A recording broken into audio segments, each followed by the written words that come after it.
Well, welcome back, everyone, to day 2 of coverage of Calling Kansas City. I'm Julian Carr. That is former U.S. National Champion Charles Dunn, and we're ready for a very exciting slew of games, I have to say. Yeah, we got a really great meta developing here at the Calling Kansas City. 5 more rounds of Swiss today, and then a cut to top 8. So we're really excited to see what some of our players are bringing here into that final couple rounds. Yeah, let's have a look at the schedule and what we've kind of done this weekend and what we still have left to do. Day 1, 7 rounds of Classic Constructed and a giveaway, which is always a good time. And day 2, which is today, of Classic Constructed, only 5 Swiss rounds, Charles. That doesn't seem quite as good.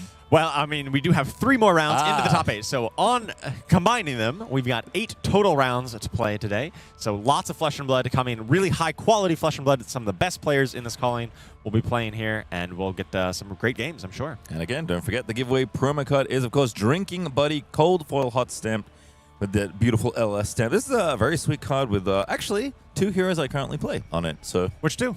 Tough Nut and Gravy. Okay. The opposite ends of the spectrum. We were talking about Tough Nut. He was on stream yesterday. I was really excited about him. I'm excited about to play Tough Nut post next set. I think he gets a little bit of support in Usurp the Shadow Throne. So looking forward to seeing him too. But if you want to get your copy of Drinking Buddy, make sure you stick around, be active in chat, and you will have a chance to win one of these awesome Cold Foil Hot Stamped promo cards. So if you're watching, you have a chance to win surprises by being in chat. But of course, our players here have some prizing that they are playing for here on the World Tour. In first, it's 5k USD, 10 World Tour points, a Gold Foil Legendary, and a PTI. Although those last 2 things go all the way down to 8th. Yes, those are the big prize here for making it into the top 8. Those Gold Foil and PTI. Make sure that you are able to continue playing at a professional level here with the Pro Tour invite. Those are big. And of course, if you are just participating in this calling, they get a tournament pack. I love these tournament packs. They come with really high quality cards. They look gorgeous, like this full art Zipper Hit and full art Red Shred. They are tournament staples, tournament cards in a tournament pack.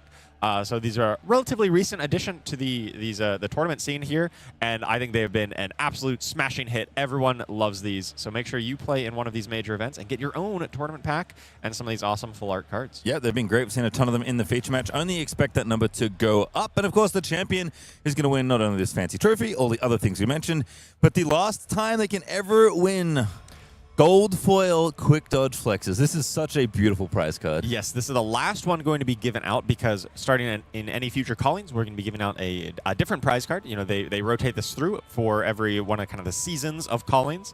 So this will be the last Quick Dodge Flexers Gold Foil ever given out. But it's just such a beautiful, the stamped with the Calling Champion. This really is the trophy in my mind. I mean, there is a physical trophy, but this card is the trophy. I wonder what percentage of them Jacob Clements has collected this season. He's got quite a bit. And it could be another one, depending on how I just play on Marionette. He is doing well. He's definitely the kind of leader of the player of the year race. He's definitely one of the hottest players in Flesh and Blood right now, just winning nearly everything he touches. And so he's got to be the favorite. But there are plenty of other competitors standing in his way for that title this weekend. Yeah, let's have a look at what heroes some of them might be playing, because this is my favorite thing about any 2-day event or any multi-day event. Looking at the metagame and then looking at conversion. So here's where we started. At the start of yesterday on Saturday, we had a bunch of Oscilio, a lot of Marionette, and a lot of Kassai and Deer. That was kind of the expected metagame coming into this weekend. Yes, I think most players expected Oscilio to be the most popular deck coming into this weekend. There's kind of 2 variants of it, the more attacking Gone in a Flash combo version and a more spell-heavy arcane-focused version. So that 12% of Oscilios are kind of split between those 2. But we still have got a ton of variety. Even all of that combined is still only making up 12% of the metagame. So we've got a very high representation of a lot of variety of decks. I know, for instance, when we were looking at some of our players on stream yesterday and looking at their history of who they played against, Vynnset showed up a whole lot in their history. We're like, wow, this person played against 3 Vynsets. This other person played against 2, and the another person played against 2. It seems like maybe Vynnset is also a pretty, maybe disproportionately represented hero in a lot of these games. Yeah, and don't discount the heroes under Dash as well. Aurora and Hala have both been pretty breakout in some ways so far in the first day we've seen. But also keep your eyes on the bottom right-hand corner in a second, because here's the conversion rate. And wouldn't you know it, with 100%, it is the only hero actually bearing that statistic. Good old Slippy. 100% for Arakni slipped through the cracks. Now, I think no one at all would have guessed that coming into this weekend that it would have the highest conversion rate. Yes, it is only 2 out of 2 samples, but still, we saw one of them on stream yesterday. Lucas Barding playing Arakni slipped through the cracks. Did manage to get the win against a Max the Hype Nitro. What an interesting matchup there. But he's still doing well. He's still X and 2. I think both Araknis are 5 and 2 going into day 2 here. So yeah, there is a wide meta here. You can play a lot of these different decks and find success. Yeah, I think the top of the conversion chart actually is an interesting one. Oscilio converting, I mean, decently actually for how many in the room. It was, of course, the most represented deck. But Aurora and Hala, that is quite good given those numbers. And I think Kassai and Dio on the other side, not as good. Yeah, I think Hala definitely was a deck that took a lot of people by surprise. She got some support in Mastery Pack Warrior, and a lot of players thought, well, maybe with her like sharpening and going again combo, she might rise into the metagame. We actually saw a slightly different version, a much more defensive-oriented Hala do really well, ended up at 7-0 on day 1. And so I think a number of these Halas that are in day 2 are playing a similar kind of style, but it really is kind of taking this tournament by storm. Yeah, so 26 different heroes, which is pretty wild. Also, notably, Marionette's conversion rate, not very good for a hero that has a lot of representation. It's actually like one of the worst ones. It's certainly for any of the heroes that has a decent number of representation, and that's pretty surprising. We do know that Jacob Clements, one of the the best player probably in Flesh and Blood right now, is playing Arakni Marionette. He's making it look great, but it seems like maybe the level of kind of complexity and intricacy that it really lends itself to a high level of mastery. Maybe other players aren't catching on to that quite as well. But right underneath him, we do have 57% on Riptide. Yep. That is remarkably impressive. I know, Riptide is a hero that, since it's been out, has been kind of maligned as, a lower tier hero. Maybe it hasn't quite had that level of success. There's a lot of trickery in how you want to build and construct a Riptide deck. But 4 of them in day 2, maybe they're finding some level of success with it. And I think the cool thing to note is this is like top 88, right? Coming into today, these are all the players that qualified for day 2. As of right now, where we're sitting, any of these heroes could make top 8. Yes, every single one of these is live for top 8. There are 5 rounds, and if any of these players, even one who went 5-2 bottom of the standings, if they go 5-0 today, should be able to make it into that top 8. Just win. Sometimes it's just that easy. Just win. That's how you do it. All right, well, it should be a very fun day. We kind of had Aurora and Hala as our newer heroes to look out. Still talking about Oscilio and Mario. Maybe not so much Gravy these days, but Kassai and Dio being potentially LLing. There's a lot of different storylines we can try and track. We try and have some fun here on the desk, here in production, and pick some champions, if you will, some players to watch, some different heroes, different specialists, different gamers, honestly, to look at. And so far, so good for your boy, Michael Feng, Peter Bedensic, and Gabriel Beckett, my new addition. This was the Puffin player we saw on stream yesterday. Looking very good. Is actually a local of my round 1 opponent in the side event yesterday. Really? After we finished coverage, yes. Okay, small world. I was playing Tough Nut. They were playing Katsu, and I got Dishonored. Oh. And I don't know if you've ever been Dishonored playing Tough Nut. It is not very a fun. pleasant experience. No. When you have the most powerful hero ability in the game to compensate for the 3 intellect, that's not a good spot to be. It would be nice if it turned off the 3 intellect, put you back up to 4, but nope, no such luck. Know what that does. This is the only Puffin in the room, by the way. So if Gabriel's going to make top 8, they will be the only Puffin to do so, or capable of doing so. Yeah, great position here at 6-1 to start day 2. And of course, Josh Lau, 5-2, still rocking DGA Dory, and Evan Herndon, PT champion from Yokohama at the top of this year, trying to LL Dio. Charles, what you got for me? Yeah, so I've got Lucas Oswald, a good friend of mine, playing that new Aurora. Well, that's a new version of Aurora that is really kind of coming into her own here, doing really well. Did have to update some of my picks as some of the people who had, maybe didn't make day 2. So I've got Austin Henson. We talked about Gravy Bones. Haven't seen it on camera. It's kind of fallen by the wayside of the meta. It was, once a very dominant deck, but as more aggro decks have really kind of come onto the scene and in the top of the meta, especially Oscilio, Austin, with his Gravy deck, Gravy in general has fallen out of favor. But Austin is doing very well with it, 6-1 as well. And I also had Will Bradshaw, great friend of mine. He's playing Fi. If I was playing this weekend and not sitting behind the booth, I probably would be playing Fi, probably something very similar to him. So got to root for him here to hopefully continue his run to top 8. And of course, Alexander Vore, X&2. That's dangerous territory for Alexander Vore's opponents. Absolutely. He is well accustomed to this spell Oscilio deck. And my kind of dark horse pick, if you will, Lucas Barding playing the Arakni slip through the cracks. We did get him on stream yesterday. He made the deck look very impressive despite being relatively out of the meta with Arakni slip through the cracks. really excited to see if he can continue his run in the top 8. I would love to see that make top 8. Now, the bad news is that we've been having fun, but our producer, Magnate, has kind of been walking us. So what's going on, Ethan? Well, since you guys kind of cheated and you changed those drops to somehow records with like X1, X2, ridiculous, by the way, now we're all back to even playing field. So we're going to have to track this one pretty close. However, I still have the all-star team. I expect all 5 of these people to make top 8, so it's done and dusted, I believe. Brodie, Jacob, Matt is my new addition. I did have Mara, unfortunately, not make day 2, but that's okay. Spiced up the list. That was double pick of Vynnset, so now we have a Teklo to watch instead. Matt Muse, this is Peter Brodensik of the North, as he is named.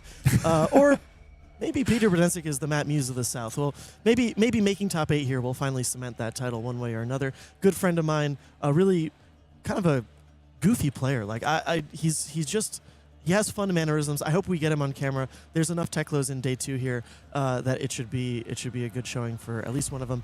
And then we still got Noah on Edict of Crust, maybe Crusted Relic. that deck is crusty, period. Whatever moniker it ends up on. And then Zach Phillips, who still made day 2 from our day 1 feature. So it's nice to see that story. Hopefully conclude in the top 8. I think Aurora's going to make top 8. At this point, I'm kind of like, how many? Yeah, it seems quite likely that given the sheer quantity of representation of Aurora in day 2, as well as a lot of them are at that 6-1. I think there was even a 7-0 Aurora at the end of day 1. So definitely some Auroras in prime position to make a run into that top 8. Yeah, with that, let's actually have a look at the standings after day 1. So coming into today, where we're sitting right now, Randy Davis, 7-0. We saw him win his final feature match yesterday. Randall Robertson is 7-0 on Aurora, and there's one more EXO. It is Yasunari Sakuma on Oscilio. Yeah, we definitely see a lot of Oscilio represented here in the top 4 out of the top 6 players here playing that Oscilio. But then we got a good amount of variety. We got a lot of decks represented here at 6-1. There's even some more Oscilios, but you know we got Phi, Will Bradshaw, we got some Dio, a couple Auroras, and even a Betsy there at 6-1 as well. And a Rhinar all the way down the bottom at 20. Oh, Rhinar, of course, yeah. And 2 Teklas. All right, what else we got going on here? Because again, all the players you see on your screen are currently live for top 8. X1 Huntsman there for Jack Sandel, Gabriel Beckett, as we highlighted on Puffin, the only Puffin here at XN1. There's the Riptide. You can start to see hanging around X2, but again, still in touching distance. Yeah, we mentioned a little bit about how both Kassai and Dash.io are both viable for Living Legend here, right? If either of those 2 win this calling, they will hit Living Legend. But our highest ranked Kassai, Zach Miller, at 5-2. So there's a bit of an uphill battle. They do need to kind of win most, if not all, of their rounds today in order to make that top 8. But still absolutely possible for both Zach Miller and Jeremy Werner to potentially LL Kassai this weekend. Also, Yuki Lee Bender looking for another potential top finish on Oscilio as we kick on here. Hey, there are the Marlins just hanging out. Yeah, Marlin, a very powerful deck when it does get rolling, is able to kind of capitalize on some of these aggressive decks that don't block their overpower quite as well. So both Kai Sickler and Chandler Toe working to maybe make the Marlin magic happen this weekend. You can see a couple of, again, JMag, a couple of other Kassais here on this page. So might be an uphill battle to get Kassai to LL, but it is all possible. Here's our final page of stand.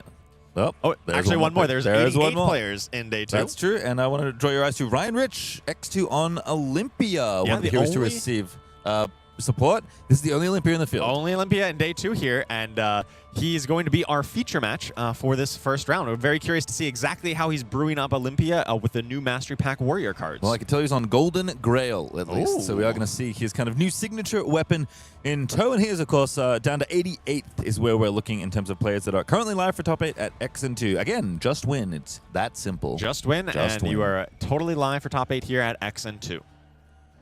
Certainly so. So it should be, I mean, I can't wait. There's five rounds to determine what our top 8 is going to look like, and then whatever happens in top 8 should be an absolute blast, especially if there's at least one Kassai and at least one Dio in contention. Oh, that's spicy, yeah. I mean, we've been talking about it in demo. We've been manifesting the Kassai Dio finals for all this time, and I guess it might not be likely, but it is certainly possible, and I'm excited to see what happens. Absolutely is. I would love to cast a game where one of the heroes gets sent off to Living Legend. That would be very memorable. Yeah, we don't want to make you sweat. We want to make sure it's guaranteed. Yes, of course. All right, well, of course, maybe you've been playing CC. Maybe you've been playing some Silver Age. Very fun format, and the showdown is happening right now for any of the players. I know a bunch of players that didn't make day 2 are ready with their Silver Age decks to battle. It's been fun to kind of see the metagame develop, but it is going to be changing again, and that's going to be influenced by you all playing Silver Age. If you are out there playing Sage, you have a vote. go use your vote. Yes, it's a very fun way to that you get your own say into the format. You get to vote for what hero you would like to bench for a season. To maybe it's a deck you don't really care to play against. Maybe it's a little too strong, and you want to modify up the meta. Vote for whatever hero you would like to send to the bench on Silver Age. You get to make your impact on the meta of Silver Age. Yep, September 13th through September 15th, 8 a.m. to 8 a.m. effectively Eastern time, or if you're maybe down south near my home country, in New Zealand time, it is 12 a.m. to 12 a.m. the 14th to the 15th. But whatever it is, adjust for your time zone. Make sure you get your votes in. You have basically a 24-hour window to do so. And of course, they're on the right. These are the heroes that got kicked out by the community last time. Yeah, and they'll be coming back. But you know what? There's some new faces can join these three. Yeah, currently benched Kano, Ira, and KO. Not to be confused with Kano. All three of these will be coming back into the Silver Age meta. And sure to shake up. I'm a big fan of Ira myself. I've played a lot of her in both Silver Age and in CC. So looking forward to getting her back. Not really looking forward to playing against Kano again. I think Kano's a very divisive hero, but you know what? It'll certainly spice up the metagame, and you'll have to adapt your deck building for sure to counteract that arcane menace. Yep. Remember, though, anyone who's played a sanctioned Silver Age game this season can vote. So go ahead and play some sanctioned Silver Age and log in a gem and get it done. Skirmish, showdowns, whatever it is. Just play some official Silver Age and get in there. Yep, and then you get your say on how the meta develops. And as a reminder, LSS also does get a dev vote, so they will add to the pool. Potentially, they actually didn't last time. They were kind of just happy with, I think, the benchings as they were. But we'll see. Yeah, they were happy with how it panned out, and we'll have to see how this next vote goes. Make sure you cast your vote. Well, if you've been watching, as a reminder, there's a giveaway at the end of the day, but there's also something else we have for you. Eventually, down the end of the day, we're going to have a legendary reveal from Usurp the Shadow Throne. So get watching, get active, get your drinking buddy, and let's watch some Flesh and Blood, shall we, Charles? Yeah, I cannot wait for that spoiler. I have not seen it. We are both going to be reacting to it live just like you are, so definitely stick around and check out that spoiler later today. All right, well, you mentioned it already. We do have an Olympia in our feature match area, so let's go ahead and load up the first game of day 2. Wesley. This warrior. Yes, obviously Wesley playing Kassai versus Ryan Rich on Olympia. This is a warrior matchup, and these are a matchup that traditionally goes kind of long. Both players have got a lot of defensive options, able to eke out some advantages here. I'm looking forward to see if Kassai can raise a big army that maybe Olympia will struggle to deal with, or if Olympia builds up a big stack of gold, maybe he gets to go all in and hit real hard. Not sure how this is going to play out, but I'm really curious to see. All right, you can see, of course, both players representing things that are important to them. Wesley on the AGE Pro team and Ryan Rich cooking something up. Let's have a look at their records here.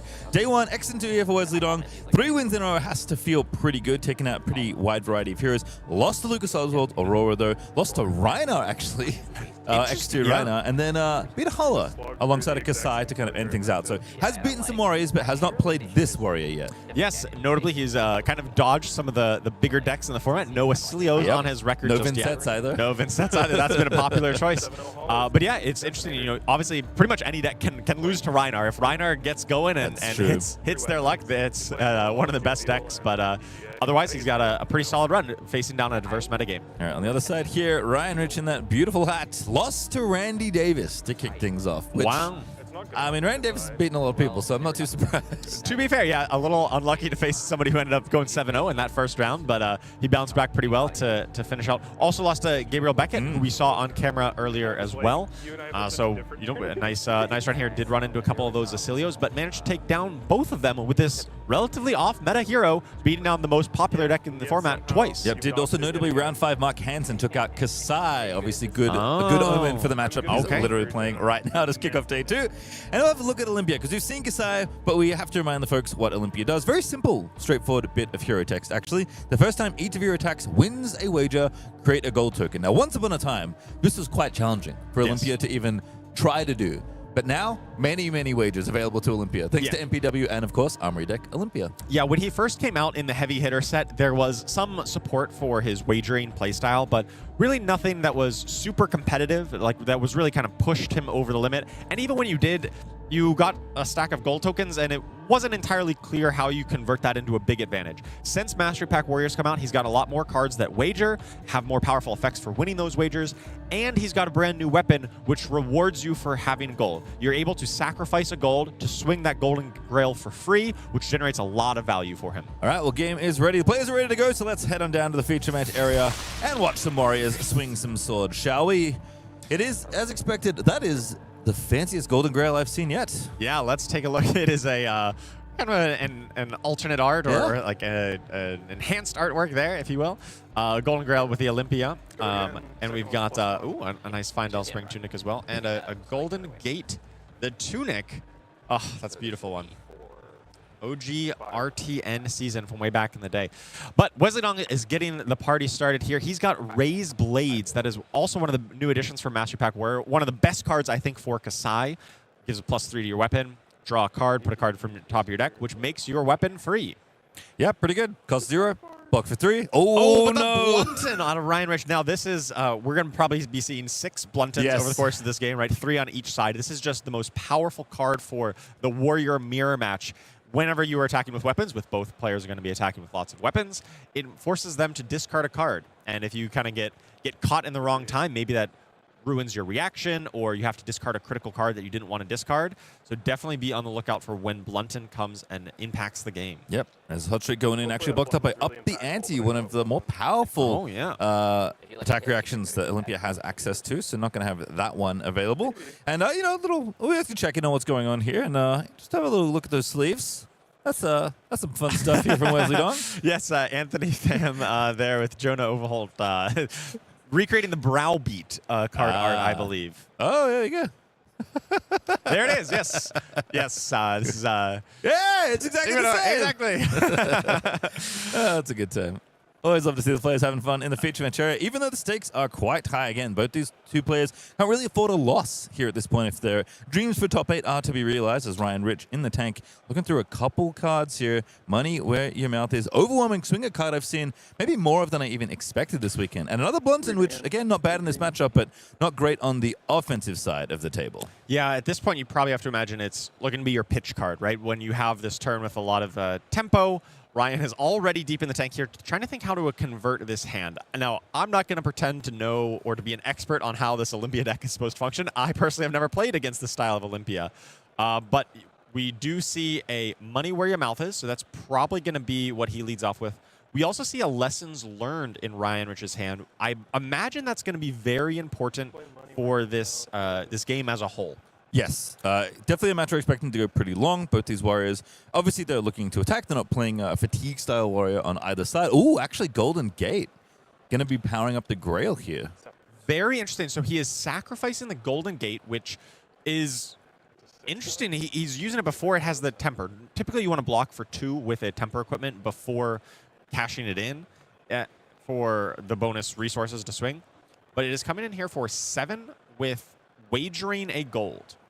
And the thing with Olympia is when he wins wages, you get even more gold. Here's a quick look at Golden Grail, as Wesley considers blocks. Once per turn action, pay 2 or destroy a gold you control. Attack. If the attack is wagered, it gets +1. So basically a 4-might weapon. And you might be thinking, why did he do that? Well, because exactly this reason. Overwhelming swing. Wesley put 4 cards in front of it, 3 cards plus the Valiant Dynamo, and this was precisely what Ryan Rich wanted. He's able to pay 4 for +9. That's unreal. I mean, we were talking about, I think, the 2 + 5 being a pretty good rate. That is unbelievable. This is insane. And when you think, like, well, why did he sacrifice the Golden Gate? It seems so out of character. It seems like, but that's really early cash in. He had a blue. He could have just pitched that to swing. But no, Ryan anticipated, Wesley's going to block this, going to overblock this because I'm wagering a gold here. It's really wagering 2 gold, right? Because Olympia makes a second one when he does it.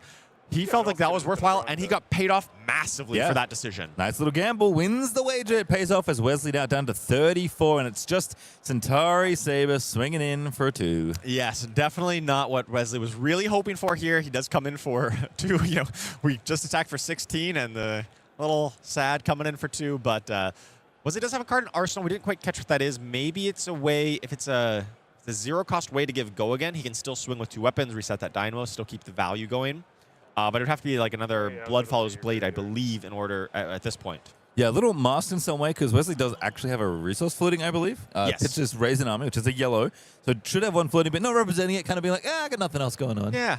Which may actually just be true. He may not have anything else going on. He may just be leading off. I think, though, maybe if he had nothing, he would lead with Hot Streak. It just has, like, the outside chance that, there's an attack that you could maybe give go again. It's these little edges, right, where you have to think, like, why did they choose to go in this order?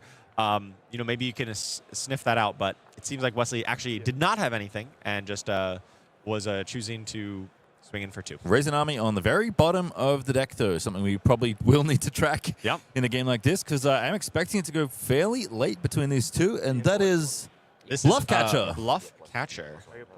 Yeah, I do not recall precisely this. Let's read like Wesley, shall we? You can destroy a gold rather than pay this cost, which is the typical way, or it costs 2. And your next sword attack gets +3, and when this attacks, wager an intellect. Ooh. So this is very unusual. We only have a few cards in the game that increase your intellect. It's kind of like drawing an extra card, but more importantly, it's drawing a card at your end step to set up for a bigger next turn. So this is coming in for, it's also a check raise as well. Yeah, it's 0 for 4. But if you wager, which obviously Olympia wants to do, get the 1 for the Golden Grail. Yeah, it's a casual 11. I've played against Olympia a decent amount since he's kind of been making his way into the metagame. And every time I play against Olympia, I'm like, are you a Guardian? What's happening to me? Why are your attacks so big with on-hits? This is a really big attack here. Now, Wesley does have a Blunton, and he's going to be able to cash that in. But if he does, the rest of his turn doesn't look all that impressive. Not a true wager, by the way, but also Iron Song Versus activated here. So a courage on hit being granted. I won't give it over to Wesley, not a true wager, but still another on hit being added to this very big attack as Blunton, and a couple more get in the way, and looks like Shelter from the Storm is going to cover things up. So this should be enough, should be good enough to cover it all. 9 + 4 is a number bigger than 11, and Ryan says, yep. That Blunton was actually so huge that Ryan had the +3 pump. He was really anticipating that was going to hit so that he was able to win the wager. Winning that wager would have been massive for Ryan. He would have got the extra intellect. He would have got the gold, and the courage token as well. But instead, Wesley gets the gold or the intellect, and he gets a 5-card hand. Yeah, you can see he had to use all the cards to get there, but handsomely rewarded by winning that wager. The Battle of Wits is navigated well by Wesley. And Ryan says, yep, you're good. Pick up your 5-card hand, and I'm going to figure out what to do with my new 4 cards. I really do think tracking these Bluntons is going to be a really important part of both sides. Both sides want to have reactions, want to have pumps, want to have some trickery, and Blunton really can potentially shut that down. Ryan Rich back in the tank. Chef hat tilted downwards as he considers all the options here. Wants to try and blunt, for lack of a better word, Wesley's incoming 6-card hand, basically, between the 5 and the Arsenal. Now, I'm still trying to feel out exactly how this Olympia deck really functions, but I got to imagine Ryan's feeling pretty awkward in this spot where you often want to be wagering. That's kind of the whole point of Olympia, but when you are literally staring down a 5-card hand from Wesley because he won that Bluff Catcher before, it's pretty risky to wager again. But it looks like he is going right back at it. He has no fear at all. It's like literally the same combo. It's a different turn. I promise, folks. It's a different turn. We are check raising once again with the Bluff Catcher. Wagering for 11. 1 card in hand after a card pitch to get this going. Does he need to pitch? Yeah, I was just thinking. Wait a second. Why? Oh, he used tuning, right? Because he didn't destroy. He destroyed a gold for the Bluff Catcher. Yes. He didn't destroy a gold for the Golden Grail because he only had 1 left, right? So he had to pay 2 to swing the Golden Grail. So that is coming in with the tunic plus the red pitch here. Yeah, it's kind of nice. Get to keep presumably whatever your best attack react is in this spot. Yeah. Wesley obviously has to imagine that there is another attack reaction or coming behind this. Otherwise, he wouldn't necessarily be so confident in doing all of this wagering.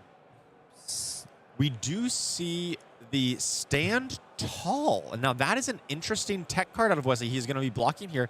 Whenever this blocks, or when this is defending, whenever the attacking hero plays or activates a reaction, this gets +2. This is a massive card for this matchup. Like, Wesley must have thought, man, I'm anticipating some attack reactions, or either Warrior or Mirrors. We know that Warrior is one of the most popular classes this weekend.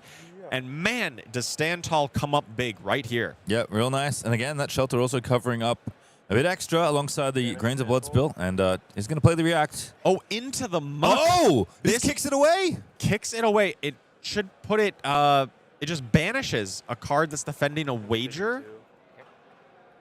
play this only if you've wagered, and then it banishes a non-equipment defending card. So that Stand Tall, it would have blocked for 5, but no, it blocks for 0. That's sick.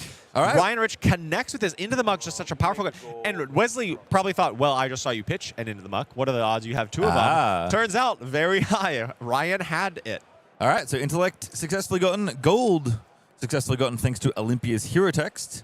And that was all the wagering done, but kind of as you noted, Olympia does need to keep kind of the gold rolling in. You want to consecutively win wagers because that's the thing that powers all of your cards. Not even just your weapon, but some of your more powerful wagering effects as well. But Wesley on the crackback here with Spoils of War and Centauri Saber, a Kassai classic. Yes, now this is a very important turn for Kassai.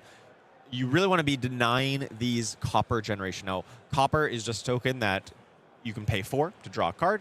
Maybe you can turn on Kassai's hero power, let your swords swing for 0. But more importantly, these coppers charge up blood on her hands. This is a Kassai specialization that if you are able to get up to 6 copper, that's as many as you can really use for this, but even at just 4 or 5 copper, you can really enable some very powerful turns with blood on her hands. And so being able to deny this attack for 4 and then 2 is going to be important to prevent those coppers from stacking up. Yep, Ryan says 2 and says, yep, I'll put my Temper 2 armor in front of it. Deny that copper and make sure to cut you off of some resources that you're looking for a very low cost. A single defense reaction from hand and 1 bit of armor getting worn down slightly. As of course, the Intellect Plus train is continuing because Ryan Rich has Nourishing Emptiness in his deck. Wow. Yeah. Normally this is a card that you see a lot in Kassai because she has the ability to banish cards out of her graveyard. So you can even play multiple Nourishing Emptiness in Kassai, but Ryan Rich probably just playing that 1 copy of Nourishing Emptiness, and it's going to be a very powerful effect if he's able to either have Go Again or some other way to utilize that action point. Yep, wagering a Vigor this time, thanks to Hold'em, and that is take the upper hand. This is a very efficient attack reaction, just kind of unconditional +3 if you have wagered this turn. You know, doesn't cost anything, but you just have to have wagered, which I think Olympia is going to be wagering a lot, and so it's pretty frequently just a 0 for 3 reaction, which is a pretty good rate. Yep, very good rate there. Doesn't even need to be on a particular chain link. If you think about something like Into the Swing. Wesley down to 20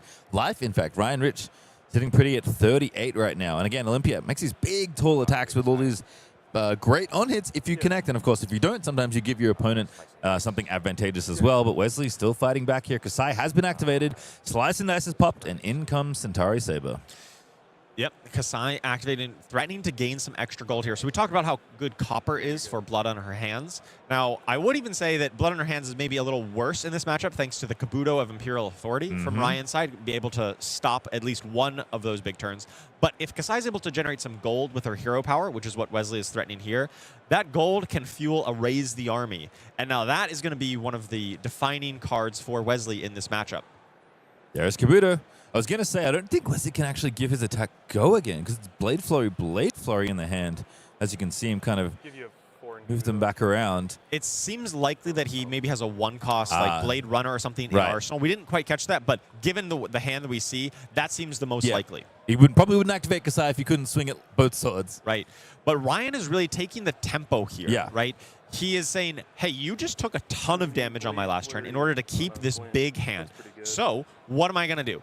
I am going to cash in my Kabuto, which is this big threat in the matchup. A lot of times these warrior matchups lend themselves to like, well, if I'm playing around this Kabuto, I don't want to like overextend into it because I know that you have that. So oftentimes the threat is greater than the activation. Ryan is saying, you took a ton of damage. I have a big life total lead. I'm going to activate it here. I am going to block with it and really cash in that value and put the pressure on you to be like, well, now you're just down on life. You're down on tempo. I'm going to send a big hand right back at you. So Clint did come in. That was the Arsenal, which gave Gogan, as you suspected. Does draw a card thanks to a Reprise. But Blade Flurry got committed here, and if I'm not mistaken, Wesley just isn't allowed to swing the other sword. He's not. He's now worried about tempo. Wesley has realized, like, I'm behind on tempo. I can't just afford to hold these cards in my hand. I need to just cash them in. Yeah, they're only being for +2, but they're going to be able to put over the limit here, over the block, so that he can at least cash the gold from his Kassai power. But basically, this Kabuto, it blocked 2 baseline, it blocked 2 from another weapon swing, and then it blocked a total of 6 between the Slice and Dice, Blade Flurry, and the second Blade Flurry. That is massive. Yeah. That is a, what, 10 value Kabuto? Pretty good for a little Blade Break 2 legendary piece of equipment. It says it blocks 2. It just blocked 10 then. Alrighty. So Ryan Rich going to pop that vigor, get that resource going. And is there more wagering to happen? That's what we want to see. That's Olympia's whole thing, even with that beautiful Pro Tour alt art in the hero as well. Another Hold'em makes more vigor. Big stack. Yep, more wagering. Going to take a read on that one. That's another new one out of the Mastery Pack Warrior. Big Slick, sorry.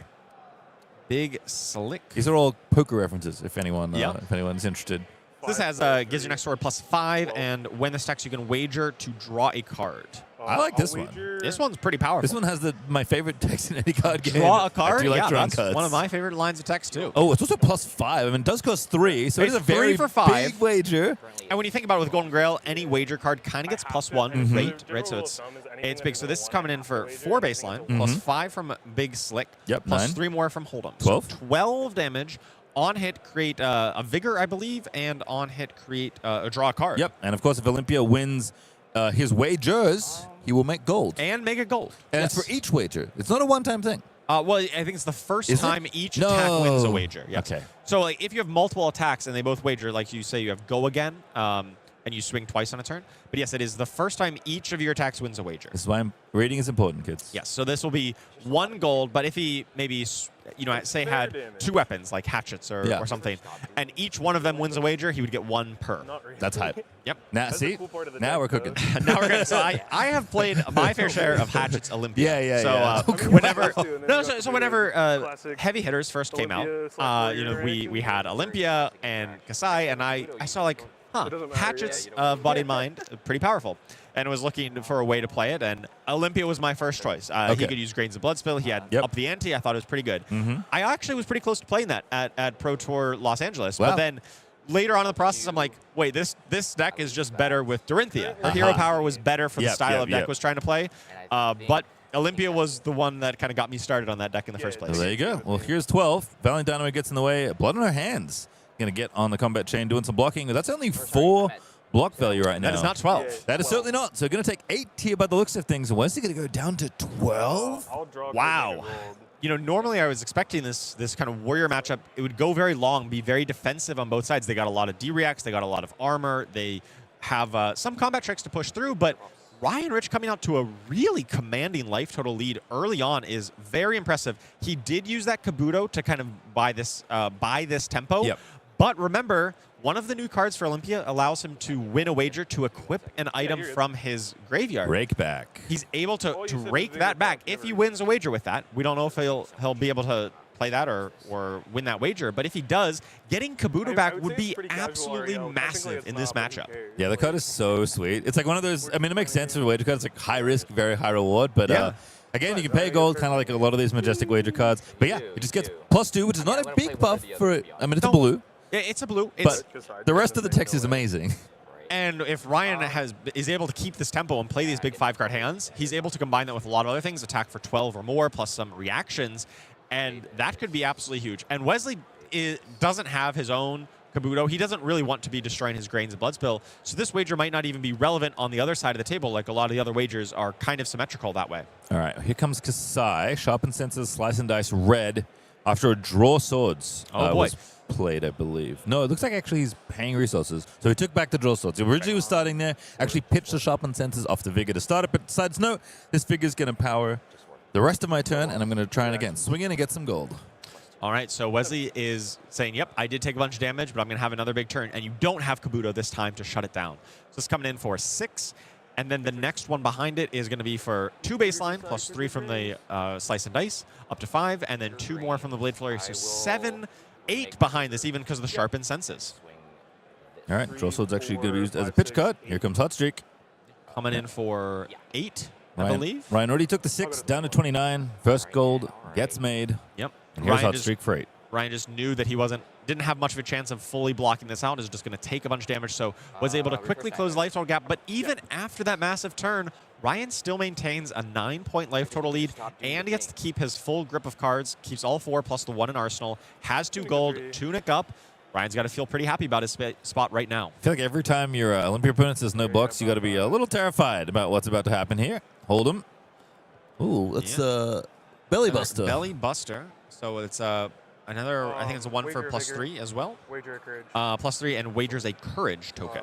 3/3/4. So this is coming in for 4 plus 3 plus 3. That's 10 coming in. And he's got 1 resource floating. He did not opt to use the Iron Song Versus. So it seems likely to me that that 1 resource is going to be important for playing some attack reaction on this turn.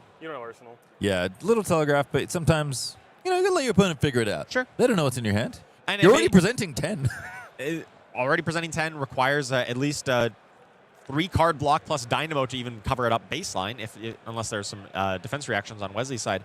But Rhinar still has clearly 2 cards in hand. There's some reaction coming with this. Otherwise, he'd be kind of going down a card, having an intellect penalty. These are not defense reactions. Seen a couple shelters early that were really great for Wesley in this spot. Lays down the hand, puts the Dynamo in front. Says, I got a block. That's 13? 13 block here, just saying, I don't have too many better options. This hand just converts to block. Now, Wesley does have a Vigor token, so he's at least able to convert that into 2 damage. Oh, no. Up the ante. So this is for X equals 2 here. So he's able to choose 3 modes. So it wagers, so he's probably going to give plus Y, where Y is the number of times it has wagered. Yep. Plus 2 additional wagers. Wager a agility, gold, or vigor. 2 of those 3.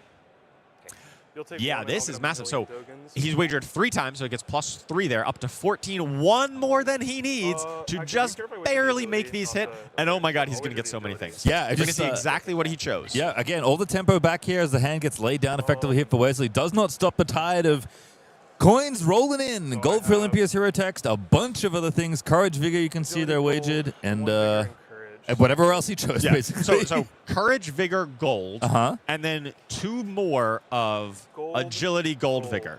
So he looks like he's 1 more gold, and agility. 1 agility. Oh, right, okay. because in his arsenal, we've seen that it's the nourishing emptiness, and he hasn't found a way to get that go again, right? So next turn, he's going to set up. He's going to make a big attack, give go again, and then nourishing emptiness to finish it up. This is a pretty big swing that Wesley has got to feel very behind right now, staring down this massive board of tokens, plus the nourishing emptiness coming behind it as well. Yeah, it looks like Grain's Vigor token at least is going to let Centauri Slabergoon in. Oh, and I like this from Wesley, just saying, I'm activating Kassai. Yeah. Give me a card. Give me a card, otherwise I get the gold. Ryan probably didn't want to. His life total doesn't justify really blocking this, but the gold being the important part here, he knows his outs. He knows how he has to win this game. He's going to be down on life. His way to win this game for Wesley is to raise a big army and then have Ryan be unable to deal with it. He's not a deck that has a lot of go again. He has agility this turn, but that's the first time we ever seen him have go again. So he's going to really struggle to clear out any of the raise the army Centauri sellswords. Oh, we're cracking gold here from Ryan Rich. Blunton hits the pitch. Still a resource floating thanks to the Vigor. We know about the emptiness in Arsenal. We're trying to put together 2 big attacks here. It looks like he found what he needed. I think he needed a way to wager. And I think he found Hold'em, or edge ahead, right? This is the wage a... He's covering an agility, the word with wage his and thumb. agility, right? That's the one. More agility. Yeah, Yes. Ryan Rich is thinking. Makes sense. Lot to go through here. And he did find it, luckily. That's what he needs to kind of enable so much of his deck. Does have oh, I thought he had Tunic. I guess he used it last turn. He used it last turn for the up the ante. Right. Here's Okay, so Nourishing Emptiness. he's We'd actually go again. Just going to lead off with the Nourishing Emptiness. Now that's, Intellect. I think it's kind of a interesting choice because it's, I guess he's thinking Wesley needs to have a defense reaction here, Hopefully otherwise he this is can't a do it. backbreaker. Yep. Now, we do No, know he Wesley reacts. has it. He hasn't seen too many of his defense reactions, so I think he's kind of due to find one. But he does have the 2 armor on the Braveforge bracers that he can easily put in front here. It's actually 2 sinks in Wesley's hand here. Yeah. See, there's a beautiful little antiquity frame. Oh, no, it is for 7, right? Because courage of the courage token as well. That's why he put it here, right? Just for 6 would be maybe a little dicey, but coming in for 7 means that if Wesley wants to cover this up, he needs a D-react, and he needs to give up his Grains of Blood spell. And looks like Grains is going to be given here. Dominate on hit. Get an intellect with more behind it. But go to reactions. Going to sink. Cover this up exactly for enough. I won't do anything. Didn't have an Arsenal. This was really the only way that Wesley could reasonably cover this. Still, Wesley asked, do I get the intellect? Like, no, not a wager this time. No wager. You already got your +1 intellect earlier, Wesley. All right, so Salvo 1 fired. Wesley successfully dodges that with a single card. although has to give up the greens to do so. Here's the next one, and as everyone suspected, including Wesley, it's going to be quite a bit bigger than that Nourishing Emptiness. Edge ahead coming in. It has +3, and your attack can wager. He's only going to pitch that Drawing Dead to swing. Not going to destroy the gold. Doesn't really feel like he wants to destroy more gold. Wants to keep those around for a subsequent turn. This is going to be coming in for 7 on hit. Well, it's wagering an agility and functionally a gold thanks to the Olympia hero power. Yep. Again, always a lot of value here from Olympia, who's double dipping every time. He rolls the die on the combat chain. Wesley decides, I would like to probably cover this. Agility actually quite good for Kassai. We obviously know she wants to try and go again pretty consistently, so getting it given to you by doing some dutiful blocking isn't so bad. Sync going to get in front, which is not enough to cover. I'd say the agility is probably not that important for Ryan Rich. He can use it on the on the Nourishing Emptiness. Oh, another into the muck. So that's the third one we've seen, because one got pitched. One is near the bottom of Ryan's deck, but then the other 2 got played to great value. One hit a Stand Tall for 5, and the other one hit a Sink Below for 4. Yeah, getting definitely above rate in terms of what defensive values are getting kicked out. So there's the gold, there's the agility, which I agree with you. I don't think it's that important to Ryan's game plan, but it doesn't do nothing as Wesley's down to 6 now. Yeah. Did he just, like, get rid of the agility token? He's like, I didn't even care that I won it. Maybe. Again, very telling about what the players think about different effects, right? Sure. Sometimes you don't float your resource. Sometimes you don't make your agility token. You're like, I don't need this. It's not important. You get these little things like he should have one, but outside of Nourishing Emptiness, I'm not sure that anything Ryan has done has led me to believe that he needs that extra action point. I would definitely agree. All right, Wesley has the Blade Dance token, which is basically like an agility, where it gives your first weapon go again. Centauri Saber swinging on in. Kassai activated once again. Wesley saying, these attacks aren't very big, especially into the 19 life I'm trying to chip away, but I am looking to raise an army, and I'm basically going to say, hey, you're out of armor. Give me cards, or I'm going to get gold. And you know, Ryan Rich knows that giving Kassai excess gold, especially as the game goes later, is not a winning proposition for Olympia. I said he was kind of Guardian-esque. The raise the army versus Olympia thing is going to work out similarly how it does against Guardians. Yes, and Wesley right back up to 4 gold. Still coming in for another 3 behind it here, thanks to the Brave Forge Bracers. And Wesley's still going to be able to have a card for his arsenal should he want it there, or unless he's got a reaction. Yeah. Kassai, again, is also the first time the weapon hits, unlike Spoils of War, which always makes copper, depending on which ones hit. So, you know, the tax is kind of paid there. Once you take the first hit, Ryan Rich going to be down to 17, but does give a gold over to Wesley. Here's Donkey in the pitch. Big Slick. Off the rake. Oh, my goodness. This is a ridiculously big attack. This is one of the best 3-card hands out of Olympia, right? You've got +5 from the Big Slick. You've got +4. And then the Golden Grail itself is 4. So that is, 13? Right? I believe so. Check raise does 4. Golden Grail is 4 +5. Ryan's going to do the math for us on stream. Get out the big die. Boom. 13. 3-card 13 on hit. Draw a card. In this spot, I do. That's pretty good. That's tough nut numbers, and tough nut doesn't get any on hits. 3-card 13 on hit draw a card. I mean, on the flip side, on miss or on fully blocked out, your opponent draws a card. So there is a downside here. Yeah. But downsides, that's what they call it. That is what they call it. But it looks like Wesley may just be happy fully blocking out. We do see he's got 2 Fate Foreseens. Yep. Ryan out of cards too. Just kind of shows his empty hands, being like, yeah, if you got it, you got it. Cover it if you want to cover it. Wesley's like, yeah, I kind of do. Yeah, he's going to be able to block for 14 and then draw a card. And these Fate Foreseens, even great, are able to set up whatever extra card that Wesley gets to draw.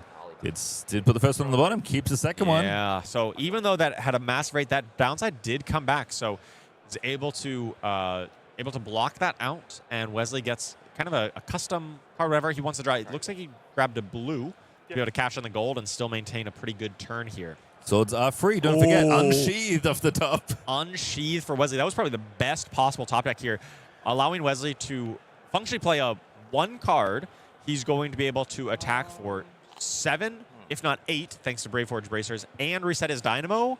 That's some value. Yeah, no, maybe not a 3-card 13, but for a small hand, going to get a lot of value here. Wesley Dong making his army a little smaller potentially in the future, but making this turn much better. And for the 2,500 of you that are tuning in right now, first of all, thank you all for joining us here. Always lovely to have some eyes watching some good old flesh and blood. Because Kassai's going to be activated again. Unsheathed swinging on in, and here comes a big old Centauri Saber. I really think this is kind of the turning point in the game, right? We thought Ryan Rich, he had such a massive life total lead. He had some tempo. Wesley was looking like he was on the back foot, but a couple turns in a row where Ryan just sent a big attack and Wesley was able to cover it up. He drew a couple of defense reactions at the key time, 2 sinks in one hand, 2 fates in the next. And now he's got a really efficient turn back. He won that wager, drew the card, and it was the best possible. And now Ryan's starting to put his head in his hand. He's thinking, wait a second, is this game starting to slip away from me? Maybe. Got a glimpse of Ryan's hand. We put it down on the table. Once he picks it up, I'll show you all again. But there's a no block in this hand. Provoke Sigil. That's 2 no blocks, actually, because the other one is Riches of Trouble Donny. So not a lot of options here to not take damage. So going to take damage. Gold generated there for Wesley. Gets a discount on the one he cashed in to set this turn up. And now Hotstrick's going to zoom on in. Brave Forge Braces. Use your resource. Get every bit of value that you can. Yeah, basically. Ryan takes 3 down to 9. This one card kind of came in for 8 points of value between the 8 attack and then 9 because of the Valiant Dynamo reset. That's an amazingly efficient turn out of Wesley here. And I feel like when your opponent lays down their whole hand to stop your big attack with a wager, you don't expect something big to come back. No. That one card drawn off that wager did all that. Did 8 points of damage plus gave him another block on his armor. That's huge. Ryan cycling his hand, cycling some gold, trying to find some action here because Ryan really just had a bunch of blues, and there's the is that the rake back now? But no, that's a big slick blue. Yeah. But like his offensive cards here are all blues, which is not really where you want to be. You want those red wagers to really push the damage when Wesley is on the back foot. Yeah, Shelter and Sigil, great defensive cards, but not great when you're trying to put together offense, and that seems to be the thing that Ryan Rich's deck wants to do so often. Ironsong versus going to get popped. Wesley gives the thumbs up. Big Slick Blue gets pitched. Golden Grail comes in. Just 3. Just 3. Just 3, he Just says. 3. Going to be playing Sigil, putting Shelter in the arsenal. On hit, make it Courage. No wager, so no gold being generated. Only 1 gold left now for Ryan Rich. What's it? I couldn't quite tell what his last blue was there. Is it a card? Is it a reaction? Provoke. Provoke? Okay, so he can at least provoke. At least if Wesley's like, well, I'll block a card, well, then Provoke can trade for another card. And so at least Ryan can limit the damage that Wesley can do. But we see a Blunton in Wesley's hand. We know, we've talked about it. This is the key point of the matchup. But that is kind of Wesley's only pitch card in this hand. So maybe he's a little hesitant to use it. Oh, but we got Raised Blades. Who needs pitch cards when you got Raised Blades? Yeah, that's the major thing that card does. Make the swords free, Yeah. make the swords bigger, all for the low cost of 0, as Wesley just considers all the blocks. Maybe just concerned about potential reacts over the top, so going to commit 2 cards here to this block. But Blunton is really going to stifle any follow-up that Ryan might have had. And we know Ryan really doesn't have anything, but Wesley's not going to take any chances. Valiant Dynamo going to get in the way as well. Yeah, Wesley blocking for a total of 6 here, anticipating there may be some trickery afoot behind here, because Ryan obviously has 3 cards in hand, so he's got to be thinking, well, something's going to come. Ryan, instead of playing the Sigil, just ends up discarding it to the Blunton. So basically that Blunton, gave 5 points of value here. Provoke going to force something else out. If it's an action, put it on the chain link. It's not, so it goes into the rubbish bin. Yeah, it just gets discarded if it's not an action card. Blows up, says Ryan Rich. Yep, it just trades 1 card for 1 card. And Wesley still has that Raised Blade, still one of the great 1-card hands that you can have here. 1 card Kassai getting it done yet again. The 1-card 5, right? It just attacks for 5. If you happen to have something like a Blood Follows Blade or a 0-cost Go Again enabler in your arsenal here, it can be even more powerful. Oh, well, he has to put that back on top. I thought, oh, man, there's the 1-cost Go Again. No. Oh, but he does have it. He does have the, the name of this one. It's not Shopping Clan. English. It's not Shopping Clan. I got hit by that a lot yesterday. We'll find out in just a moment. But here comes Centauri Saber in for 5. Go again. No Kassai activation, so no gold being offered potentially here for Wesley. Already has 4, though, so the army is going to be big enough, I have to think, with how low these life totals are. But definitely a new MPW card. We've seen quite a few, actually, in Kassai. Being these new different sword-oriented pumps. As players are sifting through the trash, Ryan Rich staring deeply into his hand, and another Sigil of Solace. It's a beautiful looking card, as Blade Rush is the card currently helping out Wesley Dong. Let's give this one a quick read. Blade Rush. Let's go, chat. Shout out to chat, yes. This one of the new Cards gives your first sword attack go again, and the second one +1. Now, it does come with the downside of only being 2 block, but it is quite efficient, and it's a yellow that Kassai really wants some yellows in the deck to fuel up her hero power. It's one of the best yellows for her. Yep. Copied Slice and Dice's homework a little bit, but, you know, slightly different as far as what it gives you, but obviously rewards you for having swords and swinging both of them, which is the whole Kassai game plan. As Ryan Rich going to cover 4 with the Shelter from the Storm, takes 1 down to 8, and Hot Streak yeets on in for 3 more. This is the Kassai nickel and dime game that these dual-wield warriors love to play. It's just good value. Each of the attacks coming in at efficient rates, so, 1 resource or 0 resource for 2 damage. And then if you get both of them in, you get to reset your dynamos, get that extra 1 point of block value, and you just start chipping away at the numeric lead that Ryan Rich had accumulated earlier on in the game. I feel like Kassai games are often like this, where Kassai just looks like it's completely over, slow digit life, nothing to do, and then Kassai's like, yeah, I'm good. I'll just keep blocking, keep my numbers nice and efficient, and slowly whittle you down. And at some point, an army may or may not be raised, and it does not take very many sellswords to chop down 8 life, I'll tell you that much. Yeah, and especially if Ryan is committing to blocking a card or 2 each turn and doesn't have that big of a follow-up, if Wesley's able to just find I don't know, even like a 3-card hand that he can just hold on to, maybe block 1 card and maybe his equipment, raise the army plus a pitch plus a go again effect, that could just end the game, right? Because that could be a massive army and be able to attack for 3, 6, 9, 12 with those sellswords. That could be what really puts Ryan out of the game. So the pressure, I think, is on Ryan at this point to be like, I need to find some offense. I cannot allow Wesley to hold on to a 3 or more card hand because the risk of raise the army is very real.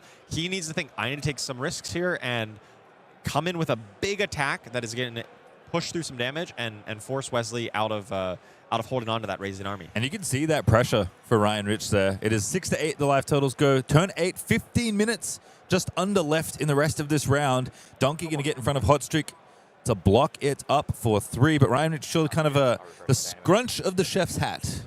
Deep in thought considering this turn cycle. Again, wanting to send offense, Citadel of Solace, not the best defensive card, but Ryan Rich is going to do what he can. Golden Company in the pitch. Little wager and little Golden Grail swinging on in. Yep, just a reasonably efficient turn here. 2-card 7 here with wagering and agility. Now, agility, not so appealing for Olympia, but very appealing for Kassai. If she could get a free agility out of all this, I think Ryan had another sigil. Wesley has a defense reaction as well, so he was ready for it. But, man, so this is the downside of these wagers. Yes, they're very powerful when they hit and when the wagers are flowing into Olympia's side of the table. But when you fail these wagers, whenever you lose them, the cost is very real. Wesley just getting a free agility here, this is awesome for him. All right. Well, blue run through is a new Mastery Pack Warrior card. Yep. This card was previously only yellow. Going to draw a card and power up the sword swings being free. Spoilers of War on the chain. Kassai activated. And don't forget that agility that was wagered is going to make this turn so easy for Wesley to put together. Doesn't even need to figure out where am I getting go again. You already gave it to me. Yeah, the Spoils of War just being a little superfluous here. It's still coming in Oh, for, yeah. for It does 4. go again. Sure. I mean, he didn't need it necessarily. Why has it got so much text on it? Spoils of War does so much. Allows you to generate all these copper, which I think at this point is not the most relevant part of the game. But Wesley is going to come in for 4 go again, and then another 2 behind it. And if he has any kind of reaction, like, you still got to be worried about something like in the swing at this point. Still potentially could represent lethal on this next attack if Wesley has it. All right. Well, Wesley is collecting game objects. There is copper. Come in again for... And here comes Hot Streak. Yes. Again, Spoil still active. Wesley representing it there, moving it along, putting it next to the sword, demonstrating that, hey, I got 2 copper. I want to get 2 more. We've seen Blood in Her Hands already on the defensive side. It was blocked previously, but I think there's at least 2 left. I guess it depends on how many Kassai is playing, but if she's playing all 3, she should be at least 2 left. Yeah, and now that Wesley's got 4 copper, like, I did say that it's not super relevant because the life total is so low, but, like, what it does enable is, like, literally... Imagine a 1-card hand. Wesley has a blue. We've seen 2 already, right? sure. You pitch a blue, and if you draw into Blood on Her Hands, or if I haven't won an Arsenal, then you can suddenly cash that in, and you can have a massive hand off of just 1 turn, or a massive turn off of 1 card. Yeah, it kind of gives you, like, we're talking about Raise an Army being an obvious card to extend and push over the game. In some ways, now that this copper is established, Blood in Her Hands is kind of going to do the same thing. So Wesley already wanted to play this big value game. We know Ryan's trying to make big swings with these wager attacks. But again, Wesley Donk's just like, I'm going to give you the dynamo every time. Here's 3 more 3 blocks on the combat chain. Blocking 10. Show me a react. I'm at 6. I'm just trying to chip you down. Like, Rampage is at 2. The swords are lethal already. This is pretty scary, but like, imagine if Ryan has like overwhelming swing here. We saw that earlier. That would be massive, but he's got 3 cards access, 2 in hand, 1 in arsenal. What has he got? He surely has reactions. Oh, it looks like it's 2 Sigil of Solace. He's got 1 in hand. I think there's another Sigil in arsenal. A Sigil, yes, there is. The Sigil in hand, that's a blue. Oh, I know that attack rec. That's, and again? Is it? No, put the other one in front, Ryan, so we can get a clean look at that artwork. Could be shove off. Oh, it is shove off. It is shove off, yes. Okay, so this, choose a non-equipment card defending, return it to their hand. So Pretty sweet. It is pretty good here where you're able to just push through some damage. It is kind of net negative in total value, but it is able to, add some damage, push through some damage. You do get 9 versus 8 here, so despite Wesley putting basically his whole hand in front, he does end up still losing this wager. Wesley having a defense reaction here? Currently taking 1, which again, with all the wagers, is going to be not so fun, but no, Wesley just takes the 1 down to 5. Gold made, which is pretty important here for Olympia, and card drawn. I think Wesley Big Slick did have a Shelter from the Storm in his arsenal. I think that's what we saw it was. Okay. And so Ryan was like happy to get the card draw because he's able to cash in both sigils and now gets the arsenal that the +3 that take the upper hand. Yep. One of the best cards for him to have in his arsenal. Yep. Drew a new wager for the following turn cycle. Got some life buffer in this game, now up to 8. Feeling a lot less scary than the 2 you were at when Hot Streak is on the other side of the table. Yeah, if you're from Wesley's side here, you probably think, maybe that was a bit of a mistake. He could have cashed in that Shelter from the Storm to be able to block out that wager, and then he would win the wager and draw a card instead of giving Ryan the bonus card draw. He was thinking, well, I really like having a defense reaction arsenal. I just feel very safe and comfy there. And he was taking the bet that, well, giving Ryan an extra card draw probably doesn't matter. He already has a card in hand and a card in arsenal. Who cares if he has 1 more? When they're both sigils, now he actually does care. Yeah, covering 1 versus covering 4. Obviously, you usually want the bigger number when you can. But Wesley, again, going to put together a pretty nasty small hand here. Riches remade the gold. Drew a card, make the swords free. Trottlong going to do the same. Oh, no, Trottlong is powering draw swords, excuse me. Yeah, he needs now to drawing another one. He needs to find a go against source that is ideally free. There's a Glint the Quicksilver. That is a go against source that costs 0. So now this is a problem for Ryan. He's going to be staring down 5 damage into another 2 behind. Now, it's not completely lethal as is, but he's got to be worried that there could be some reactions. Yep, and I did mention Hot Streak, typically good in low life totals, but obviously not a lot of action. Wait, Hot Streak cares about actions? Hot Streak cares about attack actions. Attack actions, that's right. So basically neither of the text of either of his swords is going to be that relevant in the Warrior Mirror. But the numbers don't lie. Still big enough as 5 swings in for Wesley. Yep. Ryan Ridge back with the head between the hands. Looking like a flesh and blood sandwich as he looks across the combat chain. I do love that hat, I have to say. It is wonderful. Yeah, he's always got the hat there. Quick check of the arsenal. We know it's a front pump wager code, but want to make Wesley think about potential D-reacts. Ryan's hand is 3 blues and a yellow here. Not a lot of power 2 output here. rakebacks, a provoke, and a drawing dead. Yeah, he's probably more likely to want to block with this hand, and I think it's a take the upper hand, I believe, is what Ryan has in arsenal, a +3 if you have wagered this turn.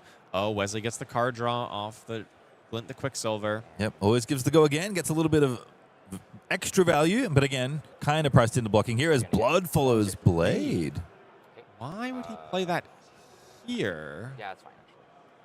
This seems like maybe a bit of a misstep. Activate Kassai on the next chain link? That's... Okay. Yeah, that's so interesting. But I still feel like it might have been better if he just attacked with the hot streak and then had the potential of, if this hot streak hits, he gets that cell sword with go again.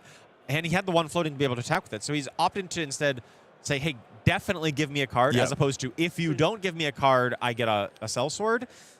It's an interesting trade-off there, and I feel like maybe that's a decision point that we could revisit and see what would have been better. This hand is fascinating for Wesley. Bud in her hands, high current currency, which currently can make a goal. Oh my goodness. Unsheath, sharpen senses. Yeah, so the fact that Wesley was able to take out so many cards from Ryan's hand, he basically just has very low damage output in this hand, at least baseline. Wesley also has the blood on her hands. He's got the copper. He's got the gold. He really just needs to keep 2 cards here, right? He needs to keep a blue pitch or a yellow pitch even to crack the gold to make his weapons free, and then the blood on her hands. Ooh, this is going to be a fun spot. No, never mind. It's not enough to cover. Dead. The drawing dead. So it does wager. So now it's for 5, I believe, because it wagers with the golden grail. If it's wagered, it gets plus 1. Yep. It And- itself gives +1. And then +1 from the drawing dead. And so the winner of this wager Before you play this? discards a card. So if Wesley wanted to cover this up, if he No, this would be. You're still playing this, right? if he wants to block, oh, let's listen in there. I believe they're discussing it, how that works. Yeah.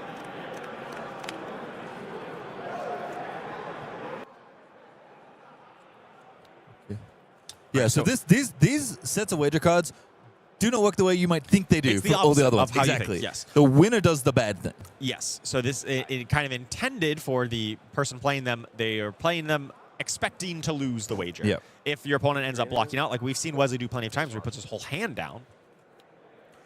So again, when you cover this, now you are winning the wager, which you don't necessarily want to do. Yeah. Currently, as things stand, Wesley would win this wager, which means he would have to discard a card. The Think winner discards. They a might card. be chatting about it. Sorry. Did you say this makes it 4 or 5? 5. 5 because... Oh, wait. Isn't it this 3 plus 1? Or... And then plus is 1 because it's wagering. I see. So if we tie, it's neither of us discards a card, right? Just you. If the attack hits, you win. Otherwise, they win. So somebody always wins the wager. Yes. I thought And it was you don't want to 5 win this minus wager the necessarily. No. That's fine. I'm sorry. That's Yes. beautiful sportsmanship Beautiful out of Ryan. sportsmanship. Obviously, this is a Wesley very asked for a take back. It's a pretty high stakes game. We have 5 minutes left. Yes. And, your life is on the line for top 8 in the calling. And Ryan says, yeah, you got it. I see. I'm sorry. Yes. So that they are clarifying the interaction here. Sorry, I was thinking of Clash. Yes. There's no. This is not Clash. That is the other mechanic in heavy hitters, but not the one that either of them are particularly playing at this point. So Wesley got to reconsider. But I do think if you are Wesley, Whoa, what a bother. you see your hand and you're thinking, Sorry, I've got a really powerful game plan. If I can just keep all this hand is insane. Mm-hmm. So he's got to be thinking, okay, I could just take 4 here, and then 4 is not 5. And I've got the safety of the defense reaction. I think Wesley's got to be like, just doesn't want to block. We did want to block, and then he realized what would happen, and then decided, actually, I don't want to block. So now he's considering, what if I didn't block?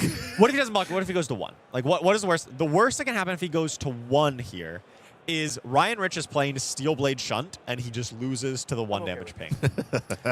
Right? That's got to be the worst case. Hey, you've seen a lot of the deck. You probably would have seen one by now. That's fair. It's been deep in the game, but that's probably what he's considering. Going to 1 is a risky proposition in a Warrior Mirror. Now, Steel Blade Shunt is not the most likely card. No. I don't think that a lot of people are playing these days, but he did have the kind of extra security if Ryan did have another reaction, which he knew he had to take the upper hand, that he could just play the defense reaction and block anyway. Draw a card.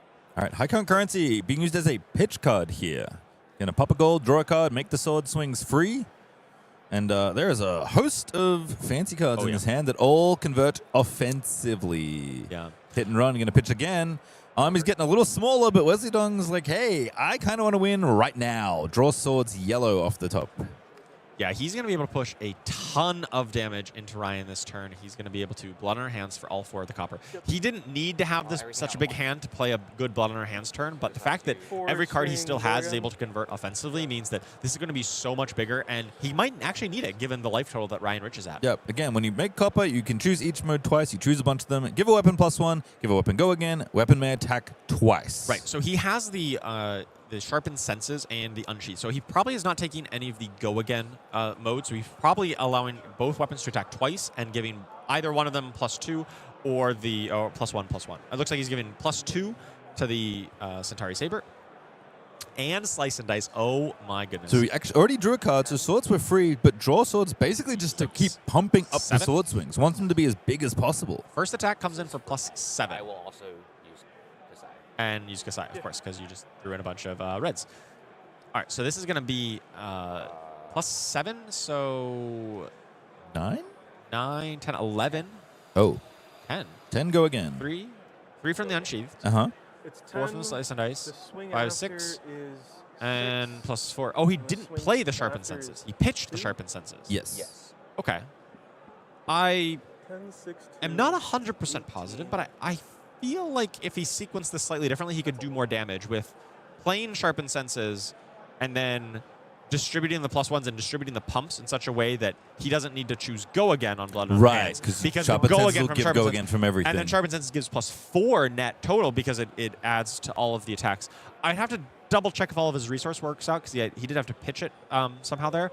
So not entirely sure. But in any case, this is a big turn. Yes. We can split hairs over precisely how big it is, but when you're staring down this big of a damage and multiple attacks from all of these Blood on our hands, Ryan's going to feel very nervous about the situation. I have to say, effectively and quickly resolving Blood in her hands and Kassai, probably one of the hardest things to do in the deck. There's so many Yes. different permutations you have to go through. And there is a minute left in this round, by the way, so this may well be the last turn of the game, or at least one of the last two. There is not a lot left, both in life totals and in time on the clock, as Ryan Rich considers, what do I do? Because this swing is already 10 Go Again. Right. Slice and Dice always makes the next one bigger, so the next attack's going to be pretty big too. Yeah, so at the very least, we've got 10 into what would be 4 baseline plus 2 more from Slice and Dice, so 10 into 6 into 2 more behind that with the hot streak. Ansung Verse is going to get in the way. There's 1 point of block. There's 9 more. That is 10. Yep. That covers that up. Okay. 6. Once more. And I believe the die on the Centauri Saber is representing number of times it can attack. I think that's a +2 from Blood Oh, okay, never mind. +1 twice. And so this will put down to 4. Crack a gold. Oh, make a gold from Kassai. Oh, make a gold, yes. And he's got Privilege Braces Hot Streak. 3. only +3, but time is about to be called That is here. not Ryan's life total. That's Ryan, not one enough. turn. So maybe the slightly different sequencing, if Wesley had played the Sharpened Senses, we'd have to double check the math there, see if we could have gotten one more. That might have been critical. Yeah, I mean, one more swing would have done it based on the totals we can see. Again, a lot of different things to think about in not a lot of time. Oh, sorry. Yeah. And time you don't is wanna draw in if I take the it. round. I'll refresh this. Okay. It seems like based on the timing here, Ryan Rich, time was called on his turn here based on, it was slightly imperfect based on the exact judge timing and our stream display here. Yeah. Wesley has basically his 1 turn here. If Wesley does not win the game on this turn, or Ryan win with a Steel Blade Shunt or something like that, this will be a draw. It's not going to be a Raise Nami, I don't think, because Raise Blades is about to put it back. Unless... Outland Skirmish, Outland Skirmish. Oh, there's more than one army to be raised. Did he draw blue? If Wesley drew a blue... It's yellow, yellow, red. Yes. It's 2 Raise an Army and an Outland Skirmish. And he's just kind of considering which permutation of these 3 cards that are all the same. 2 raise the armies, yeah. Yep. Okay. 3,000 of you watching this final turn play out. See if King Kassai can move 1 step forward Yeah. towards potentially making top 8 and being living legended. So Raise Blades in, Outland Skirmish, Skirmish, Centauri Saber. This does not give Go Again, but it does make quite a big sword. Taken for 11. It's funny, I could play for an out for next turn, but not this turn. 11. Ryan Riching I could play for next turn. Says no blocks. All right, Ryan Rich. Ryan no Rich blocks. gives it up. Wesley takes the game. Here in Very time. sporting from Ryan Rich throughout that entire game, but a very tight game between 2 warriors. Absolutely. Amazingly close game there. We talked so much about how Raise an Army could be the critical point in that matchup, but Wesley didn't even need it. He just needed a big Blood on our hands turn. We thought maybe the little bit of copper was a little too late, but it turned out to be absolutely critical there in the end to allow him to push through the last little bit of Ryan Rich's life total. And right as time is called, he comes in with a big attack, and Ryan, seeing the writing on the wall, no blocks it and takes the loss. Congratulations to Wesley there, taking that win. Yep. I think all the Kassais that are potentially in contention are all X and 2 Okay. coming into this round.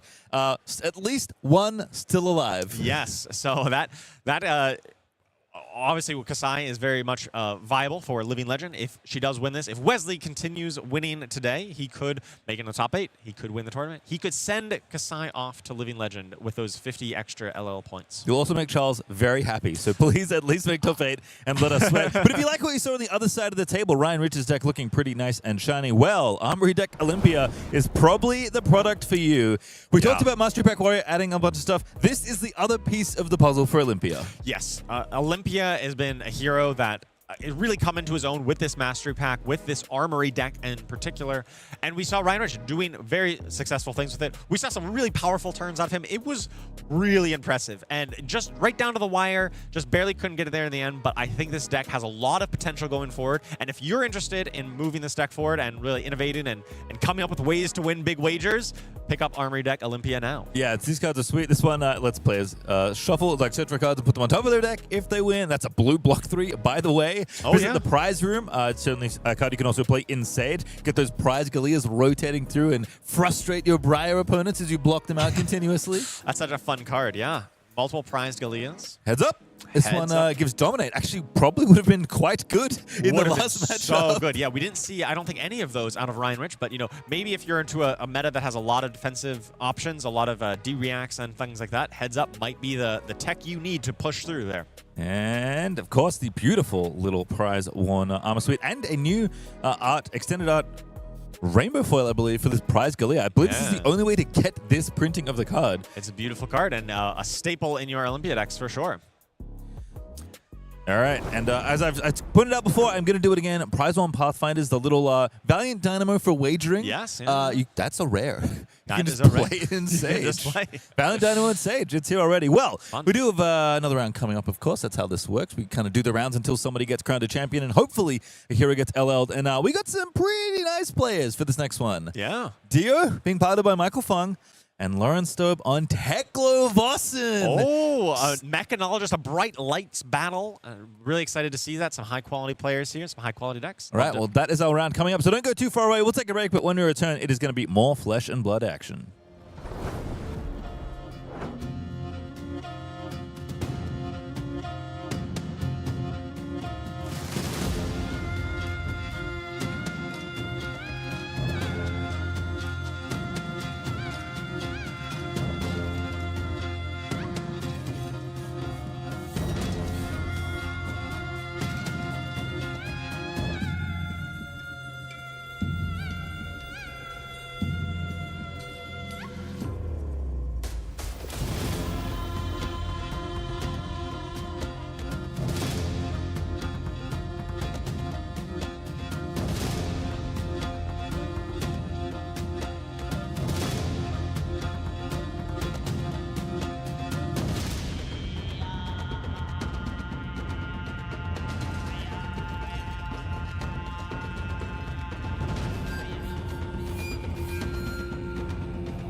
Welcome back to round 9 of Calling Kansas City. I'm still Julian Pastrytime Carr. That is Charles Dunn, who has very much enjoyed his slower warrior-oriented games this weekend. I love me some long games of Flesh and Blood where both players kind of go deep into their deck and find the the key win conditions that they really need, and it's a slog back and forth. That game did not disappoint. 1-1 right down at the wire at the end. An impressive win there by Wesley on Kassai, keeping the hopes of living legend Kassai alive for this weekend. Yeah, we're just coverage maxing. That's the way you have to think about it there. So have a look at the standings, because we are going to do this quite a lot throughout the day, because of course we are moving towards top 8. 5 rounds of Swiss until we get there. This is our second, but after round 8, which was our first round of today, Randy Davis, the only undefeated. That's got to be shockingly close to a lock. Oh, yeah. We talk about so much of the Warriors. We talk about Kassai. We talk about Olympia. Hala is the warrior of this weekend. Randy Davis taking it to an 8-0 record. You got to feel really comfortable there. He seems like he has got a strategy that is very good in things like Aurora and Oscilio, playing that long game defensive. And look at the top of the meta. It's a lot of Aurora and Oscilio. Yep, still looking for Oscilio. Still an X1 Dio, X1 Phi, X1 Jacob Clements. Yeah. And X1 Teklo still all hanging out. Also, Peter Bedentic still alive. But the X2 is looking good as well. Lucas Oswald, a couple of Auroras, Brodie, Betsy, everyone's still hanging out. Rhinar also still alive. Yeah, Rhinar still at 6-2, so a lot of these decks still available. We got some Riptides, we got some Puffins. We got a good variety we're seeing here. Even Lucas Barding still at 6-2 with the Arakni slip through the cracks. He's kind of my pick here, hopefully to make a sneaky run into that top 8. Yep, Bird obviously swapping off of Feng, which makes me personally sad, but still alive on Oscilio. And J-Mag, the Logfather himself on Kassai, trying to add to that potential living legend action as all the X2s, again, still alive here right now. We just saw Wesley still alive alongside Oscilio, Marlin, and Riptide. Yeah, the ranges Even we all more expected to see. Riptides. There's also a Ziggy still alive. There's 3 Riptides still at X-2 and a Ziggy here. There's some variety of decks here. I know when Ziggy kind of first came onto the scene, there was some interesting innovation there. I thought it was a deck that maybe was going to be going up further in popularity, but it's kind of fizzled out. But, glad to see that there's still some players taking it and having success with him this weekend. Apparently is the J-Mag school of Flesh and Blood. Yeah. You make a deck, everyone's like, oh, that kind of seems sweet. Like, yeah, I'm done. Move on to the next thing. Top at a different event.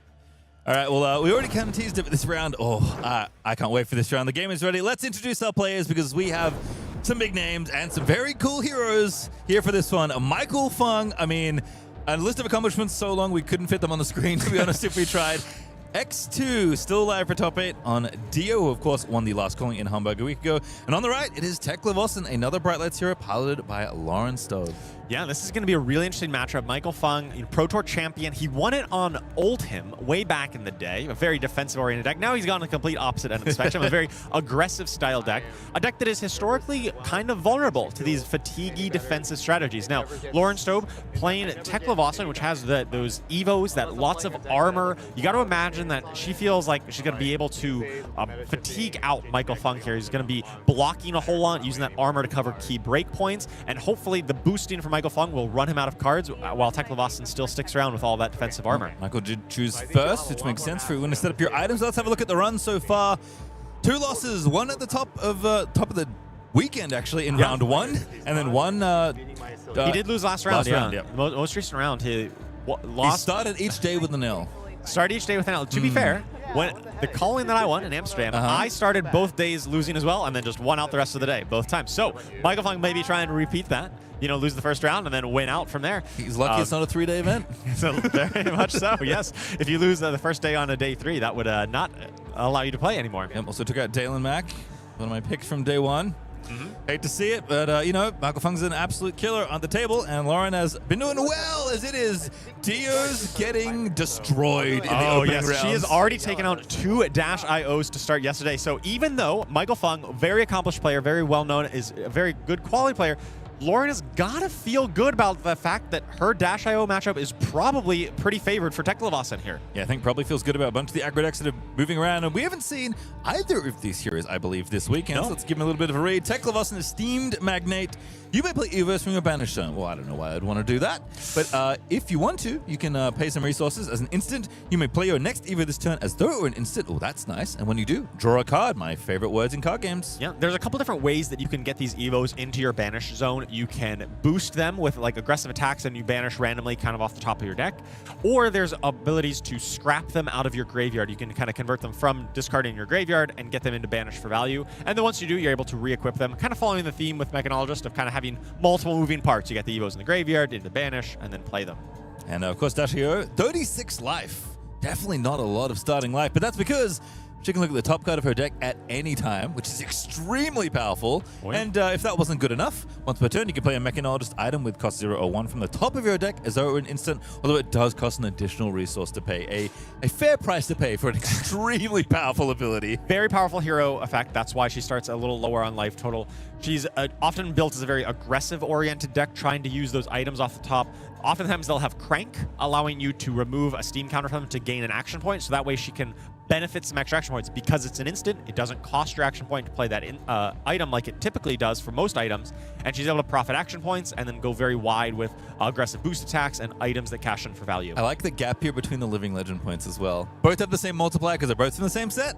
Yep. One has 49 and one has 950. Dash.io right there on the cusp. Teklovossen historically has been a little bit underserved. When he came out in Bright Lights, he maybe needed a few more pieces to really bring the deck together. But I think very recently, I mean, we saw at the Pro Tour Yokohama with Shannon getting top 8 with him, that I think he's finally arrived there. He's finally a viable deck in the metagame, and we're seeing Lauren obviously doing very well with him this weekend. PT top 8 competitor and recent Sage Calling winner. Shannon Petery, very good player. But we got some good players down in our feature match, so let's give them some time on camera. This should be fun. A very aggressive deck versus presumably a very defensive deck, as we have adaptive plates everywhere. As Michael Feng says, good luck, have fun. And I have to think he's a little biased when he says that, because he probably wants to have more of the fun if he can. Yes. Sometimes in card games, fun is a zero-sum game, and the more of it you're having on your side of the table, the less of it your opponent is having. But we'll see. Michael Feng, one that I here, chose to go first. Oftentimes you want to be deploying items on the first turn, and he's got one of the best items to start. Plasma Mainline. Now this is, it is not a 0 or 1 cost. It costs 2 for this item. So actually you're not allowed to play this off the top with Dash.io. Yes, that's true. So it is one of the best ones to have in your opening hand because it costs your action point to deploy. And what it does is for future items that come out, you're able to transfer one of the Steam counters from the main line to the item that you just deployed. Ooh. So any of the items such as like a Cerebellum processor that would typically only stick around for maybe 2 turns, you're able to extend that by an extra turn with Plasma Mainline. Very nice stuff. As Lauren also using Teklo's ability just to filter, just pitching away. Didn't even have, gives you the ability to play Evos. No Evos to play. Doesn't matter. As Evo Beta Base Chest actually did get played. Filling up one of those slots already. You're allowed to play it as an instant. It doesn't need to be from Banish. It can be from your hand. And so she's able to play them as an instant. All right, we have even more Evos. This one is the Majestic one in the slot, if I recall correctly. Evo Steel Soul Gauntlets. Sorry, Soul Controller.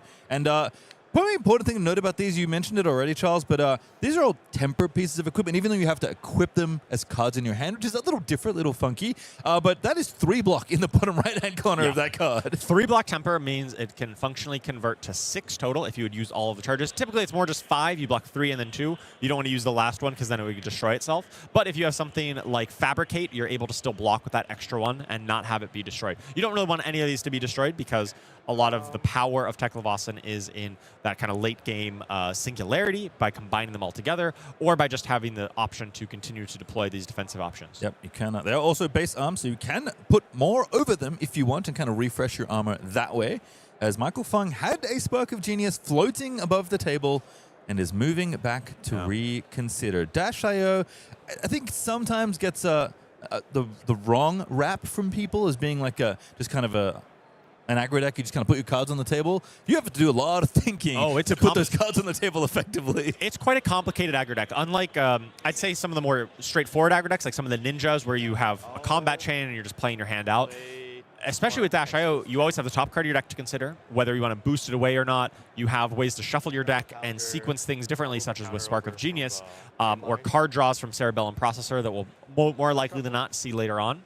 All right, Michael Feng knows what's going on in this matchup, by the way. Another 2-cost item searched out by Spark of Genius, so actually pitched a bunch of cards, not usually how you see Spark used. Often it is just getting a 0 and then cranking away for some action points. And this is giving Teklo more steam counters thanks to the Plasma mainline, and all that means that when you play attacks and you boost them, you can give those attacks more attack power, which you do need to get through a defensive deck like Teklo. Right. Lauren's first turn it looked very unimpactful. You were just kind of playing some armor out, playing some of these Evos. But that's very important for this matchup. The matchup really here is going to be Michael Feng trying to punch through the defensive wall that Lauren is going to be putting up with all of these very beautiful Evos. Yep. Again, same thing. Activate Teklo, play Evo Beta base legs. These ones cost 0. The rare ones from Compendium of Wraith, one of the big reasons I think Teklo has gotten a lot better with that set printing a bunch of support for him. And here comes Ghost Protocol Architect, another Compendium card. Yes, this card, it's an attack that attacks for 1. Why would you play an attack that only attacks for 1? It's a red too. Feels bad. It's a red that attacks for 1, but it has a very important line of attacks. If this was banned from boosting, which it was not, you could play it kind of for free there. Nice.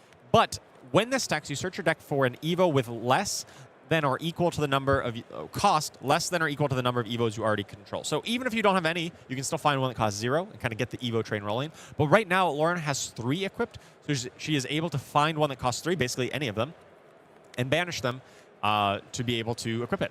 And you do have to banish them, and that doesn't seem so that good. You can't play stuff from... Oh, wait a second. You can, in fact, play that from banish. Teklovossen. So yeah, gonna actually ban Evo Beta base head. Again, the cheaper, not the fun ones with lots of armor, not the majestic ones, but the cost-efficient ones. Looks like wants to complete the set early on here. And she's got still 2 cards left, so probably able to pitch 3 to play one of the Evos as an instant here to really fully suit up. All 4 Evo slots are now filled for Lauren, which means that her weapon is now fully functional. This Teklo Leveler it's a very interesting weapon. Baseline, it doesn't do anything. Yep. But for every Evo that you do have equipped, it gets better and better and better. Once you have all 4 Evos equipped, it is basically a 1-for-3 go-again weapon. That's arguably the best weapon in the game, right? Yep. 1-for-3 go-again just as is. That's really, really powerful. Yeah. And so now she's got a great weapon. She's got some armor all suited up. And still at 40 life total.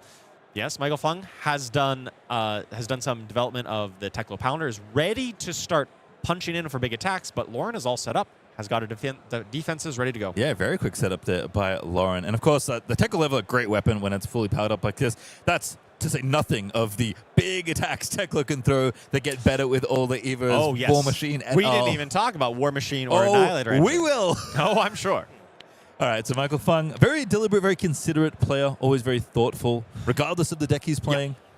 And he needs to be in this matchup. Oh, absolutely. This Every point of damage matters. This is a matchup that will be decided by the thinnest of margins. Can you eke out every last little point of offense on Michael's side or defense on Lauren's side to be able to come away with this win? It's going to be right down to the wire, because every time that Michael boosts, he's basically burning cards out of his deck. And every time that Lauren deploys Evos, she's basically gaining more life to be able to block Michael's attacks with. And of course, Michael Feng is going to get attacked as well. Lauren's not just going to sit here behind the Evos. There's going to be damage dealt on the other side. So Boom Grenade found, I believe. Yep, he was able to play that off the top, pitch the blue for it. Michael uses a second copy of Dash IO to indicate that it was played via that way. And the 2 die on the main hero in the main slot indicates 2 action. Yep, and then so he's got an extra action point to work with. And then did move the Plasma Mainline Steam Counter onto the Boom Grenade, actually. So interesting. Took the crank for the action point, but wants to keep the Boom Grenade around again. A card that, even though in the yellow, threatens 3 extra damage when you hit your opponent with an attack action. Yeah, I've played a good number of fatigue decks in my life, and one of the main strategies that you try to counteract fatigue decks by is setting up individual big turns, right? Because most fatigue decks only have the 4 cards they can block with. Yep. Maybe they have got a defense reaction arsenal, so that's like 5 cards.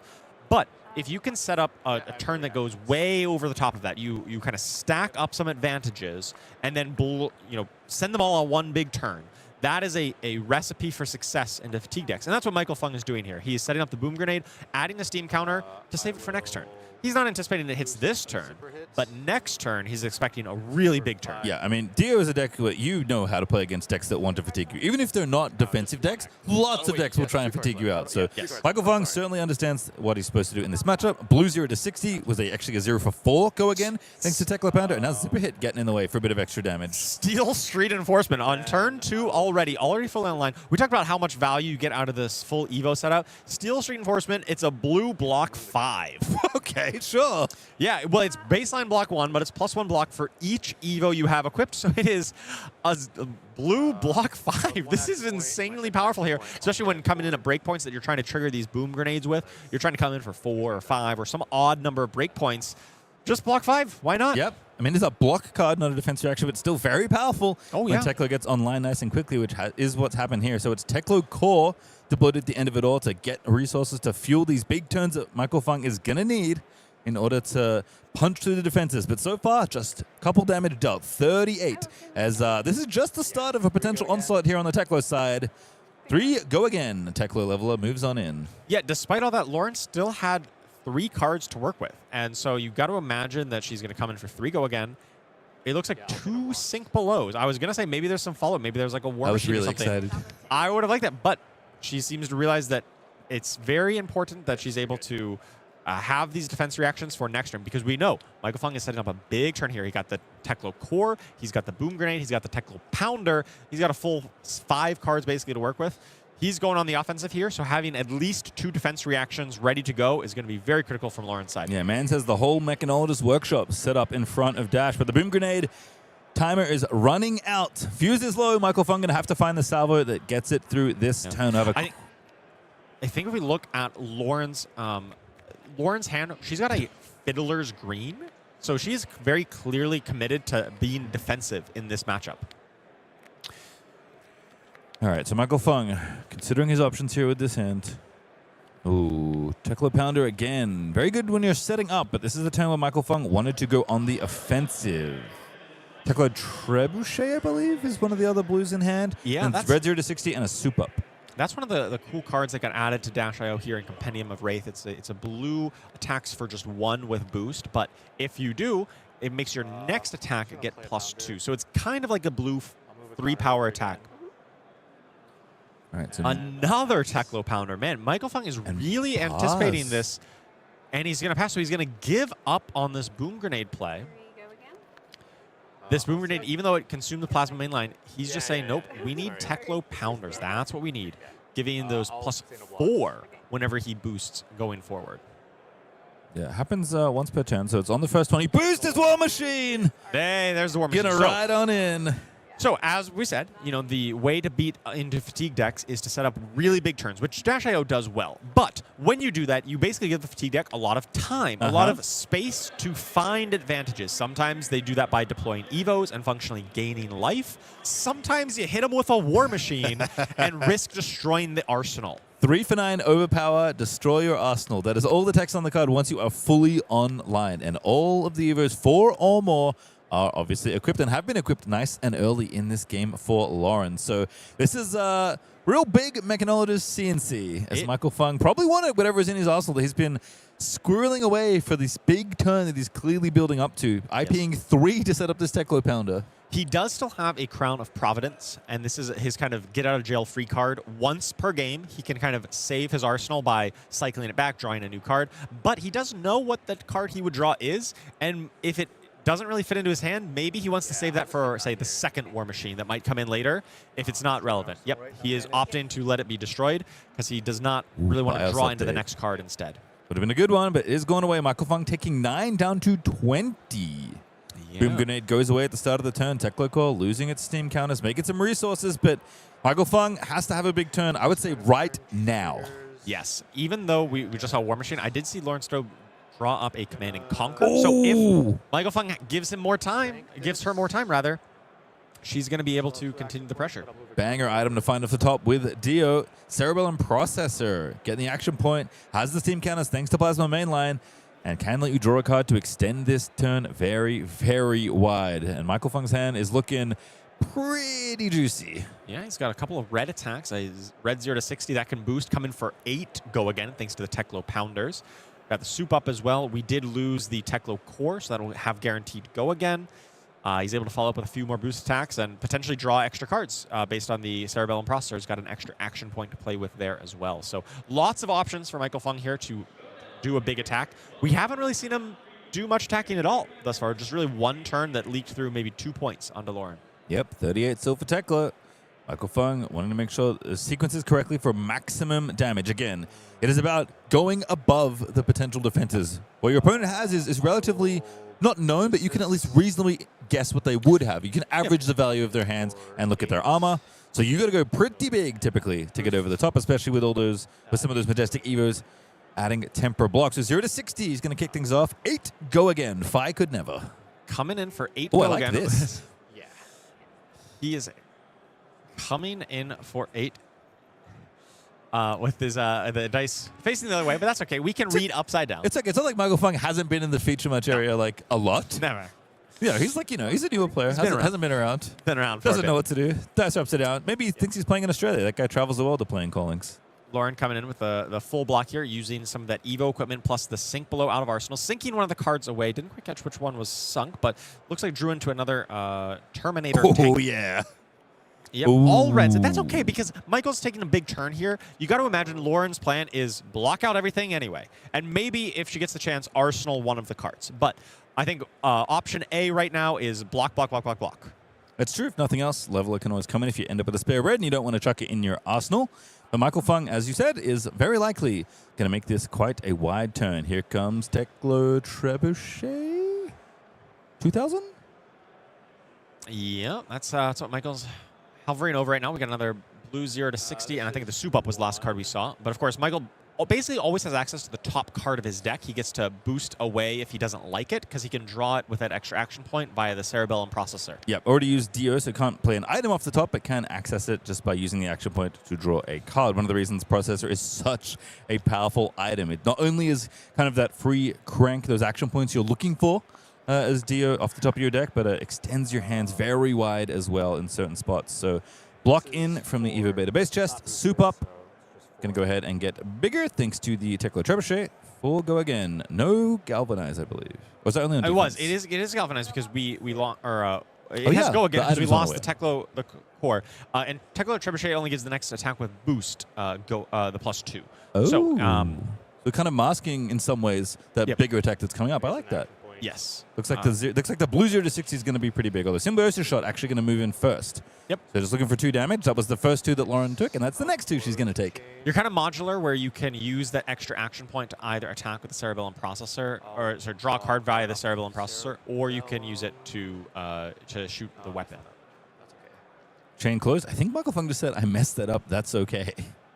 It does seem like he wasted the +2 from the Teklo Trebuchet here. He does not have an action point remaining. No, not anymore. Shot 1 with Symbiosis Shot. Drew a card with Cerebellum Processor. I think wanted access to the Spark of Genius that's in his hand. Use Achilles. Oh, Yeah. he's popping Achilles.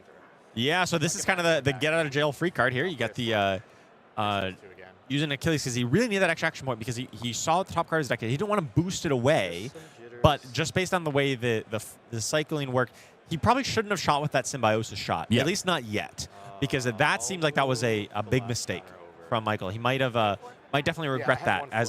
As we talked about, this is going to be a game of inches. This is going to be a game of maximizing every single point of value, and just little mistakes like that, which are uncharacteristic for Michael Feng, but even great players make mistakes from time to time.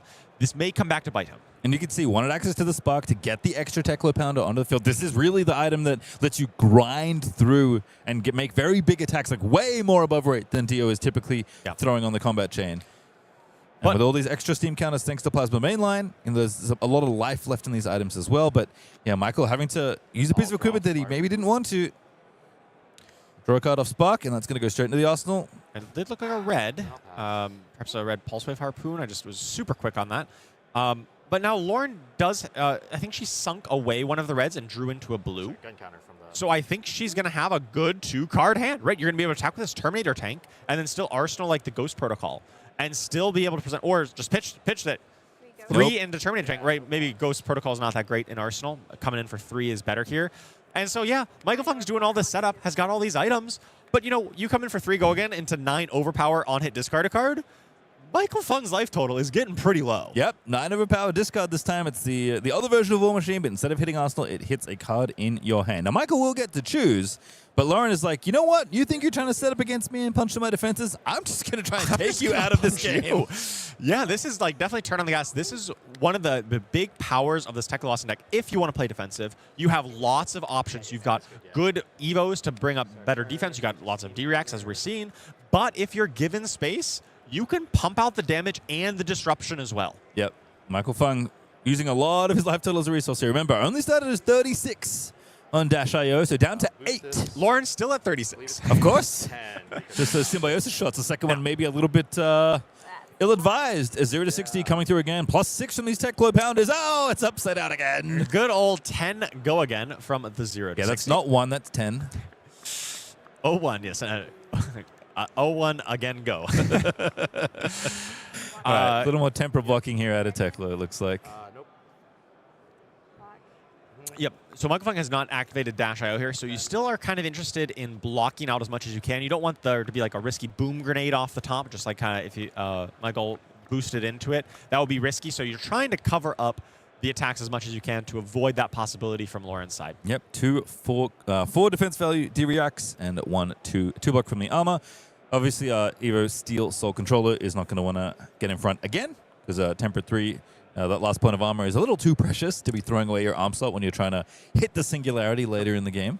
But she does still have 1 block left on her boots as well. That's able to do because that's Battle Worn and not Temper. Very high. So still has a ability to cover a breakpoint if, say, like a 4 damage attack comes through. Able to put a 3 plus the 1 in front of it to prevent any potential boom grenade plays. All right, chain getting broken here from Michael Feng. Yep. So a heist banished away typically means, well, it could be a few things, but typically means Teklo Foundry Heart. Maybe he's getting involved. Yeah. Here we go. This one also does put cards in a place you don't necessarily want them when everyone is so precious, but is going to get some resources and try and look for a better item as Michael Feng struggling to fit everything on his board. Yeah. The Teklo Pounders are sneaking into the arm slot. So I have 3 resources. Michael should have 3 resources. Yes, okay, there he caught it. Because he pitched 2 and then got +1 from the Teklo Foundry. Has 3. I believe I think it was a Pulse Wave Harpoon. In Arsenal, yeah. He's got to think about what else he wants to. Okay, he plays another Cerebellum Processor off the top. That's a huge off the top. Does crank it, get that second action point. Use an action. Use a resource, obviously, because Dash does force you to pay 1 extra for the items, even though Processor itself costs 0. Yep. And then Has extra action point there. 2 action points, so could draw into a card if you want. Do like where Michael's going to activate one of these to draw a card with that extra action point. So he likes what he sees on top, and so now gets access to another one. Again, already started with a pretty big attack to kick off this turn, so wanting to make these 4 cards really work. A lot of different dancing kind of between different items and top of your deck to kind of get this all together, but Michael Feng is looking to sequence a nice big swing here. Yeah, Try and get those life totals whittled down a little on the other side. We got a 0 to 60 and a throttle, so I think the most likely play, assuming it's a Pulse Wave and Arsenal that I think it was, would be like a 0 to 60 into throttle into the Symbiosis shot. Well, there's 0 to 60. 4 go again. Let me see your banish. Yeah, probably just going to be thinking about the possibility of additional boom grenades. Well, I guess there's no boom grenades on top because we've already used Dash.io, Yep. so that's not really a consideration at this point. The kind of damage is face up. There's no trickery to be had here. Might be thinking about a card like Heist. Yep. Just wanting to see what items could be in banish. Right, there is 2 resources and a card left, so it seems somewhat likely that there could be a heist behind this. So Lauren kind of checking all angles here, letting that go through, saving the block for later.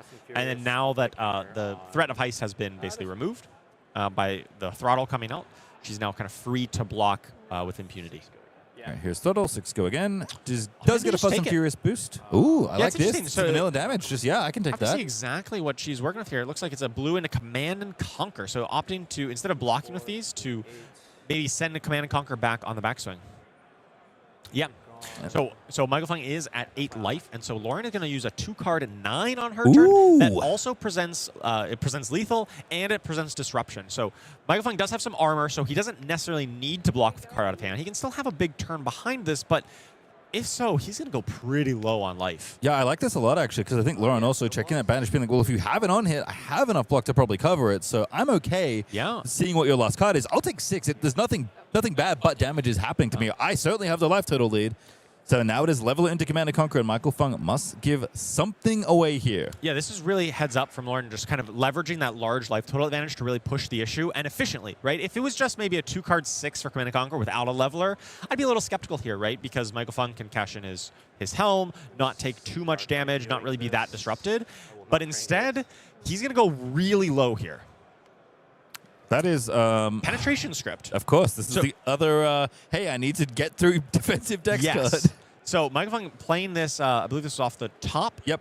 Playing that, because he wants to cycle, he wants the Crown of Providence. He needs to kind of play that beforehand because he doesn't want to draw into it. So he plays the penetration script, does not crank it because you don't want to crank it on your opponent's turn. But now, all of his Magnate's attack action cards get +1, and the first one he boosts gets +6. Yes, he's at 3 life. Yes, he only has 1 armor left. And if Lauren is able to, say, keep a 2-card like Terminator tank, that might just be game over alone because of the overpower. But Michael Feng has to have a massive turn here to prevent Lauren from even keeping that. It's a tall order. She's got 24 life.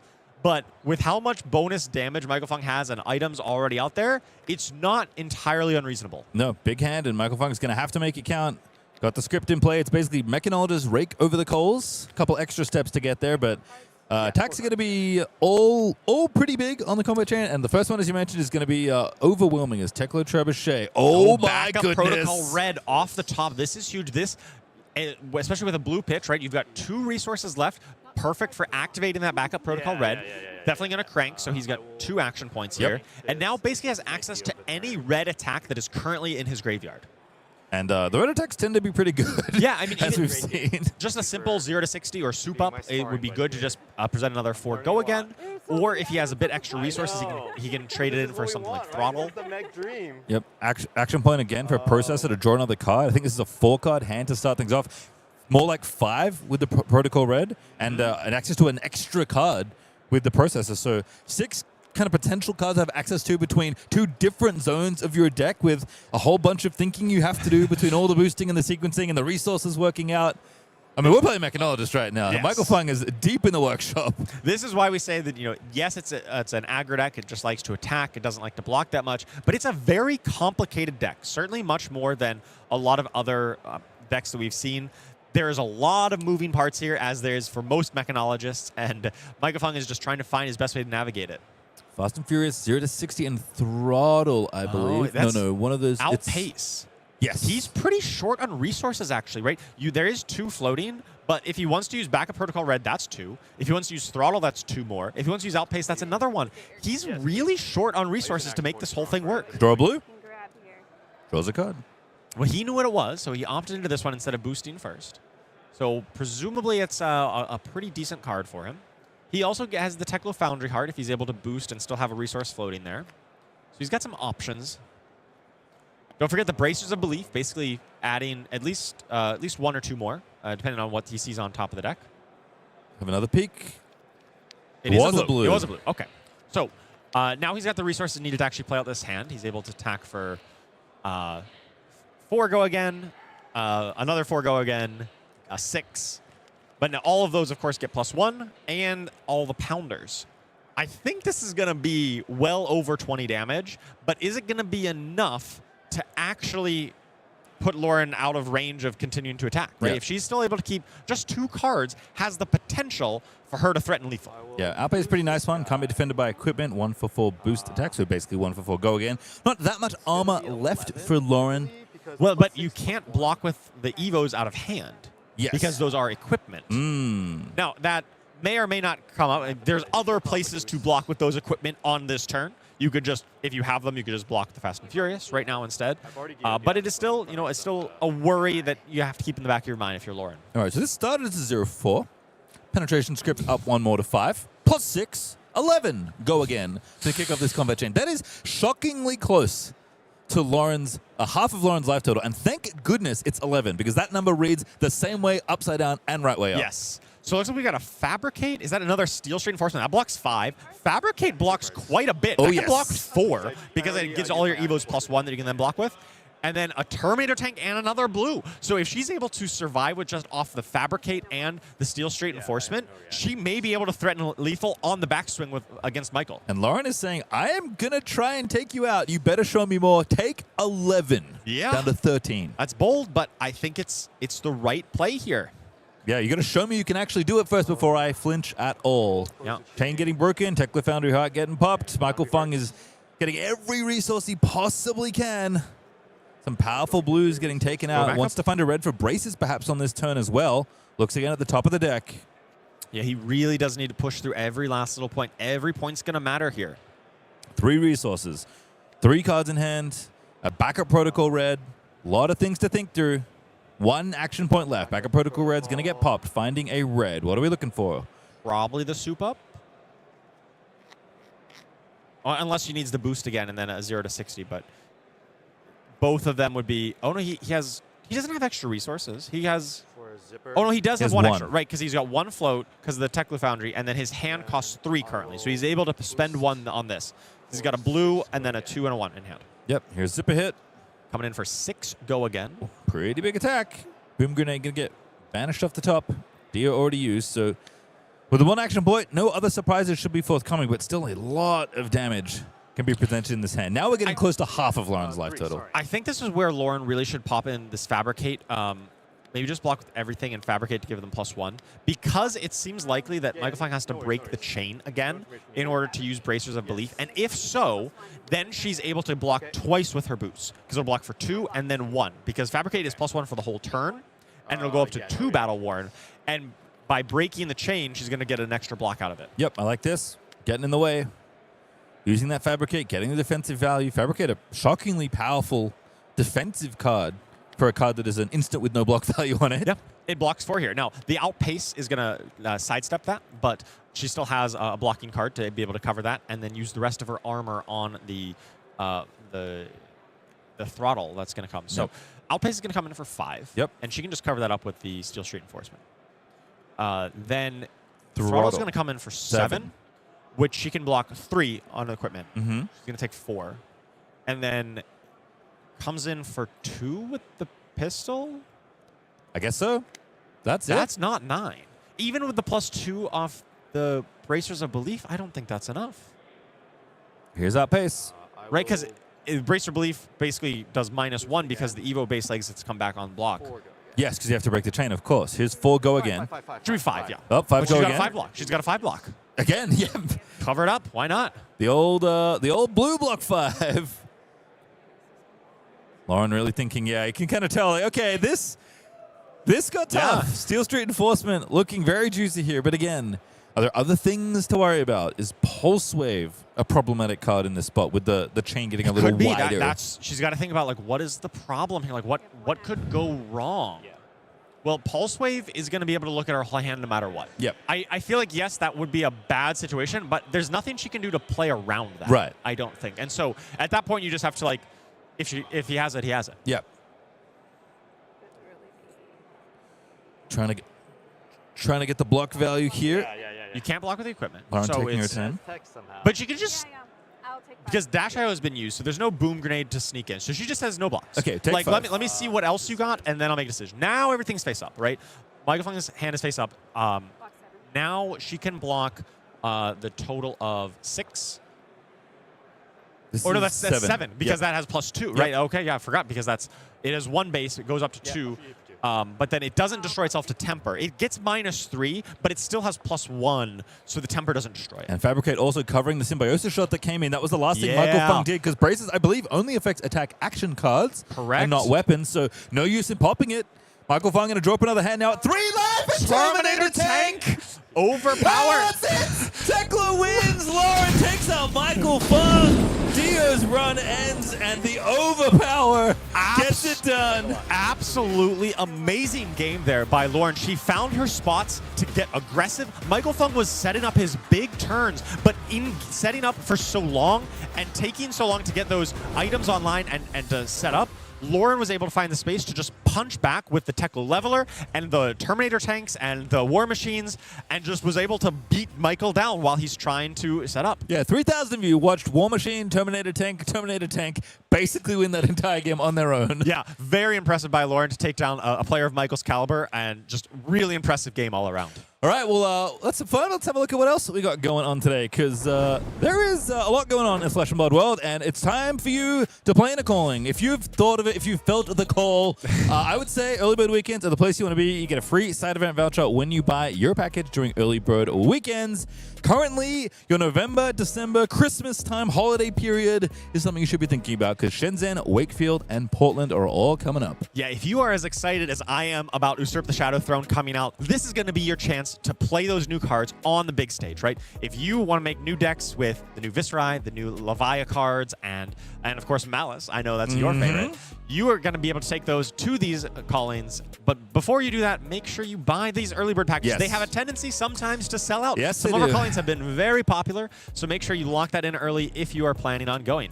Certainly so, especially if you do want to play in those events. You're thinking, you know what, Usurp, maybe not for me. Mastery Pack Assassin and Armory Deck Dr. Mortar will also be out and legal by the time those events hit. The meta is going to change a whole lot in the back half of this year. New sets, new cards, new armory decks. Really excited to see. And some heroes probably going to hit Living Legend. All right, well, I enjoyed that round quite a bit. Named players, exciting heroes, back and forth, a Teklo win. Our next round coming up, pretty spicy. Pretty spicy. Brandon Robinson on Riptide, Lurker of the Deep. I like X2. Riptide. And the boy wonder, Brodie Spurlock is up on Vynnset. Don't go too far away, because next round is going to be an absolute banger.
Welcome back to Calling Kansas City. We are in round 10 of this Flesh and Blood calling, where the matchups just keep getting spicier and spicier, I feel like. The two games we've shown today have been so exciting. I am just, my heart rate is up. It was so thrilling to watch the end of that last game of Michael Feng versus Lawrence Stobbe playing the Teklo versus Dash.io matchup. Yeah, we have 3 rounds left, 10, 11, 12, before we cut to top 8, which is 3 more rounds of high-stakes Flesh and Blood.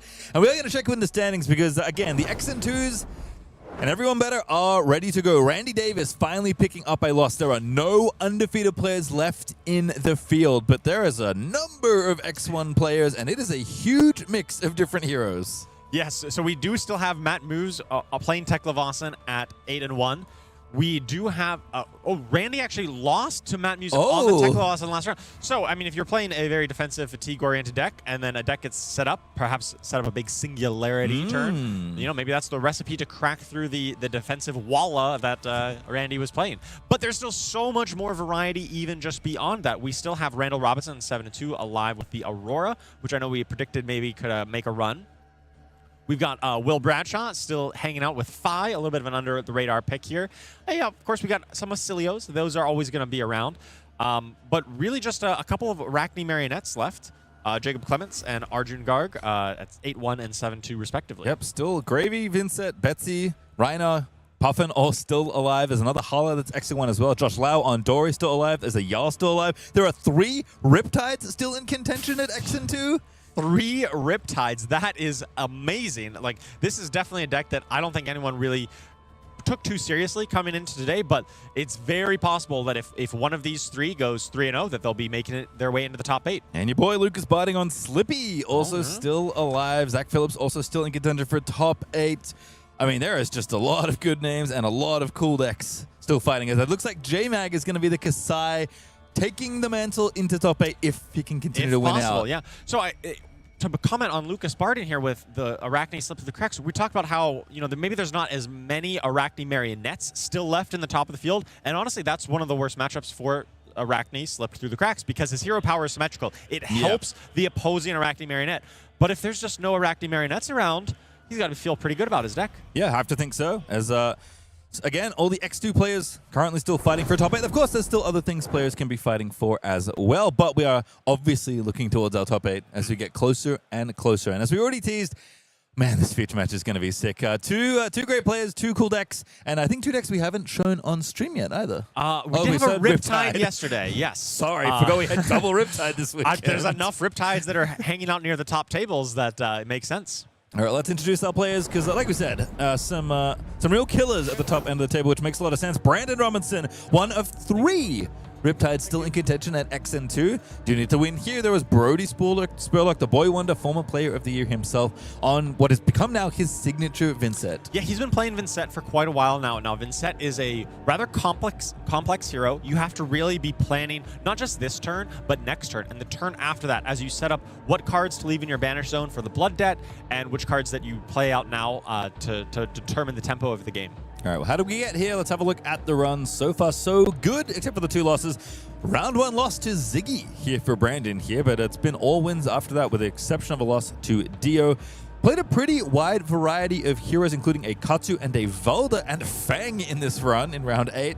But notably, despite all the Vynsets that popped up in our runs yesterday when we started checking, hasn't played Vynnset yet. No Vynsets here, no Oscilios either, the most popular deck, but I still faced a very wide meta. Did manage to take down Dylan Dietz on the Arakni Marionette just last round. So definitely coming in today pretty hot. Has won 5 in a row and looking to make it 6th here against Brodie. All right, well, on the other side, Brodie, 3 wins to kick things off. Lost to Randy Davis. That is not very surprising given the matchup. And of course, Randy's run on day 1. And then a loss recently in round 8 to Arjun Garg on Marionette. But did get through Betsy. Now, it's funny. We keep seeing Brodie punch through defensive decks in the feature match area on Vynnset.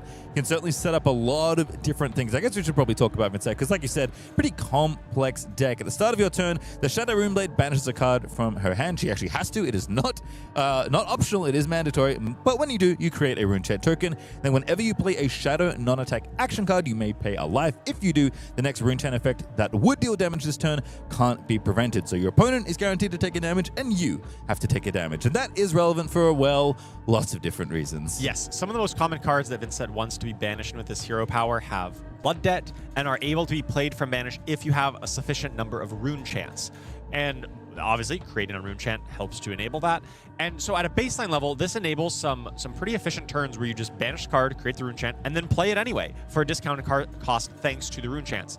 But the skill here is planning the long game, is banishing a card and then choosing to take the Blood Debt at strategic times to set up a larger turn later on. Yeah, I think the thing that helped me as when I first started playing Vynnset, because this hero is just so cool, actually kept playing against her as Prism, and I was like, this matchup is unwinnable. Let me play her to figure out how to maybe win, and then I just kind of fell in love with the deck. But someone described it to me as like, think about Vynnset not as a 40 life hero, but a hero with like 30, 32 life, somewhere in there. You will start to have much more successful Vynnset games when you realize you just have to take damage sometimes to set up. Yes, you absolutely have to in order to enable the most powerful turns that she can unlock. And are both awaiting their first champion. Could be this weekend. Let's get down into the feature match area and have a look, shall we? Because, oh my goodness, I think Brandon Robertson has one mission in life. Redliner usually signals one thing only. As Riptide, I am trying to kill you. Yes, so we have seen a number of different bows out of some of these heroes.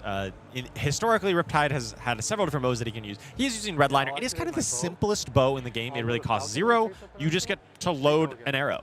You know, no frills, no extra text, just load an arrow. You don't even have to actually tap it, right? Brandon's just doing it here to kind of indicate that it's been used. But it is a once per turn still, but it is not officially tapping. Yes, which is what the high season one does. Ah, yes, of course. Of course. Very different. Very different. But as the name implies, Redliner probably means we might be seeing somewhat of a red line style of deck, where he has a deck very full of reds. We do see a 4 red hand for Brandon, but I'm sure he is just perfectly happy having 4 reds in his hand. I think so. And Brodie also takes up the tunic. Vynnset is considering the first banish, and Brodie's equipment slot is very standable. I'll have a quick peek at it anyway. Faceberg, Vexing Quill Hand, Final Spring Tunic, and Spellbound Creepers, often the thing that gets powered up by Tunic when big turns are happening. And of course, the new Grimoire of Felling Song, been a really good consistency piece in the offhand for Vynnset as Brodie's off to the races. That is nuts. Yes. 2 Malefics to kick things off, 2 enchants behind as a result. They might be yellows, but widespread destruction already coming through to threaten the arsenal. Yeah, Malefic Incantation, probably one of the most powerful cards in Vynnset. It's just a core consistency value piece. We already see Brodie cash in that Vexing Quill Hand right off the bat. You just need to be able to get the rune chance to the threshold to be able to play these cards like widespread destruction. And he got up to 3, is blocking in with the Crown of Providence so that he can at least preserve his arsenal, you know, not lose that extra card. But he's not really interested in blocking too terribly much. Brandon's side, he is very much interested in sending a big hand back at Brodie. You think so? Yeah. We've got 2 pumps. We got a Premeditate. Riptide trigger allows you to kind of load for free, and when you're loading a Bolt and Shot, now this is a card we haven't seen in a while. It's was an all-star back in the day when Lexi and Azalea were all over the meta, but recently we haven't seen too much of it. Yeah, if this card's power is greater than its base, it gets Go Again, and when this hits, reload, which is pretty much what Riptide wants to do anyway when you play cards, so it just gives you a way to chain arrows into your arsenal and fire them out by reloading over and over again, because this does have Go Again. Brodie's seeing this is going to be a pretty big attack coming in for 7, and so he's opting right away to just use this Face Purgatory. This is a powerful piece of equipment. It's probably you know, one of the strongest headpieces in the game when it works. If you block with it along with an attack and a non-attack, so it's kind of specific pattern, you are able to make them discard a card, and you get to draw an extra card. It does kind of require a big attack to really get the full value, but hey, 7 is a pretty big attack. Yeah, kind of giving away 2 cards, getting 1 back, so it feels like you're a little down in value, but you also get a card from your opponent, so net neutral as far as kind of total cards that get exchanged, but also get the block value of the cards you put in front. So covers that one up, triggers the face perk, gets a discard, and laced with inertia. He's going to fire this one up and drill shot immediately, going over the other side. Yeah, despite that, Brandon is still coming in for 7 with drill shot on hit, put a -1 counter on one of the equipment that Brodie controls, probably his Creeper or Tunic, and also triggers an inertia. And I believe Premeditate is still active, so it would be, because it's the next time an attack hits. Or is it the next attack? Premeditate here. Oh, it's any It is attack, now. yes, for the rest of the turn for premed. Yep, the next time an attack attack card. action So card this hits. is actually still live.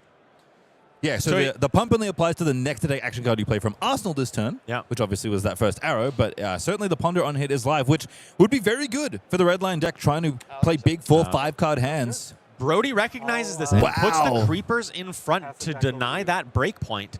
He was really scared of giving that extra value. Like, we talked about how creepers really enable the turn, but Brodie's nearly out of equipment. Iron Rod Jordan's getting involved. 1 defensive value. And here comes Malefic. Shrinking down for 2 more rune chants on the back, but of course, Deathly Whale, the bread and butter rune gate card for Vynnset. On pain, make a rune chant for each hero that got damaged, and here's Return Fire. Little value action. We saw Return Fire yesterday in Riptide, and that version was maybe a slightly more defensive-oriented Riptide, which certainly wasn't playing Redliner. And we talked about how Return Fire has a lot of conditions to unlock its full 7 points of value. You need to have the empty arsenal. You need to have the arrow to attack with. Well, Brandon has lined it up perfectly. He literally just got 7 points of value off of that. The 4 block value plus the 3 bonus pump, and the Swift Shot gets go again, and he still has his action point left. He's still going to have his Redliner activation. Brandon is really doing some value gaming here. He's coming in. 0 for 4s on deck, Ravenous Rabble, and Scar for a Scar. Got to sequence those in a particular order to get all your damage out, but it's going to be go again, go again, go again on this turn. Thanks to Return Fire, very kindly putting the arrow in your arsenal on your turn face up. So you get the effects of your Swift Shot and your things like Dry Powder Shot, which I am sure is in Brandon's deck, given what we've seen already. Also, I forgot to mention it earlier, but I do appreciate that he's got like a little Spell Void one in his quiver slot with Enchanted Quiver. Obviously quite good against Spellcilio as well, but in a pinch, stopping 1 rune chant might be the difference between winning and losing this game. Could be Spell Void too, depending on how it lines up. True. Seems a little less likely, but it is possible. And, you know, just think about, like, the value that Brandon did on this turn. He's got a full red hand, which is typically risky against Vynnset, but he converted that into 4 block. He's going to attack for 7, into 4, into 4. That's 19 value? Am I doing my math right here? Yeah, I'm assuming the Ravenous Rabble hits a red on top, which is pretty likely. It's going to hit a red. It seems quite likely. That's a 4-card 19 that Brandon is pumping out this turn cycle.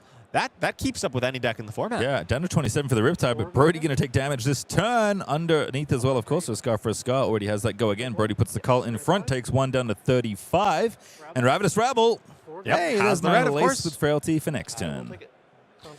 Brodie says, you got me, down to 31. Brodie had a pretty big life total. A lot of it has evaporated now, but he still has the 3 rune chance, does still have a bit of a life total lead, so you got to still feel okay as Brodie. 6-2 to counters. Not quite the number.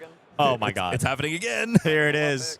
We have another Return Fire, this time with the Dry Powder Shot that you assumed was in his deck, which it turned out to be true. And this time, you don't need to go again because it's all Tall Pump. So you're just going to make 1 really big attack when this Return Fire hits the combat chain. Deathly Delight coming on in. Sonata did find a Red Malefic, which is a great thing for Brodie's engine to keep going, but not going to be any extra life gained, although Deathly Delight doesn't really care about you taking the on-pain effect as Vynnset. You just want to deal damage the other way. The Return Fire is going to happen. Dry Powder Shot's going to be put away into Banish, but only temporarily.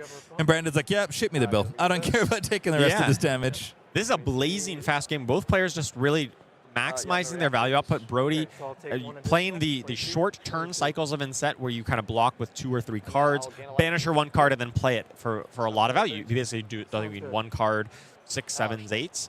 And then Brandon just trying to block with his most efficient blocks and then send it all back right to Brodie. 22. And how about this? 5 plus 6, 11? 11 on hit Frailty and Blood Rot. That's on top of already blocking 4. Pretty good.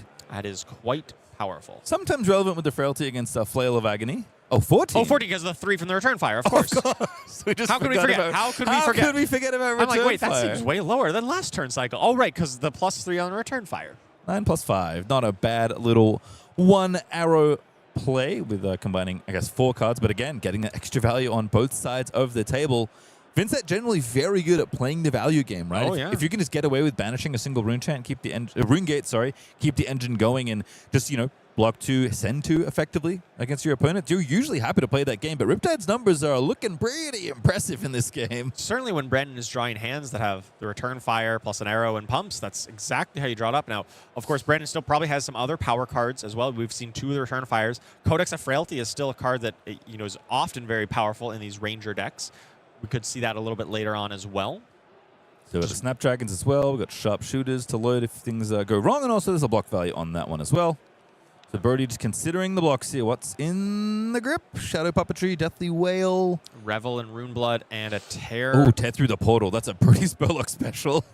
Yeah, this hand is actually pretty lackluster on Brodie's side. It's 3 non-attack actions and a blue Rune Gate card. It's the only card that blocks 3 out of this hand. Yep. And even if he banished it, he wouldn't be able to cast it because he would only have 2 rune chants rather than 3 required. Not sure what's in his arsenal and if that could make this any better, but it seems unlikely. He doesn't have anything that he loves to banish here, and blocking with this hand is pretty lackluster as is.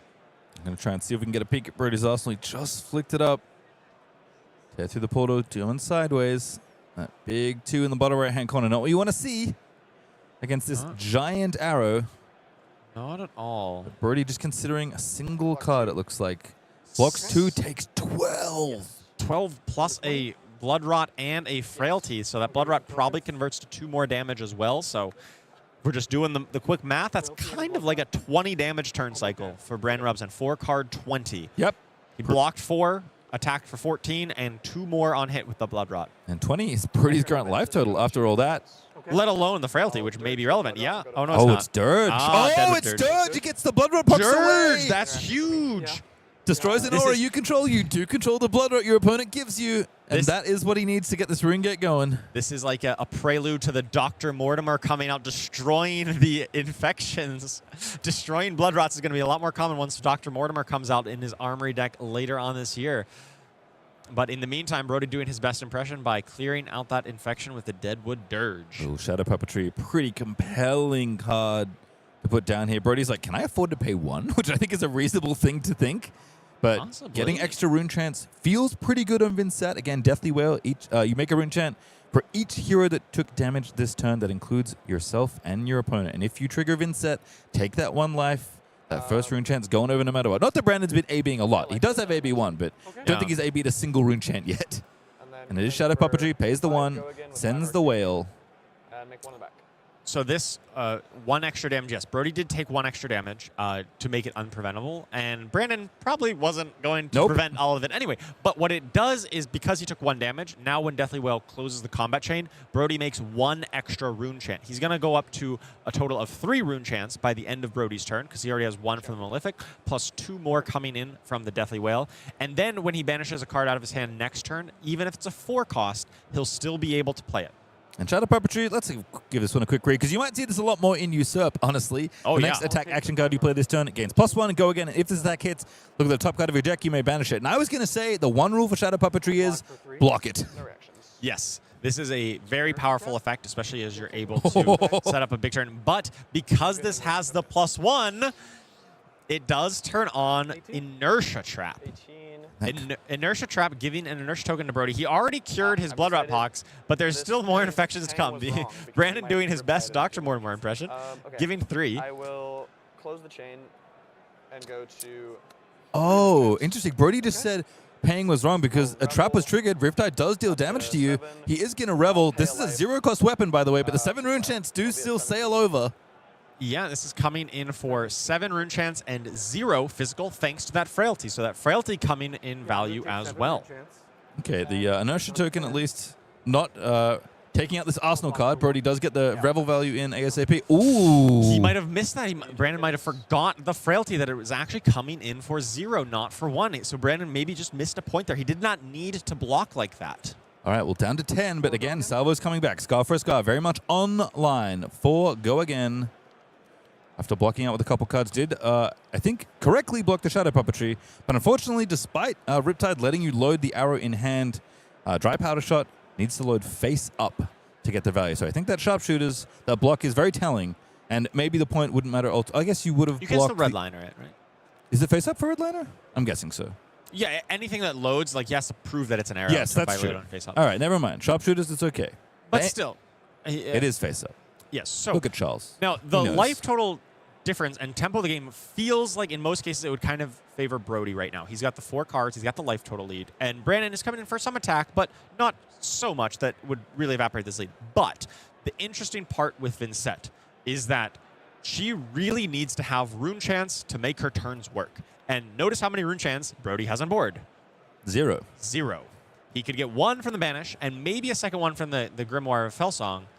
But if he has, like, say, the 3 power that we do see in his hand, we do see the 3 cost Widespread Annihilation, or Widespread Destruction, and the Deep Recess of Existence, which costs 4. Yeah. He's not going to be able to make any attack next turn. Take one. Yeah, 16. And that's going to really offset the tempo of the game, as you mentioned. So taking 1, blocking 3. Redliner going to load it up. Here's 5 more for your troubles. 5. Brodie So- at 16. Could Brodie have played Call as an instant there? Yes. So in response to the Redliner activation, could have activated Call. Now, he would have had to banish an extra card out of his hand, but then functionally he would have been able to block a bit more by banishing that dry powder shot instead of attacking. Could have done it in the damage step too, I believe. Yeah. Right? Kind of the same trick that the old going in a flash gamers use. So definitely had the option to play Calls an instant is when you take damage. And that is when your opponent attacks you and you take damage, that is an instance of taking damage. So Brodie going to consider these 3 cards, but as you can see, that left one is a Cull. So Brodie, some minor mistakes perhaps, but back-to-back. Very tricky games to navigate despite, again, just how intent on ending the game each player is. Yeah, not a guaranteed mistake because he Yeah. would have had to banish something else, and functionally he would convert the Call plus another card into 5 block, but it would stay in his banish zone. Yep. So he could have loaded up 2 cards in his banish zone. Then he's taking 2 Blood Debt. And so maybe that's not where he wants to be, given the way the tempo of the game is working out. But Yep. it is always an option, and that's why Call is such a tricky card to play and to play around. Oh yeah, Cull's an all-star in Vynnset. One of the most powerful and also one of the trickiest cards to play correctly. And again, this deck is very tricky to play. As Brodie looking through his graveyard, checking what he has left, you have to think in terms of power cards, in terms of rune chant makers, couple Malefics, couple Sonatas left in there to maybe go find those auras.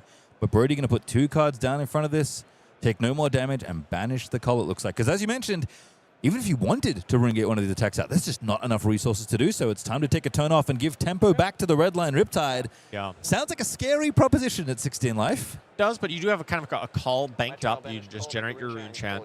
But this is the nature of Vynnset. Sometimes you're going to have Ooh. on turns and off turns. Oh, he's just sending the Call right now. He doesn't want to give Brandon the full 4-card hand. I Oh, like but it. Empty the banish, don't take the damage, and Tarpit Trap finds its way into the banish. It only hits the Tarpit Trap. That is not where you want to be with this, because that was going to be a kind of a dud of a card anyway. I guess it would have gone to the arsenal, and maybe Brandon could use it to block later, but it certainly doesn't blunten his attack, his damage output right now. 7 go again, on hit, make a inertia, on hit, reload, which is actually, well, Redline is there. So not that important, but, you know, always fun to threaten. And we know a drill shot is waiting in the wings. Brandon's like, let me put this in my arsenal and fire it at you, please. Yeah, the important part here is that by pumping up the Bolton shot, you give it go again. Yes. And so the fact that he had a pump means it has go again, and he's able to fire both arrows. That is one of the tricky parts of this red line Riptide deck, is finding sources of go again. You've got some cards that naturally have go again, but you just need to make sure if you have a high arrow hand, like multiple arrows, finding a way to fire them all at once is very important. All right, takes 1, doesn't reload, closes the chain instead. Activate my bow. Go to drill shot. in. Redliner, drill shot. Brodie took 1, blocking 6 with 2 red fasting Kassai. And this one's going to shrink the potential block value of that tunic. Not that it's particularly relevant, although it does have piercing, so Brodie can't really put it in the way, which is going to turn off a point of life that Brodie won't be able to get back And if this drill shot hits. Only has piercing if it has an aim counter, which I don't think he, Oh, you're right, he it really doesn't have an cares aim about. counter. That's, but it still is threatening basically +1 damage that tunic is never going to be able to block. Typically, you expect like, oh, I can cash my tunic for 1 block at the end of the game. No longer the case. Yeah, looks like Brodie's saving this tunic counter for, I assume, the Grimoire, which does take 1 resource to pop. He's going to Spanish. need that this turn here. Yep. In fact, we can see it in action. Ooh, Envelop. Envelop in Dark is similar concept, right? One cost card to be able to create a rune chant and hit that metric here. This is lethal as presented on the table. Obviously, there's a little spell void effectively from Enchanted Quiver. There's AB. There's cards to block with. Brandon isn't going to lose this turn I'll take if he puts his cards on the combat chain correctly. Oh, do you- But he's going to take the 3 rune chance down to 7, and that Deathly Wail, even though it's blue, thanks to Envelop, is now coming in for 7. Here's another inertia trap that's going to trigger the trap. 2 inertia trap. That triggers 2 pings on a Brodie. This is the power of Riptide, dealing 2 more damage and still blocking out most of this damage output. But it does critically turn on the Deathly Wail to give an extra rune chant on the back end. Just like when Brodie said he took an extra damage earlier, well, now it's coming back to help him. Oh, okay. I guess he didn't pay then for Envelop that time, even though it was a shadow non-attack, which would make a lot of sense. Learned his lesson, I suppose. Learned his lesson, realized that Riptide does have some traps. Down to 8. Rabble flips a red. Searing Shot coming up next. That's, again, another big red arrow. As 4 go again, going to look to threaten Brodie's life total. And Brandon loaded something into the arsenal. And, I don't know, 9 times out of 10, that's going to be a 4-attack arrow. Seems likely another arrow coming in behind this. So just continuing on with converting each card here for about 4 points of value. The inertia traps blocked 3 and dealt 1. And now Ravenous Rabble and arrow behind it also going to be dealing 4 per card. All right, so Brodie, once again, considering all the options. Ooh, Rainbow Whale almost. A red, a yellow, and a widespread destruction alongside a Fasting Carcass. Fasting Carcass, pretty good card if you're trying to go a little wide. I don't think Brodie can afford to go wide this game. That's going to take some setup that I don't think he has time for. So Yellow Whale going to get in. 3 rune chants still ready for Brodie, so can send a rune gate. Going to take 1. Yeah, this Endless Arrow. Ooh, Endless Arrow. 4 more. Very potent on hit, allows him to keep it back in his arsenal. Brandon, if he wants, or if Brandon, so if Brodie lets this hit, if he just blocks 3 or just lets this hit, I imagine Brandon's going to give the Snapdragon Sailors go again and then reload it and fire it again, just to really threaten Brodie, like, hey, you must give me a card, otherwise we're going to keep hitting you because you got 7 life. Here's 4. He's going to send another 4 behind it. Is Brodie thinking about deep recesses here? Oh no, he's widespread. Yeah, I think the ideal play for Brodie here is block this out with 2 cards. He would have preferred Tunic, but of course that has the -1 counter. And then just send a single 1-card hand that threatens lethal and takes probably 2 cards out of Brandon and still chips him down. How many reds? All reds for Brandon. Yeah. So again, the AB1 is going to cost a full card every single time. There are 4 rune chants, and I think this is why Brodie is sending this rune gate specifically.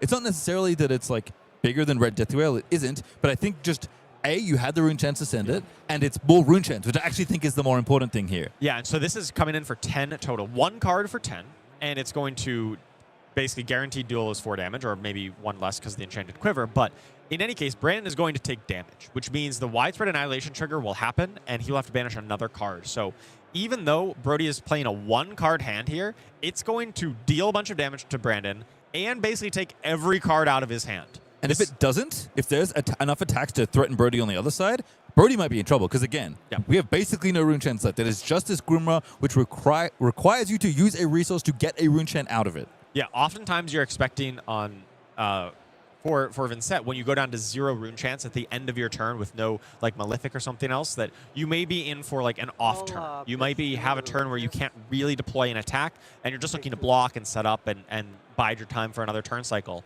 which could be lethal given the game state. But given how much damage and how much he just ripped out of Brandon's hand, I'll pass back to you on my turn. Is Lace and Seeking Destroy? yeah, this is the important part. How does Brodie's hand line up? Is he able to convert this? Oh, he has no attacks. He has the rune chain generation, but no attacks. He had 4 or 3 Blood Debt cards on last turn, but this turn he has none. But he can still generate a ton of rune chants between Grimoire Fellsong, the Blood Moon, even the Deadwood Dirge. Moon, Maybe he can just threaten enough arcane damage into Brandon that forces out a bunch of cards from his hand anyway. Yeah, I have a feeling that we might see the not often seen, but the big old flail with a bunch of rune chants behind it. Flail of Agony for a bunch of rune chants might just be good enough here. And Quiver is relevant, and honestly, so is the yellow in Brandon's hand. Brandon drew one of the few yellows. It's that Codex of Frailty. He'd love to be able to play that on a 1-card hand, but he might just need to pitch it to AB in this spot, because luckily Trench of Sunken Depths does have Arcane Barrier 1, so he's got at least a little bit of protection there. But even so, Brodie's going to have to think hard on this. I imagine he probably has to banish the Blood Moon. That's the only thing that can be played from Banish. I think that's probably where we've got to be. All right, 3,000 view watching Brodie Spurlock consider what may well be the last turn cycle of this game. If not literally, maybe effectively, because Players are at 11 collective life between them. There is AB, but a ton of reds in this Riptide deck. And the Quiver also going to effectively act as Spell Void 1, which is very useful at this juncture. But Brodie has to figure out the dreaded no attack Vynnset hand. And Brandon's going to love what he sees first, because this Funeral Moon going straight to the banish tells you exactly what's up with this hand. Yeah, so if you, in order to make this work, you've got to banish the Funeral Moon. You've got to pitch something into this Grimoire of Felsong in order to create the first rune chant so that you get Deadwood Dirge for more. You need to have something initial. Oh, no, you get one from the banish. Never mind. You don't need the Grimoire of Felsong. Deadwood Dirge into Sonata, and then are you going to Arsenal the Rune Blood incantation? Yeah, if you want to give Sonata go again, you need 4 rune chants. Got to pay for at least 2. So it's actually just going to be pitching for Rune Blood incantation instead. Going to realize that a subsequent turn could also be bad. Taking a turn Brodie off. is just taking an off turn here. He doesn't want to take the blood debt from the Blood Moon. He doesn't think he can push over enough and would prefer to say, I'm going to be able to block 3 cards next turn, and I don't think you can kill me through a 3-card block. Because then he keeps his 1 blood debt card and can go crazy with the 1-card hand. And it's Dirge in Arsenal, right? Deadwood Dirge? Yeah, Deadwood Dirge. So he's don't even need it to play any Rune Gates, but is a lot more arcane this is damage. True. He could honestly just block all 4 cards and then Deadwood Dirge flail next turn. True. And then he would be up to 3 rune chants plus 2 more from the Dirge, 5 rune chants, which pretty close to lethal into Brandon anyway. Oh, got a little peek at Brodie's hand. You can just see it on the edge there. There's a good attack. There's a red Deathy Wave, but there are at least 2 blocks a couple in this 2 blocks hand. in there. So Brandon needs to figure out how to maximize the damage output of this hand. So on Brandon's side, we've got the Enlightened Strike, Dry Powder Shot, Falcon Wing, Codex Sphere. So load Falcon Wing, fire it. Mm-hmm. Let's go natural go again. We've got the Snapdragon Scalers on the E-Strike if we want. That's very good. Dry Powder Shot Honestly, also maybe can be just loaded. send that for 7 and then Codex of Frailty to end your turn. Yep. Don't even risk the top of the deck. Yeah, Powder Shot can be loaded with either Sharpshooters or Redliner as well, but obviously Enlightened Strike requires you to use a card. Yep. The Sharpshooter's getting activated. Falcon Wing loaded in. It does have an aim counter, which means it gets +1. That's actually pretty relevant. Oh my goodness, yeah, that has extra text on the Falcon Wing. So this is coming in for 4 go again. Every point matters in these really close games. And Brodie knows he's going to do some blocking. Doesn't know how much yet. And Snappy's still lurking behind it. I think you can kind of see from Brandon's hand movements what the line's going to be. And It's a Line little Strike is telegraph, glued right? to Dry Powder Shot. Yeah. Codex mercifully is not going to force Brodie to discard a card because he already has an arsenal. Well, I guess you don't even need I guess if you're pure maximized damage, I think actually the maximum damage would be E-Strike took the Codex. E-Strike tuck the Snapdragon. Codex and then come in for 5 with Dry Powder. You don't have the Ponder, you don't force the Frailty or the -1, but it does do 1 more point of damage with the Dry Powder Shot versus bringing back something like a Syrian Shot. Yep, effectively 7 go again on Enlightened Strike with the Snapdragon Scalers. It's a one-time deal, but you cash it in when you need it most, and this may very well be this turn. Still probably makes sense to bring back the Syrian Shot because it's 4 on hit 1 more. Yep. And that on hit probably hits based on there's no breakpoint coverage. You can't like put a Tunic in front. Brodie doesn't have a lot of 4 blocks in his deck. So it's pretty equivalent, and then you still at least get the Ponder and the Frailty. Other thing to think about, you did mention that obviously Play Dirge Swing Flail is a line. If Brodie has no cards in hand, that would be 5 rune chants, sorry. Unless you destroy the Rune Blood incantation, actually, which would make it 6. But 5 or 6 rune chants alongside that flail and the one from the flail itself. Well, that could be very relevant because at 5, at 5 you could just pitch like a single yellow and the quiver and stay alive. But at 6, you need like a blue or an extra pitch. Yeah. That could be the breakpoint he needs. But if you want to do that as Brodie, you need 2 life, not 1, because you have to pay for flail. True, flail costs a life. Every Vynnset player knows 2 is better than 1. Brodie cannot go down to 1 life here. If Typically, he wants to most decks flail. are like, oh, I can go to 1 and it's fine. You can't if your play is Flail of Agony. Now, if it's Deathly Whale, that's good enough. Yeah. Brodie did pay a life earlier, too, that he said he didn't need to. That's true. That actually could be the he difference. definitely felt once the inertia trap came out that's like, oh, he made a mistake. At the time, it's hard to predict It's exactly so that hard. it's going to come. But, in hindsight, yes, if you had perfect information. Brodie said no blocks. He just took 4. He was down to 3. I mean, he has 3 2 blocks in his hand, right? It's Malefic, Tear Through the Portal, and Oh, this might be Beseech good the enough. Demagon. 7? This is, I mean, again, it's 7. 7 go again based on the Snapdragon I mean, scalers. it's not go again, but everybody knows it has go again. And of course, using Riptide to load to hide the fact, and also to give you call protection in case Brodie was delaying call for whatever reason. Then he's stick that in Arsenal and just make sure that Was it's it nice. dry to powder shot? Well, I think it was the Codex of Frailty. Oh yes, that makes much more sense because you're getting Searing yes. Shot. And then you can pull back Searing Shot and still come in for 4 with on hit 1 more. Much better, much better. Makes a lot of sense. Brodie looks to the ceiling. He knows there's more after this. Which at this point, that 4 on hit 1 is basically lethal because it puts Brodie down to 1 life, right? Because Brodie can block for 3. This is 6. Oh no, it's only 6 block. It's brutal. He takes 1, goes to 2. Snapdragons takes 1, go to 2. 1 3 block left in hand. No block on the tuning because of the drill shot. That drill shot was huge. Searing Shot, I think is enough. 4 is 1, and the 1 for on hit. Brodie's at exactly 2 life. Codex, Searing Shot. Send it in. What do you got, buddy? That's not enough. That's it's going to 3. hit for 1. Good game. Brandon Robinson still alive for top 8 on Riptide. Taking out Brodie, Spurlock's Vynnset.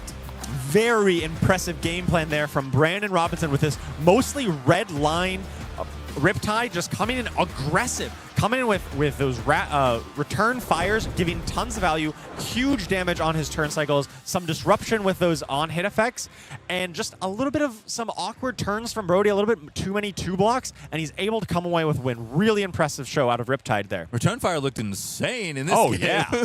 We talked about it yesterday, being like, a little middling, little tricky to get use out of. Not in this deck. It's a very high-risk, high-reward play, but this time, both times he drew it, it lined up perfectly, and we saw the results. Beautiful, kind of aggressive game from both decks. Very tight, very thin margins at the end of it all. But Riptide and Brandon moving on, still live for top 8 with a couple rounds to play before top 8. But if you are maybe thinking about playing in a high-level Flesh and Blood event or just watching high-level Flesh and Blood, well, do we have a treat for you? Come November, back to Europe, back to Berlin. 5 through 8, it is the World Championships. The best time to watch Flesh and Blood. Oh, I cannot wait for the World Championship. It's going to be such a nice city, so much history and culture there. Of course, lots of great Flesh and Blood to be played as well. We've got the main event, the World Championship. We've also got a really good calling lined up there. We've got some awesome promos. Oh, our producer, Ethan, surely is in love with this one here. Leviah Shadowborn Abomination promo. Looking real nice in there. The souvenir package, of course. Rainbow Foil outed that. Cold foil, alt art, full art, Leviah. A-box if you set up the Shadow Throne in case, you need to do a couple extra drafts perhaps before you play Worlds. And, of course, that playmat as well. But, of course, gift with purchase, you get these very shiny extended art pull from Beyonds, which I suspect if you want to play a hero in Usurp, you will likely need some, if not all of these. Yeah, I think Pull from Beyond is going to be a very powerful card in the upcoming set. A lot of the decks, the Shadow Heroes work with the top of your deck. The Gate to Yarethel tokens are very powerful as well. So this is going to probably be a staple going forward. I have to think so, as Corrupt and Conquer. Oh my goodness, I did not know this was a promo event card. That is sick. That looks so sweet, right? This is the shadowy version of Command and Conquer. Obviously, the name harkens back to it. And if it's played from your Banish Zone, which you do via the Gate tokens, it gets defense reactions can't be played. And then when it hits, banish all the cards in their arsenal. I like to get to see all the little minions running around in that one. Yes. All in full frame. Outed, though, the promo, again, inspired by the locale, looking very Joan of Arc-ish for old Dorinthia. Yeah, I love the stained glass artwork. A very beautiful treatment here. I like the little guy. He's ready. Yeah, he's here to taking help. up the sword. Here to help Dory. You love to see it. Competitor package, of course. Guess you have a cold foil Corrupting Hook. Oh my goodness. Oh, nice. The playmat, of course, matching the outer promo. You don't want to miss this. And an outer This promo. is so good. And then, of course, sign up for cosplay if you want. These events, the big Mucky Flesh and Blood events, always made better by the community, and who better than our cosplay community to represent the heroes of Wraith in real life. Yeah, I love that they just bring the world of Wraith into the Flesh and Blood. I absolutely love the cosplayers that come to these events. They really make the game real. 5th through 8th, get watching. And of course, you teased it earlier, but you should, I'm not kidding, you should register now for the 100K calling. This is an amazing opportunity. This is, about 3 times the size of our typical calling, if not more. 100K prizes, open entry to the calling at World Championship in Paris. You absolutely should go, even if you aren't qualified for Worlds, just to play in this calling. This is going to be an amazing calling. Biggest prize pool for a calling we've ever had. Yep, one of the most competitive callings. Again, it's just an event that going to be Just going to be incredible. Again, if you go, you scrub out, you watch the PT. Or go watch Worlds. Great time for you. Yeah. You go to Worlds, you scrub out, you play in the calling. It's just value It just wins. as far as the eye can see. Just wins all the way down. And of course, if it feels really bad, doesn't go quite so well, there's going to be tons of side events, promo events for you to get those Corrupt and Conquers. There's going to be a ton to do, people to meet, cosplays to see. I mean, again, events like this calling are great. I love them. But Worlds is one step up, if not a few steps up. It certainly is. And even if not, you're in Paris, a wonderful city. That's true. You get to play the game, see the world. Exactly. Maybe you get tilted off the face of the planet. Calling doesn't go well. Worlds doesn't go well. It's all going wrong. Go outside and enjoy. And we have a next round coming up for you. Round 11 as we're getting extremely close to top 8. Trent Williams on Rhinar, Reckless Rampage. Still X2, still alive. And so is his opponent, Yuki Lee Bender on, of course, Oscilio. Don't go too far away. That next round is coming right up.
Welcome back to the penultimate round of Swiss here at Calling Kansas City. I'm Julian Carr. That's Charles Dunn.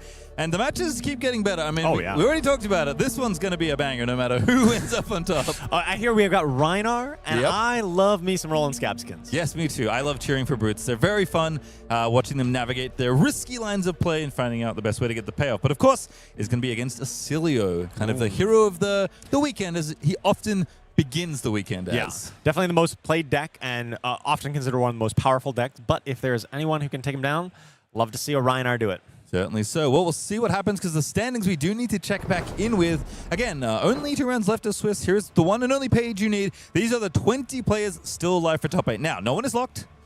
Still some things to think about. But the X2s right now are looking good if they can keep on winning. Yeah, Randy Davis, Jacob Clements, Matt Moose, and Alluvial looking good on, the heroes we expected. Oscilio, Marionette, Teklovossen, and Hala. Definitely a good amount of Oscilios still in contention, but we still have lots of variety. There are 2 Dash IOs viable for top 8, both Emmanuel Corpse Ortiz and Evan Herndon, former Pro Tour winner. And Jonathan Magnuson on we Kassai. go. So all our prediction or our manifesting of Kassai versus Dash IO final still very much live, but we've got tons of other variety here with all the other heroes. What is that? 3 Teklovossen still on this page? That's the second most represented hero. Yep, that is 3 Teklovossens. That is a gravy. We still got the Riptide from last round. Ready to go. Josh Lau is still swinging the axe on Dorinthia. That's a lot of this. The texture of this top 8 might be fascinating, depending on who gets through. And Brandon Robinson, we just saw, still live on that Riptide as well. It's fun to think what could happen from this point, but let's introduce our players, because like we said, this game ought to be a blast between two fun heroes and certainly one well-known name in the community. Yuki Lee Bender, Pro Tour Yokohama finalist among many, many other achievements. Looking to try and get it done on Arcane Oscilio at 8-2, up against the only Rhinar left in the room, live for top 8, Trent Williams. Trent Williams on Rhinar here. We've seen Rhinar earlier, very high variance hero, lots of random draws and discards, and of course Oscilio with the arcane damage, just trying to look to pump out that damage. Not really interested in blocking too much, so the Intimidate, well, if you weren't going to block anyway, Intimidate may not be that relevant. Yeah, certainly so. Of course, Wizards can get some stuff done, in response to other things. So we'll see how Yuki navigates it. Look at her run right now. An early loss in round 2, losing to Aurora. I think a hero who's unfortunately fallen off our standings page. Did not see one there, yeah. Expecting a breakthrough, but not going to be this weekend. But certainly going to have some chatter. And part of that is because she beat Lucas Oswald in round 9, losing to Andrew Wilborn in round 7, and beating Betsy last round, which can be tough sometimes, although pretty tall Arcane can crack through some defensive decks. On the other side is Trent Williams and his Rhinar, and that is a bad omen. Losing to Oscilio twice, although beating Oscilio in the last 2 rounds. Definitely seen a lot of Oscilio in his run so far, definitely familiar. Hard to tell from just this picture whether the wins or losses were against the more arcane version of Oscilio versus the more attacking version of Oscilio. Hard to say, but you got to imagine at this point later in the tournament, especially this deep into day 2, you probably have seen kind of what the other Oscilios are playing and maybe has some indication of what's going to be happening from Yuki's side. Yep, and both these heroes have had actually some time in the limelight relatively recently. Eugene C, of course, the People's Champ. Prop 4 in Pro Tour Yokohama, the same Pro Tour that Yuki Lee Bender was in the finals of, although Oscilio himself did last recently make a top 8 in a Pro Tour, even though the version was different and a bunch of bans happened. But yeah, I guess Oscilio's been in the finals quite a few this year. Oscilio is a pretty good hero and has been most of this year, yes. Rhinar has been around since Welcome to Wraith, one of the original heroes of the game. Still has that 1.5x Living Legend multiplier, and be very curious to see the kind of take that we've got on it for this round. And if Oscilio does win the calling, again, not going to LL, but 50 points is a big chunk for who we expect to see a lot of in ProQuest season. And of course, we can't leave this page without shouting out Felipe Lima Cardoso, caster extraordinaire, easily crushing his way to a Pro Tour finals. Yeah, it's just that easy sometimes. Great players, great casters. All right, well, we got some great players and some great heroes in our feature match area, so let's head on down and see what's happening. And as we mentioned, it is Arcane all the way down for Yuki Lee Bender. Storm Striders in the shoe slot is what you want. I guess depending on what you've prepared for, you either do or don't want to see. Yes, so this is a different version than we saw yesterday with Oscilio. Yesterday, we looked at a Gone in the Flash version, which had more physical attacks and was trying to set up a big Gone in the Flash combo with the instance to bounce it back, and using the the bonus action points from the boots to play that multiple times. This version, a little bit different, is going to be trying to do almost exclusively arcane damage, and therefore the amount of AB that Trent Williams has packed is going to be very important. All right, so Yuki going first. Little filtering there, discarding Cosmic Flare to Oscilio's ability to draw a card, arsenaling a Fate Foreseen, and Trent did come prepared. It is Skullhorn and Nullrune gloves down here in the equipment slot for AB3 between those two. Otherwise, it's all the equipment that helps with the smashy, Savage Sash, and Beaten Trackers. Love to see the Skullhorn. For those who don't know, we've got the background on our monitor here is the Skullhorn artwork, so we've been seeing that quite a bit today. I know it's one of our producer Ethan's favorite cards, and very valuable in this matchup. Oh yeah, nice to see it here. All right. Yuki discarding this Echo Flash here. A big value just to discard that, get some extra bonus damage, and just replace itself. Little ping, kind of tax the hand a little. This is one of the things that this deck does do. It's not always big, tall arcane, although ultimately that's where Yuki's trying to navigate the game to, especially setting up a Storm Strider's kill with something like a Burn Bear, a la Verdance of Wizards Gone By. But, in the meantime, it's kind of do a little blocking, do a little pinging, kind of walk the life totals down, get you in range. And, of course, for Trent, it's like, I'm looking to try and take you out like yesterday. I want you gone out of this feature match. Not ideal. Trent had to pitch 2 reds here. You typically would have liked to, say, pitch a blue and then maybe have some extra resources floating for this arcane barrier on the turn. Yuki's really taking advantage of the fact that the shields are down, as it were, for Trent by pitching 2 reds here. Yeah, no amp on the Echo Flash because she wanted to amp Strike twice instead. Deals 3 arcane, can be played as instant. If you've dealt arcane, it's Flashbolt as well. It is all arcane all the time. Wait, whose turn is it? Who's attacking? Trent is attacking with a red Bear Fangs, and Yuki says, hold on a second. Okay, but then Trent's life total is going down. Yes, that's how Wizards work. And truthfully, this is the big punish for seeing 2 reds in the pitch zone. Yeah. Like, you start salivating as Arcane Oscilio with that hand. Yeah, and now here's the draw discard on the Bear Fangs. The 6 comes out, discards the Pulping, so it does intimidate the last card out of Yuki. She's like, yeah, you got it. Fate Foreseen, still ready to go. Couldn't put it on the combat chain quicker. Gets a peek at the top card. We'll get the card back, so if it isn't instant, she can discard it before the turn ends to draw it with Oscilio if she... Oh, no, never mind. I don't think so. It comes back in the end step, yeah. And it's also activated. It comes back in the end step. I don't think you get any priority at that point. You can still arsenal it if it's, say, intimidated on your own turn, but you don't have the priority to play it or do anything else with it. Today I learned, which answers my questions about doing unhinged things with New Horizons. Arsenal for Yuki was a Fate Foreseen. For Trent, what's Trent got going on here? Oh, Beast Within. no. He really wanted to get that Pulping, keep that in hand, and put that in Arsenal. Now, this is a pretty bad Arsenal target. He may even opt not to Arsenal, because it's a pretty valuable card to keep in his hand, because it represents potentially another draw on a future turn if he finds a draw and discard. And Trent, very seasoned Rhinar player, clearly, if you're still playing for top 8 this late into the tournament, does IP1 there's to a draw Blood up Rush this Bellows. Omega Banger hand. Okay, this is huge. If he's able to discard that Beast Within to the Blood Rush Bellows and then Splatter Skull behind it, this could be a huge turn for Trent Williams. Oh, it's a lot of blocking going to happen on Yuki's side here. It's 3 spells that are slow. Okay, so he pitches the Splatter Skull instead just to guarantee that he still has at least a little bit of pitch left over, at least has a yellow, and he's going to guarantee one of these discard effects. It's either the Sea Legs or the Beast Within. All right, Either Sea way. Legs one time. Oh, actually, they're both good. You're right. They're both good. Beast Within. Get some value. All right, so Intimidate happens. Many triggers are going on. This is before the draw 2 results, because that's an additional cost. So the Blood Rush Bellows goes on. You have to discard as part of declaring to pay it. And then the Intimidate trigger goes on. Beast Within does miss on the first. Another Blood Rush Bellows, so he ended up taking 2 damage here. Yeah, Blood Rush getting a banish as well. Doesn't go anywhere else. A little unfortunate for Trent, but there's still 1 more left, and this is probably shaping up to be a relatively short game. Both of these decks don't really care to block too terribly much. Chromatic Refinement, very good for the smaller hands in Arcane Oscilio. Here comes the Intimidate. Not sure what Yuki Arsenal. I know she has 3 spells in her hand. I think it's 2 Turn to Mindfire and a Comet Collision, which are all good with this Chromatic Refinement potentially, but might have a...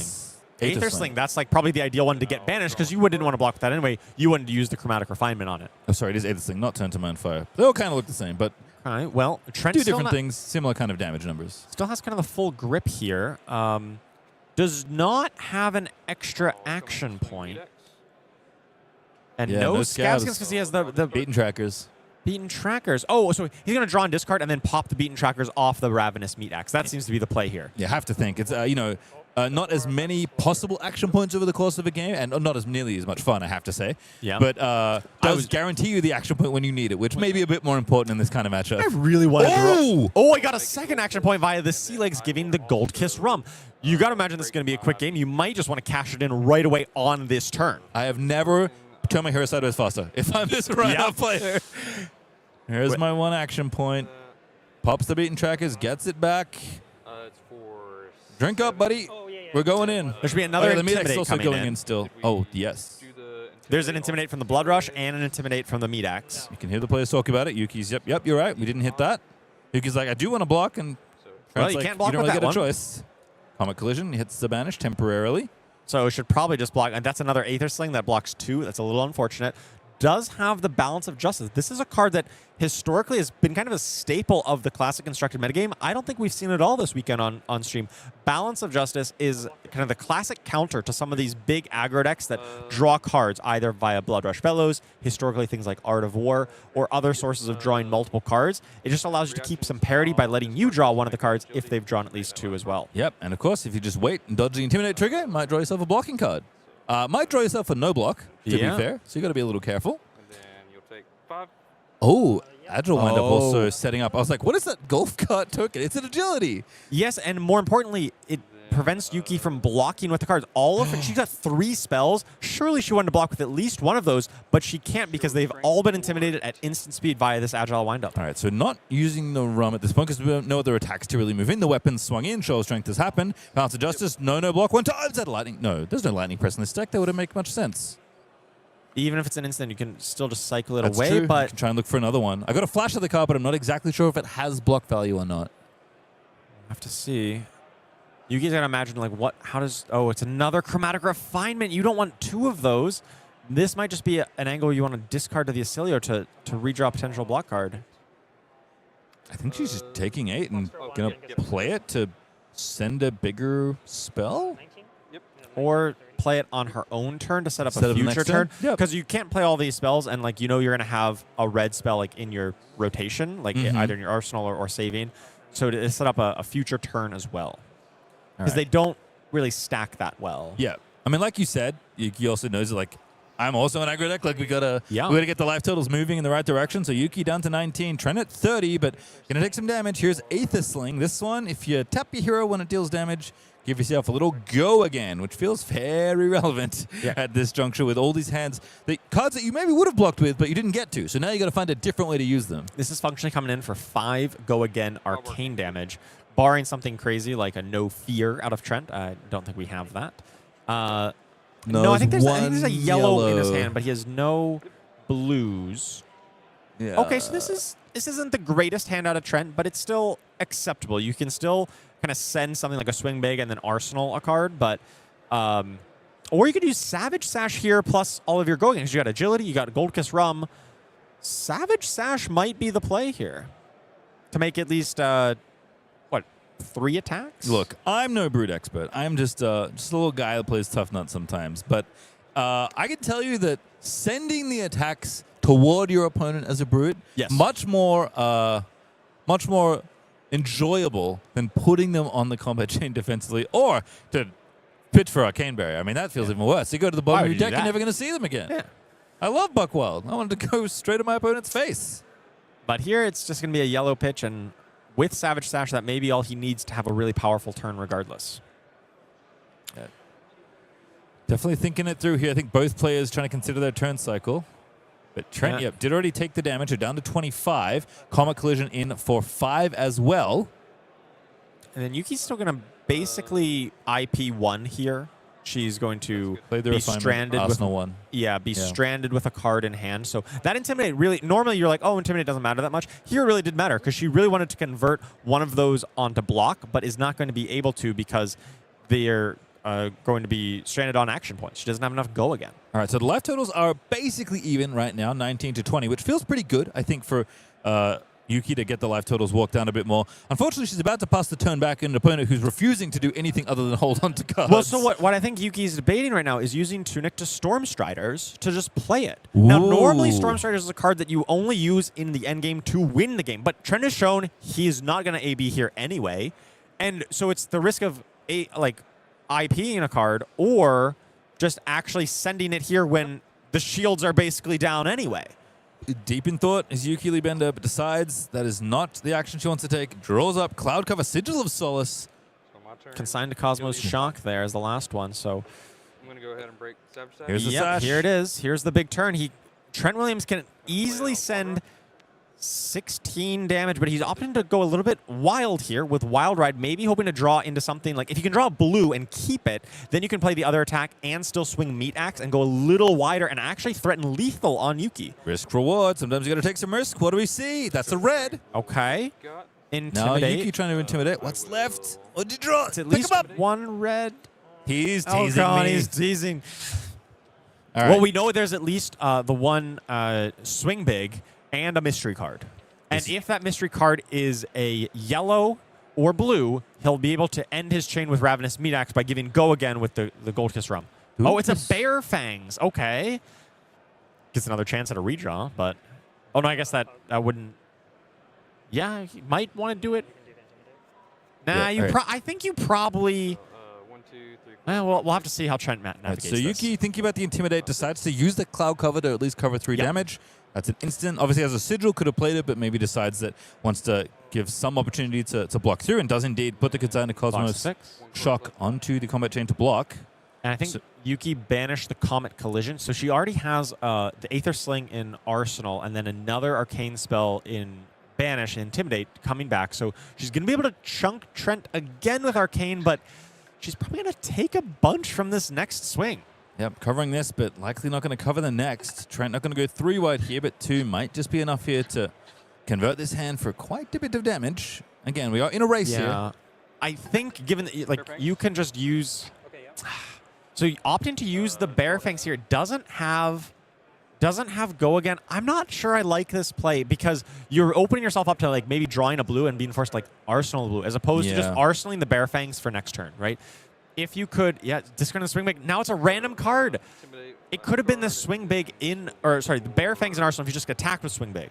And then next turn you pop your rum, pop your Bear Fangs and go to town then. But instead now we got a random card. It's a blue record. Absolutely punished here from Trent. The exact disaster scenario happened where he drew into a bad blue that he doesn't get to Arsenal. Yeah, and actually, again, IPs just can't afford to put it in Arsenal. No, he at least drew the Savage Feast, which is pretty good with the Gold Kiss Rum, but imagine how much better you're feeling right now if literally same amount of damage output, you just have a swing big in Arsenal. Sling, again, 5, threatening, go again. As far as Arcane goes, has to do any amount of damage. It's not like a surge effect or... Yep. So unless you have something more prevention, like a No Fear that I've played in the past and something like KO, then this is probably going to connect. Takes 5, collision, very potent, 0 for 5 Arcane spell. Yeah. Kind of like a 3-card 10 here between the Chromatic Refinement and the 2 spells, but it's all arcane damage. It's very hard to block. So the numbers aren't quite as impressive, but you make up in the equity and making it hard to block, and then you make it up with Stormstriders being able to close the game kind of at instant speed and gain that value right back. Yeah, down to 10. Yuki actually winning the life race, but again, Trent's going to try and send a full hand here. Yuki, though, pretty cheeky. Sigil of Solace in the Arsenal actually might be relevant. Can't be intimidated away. It's hiding in a very safe spot, and that 3 life may matter as Rhinar is going to drink up, get the rum he deployed earlier from the sea legs, and try and go wide. Savage Feast. Put on the combat chain. Wrecker Rump just used for pitch. Yeah, he's going to need to find, in order to really threaten Yuki with lethal here, he's going to need to go 3 wide. He's going to need to find another go again attack to really put the pressure on. I don't think just 6 into another 6 is going to be that scary because Yuki's just no block and gain life. So, going to have to find a go against source. Yeah, Sounds an attack that has one. Really trying to find a wild ride or something. Feast is gone. Intimidate happens. Card will get drawn from Savage Feast. It's a very cheap attack, a 1 for 6 that draws a card, but there's some extra steps you have to go through to get there. Of course. So the Intimidate's coming through, and then the card draw. Yuki's correct. It is part of the cost. So order of operations is going well. 2, that's that one. Goodbye. Ooh, Kindle. Didn't That's a wanna block good that card anyway. to get banished. Yeah, doesn't care about that one. Doesn't have block value. What's Yuki got in the hand? Block card, block card. Oh, Contemplation doesn't block. And there's the 8th of Flare. That's kind of the big finisher if you can set it up. Tunic is available, so I imagine she probably wants to just block for 3, maybe block with the 8th or 5. I'm not sure how you want to play this. Maybe you discard that instant to try to draw into another blocking card. And then, because I think you probably want to block with 1 card here, send your spell with Tunic, and then arsenal another spell so that you can threaten the Stormstrider's combo next turn or at instant speed. All right, still, again, the attack to consider. Intimidate's happened. Hit a non-blocking card. So Yuki's got 2 block cards in her hand. She's tapping the table, doing the math. Knows she's at 11. 6 into 6, pretty common for brutes, is at least enough to threaten her life total. But also maybe if she just suspects that Trent doesn't have enough damage output, she can just live on the Sigil of Solace and then just max damage on her turn between... Well, I guess no, she's got Kindle is coming back. So Kindle's actually complicates this math because want to... You actually don't want to like hold a card for Arsenal because you can't do that if you're trying to Kindle. Yeah. So I think this makes sense here. You're going to be able to like play your instant, use Find Spring Tunic to play the Aether Sling, and then... Whoa! That was the card drawn off the Savage Feast. Thick-Eyed Hunter Thick-Eyed goes Hunter away. down. Okay, there's a chance here. Blood Rush draws 2, has go again. Rhino going to Intimidate. No, this is like literally just 1 attack. Best case scenario for Trent really is like comes in for 10 behind this. That might be enough. She might. No, she has 11 life. Kind of 13 if you count the Tunic. If it really push comes to shove. Lost a no block, by the way, so has a blocking card in hand. Swing Big and Splatter Skull. Splatter Skull could be a little bit of disruption, could destroy one of the cards that is intimidated, and maybe that disrupts Yuki enough. Swing Big could come in for 10, which he thinks might be enough, but we know it's not because of the Sigil. So, okay, so now we have to think. Now, What's what do you more do? worthwhile? Threatening the cards out of hand? Yeah. Right? Or threatening a kill. If it's all no blocks, it's Oscilio, right? Right, You've it could. intimidated 2 cards. It might just be the win. But we know Okay, so that 8 life is a little deceptive. go deeper. Crack the Skullhorn to draw and discard. Crack Skullhorn, draw and discard, has more intimidate the text. last card, and no matter what, you play one of the 2 attacks, which is threatening. Oh no, Splatter Skull wouldn't threaten lethal because of the Tunic. Let's say if both of these were swing bigs or like 8 power attacks, I think you pop Skullhorn here. Yeah, you're to, right. like, lethal, like the only out at that point is the Sigil of Solace. Now that would get punished hard because Yuki does have Sigil, but like you got to be thinking, well, that could be a line that's going through Trent's head. Give up AB2. I mean, haven't used it much anyway. Might need it in the final stages of this game, though, because, again, a Tall Arcane attack is coming. Coming in for just the raw 10 damage here off the Blood Rush Bellows and Swing Big. So this is threatening lethal. Trying to get that last card out. He's just talked about it. He just mentioned he thought about the Skullhorn line. The Quicken's not going to matter. we can say that much. Yeah. The 10 damage there certainly does. And now, Yuki, you have a choice. Can you block with the last card in your hand? We know she can. If you can, do you want to? Or is it just hit the Sigil and send it?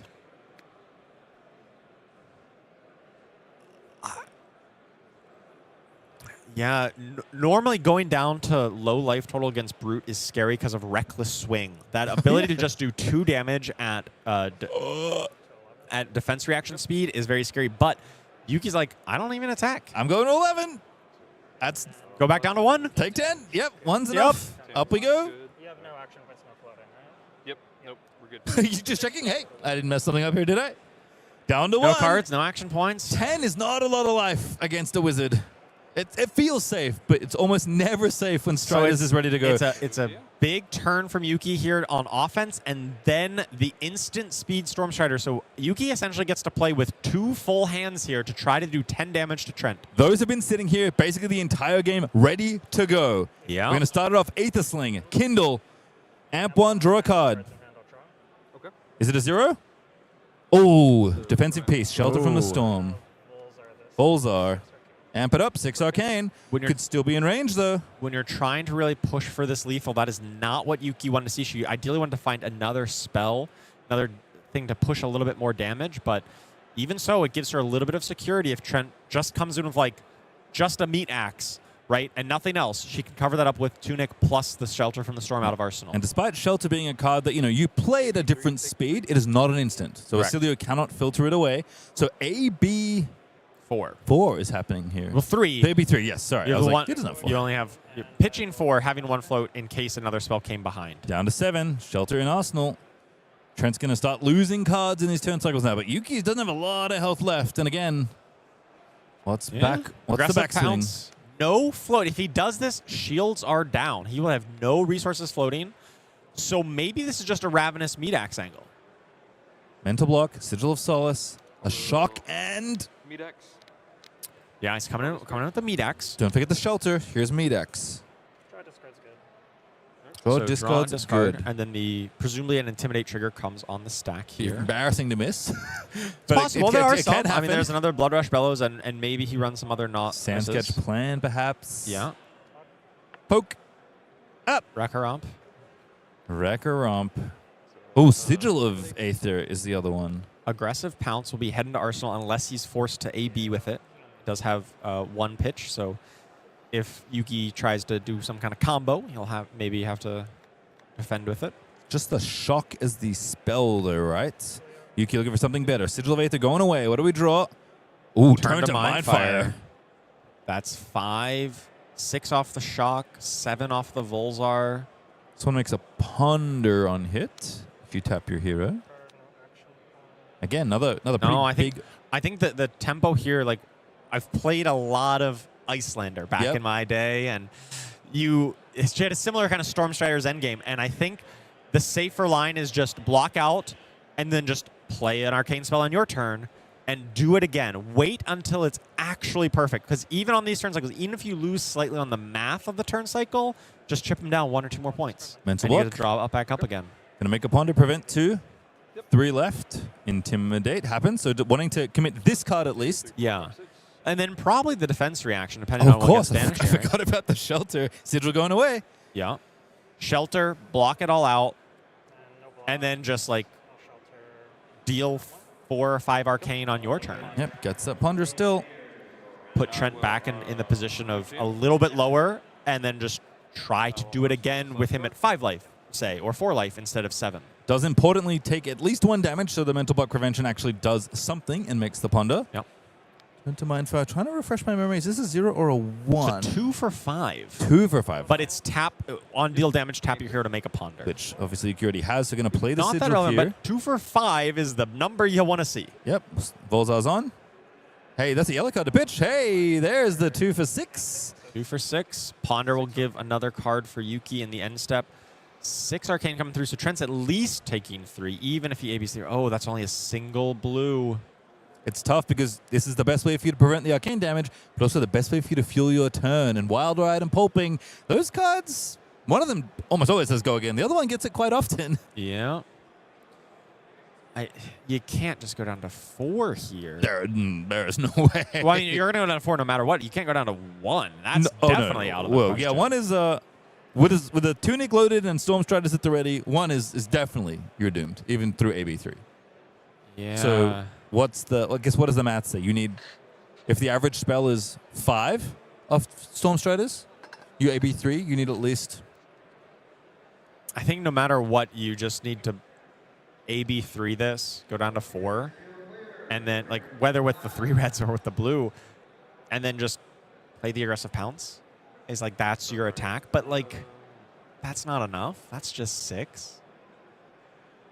Can you ever AB? You can only AB3. That's all you've got. You just AB1, pitch a red, like and then AB1 you take ever, 5 like, out of 2. Do you ever live? Two. But then what's your turn back, right? You have a blue. Oh, that's true. And 2 reds, like, Oh, you pitch the blue to play the Wild Ride and hope Yeah, you don't yeah. die? Yeah, right. Sorry, I forgot that the part that's important and the reason Storm Striders has killed so many people Yeah. in its time in Flesh and Blood is that this is Yuki's turn. She's going to draw a handful of cards. Trent's got whatever he has left to work with. And as soon as you Yeah. commit cards to the combat chain, Oh, that's a comic. the Storm Striders fire off. Meteoric Impact. Pretty good card. Oh, yeah, sorry. That's huge. Or is that a blue It's Meteoric? mental block. It's a blue Meteoric. Whoa. So I thought if it was a red one, I was like, oh, that's almost certainly enough. But blue Meteoric, not quite enough. if Trent has any amount of AB left behind. In the arsenal, regardless. Oh, snapback and a red. And Another- a red meteoric. Okay, that's a lot of arcane damage in Yuki's hand. I think. Oh, pitching 2 reds seems. I mean, I guess you have to. Yeah, That's you all have you nothing got? Always else. just feels weird pitching on like a I'm not a math expert, but I'm looking at the 2 spells Yuki can play, thanks to Snapback and the Stormstriders. I'm looking at resources. That seems like enough pitch. There's 1 card left in Trent's hand. I think he's dead. Yeah, that's going to be... Well, no instant to turn on the Volzar. Volzar or the meteoric impact text. Mental block? It's a Three, it's a she block only that has has 3 an plus instant 3. ability. Right, she only has 3 plus 3 technically because meteoric does 3 baseline and then another 3 from the snapback because there's no instant to proc it. Yeah. Mental I block think- has an instant ability, but is not an instant itself. Correct. And so this actually isn't... It actually is because Trent doesn't have a blue. But Yuki doesn't know this. If Yuki knows for sure that it's a red, she can present 6 damage and it's enough. But I think the safer line is still what we talked about before. Block with 2 cards, send an arcane on Yuki's turn, go next. Go next turn, wait for a slightly better step. You're not under any pressure. You can just block all 6. Who cares? Yeah, it's Right? You can just block 6 here and you still have an arcane spell in arsenal once you chip Trent a little bit lower. Yeah, we know there's nothing else behind this. It does kind of feel like if your opponent can AB3 the first time, it kind of feels like he might have another pitch, like another outlet, like another blue, another yellow, to try and prevent some arcane damage. He did think about the hand for quite a while, so there's a potential read there. But I'm with you. I don't think the risk is worth taking. But then on Yuki's side, you got to think, well, he did pitch 2 reds. So the options are if he has a yellow or blue left, like, why wouldn't you have just pitched that initially? You can pitch the red after. Yeah. Or is this just like Stormstrider's mind game? insurance, Like, right? Is it, well, like, That's why you you have would the do same it. Stormstrider. If you pitch the yellow, like, you have the same total pitch, no matter Right. what. And if Stormstriders happens, you're going to pitch them all. And this could only be, like, concealing information. Like, if Trent is trying to be like, oh, I'm going to conceal that I actually have a yellow or blue, it's actually potentially negative because then he might be forced to arsenal it or just hold on to it. It looks like it's block 5 effectively, 2 prevention. Yep. 3 from the meteoric impact. Going sideways. Ponder made. Yuki takes 1 down to 3. Right. Taking your route, I would say. The Icelander classic. Just walk him down, last card. don't make it close, make it certain. Yeah, because you can still do a good amount of damage on Eastern with the meteoric. That's 1 out of arsenal. And then snap back for 3 more. And then the ponder refreshes your arsenal.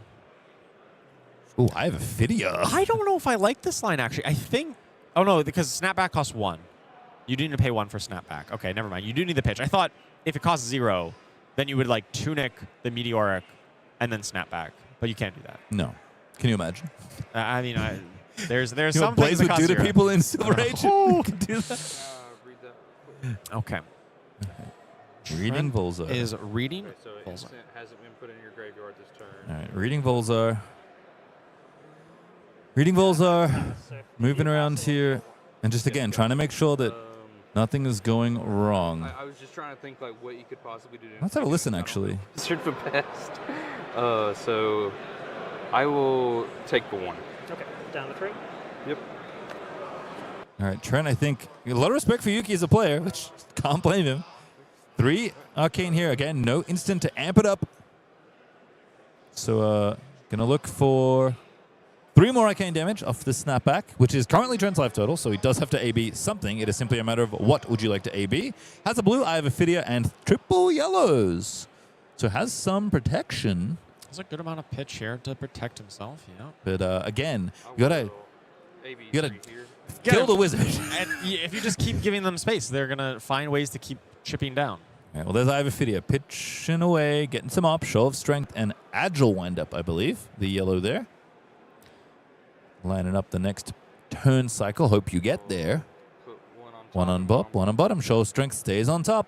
Yuki's Ponder pops. That's going to make this thing even better. Chromatic refinement. Not exactly what Yuki needed here, as she was really hoping to find another arcane spell. But there's another snapback. Is there 2 snapbacks and a strike twice? Oh, boy, but no pitch. No, Yeah, all not a red. lot of pitch here. Oh, this could be a little risky. So this is 6. Potentially dominate. Probably. More likely than not. Any dominate. misses? Nope. No, but there's a You do Sigil draw a of card, Solace. though. So Sigil of Solace gives her the buffer, and then she can block with 1 card. You'll have it go Yep. again, but then you can come with the Meat Axe behind it, right? Assuming it keeps one of the yellows. It has to keep at least one of the yellows. It's a tough turn cycle. Yes. Can it Yuki is. convert this? I guess there's no pitch, so There's never not mind. enough pitch. Yeah. Everything costs 1. So like you can Tunic Stormstriders and then pitch to play a card and then pitch to play another card. But that only does 6 damage. And if Trent just ABs 4 total. Can you block with a card in hand, block with Tunic, float the resource, and kill them when they commit their last cards? You need to use Sigil there. The card's getting intimidated. Depends on what gets intimidated. Well, no, because you don't have enough resources. If you block with a card, you don't have enough resources to play everything. Or you just discard the Sigil. Looking for a pitch card? Comet Storm red. That might be enough because it's a 0 cost that functionally granted a resource. Oh, Comet Storm. Not Comet Collision. That's 2 costs. Oh, Never mind. That's Comet Collision would be the that would be 0. a banger. That would be a 0 for 5 here. That would be huge. Okay, she's going for it. We're though. striding. We're actually using the. Oh, here we go. It is just Comet Storm straight up. Amp it up. That's 6 Arcane. Yeah, that's enough pitch. 6 Arcane, even with 3 AB. Yeah, the math just checks out. Yuki found the line. That's the number we needed. Good Yuki game. gets Yuki the win Bender with stays alive. Storm Striders didn't even use the Tunic resource. It was just chilling. Yeah. The comments are, yeah, we're so caught up in finding a way for the snap back to work, but just 6 Arcane when you only have AB3 and are at 3 life. That's all you need. The math did check out Yuki Bender, unsurprisingly, counting all of the numbers correctly and using all of the red pitch to get it done. It turned out actually that one instant turned out to be the big deal breaker. It really was. Just needed to turn on everything else. Yeah, there was a few hands earlier where Yuki just had no instance, no way to activate her hero power, no ability to activate Volzar, and that was like the 1 or 2 point difference that just kept her off from actually threatening lethal a few turns earlier, but managed to find that line in the end with that instant and was able to take the win. Yeah, a little build your own burn bear. Yeah, To stay alive for exactly. top 8 potential contention there for Yuki Bender. Well, I love watching these heroes, but I like new heroes maybe a little bit more. I guess I'm biased because you saw the Shattered Throne is coming out, and Malice is the best hero they have ever printed. Well, they'll be printing. She's printed already, but she's not. I can't get her yet. It's fine. Here's you saw the Shattered Throne coming out. September 18th is the pre-release, the world premiere in Seoul. My goodness, if you can get there and there's still seats left, I highly recommend checking that out. And then, of course, the end of September on the 25th is when the set is officially out. And this guy is back to, I don't know, probably do a lot of damage to people. What a beautiful artwork on this card, but also just a really interesting hero design. You know, we've got a hero that traverses it, flips over, changes its hero power. It's kind of modular, good and go back and forth. Sometimes you'll be in one form, sometimes in the other. And I'm just really curious to see how this really ends up playing out. Vynnset the Forsaken and Vynnset Usurper. Very, very cool. Cool bit of lore as well that happened to get us all here. But Vynnset looking a little like Chain these days. As Leviah also back in the saddle. Slightly new text because they changed how Blood Networks a little bit. We all know producer Mansan is very happy, but Leviah, decent in Sage, honestly. She'll be maybe even better with the addition of all these cards. And of course, if you end up going to the World Championship in Paris, well, you can get yourself a real nice adult Leviah. Oh, that's a nice artwork there. I really anticipate Leviah is going to be rising back up into the meta here going forward. Alrighty, it is Malice, Dominator of the Dead, the hero I am most excited for, maybe ever, in Flesh and Blood since I've started playing. But very excited to get my hands on her and new Shadow Necromancer, make some board states, and hopefully end my opponents. And oh my goodness, Gem Pack 6, I forgot that we also did Gem Pack 6 reveals this weekend. Did. Yes, Gem Pack 6 coming up soon. Go to Armor events near you to pick up your copies of Gem Pack 6. Comes with some new cards. We spoiled some new cards the other day. And of course, full art Domina of the Dead is available there too. And of course, even more to go because these Synchants, they are, I have no idea how these are going to play yet, but I'm very excited to see how Vynnset uses them and maybe even how some of the other Shadow Runeblades or other Runeblades use them even. They're just Runeblade cards. Yeah, it's a very interesting effect, kind of like a fake rune chant. It's an instance, doesn't cost your action point. You can use it to empower your usurps and all kinds of things. It's going to introduce a lot of interesting deck building. Yep, cancel rune chants for rune gates. Obviously, things you can destroy for usurp. When they're destroyed, you make rune chants to do other stuff. There's a lot of things going on, but of course, this is where you should all be looking, really. Restless Magister Marvel looking real nice alongside Mouse's corrupted corpses, because again, the only thing better than one zombie is more zombies behind it, and hopefully you just overwhelm your opponent with a horde of undead. That all have go again, thanks to the corrupted corpses, so you're just going to be able to go very wide and attack a lot.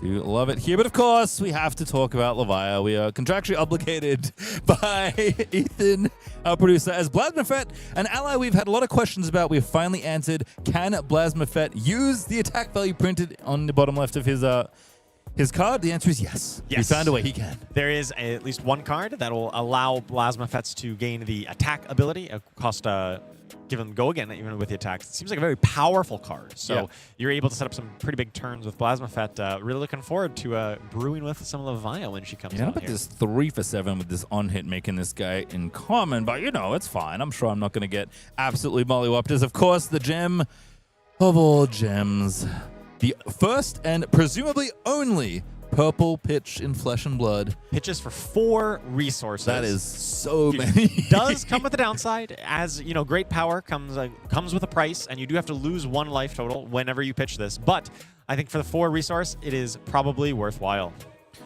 All right, the Soul of Existence was in a very fancy language. It was maybe hard for most people that aren't, chilling wherever the set is set. But yeah, this is it. When it's pitched, lose 1, a legendary. You may only have 1, and all it does is pitch. That's all it does. Purple pitch is pretty nice, though. Yeah, pretty nice. Looks cool, too. And, of course, Arknight Shard making its way back into Classic Constructed, with Vynnset coming back. It's his legendary specialization, one of them. When it is pitched, you make a rune chant, but, of course, a fable that people are happy to see a second or another copy of out in the wild. Definitely imagine if you were playing the new Vynnset, you're going to want one of these, and so really happy to see that reprinted. So, round 12 is coming up next. Yes. That is the last round of Swiss. After that, we'll have 3 rounds of top 8. It's going to be great. We have really, honestly begged the community, our producer, anyone who would listen, for Kassai and Dio to be in the finals. Yes. Now, in order for that to happen, Kassai needs to make top 8. I really like watching players that have made Pro Tour top 8s. What do you think about that? I like watching them, too. I like watching the highest quality players play Flesh and Blood. And I really liked watching Yuki Bender in our last round, so I'm going to watch her again. We're actually having her for the next round back on this spell Oscilio. Awesome. So winning in for her against Jonathan Magnuson playing Kassai. Kassai. This is a true winning in. So winner gets top 8, loser, their weekend's over. I haven't seen the standings yet, but I have to guess J-Mag is the only hope left for Kassai at this point, which is true. So don't go too far away. After the break, we are going to get the last round of Swiss here at Calling Kansas City.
Welcome back, everyone, to the final round of coverage here at Calling Kansas City. We've done a lot. We've seen a lot. We've had a lot of fun. But this is where the business end of the calling really happens. Obviously, top 8 is going to happen. After this, we've got to get there. And we have many different rounds, many different pairings to maybe walk you through. Let's have a look at the standings, Charles, because that's going to tell us a lot about where we're at. Yes, we have got Jacob Clements at 10-1. We started this weekend saying he's the best Flesh and Blood player in the world right now. He's on a hot streak, and he has shown it through 11 rounds so far, coming out on top at 10-1. He is locked for top 8. Matt Muse, though, playing Teklovossen, a very off-meta hero at this point, also at 10-1, has also locked his ticket into the top 8. We got Randy Davis, our undefeated at the end of the first day. Faltering a little bit here at 9-2, still needs to win that last round to make sure that he can punch his ticket into the top 8 as well.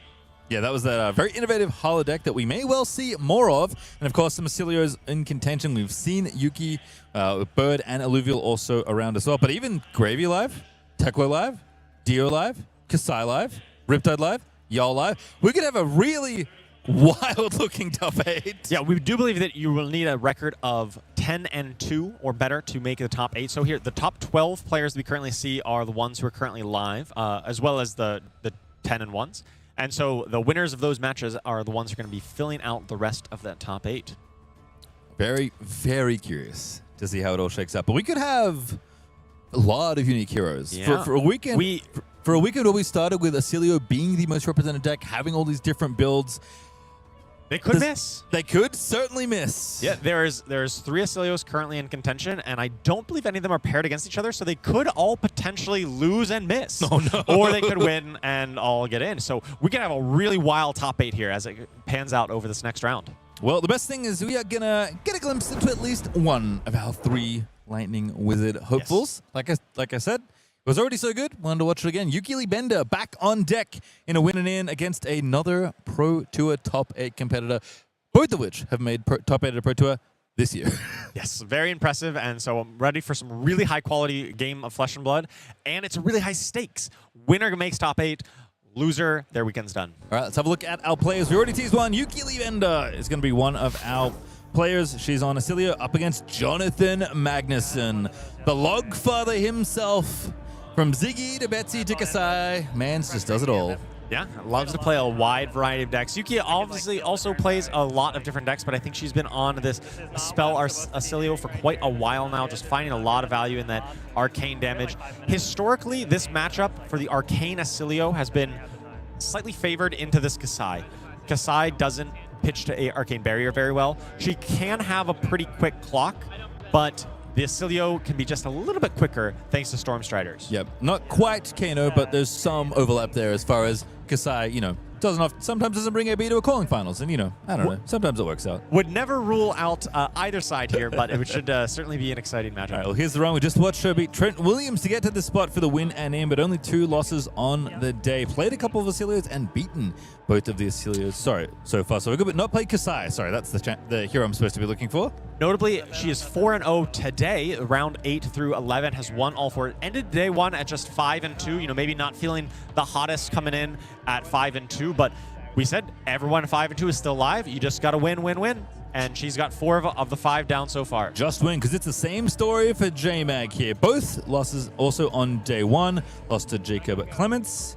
2-1 into Oscilio today, so not bad. Actually, maybe better than the record I would have expected, honestly, giving Peter Vidensik, of all players, an early loss in round 2. But it's been all wins this day as well, going through a couple of different heroes, including your boy William Bradshaw, and has a win against Oscilio in the very last round. So we know J-Mag likes to bring the spicy tech, perhaps has it here for Oscilio. Yes, we'll have to see. Definitely trying to go quick, trying to attack into this Oscilio before the arcane damage can really ramp up on Yuki Bender's side. And last thing to point out, seen these heroes already. 2 heroes we certainly expected to see this weekend, Oscilio being the most represented deck, and Kassai being in the top 3, tied with Dio for 3rd, I suppose. But again, bottom right-hand corner, just under Kassai, 967 Living Legend points. A win here from Kassai would put him into top 8. And then if Kassai manages to win all 3 rounds in that top 8, that's it. That is her last game of Classic Constructed. Could be this weekend. Could be. We'll see if they can do it. Who is going to make top 8? It is a win and in between these 2 very great players. Let's have fun. Yuki chose to go 2nd. Jonathan Magnuson with Eye of Ophidia. Gonna line it up first, and we can spy AB2. AB2, that's honestly more Arcane Barrier than I might have expected. Jonathan definitely thinking, yep, I want to be able to have at least a little bit of pitch, a little bit of insurance here against what Yuki could be pumping out. And double Centauri Saber for J-Mag. Honestly, that is kind of irrelevant in this matchup. Yes. You don't anticipate a lot of attack action cards out of Yuki regardless, but I know we've seen generally this one Centauri Saber, one Hot Streak as a more common configuration, but Jonathan Magnuson just thinking that the extra pump from Centauri Saber was worth a bit more than maybe the potential go again from the Hot Streak. Yeah, it might not be quite so relevant in this matchup because Yuki has so many things that are not attacks, but obviously if you're playing the other version of Oscilio that has quite a few attacks, sometimes that they want to block with, then perhaps it's a bit more relevant there. Spoilers of War kicking things off. Sharpened Senses, it is a heater. Already popped the gold from the Crown of Dominion on turn 0. Really just wanting to maximize the damage output of this turn, expecting that maybe Yuki doesn't have the ability to really block that well. Obviously, her deck is a lot of instants, a lot of cards that even block 2. And if Jonathan says, well, if I can hit through, if I can get a couple copper on turn 0, that's going to be huge because we know in a quick game, blood in our hands powered up by these copper could be a real route for him to win this game. All right, Sigil of Aether, cycled by Oscilio to draw a Aether Flare, which is going to immediately get on blocking duty alongside this turn to Mind Fire. Blocks for a 6. Outland Skirmish is going to break the chain. But Spoils of War still active, so is Sharpened Senses. So 5 go again, although the go again this time isn't all that relevant, but still a lot of damage and some copper being put forth. And Yuki Bender, 36 life only for Oscilio to start with. Going to get Stonewall Gauntlet in front of this one. Yeah, Yuki is end up blocking with equipment. Normally, you don't like to block with equipment on turn 0, but the threat of a potentially 3 copper, 1 from the Outland Skirmish and 2 from the Spoils of War, really has forced Yuki's hand here to block out for functionally the total of 6 here, based on the -1 from Stonewall Gauntlet, and just prevent that copper from being generated. And there's Chromatic, so empties the hand.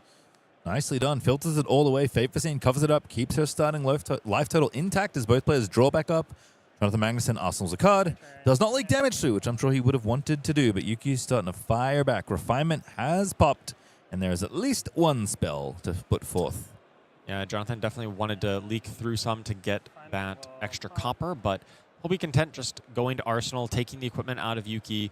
His Arsenal, I didn't quite catch what it was, but he did get to set it up with the Opt from Eye of Ophidia, so it must be a card that he's happy with. I remember when he opted, I saw Glint, the Quicksilver, and one other card. It looks like the Glint is still in his hand. You want to have that extra pitch, the blue card in your hand. That's where you'd prefer it to be. Yep, big old meteoric impact. Just chilling. Not exactly on the combat chain, but 7 Arcane. Yep. Thanks to Chromatic Refinement, buffing it up, and also being an instant that goes to your bin to trigger Starfall. And Volzar. Kind of does it all. Seems likely Jonathan wants to Arcane Barrier here, either with a yellow or a blue. At least just keep his life total a little bit buffered. You're not going to be able to prevent all of this, but you can at least slow down the clock that Yuki is trying to pump out here. Yep. In case there's some pings. Floats 1.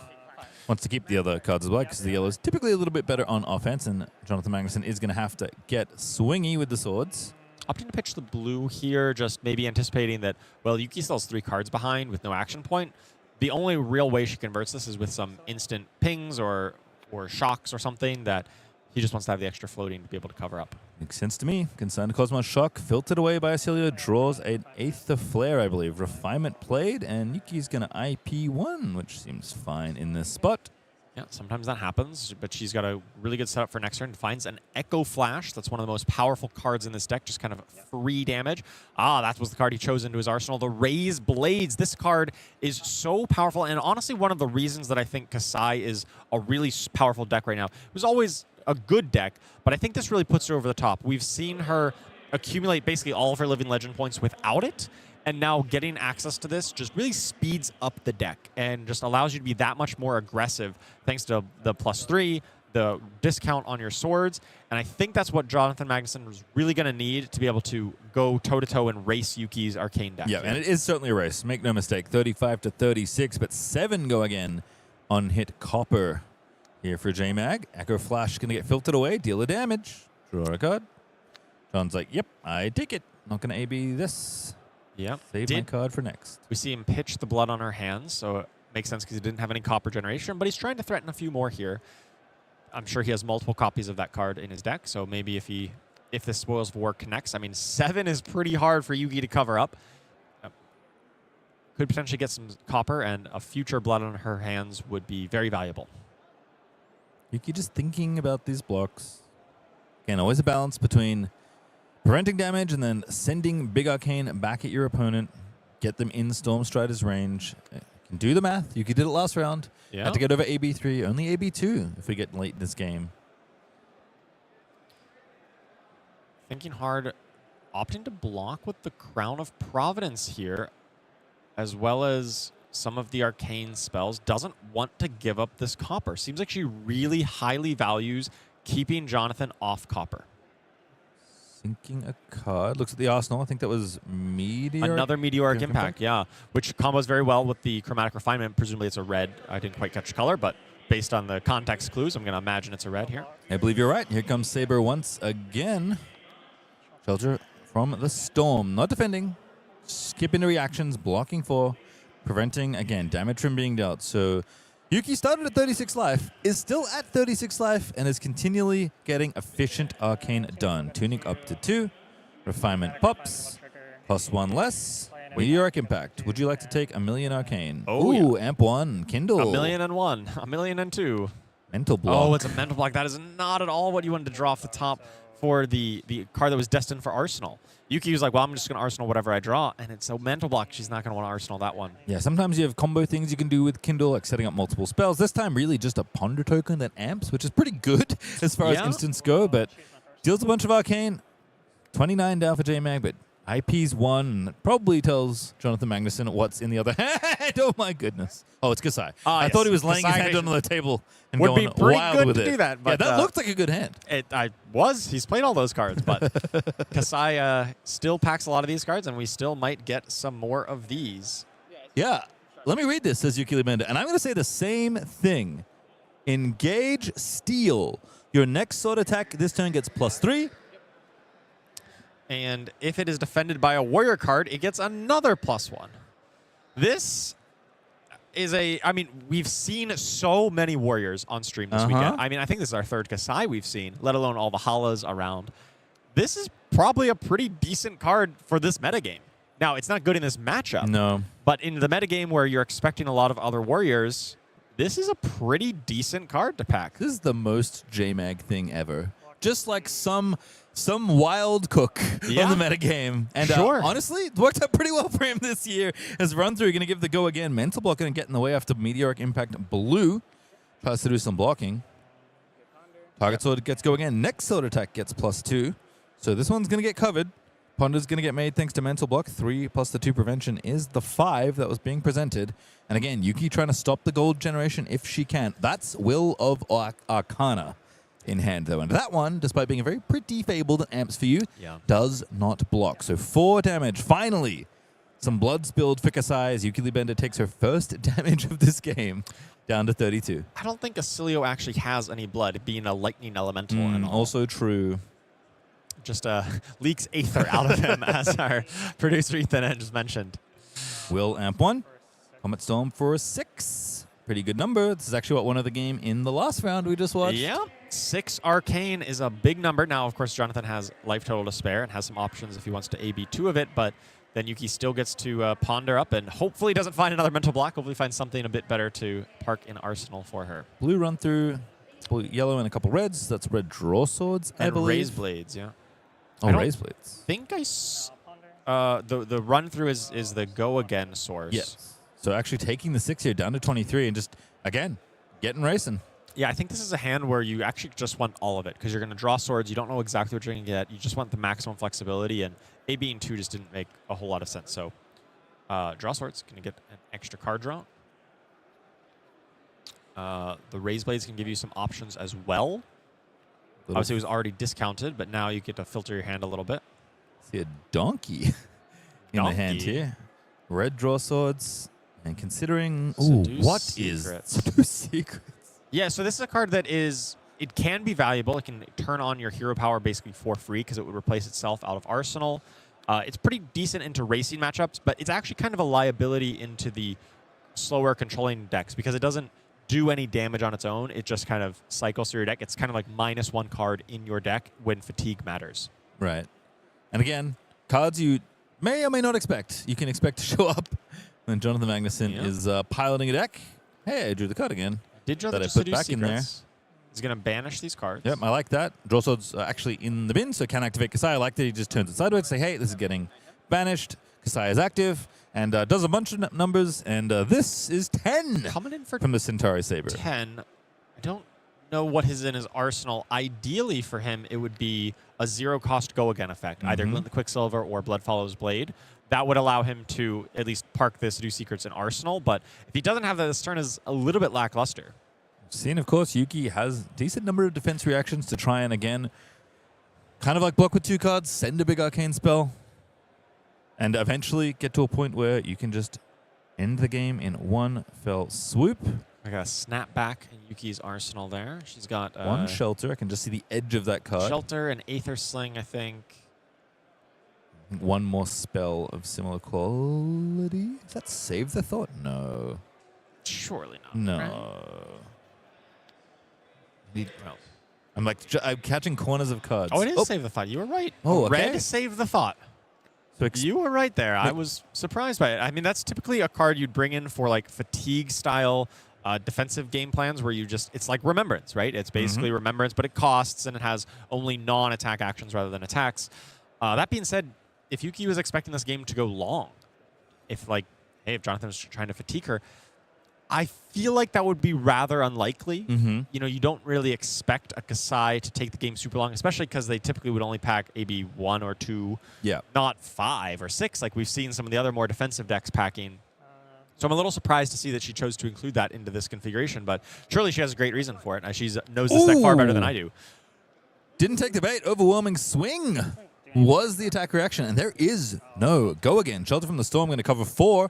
7 damage, going to leak on through, down to 25 now for Yuki Bender. But again, a card we've seen a lot of. Overwhelming Swing's been a sweet one. Does make it gold at the end of it all, but there is no other damage being dealt. No second sword swing. Just converted that card for, you know, we've seen so much power out of Overwhelming Swing. I mean, what? It gave like +9 earlier today. Here it was a 1 card +1. Not the rate you were looking for. But hey, when you're racing here, it just ensures this velocity of your deck, and you just got to do what you got to do. Well, Save the Thought does have this bonus mode of being an instant. So when Yuki says, hey, I don't think this matchup's doing the thing I thought might happen. In the bin it goes, draw a fresh card, and put this big old Aether Sling for 5 in the middle of the table towards your opponent's face. For 5, and barring something like an Oasis Respite. But, you know, honestly, at this point out of Jonathan's deck, I'm not sure exactly what to That man's expect. played yellow Sink Below in Ziggy, okay? Nothing is above. Nothing is off the Nothing table is here. below him. Going to take a read on that Seduce Secret. So if is an instant, you play it out of your arsenal, it allows you to draw a card, and then you look at their hand and the top card of the deck. We see it's another Chromatic Refinement on top of the deck. Yuki does not get to see it, but Jonathan gets that information instead. All right, run through going to AB2. Take 3. Take 3 down to 20. Down to 20. Yuki's going to give this go again, of course, and then, of course, we know another spell's coming behind, which he has 1 float that is probably just going to be that. Didn't know what it was. Does take the rest of it, though, so it takes 4 down to 16, I believe, and then a snapback. snapback. Ooh, Yuki is really putting the hurt on Jonathan here this turn. That is a 13 arcane total coming over to him.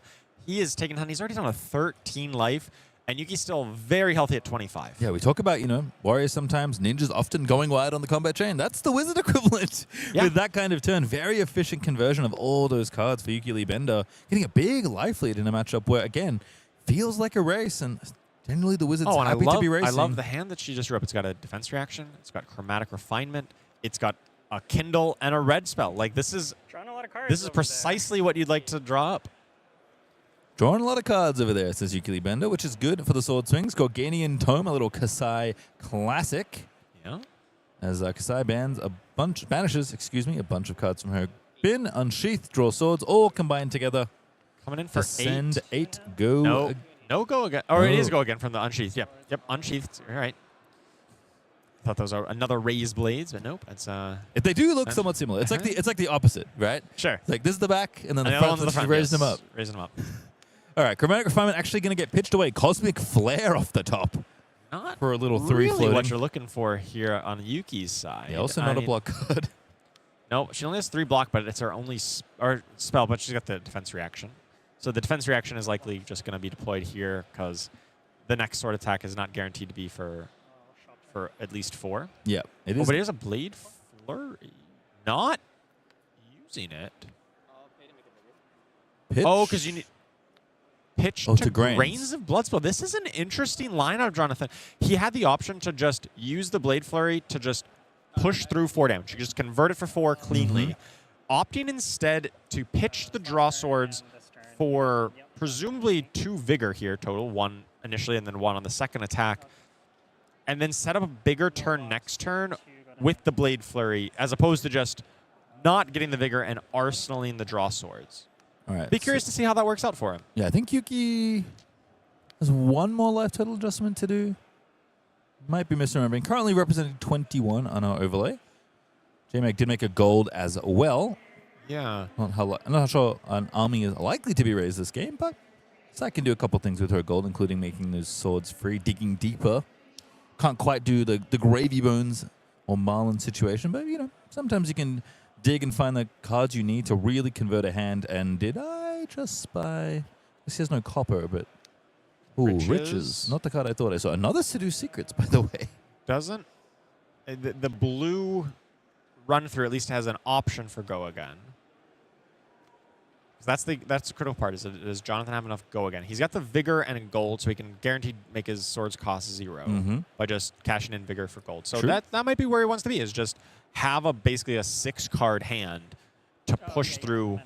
Potentially trying to threaten. You were right. They did catch it. It was Yuki's actually at 19, not 21. All right. Well, still a pretty nice life lead. 6 life when you're the one consistently firing back. I think the reason Jonathan Magnuson is doing all this is because, like, yeah, I got to start pitching to Arcane Barrier. Like, yeah, I need my life, and in order to do that, I need cards, but I want to keep swinging on and making my swords free. So here's Kindle, Comet Collision, all stacking up. Blue Meteoric Impact ripped off the top there.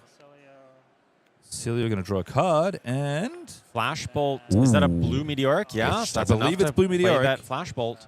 Bolza in for 7 on this Comet Collision, thanks to Starfall. Nope, 6. I can't do math. It's fine. AB2 with the riches. That's some swag. Another gold behind. And yeah, blue meteoric. So we can come in for another 3 arcane.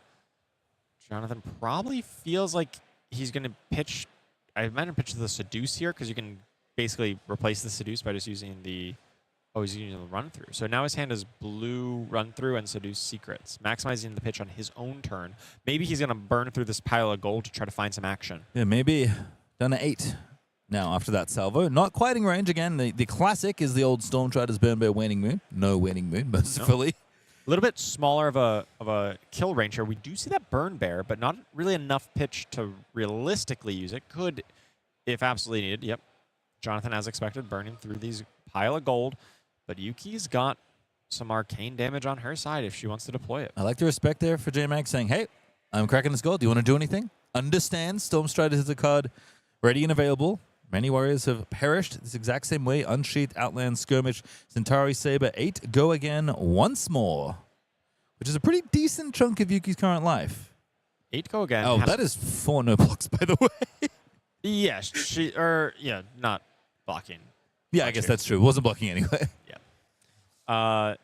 Coming in There's for the flurry. 10 into 4. You just have to soul read that Yuki would draw no blocks or not want to block and say, this is going to convert better next turn. It's working out, whether he's intentional or not. Must be. Saber for 4. Sorry, it's a little misleading. The Sigil Cells does block for 3. There's no on hit, so it kind of converts to 3. Yeah, you can imagine Yuki's at 12 with the 3 left that she is presumably going to gain somewhere down the line. But takes the 4. No extra follow-up here for Jonathan Magnuson. Last card is just barely flopped down on the table before I can see what it is. Yeah. Making a vigor with the last little resource. Passing it on back. Am I dead? Not an unreasonable question to ask. Could in theory also block with the Burn Bear, but I think that is kind of her win condition. So it's like she definitely doesn't want to block with that, but it does have a block value if push comes to shove here. Sorry, I just get popped by Burn Bear. It's my only memory of that card, unfortunately. Well, it's such a powerful card that like okay, you can't pitch it. You like it does. Honestly, like you probably shouldn't block with it. Yeah, surely it doesn't block. Oh, it blocks.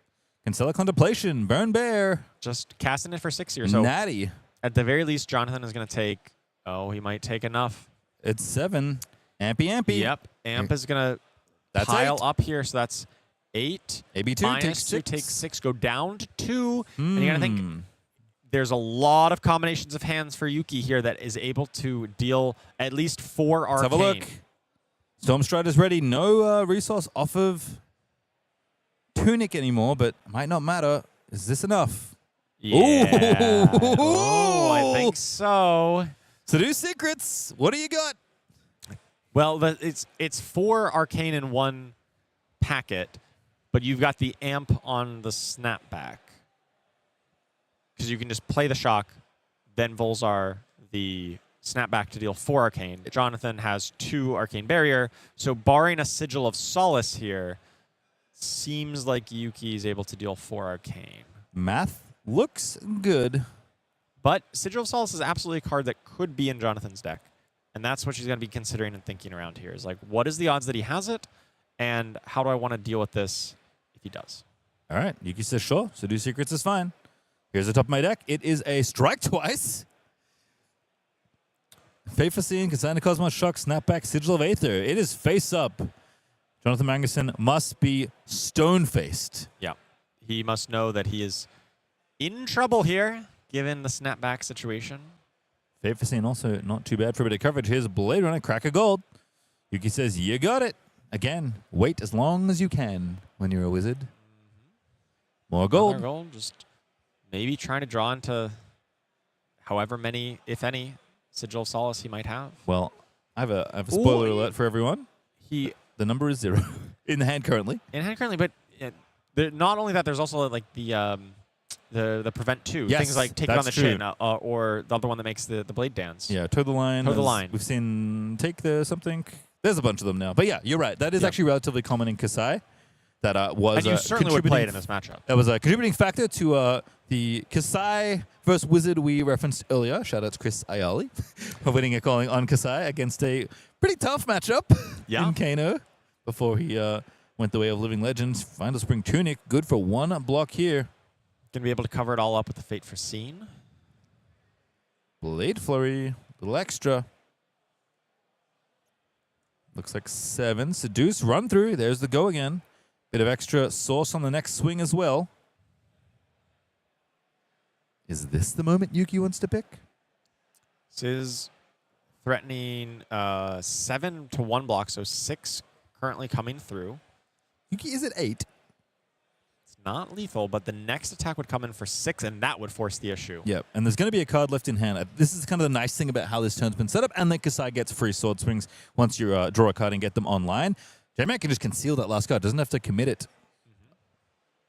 So can use it for AB, can use it to potentially gain enough life to get out of range, which we know is kind of the thing, the dilemma that's plaguing Yuki Lee Bender right now. There's plenty of time left in this round, and this is maybe the last turn of this game. This is likely the last turn one way or the other. Either Yuki goes for it and probably gets the win unless Jonathan has a prevention effect as his last card, or Jonathan just pushes through enough damage to kill. What is that card? Floating above the arsenal as Yuki Lee Bender considers every option in the hand. Does she need a Fate Foreseen for pitch? It's a spell in arsenal. Yeah, I think there's a meteoric impact down there. Fate Foreseen, they'll gonna just get play the Fate committed. Foreseen What are we to gonna see see? what's on top. It's Strike twice that we already saw. Now both of them know. Now everyone knows. It is face up to all involved. Just don't face it. Yeah, we all know. Yeah, I think it makes sense. There's enough math going in Yuki's favor here. I think that she's able to commit to attempting the kill here, discarding the Consign to Cosmos Shock, getting that snapback, or the strike twice. She already has the snapback. Here's the pitch. Stormstrider's popped. The Meteoric out of Arsenal into the snapback. Comet Collision. Much Arcane. Yep. There's the pitch, and there's the win. Yuki Lee Bender finds the line and takes out the only Kassai that could have made top 8. Kassai lives another day. No Living Legend for Kassai this weekend, but instead Yuki Lee Bender makes another top 8 to add to her illustrious resume, and now has a chance to add some extra Living Legend points to Oscilio as well. Oh, look. The result of this game, no matter who won, was going to be spectacular. Yes. We have a former Pro Tour competitor from this year into our top 8, a big name on very cool heroes, Spurlock. For me, the coolest Oscilio variant. Yes. But I have heard through the earpiece that a Dash.io has made it into the top 8. Evan Herndon Oh my goodness. playing Dash.io into top 8. So we may yet still see another living legend happen this weekend. But it would be Dash.io and not Kassai. Your dream can be realized. It you can could be. commentate a hero being living legend. Evan, by the way, had to win every single game today in order for that to happen. And will need to do so to living legend Dio. The same thing happened with Yuki Lee Bender. She started 5-2 today, won all 5, and is now punched her ticket to the Same top thing 8. happened to Charles Dunn. Pro Tour Amsterdam calling. All right, let's have a look at upcoming events, because if you're enjoying what you're watching, maybe you should get yourself to an event or just get watching. 2 million USD is the total prize purse for the World Tour. It has been incredible to see the support that LSS has had for their organized play at the highest level of play. By the way, next year, going to be even bigger, at least as far as events go. But let's look at what we've got coming this year. In Seoul, Usurp the Shadow Throne World Premiere. I can't keep telling you, Seoul is an incredible city. This set looks amazing. If there are still spots and you can get there, go. And if you can't, watch on the stream. It's going to be such an amazing set. Awesome venue, awesome location. Love to see the world by playing this game, and I can't wait for the set. I really can't. I think all 3 heroes are going to be amazing. Bunch of limited here between Seoul and Bilbao, but of course, calling Atlanta. Woo, the 100th calling has got just about every format you can shake a stick at. Living Legend Championship on Friday, the Classic Constructed calling, and of course, a Silver Edge Showdown, as has been kind of business as usual in October, which should be an incredible event. Yes, lots of events, lots of opportunities to play the new cards from Usurp the Shadow Throne, and we're not even close to done. There are still so many more events for the rest of the year. Yeah, a bunch of limited here. Mexico City, though, going to be a pretty important calling with Classic Constructed and Worlds on the horizon, where, of course, the World Championships will have Classic Constructed and Draft. And by the way, there's a 100K calling for Classic Constructed. If you're trying to earmark an event, you have one big trip you're going to go on for Flesh and Blood this year, well, the Championship Paris. First of all, register now so you can play in the calling, and then book your tickets to France. After that, Sydney will host my hometown, a Classic Constructed calling, which will be really cool to see after the World Championships, but with MPA and Dr. Mortar Armory deck legal. That'll be really exciting to see. And then, of course, we'll round out the year in Shenzhen, Wakefield, and Portland. 3 more callings to end the year. And if you want to go to those, early bird specials are on sale now. You know, maybe 2026 is, looking a little rough. We can make it better by at the end of the year. Again, go to the World Championships in Paris, see Paris, eat some croissant, and play in this 100K calling. I'm not joking. Register now. The little guy on your screen with his sword up in the air, he's calling you to this calling. Yes, the biggest calling prize pool we've ever had. Make sure you get there. It's going to be amazing. Open entry. Even if you're not competing in the World Championships, go and play in the calling in Paris. Yeah, promos to grab, huge prize purse up for grabs, and one of the most probably exciting and competitive callings that we are going to see. This is, of course, your world premiere package. If you do find yourself in Seoul, K-Pop Malice and her corrupted corpses with a beautiful playmat indicating really the canon event of Usurp the Shadow Throne. That is so cool. I love the treatment on these cards. It really is very emblematic of the world premiere in Seoul, just really embracing the K-pop culture. I'm sure these are going to be chase items. Everyone's going to want these for their Malice deck. Sadly, as a Malice enjoyer that is unfortunately not going to be able to make it to Seoul, I am concerned. You got to find them. You got to find them. You have to do it. Oh, I will. As we move on here, the souvenir package for Worlds Paris. Of course, pretty much every time you show up to a major event, especially a World Premiere or a Tier 4, you can find yourself with some pretty nice goodies to take away as a souvenir of your time here. Leviah Shadowborn Abomination, you can show yours off to Ethan whenever you see him around the booth doing coverage, and of course, promo outed boxes of Usurp the Shadow Throne and that very cool Leviah playmat with their updated Marvel art. And of course, if you're going to callings, get your package, get your entry vouchers, and get your sweet promos. Or of course, as we start a new season of callings, there are new promos to be had. Yes, all the cold foils and rainbow foils here. These are going to be staples in the upcoming format. Make sure you get your blinged out version for your new decks. Certainly so. And of course, I keep forgetting about this one. The new side event promo, lay low with some of the coolest art I think we've seen. This one is just like so creepy in the best possible way. I love this artwork. Available at World Tour events throughout the Usurp the Shadow Throne season. So as you go and play your side events, get yourself some lay low. And of course, well, for, I guess at this point, 8 players, it's going to be their last chance to win the Calling Kansas City Calling Champion prize called Cold Foil Extended Art Double-Sided Goodness. Quick dodge flexors. And just reminding everyone what is at stake here. This is the last chance to get that quick dodge flexors. Arguably, I'd say this is more of the trophy for the calling, and of course there is a real physical trophy as well. But this calling champion custom card, basically, this is the real trophy in my mind. I don't know if Jacob Clements has enough feet for all the quick dodge flexes that he has gotten. He might. This is definitely a constructed staple. All of these calling promos are definitely some of the most viable cards in Classic Constructed, and quick dodge flexors is no joke. And of course, excited to see the changeover as again the season shifts and a new legendary fancy treatment generic gets to be advised for the calling champion, which we actually think we're going to be able to show you. Everyone knows what it is. We've seen it before, but we get a refresh in just a moment. But I couldn't think of a better way to end a metagame. A new set's coming out. Yeah. Very exciting new set, I might have to add. And this is the second time, Charles, that we've been on the precipice of a set ending effectively in calling season, and a new metagame on the horizon. And sometimes, people think, it might not be all that exciting, but this has been a very exciting call. And we're not even done. We have the best rounds left. I agree. I think this meta has really over-delivered from what we kind of expected. We thought, well, we're going to see a lot of decks that we know and we expect, but I've been really surprised with some of the new decks coming out of the woodwork and finding a lot of success. So really looking forward to this top 8. But of course, this is the new Champions Prize available from Calling Soul onward. Circlet of Eternal End, a new legendary generic from Usurp the Shadow Throne. When this defends, turn a card in the attacking hero's banished zone face down. Blade Break 2. Yes, this card is almost certainly going to be a constructed staple moving forward. The new heroes from Usurp the Shadow Throne are very vulnerable to this. They all want to be playing cards out of their banished zone, and if you want to be able to shut that down, this is your go-to helmet into those matchups. Yep, and sometimes Karcher gets hosed. That is also possible. There is some splash damage on some other decks in the format and also in previous formats, such as like if you're playing against Zen in Living Legend, perhaps you could turn down some of his Crouching Tigers that he's trying to use or something. That's never happened to you, I'm sure.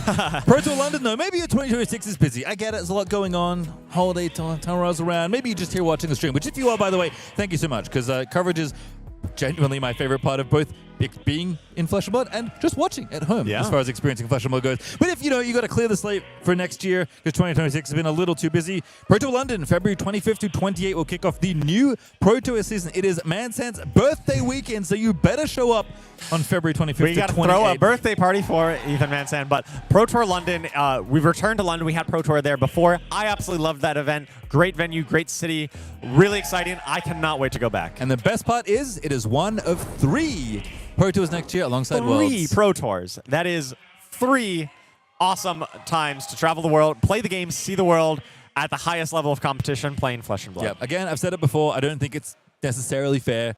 We're giving Jacob Clements a buff to start the 2027 season, hanging out in the hometown. He's not going to be jet lagged. I don't know. No matter where this man travels, it seems like it doesn't matter. He does extremely well, and he's already in the top 8 here for this weekend, so maybe he'll be able to make another one this weekend. Looks like we are still waiting on a few of the final remaining results for the top 8. But we have a couple. We do have a couple of them. Jarl making the top 8. That's exciting. Oscilio is in. Times 2. Oscilio, of course, we know Yuki Lubinder and another Oscilio as well. Dio is in. Dash.io. Yep. We've got Jacob Clements on Arakni Marionette. Arakni Jacobette. Yep. And I think we are still Teklovossen, Matt Muse, and we're still waiting on the final remaining 2. We're going to find out now. We're going to find out after the break. We're going to find out after the break. Lunchtime. See you soon.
My baby dances with the devil. I wanna know what's on his mind. Shaky hands so sentimental. I sugarcoat between my lies. Inside a small cloud asking why. I'm afraid we're out of time.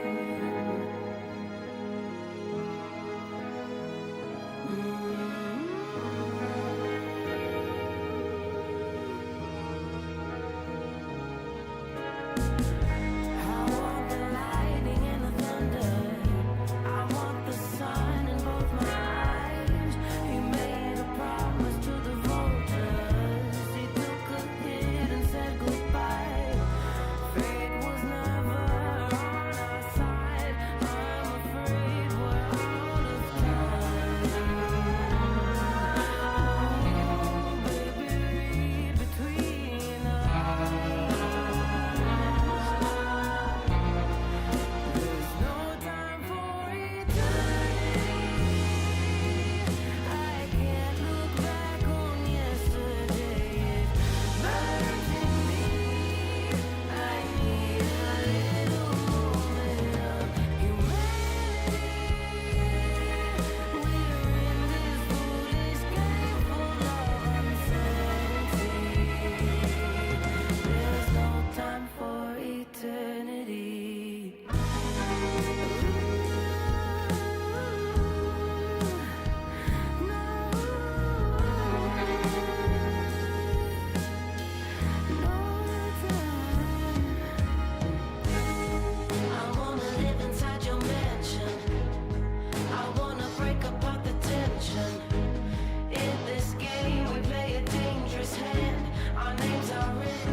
You wanna come with me?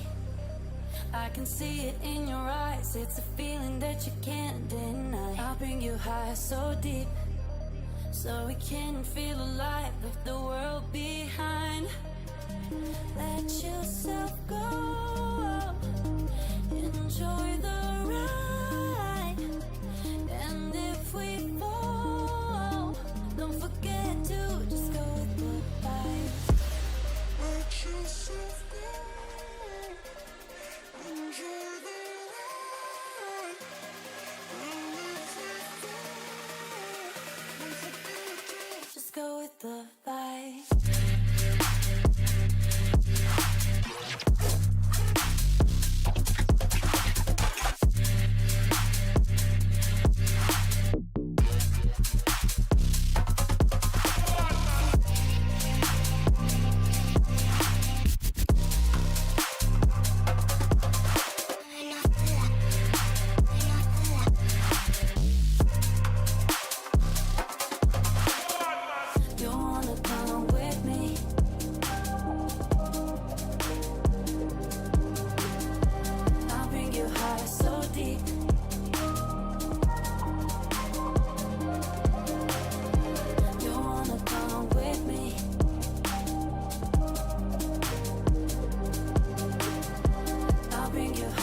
the ride.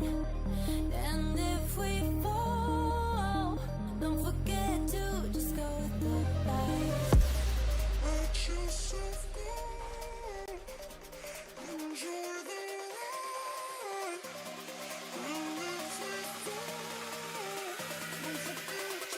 Go with the vibe.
Hello and welcome back, everyone, to Calling Kansas City. We are at the second most exciting time of the tournament, I would say. We are right before the top 8 is about to begin. We know what it is. Yeah. We know what the bracket is. We know who's made it. And let me tell you, we're going to have a look because Charles Dunn, it's a bit spicy, to say the least. I am very excited about this top 8. We've got in first seed Jacob Clements, he current did it. Reigning Pro Tour champion, arguably the best player in the world right now, leading the Player of the Year race, up against Alexander Young on Jarl. Yeah, pretty fun one. Jarl sneaking in. Austin Henson making it on Gravy, despite some hostility, I feel like, for the Pirate Necromancer going around. And also someone we've seen on stream, Lauren Stobbe, also making it on Teklo. But not the only Teklo that made it. Not at all. Down further in the bracket, we've got Matt Muse also in Teklovossen against Yuki Liebender, who we just watched on stream twice in a row. And Evan Herndon, the last chance for a living legend to happen this weekend, up against Alluvial Arnett on Oscilio. I'm sure if we were coming into this weekend, we would say, you know what? Definitely the heroes we expect to see multiples of in the top 8 are Oscilio and Teklovossen. Well, definitely Oscilio. I think maybe we might expect another Arakni Marionette, but turns out no one can quite play it at the same level of Jacob Clements, so he is the sole representative of that deck. We saw a lot of Hala and Aurora being doing really well throughout this weekend, as well as some other warriors. Like, kind of the warriors were the theme of this weekend. Oh, yeah. And yet, there's 0 warriors in this top 8. Yeah, couldn't quite get the way over. Randy Davis, glad we get to see it on day 1, I guess, because that deck was very fun, but couldn't quite get there despite the great record to kick off both yesterday and part of this day. Some great players, some big names along here. I'm kind of curious, apart from the Canadian Civil War that's happening in the bottom of my bracket, let's look at Evan Herndon and the path for Dio, potentially to the finals and beyond, into Living Legend, because that is the only hero in these 8 of the 2 we were tracking this weekend that can LL if she wins. So the first matchup he's got against Alluvial Arnett. Now, Dash.io historically has been quite strong into Oscilio. It's kind of one of the main draw of Oscilio, of Dash.io into this metagame, is that your on-hits from Heist and Boom Grenade are very potent against Oscilio, who doesn't block very well. You can go extremely fast right out of the gate, and you can kind of race him. And even though you both have lower life total, the sheer power of Dash.io generally gets a little bit of an edge into that matchup. All right, and then, of course, it would be Teklo versus Yuki, and another Oscilio, which potentially could be a similar story. We know Yuki's on Spell Oscilio. We don't know the build for Alluvial, but we'll, of course, find out once we make our way through the top 8. But I don't know who I'm expecting to win between Teklo and Oscilio, but I guess given Teklo's success, I have to imagine this is a matchup you're at least happy to see. Yeah, it really depends on the exact configuration. So Matt Muse on his Teklovossen, oftentimes when you're building the Evos, you're building up your suit of armor, very few of them have Arcane Barrier. Now, there are some of them, but he's much better at blocking physical, because a lot of the ones with Temper 3 and so on are really good at blocking physical, and Arcane is often a weak spot for Teklovossen. But if Matt Muse has anticipated this, which a very good player, I assume he has, because he knows Oscilio is going to be a popular deck, he may have some extra tech, some extra arcane prevention, and maybe that'll give him some fighting chance into this matchup. Yeah, we'll have to see, of course, but we know what Lauren's build looks like. We don't know what Matt's looks like yet, but as a reminder, we will have deck lists for all of the decks in the top 8 at some point throughout the coverage, so don't fret. Let's pop up to the top side of the bracket then. You and I were talking before we went live. Does seem like Gravy Bone's pretty happy with the first matchup, at least in his top 8 bracket. Yes, yeah, Austin Henson, I added him to my caster picks here and into Look day at 2, you. and look at him just running the table here in day 2 so far. He's looking great on this Gravy Bones deck, which we haven't seen much this weekend at all. It's been kind of a hostile metagame, but Gravy Bones is very good into the slower, more mid-rangey or controlling style decks, which is something like Teklovossen. Often it's pretty good into Arakni Marionette. It's pretty good into Jarl. So when I look at this top half of this bracket, I think out of those 4, if you erase the names from that, I gotta think Austin's Gravy Bones is feeling pretty good. Now, of course, you do have names in there, and Jacob Clements is a pretty big name, so you'll never know how this is going to play out, but I would feel pretty happy if I'm in Austin's shoes right now. Yeah, it seems like at least the path is there for the finals, and of course, that last matchup we do have to chat about, because it is, we don't know what kind of Jarl just yet, but Alexander Young sneaking in as the 8th seed as Jarl. But of course, Guardians have been around for quite a while since Jacob Clements has been winning on Marionette. He's been on this deck for pretty much all year, and he will be on it until he LLs it, is my assumption. That seems likely. I do think that Jarl, especially a more defensive version, has a lot of tools to counteract the trickery and combat tricks and the disruption that a Marionette can pump out. You don't really care about the disruption too much, and you've got enough defense reactions to counteract what Jacob is doing. That being said, if anyone can navigate it, it's going to be Jacob. Yep. Cast your mind back to Calling Jakarta that we covered together. Round 1, Marionette versus Fatigue Goliath. Not exactly the same matchup, but potentially some things we can look for moving forward. Now, as you mentioned, we have been playing a little bit of Flesh and Blood Calling fantasy here in the production team. Let's have a look at the caster picks and see how we've done, because I think we've all had some success, thank goodness. I was running it down for a while. Unfortunately, Michael Feng and Josh Lau, alongside Peter Bedentic and Gabriel Beckett, all great players, could not do it. But of course, we're at the top 8. We can only check for a top 8. Yes. And at least one has made it through. Evan Herndon, my faith was rewarded. 2 losses on day 1, needs to win out today. Yeah, turns out that's what it did. Still the hope alive to make the Living Legend for Dash.io. So definitely you were rooting for Evan here, and I'm rooting for the LL just for the sheer storyline of it. Exactly. Only a Pro Tour champion, not a calling champion yet this year, so we'll see if Evan can change that. As Charles, you did it. I got Austin Henson in the top 8, as I mentioned. He was a late addition to my team, as we had to adjust after day 1 here. But you know what? Maybe I should have picked him from the get-go, because he is a true master of Greed Bones. He's been playing it for quite a while, and yeah. He's showing why it is still very viable in this meta. And of course, click the button. Click the button. Picked Jacob Clements.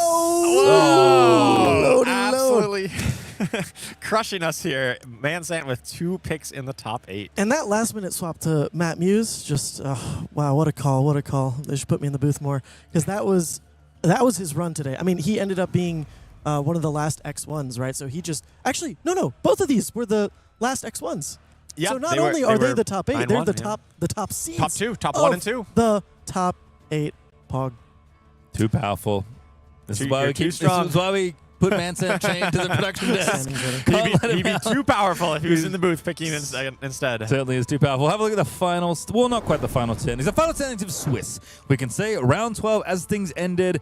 A lot of potential universes for this top 8. Yeah. We've got a great top 8, I have to say, but Randy Davis barely missing out just the bubble. Out. Yeah, he was undefeated after day 1, but day 2 did not go as well his way. It looks like he went 2-3 on the day. Just needed to get that one more win to get in there, but you know what? It kind of happens when you play some of these more defensive fatigue decks is once you start getting into the higher quality of players deep into day 2 of a calling, they know how to navigate around fatigue a little bit better than maybe your average calling day 1 player. And it looks like Randy's luck kind of turned around here on day 2. Yeah, I'm hopefuls, obviously, because X2 would have made top 8, as you can see the record on your screen. We have a couple of Oscilios, but not all that many. But could have been Hala, could have been Riptide, could have been Kassai. For the Dio Kassai finals who were trying to manifest, could have been Dory, could have been Fi, Betsy, Vynnset. Like, it's a bunch of different heroes. And of course, this is the last calling for Omens of the Third Age. Yeah. By the time we're back, especially playing Classic Constructed at a calling again, a lot will have changed. The meta will have shifted so much. It's potential we get a Living Legend here today with Evan Herndon on Dash.io. But even if not, we're going to get a new set and Usurp the Shadow Throne. We're going to have a whole ProQuest season where a lot more Living Legend points are going to get given out. I got to imagine that some of these heroes are going to hit Living Legend by then. Yep, so it's been fun to watch, but it will be a nice send-off for this little iteration of the Flesh and Blood metagame. Omens of the Third Age, been a pretty sweet set. Turns out, you have a lot of tools to Oscilio, despite taking many of them away. But even Oscilio not going to be immune to ProQuest season. Yeah, it's possible. The Oscilio is getting up there in points, and there's a very real possibility that one of these 2 Oscilios in the top 8 wins here, adds another big chunk of points to their Living Legend total as well. But we have such a variety here that I really think that somebody is going to be able to, make a run. Yep.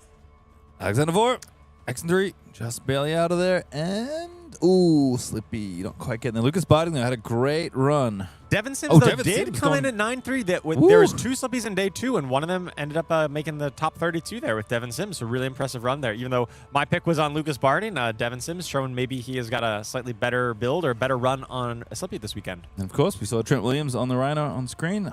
Huntsman not quite able to make it, but here deep in the tournament. Honestly, really impressive to see Katsu still this high in the standings. There is a Katsu at 8-4. Yeah, never quite saw that around, but yeah, good. Congrats to Amber Pennington there with a good run. Nothing just below. And of course, Michael Feng, 8-4 on Dio. Bunch of different Dios and Kassais vying for the top spots, but couldn't quite get there. As we see, actually, you know what this page tells me? This is all the Auroras that could have. Yeah, there's a bunch of Auroras here populating the 7-5 bracket, honestly. And I think, maybe it's similar to what we saw with the Hala, where as you hit that higher quality of competition, more polished decks, more accomplished players, I think Aurora, we thought, maybe didn't quite have enough oomph, enough power to the deck to really push it over the top. And here didn't really survive that day 2 of calling meta. Yeah, I think definitely a deck to keep watching, especially as Usurp may just give some Runeblade cards. Of course, there's going to be new cards, and that's not to say she's not a great hero in the future, but right now it seemed like maybe she's close, but not quite there. She's simmering. Something is cooking. Something's coming. All right, we are going to have a look at the deck list here, and we're going to look at all of them. We're going to start off with, well, who else but Jacob Clements on Arakni, Marionette. If you've watched, I wouldn't even say a decent amount of coverage. If you just watched some coverage recently, you've probably seen this player and probably this exact deck list on your screens. Yeah, he's got a similar deck list, I'm sure, to before. I love how many like little 1s and 2-ofs there are spread throughout here. It really, on some level, you might think, oh, he like can't decide what cards he wants, but on the other level, he really is narrowed down to precisely the ratios and cards he wants for different matchups. Like 1 Den of the Spider, 1 Frailty Trap, 1 Meat Madness. Like these little tech cards that come in at certain times and really round out the deck list and matchups. I think this is like a sign of a high quality deck build. I think one of the other things about Marionette is that like it's interesting in that it kind of sits in the middle in terms of speeds, but it can play faster, can play slower. Sometimes depending on matchup, sometimes depending on hand texture. But I think in general, because there's a reasonable balance of defensive and offensive tools in Marionette, you're just kind of going to play games that are long. It's not like, Syndra, where you might see the first third of your deck and kill your opponent before. Although Mask of Momentum obviously going to add some differences there. But Jacob, I think, is just going to see a bunch of different cards and is happy to have access to these different one-offs depending on the game state. Even things like these single Unmake the Underlings, which has been in this list for quite a while. Well, if he finds himself in the semifinals up against Gravy Burns, he'll be very happy to see that card. Absolutely. That card is pretty much only viable into that matchup. I mean, otherwise it's still a blue block 3, which is totally acceptable if you need the blue count in your deck. But still, yeah, I think this is going to be definitely the deck to beat in the top 8 right now. And I think this is definitely the player to watch. All right, well, let's have a look at his opponent, because it is, of course, Jarl, piloted by Alexander Young, and I see Rampart of the Ram's Head and defense reactions as far as the eye can see. It is fatiguing time, Charles. Yeah, it's interesting. There's a total of, 4 staunch responses, 3 reds and a blue staunch response even. This is a Jarl that is ready to play a long game. Yep, Heart of Findle, kind of one of the signatures alongside Last Ditch Effort of the I would like this game to go very long phase of the game. We even have... Yeah, we do have 2 Scar for a Scar and 1 Pummel. Now, these are cards you don't typically expect out of a Fatigue-style deck because they are 2-block. They're much more valuable on offense than on defense. But as we saw with some traditionally Fatigue decks earlier today, if you give them space, you want to be able to capitalize on that space. And I think Jarl is able to do that quite well. You've got some go again between Scars and a Lightning Strike. You've got Pummel that you can kind of stack and set up, maybe Pummel on top of an Oakenold or on top of a Felling of the Crown or something. And that can really swing the end game in your favor. Yeah, still got some nice big attacks here and a bunch of different kind of fun ice and earth effects flitted throughout this deck. Did see y'all already this weekend, but definitely didn't expect y'all to crack through the top 8. So excited to see. I think it's a bit surprise. Yeah, I think this is a deck that has been kind of perpetually in like a second tier style deck, is like never really at the top of the meta, but always like relevant, and just about to be a whole lot better in the Usurp the meta. expansion slot cards look some of those real good. good. Yeah, the ones that are really hybridizing between the earth and the ice, that really plays into Jarl's kind of theme and fantasy here. So imagine those are going to be some pretty solid upgrades for him coming up soon. All right, let's have a look at a hero that I personally love and played quite a lot, and one that's already won a calling in recent weeks, Austin Henson. Going to kind of take up the mantle that Evan Tanguy set in Edinburgh, actually playing Jacob Clements in that final. Having a quick look, the red sloops are still there. Other than that, looking pretty similar, although we have added a single thwart from Mastery Pack Warrior, which is not going to be relevant in this matchup. In fact, not going to be relevant for the rest of top 8. I don't think it'll be relevant in any of the top 8, actually. Yeah, this thwart is a card that came in with a Mastery Pack Warrior as sort of an answer, like a failsafe, if things like Dawnblade, Dorinthia, or even Hala with Sharpen got a little bit too out of hand. You have this generic tool to be able to undo some of those +1 counters. But that is for the Warrior meta. And we talked about how many Warriors there were in the field, but now that we're down to the top 8, there are 0 Warriors left. So I don't imagine we'll see much of this, but it was an interesting meta call, and clearly it served Austin Henson well enough to get him to this point. Yeah, also curious to see 1 Fearless only and 2 Last Ditch Effort, not 1. So really wanted to set up the Omega stack. Yeah, when Remembrance got banned fairly recently, that was a reasonable hit to Gravy Bones. So Gravy Bones, his endgame sometimes relied on 1 or 2 Remembrance, bringing back some of your Conquerors of the High Seas to just really push through that late game raw damage number. So in adapting to that, they've started playing a bit more last-ditch efforts to counteract that, as well as Swiftwater Sloop, just to add a bit more raw numbers to the deck. All right, we saw her on stream, but we didn't see her deck. Let's have a look at Lauren's Teklo. As we alluded to, this matchup might be a bit tricky, but looking like pretty Pretty fun Teklo list here. She's got a pretty defensive-oriented list, right? Yep. So we've seen kind of two variants on Teklo. One that focuses more on boosting, Yep. and like you can still play the Evos, hopefully that you just boost them for free, but this version is much more focused on the defense reactions. We've got Fate Foreseen, Fiddlers, Sink Below, Shelter from the Storm, even one Unmovable for some of the big defensive reactions. And then the usual suspects of all the Evos and rewards such as War Machine, Terminator Tank, Pulse Wave, and Singularity. Yeah, some fun stuff here. Big attacks, good defensive tools, and building up to your big old robot to get the job done. Matt Muse up, the other Teklo. Curious to see if there's major differences here between the two lists. Not much. There's some slight differences. We've got Scrap Trader in here, Oasis Respite, a bit better into the Arcane version. So we know this is going up against Arcane Oscilio in Yuki Bender. And so I imagine those Oasis Respite is going to be absolutely huge for that matchup. Have to think so. Also has, Oasis, as you mentioned. Otherwise, looking pretty straightforward. Does have a lot of the Arcane Barrier Evos, I believe. And so I think, where are those? The Evo... Evo Head Drive had one. Adaptive Dissolvers as well as some Arcane Barrier options as well for him. So I think he definitely thought about Arcane Oscilio as a possibility and is able to have some options here for Arcane Barrier. Might not be... It's not a Rusted Relic level of going deep in terms of Arcane Barrier, but he definitely has a fighting chance, has some of these Arcane Barrier pieces. Yeah, a way to get your Arcane pieces off of Ghost Protocol Architect. Very powerful Compendium of Wraith card that really made Teklo a lot better. Apparently good enough to top 8 2 callings, as we're going to have a look at Yuki Bender, Matt's opponent, in the bottom of the bracket here. And we knew it's Spellcilio, and that's Spellcilio's 2 Amulet of Echoes to respect the potential mirror. Otherwise, it is the list we've seen quite a few times at this point. Yep, we do have the one Save the Thought that we saw earlier. It's a nice flexible card. It helps into the fatigue matchups, the matchups that want to go long and try to AB through all of your attacks. But that was also, it's just instant. You can just discard that. So yep.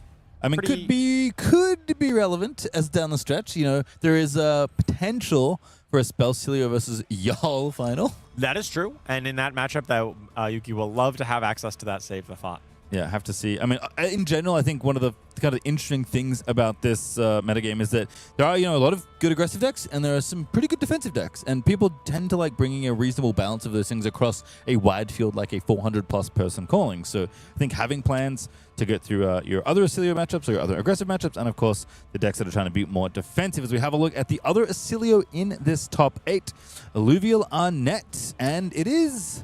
Ooh. It's more of the attacking version. It's the Gone in a Flash version. Lightning Greaves we have the Lightning Greaves version. So this really highlights the fact that there are two very different Oscilio lists that are out there. Now, there's still some similarities, of course. You're running the same weapon, both of like Comet Collision and Meteoric Impact and some of that. But outside of those, the core game plan, very different. You're going to be wanting to send a lot of 4-power go-again attacks between Entwined Lightning, Scar for a Scar, Snatch, Flittering Charge, and then set up a big Gone in a Flash combo turn using Lightning Greaves, Old Knocker as a free resource, and just go crazy with all of your instants. Yeah, it's there is some Arcane here to kind of like put it on the end, things like Astral Bridge, maybe a little Constella Uplift action, some Echo Flashes. There's some kind of Arcane Pings, there's some Flash Bolts to kind of help you hybridize your damage. Obviously, a card like Comet Collision is... It's like very similar to a 0 for 4. It just happens to do arcane damage instead of physical damage. One thing I am drawing my eyes to, though, is in the very bottom right-hand corner of this deck list. Poison the Well. Yes, so this is an interesting card that is very specifically teched for life gain style decks. Any deck that runs anything with life gain, this can be a big counter to. So Sigil of Solace. We've seen a lot of Sigil of Solace in this top 8, as well as specifically into something like Jarl. In an endgame, if you're trying to it can really counteract a Jarl endgame loop who's trying to do Everbloom Life, because Everbloom Life will gain you a life and then try to put a card back that has a cost less than equal to the amount of life you've gained. But if you don't gain life, thanks to Poison the Well, it's able to break through that loop. Yep. And so maybe that's sort of their end game into that fatigue style deck. Yeah, also an instant, so in a pinch you can always pitch it away. But very curious bit of tech here, as again, Oscilios have to navigate kind of a lot of people certainly planning for them in tournaments like this. All right, last but not least, I believe it is Evan Herndon's Dash.io. A deck we are really putting our eyes to today because, again, if Evan wins another major Flesh and Blood event this year, Well, also Living Legend Dio. This is potentially the last run for Dash.io if Dash.io is able to win in this top 8, which, looking at the path, looking at the way the bracket is set up, I would feel rather comfortable as Evan. He's facing into an Oscilio to start, potentially another Oscilio right after that, both of which are generally slightly Dash.io favored, and so we'll see if he's able to live up to that and send Dash.io off to Living Legend. A lot of fun things to look out for, but you know what? Let's get ourselves into some top 8 games, shall we? I have good news. Our game is ready. In just a moment, Charles will be down to the feature match area to investigate our first matchup. I'm not going to tell you just yet. Well, you might know, because, you can see things, but I'm not going to tell the audience yet The audience who it is. But I'm excited. I'm pretty excited too. I think just this entire top 8, Oh, I'm yeah. really excited for. I think there's a lot of deck variety, and it's going to be really interesting to see who comes out on top here. All right, no need to wait anymore. Let's go down and check out our first quarterfinal of Calling Kansas City. Alexander Young, our 8th seed on Jarl, up against the best flesh and blood player in the world, Jacob Clements on, say it with us, chat, Arakni Marionette. Yes, it is kind of his signature hero at this point. He's had so much success on it, and you've got to imagine that he is very well versed and ready for this matchup. That being said, the defensive tools from Jarl definitely can give him some trouble. And if Jarl's able to get off, destroy some of his equipment early on, get some of those high rolls and line up those Oaken holds, he can absolutely have a lot of game into Jacob Clements. All right, well, we don't get to control the top 8, but Jacob Clements does find himself in these defensive matchups a decent amount. And doesn't always work out that well, which you can imagine. It can be tough for Marionette to go. He's actually lost 2 already. But I will say 1 point for Jacob Clements this weekend is that I actually had Jacob Clements sign a card for me this weekend. And I was like, what card would really signify Jacob Clements? I want like a nice memory from the calling from a great player. So I had him sign my Findle Spring Tunic. That's a great And choice. I played the side event after, and I lost my first 3 rounds, not pretty badly, I would say. Oh. And I played my last round and I said, you know what? I'm doing it wrong. I unsleeved my tunic, played like that the entire game, and I won. So I think he's onto something. That's all I'm going to say. Onto something with being unsleeved. All Let's right. take a look at the run that Alexander Young has done. How many marionettes? I keep thinking Oscilio, but again, no 0 marionettes. Marionettes. That being said, Alexander started 1 and 2. Yeah. A lot of players would be like, geez, I started 1 and 2 at this calling. It's a disaster. It's all over. And then what did he do? He won. And now he's in the top 8. That's how you got to just do like it. that. Be a lot of different decks on the way here between aggressive and defensive decks, so it looks like good for chances here for Alexander Young. On the other side, though, Jacob Clements. I'll have a look at his record in just a moment. But here are the heroes. We actually are going to refresh our memory while we're here. Yeah, we haven't seen both these heroes, but just a refresher, Jarl, Vetreiði. Well, I guess we'll go back to Jacob. That's all good. Well, let's take a look at his run. He started off pretty solid, finished the first day 6 and 1, just losing to one of the Oscilios, and then basically locked up top seed going into the final round against Alluvial Marionette. Did take up a loss there, but at that point he was already locked for the 1 seed, and I'm sure that wasn't a very high-pressure game for him. Yep, and to note, Randy Davis, who we've seen that holodeck, very defensive. Yeah. Did manage to crack through that wall.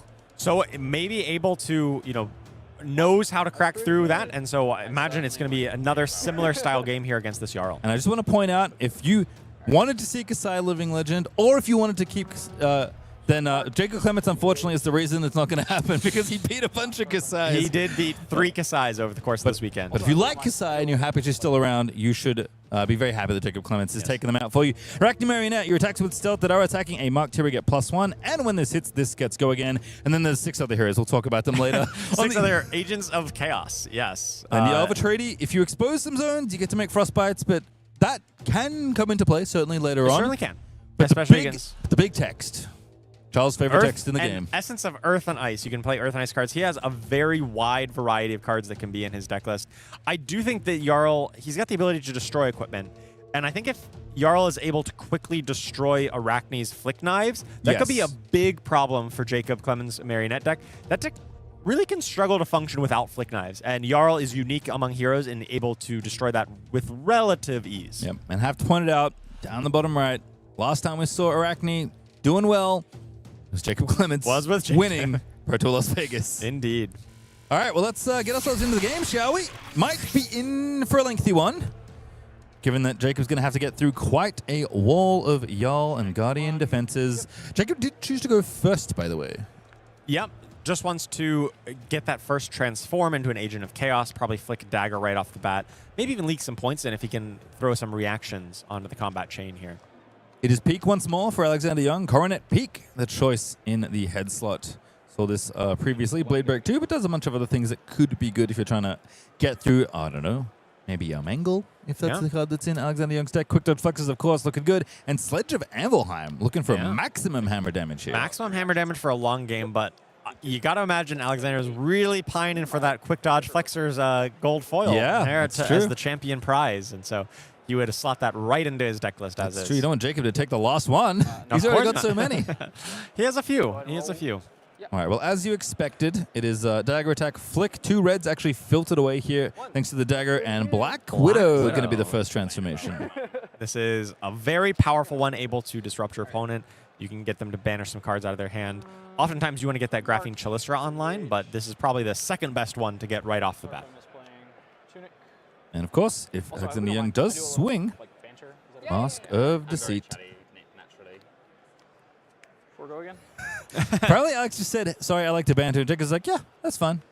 Jacob Clements is like, he's got a good mix of like, he'll yap when he needs to, but you know he can stay focused if he wants to. And Scar for a Scar already showing up, doing 4 damage, down to 36. His Command and Conquer is the follow up here. Just like we all anticipated, Scar for a Scar into Command and Conquer. Just go again into aggro here for this Jarl right off the bat. Have to think about, is this 2 block on the mask worth it? Not yet. Jacob happy with Black Widow for now. Block 6 with 2 cards and trying to send a salvo back. Alexander kind of debating on this Arsenal. Maybe it's not the best Arsenal card to put down there. You know, if it's another blue, or there's definitely some cards that are not quite so good for him here. Well, maybe he's not going to have to worry about it because leave no witnesses is the call on the other side. Interesting hand. Is that an all red hand out of Alexander here? 2 sigils, a staunch response, and a pummel. Ooh. The 1 pummel, I might remind everyone. This is not the way you draw up this opening hand. I've played a decent bit of fatigue decks, and sometimes things just get clunky and you need to pitch these reds. And this is where like the liability of not just being able to put your card out there and turn it sideways really can come back to bite you here. Yep, so it was 2 reds pitched for a Staunch, which is enough to cover the Black Widow attack reaction, which is pretty powerful. Sigil of Sol is going to push Alexander Young up to 41, and Arsenal is protected. Jacob has Tunic up to 3, excuse me. And going to pass on back to see again if you can't get through deal some damage as we see little trapdoor for 2. Attacking with beneath the trapdoor for 2, under the trapdoor rather, for 2 on hit go again, or rather it just actually gets go again from the Stains Threadback. Yeah. All right. Is 2 thanks to the Arakni Marionette hero text. Jacob has returned it to the Brood, back to the base version of the Chaos Assassin. No, 5's good. Now presenting 5. Alexander Young says, yep, 2 was fine, 5's fine too. Go again granted. Twice, kind of, thanks to Marionette and the Stains. I think Alexander wants to take 1 more point of damage to turn on Heart of Findall just to really get the value there out of it. You know, you got to be thinking about the long game. You got to be thinking about eking out every single point of advantage you can. And Jacob is just playing Codex of Inertia and marking Alexander. Well, clearly, Alex liked his Arsenal. Because he hit the Staunch as we were back to Black Widow. He's not doing that much for me. Jacob says, unfortunately, not doing that much for me, which it's a funny thing to say about maybe the most powerful Agent of Chaos available. But obviously, in the early stages of the game, you kind of want to get that Chalistra going. Yes, you do, and that's part of what is stifling his offense here on Jacob's side. But he's just setting up for the long game, and you got to think, oh, there's the Oakenal. That was the card that Alexander has set down into Arsenal. He was really debating not wanting to put it down there because it's kind of vulnerable to the Arsenal disruption effects. And if you just don't draw it, you really want to be getting this into second cycle with Oakenal. Nope. I'll play the Sinesh Trap. All right, well, Inertia Trap is the reaction for Jacob Clements, but with that Dominate, unfortunately, Oakenal is going to connect. 3 damage done. 2 random cards get put on the bottom of the deck. A real draw to playing an Elemental Guardian, because Jarl is the only hero currently in CC that can run this card. This is an unbelievably powerful attack. Takes quite a bit to set it up, but when it hits, it really hits. It sure does. There are 2 Inertias on Alexander's side now, so he's going to have to put his entire hand and arsenal on the bottom of his deck twice. Dr. Mortimer's like, yes, I can't wait. Definitely a preview of Dr. Mortimer for later on in this year. But luckily, that does mean that Jacob does not have too much of a turn. He's just going to arsenal his last card and pass it back, thanks to the power of Oakenold kind of blanking his turn. Alexander now has all the tempo. I will say, players playing pretty breakneck speed. We've got quite a few turns in, only 5 minutes through. Rounds are untimed. Players are, of course, required to play at a reasonable pace. But I imagine Alexander Young's just kind of used to going fast with his deck in the Swiss. Yeah, definitely when you play a Guardian like Jarl or any kind of defensive-oriented deck, you get pretty accustomed to playing quick. Like, the games go long, so your individual turns need to be quick. And luckily, the decision tree on a lot of turns is relatively straightforward. You have cards that are very clearly for blocking. You have relatively limited options for your attacking, but in terms of macro strategies where you really eke out that advantage, and that's what we're seeing out of Alexander here. All right, well, Master Deceit was committed to force the Orb Weaver transformation.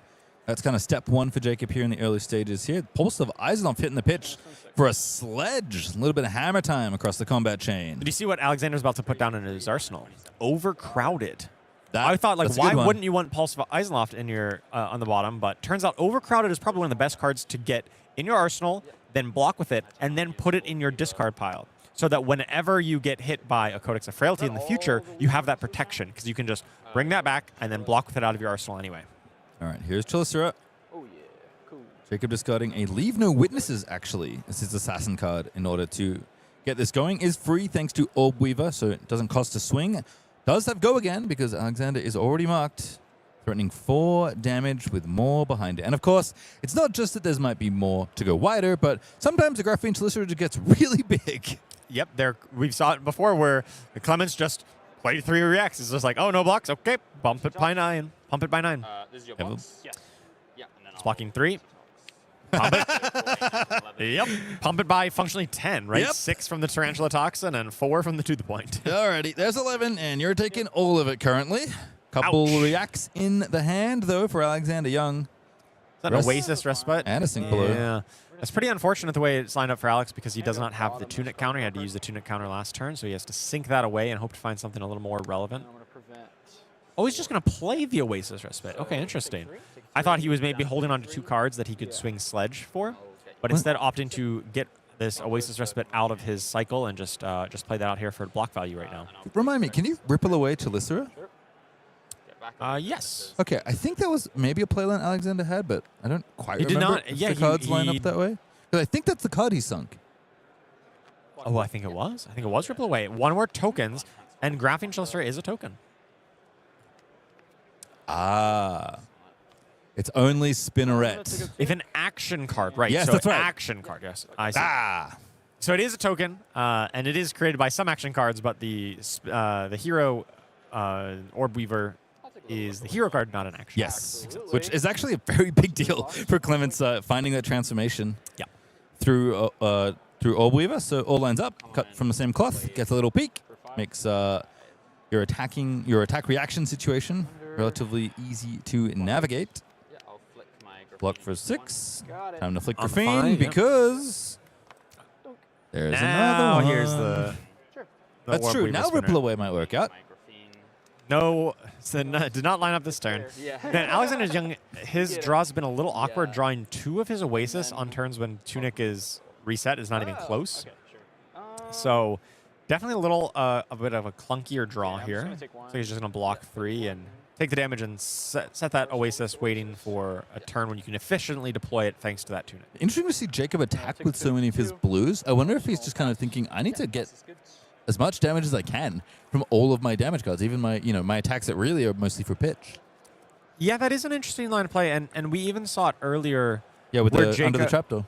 Under the trapdoor, and even when I thought it was kind of curious when he had played out the Codex of Inertia earlier for basically just to grant an inertia, which is not really playing well into the fatigue math of the game.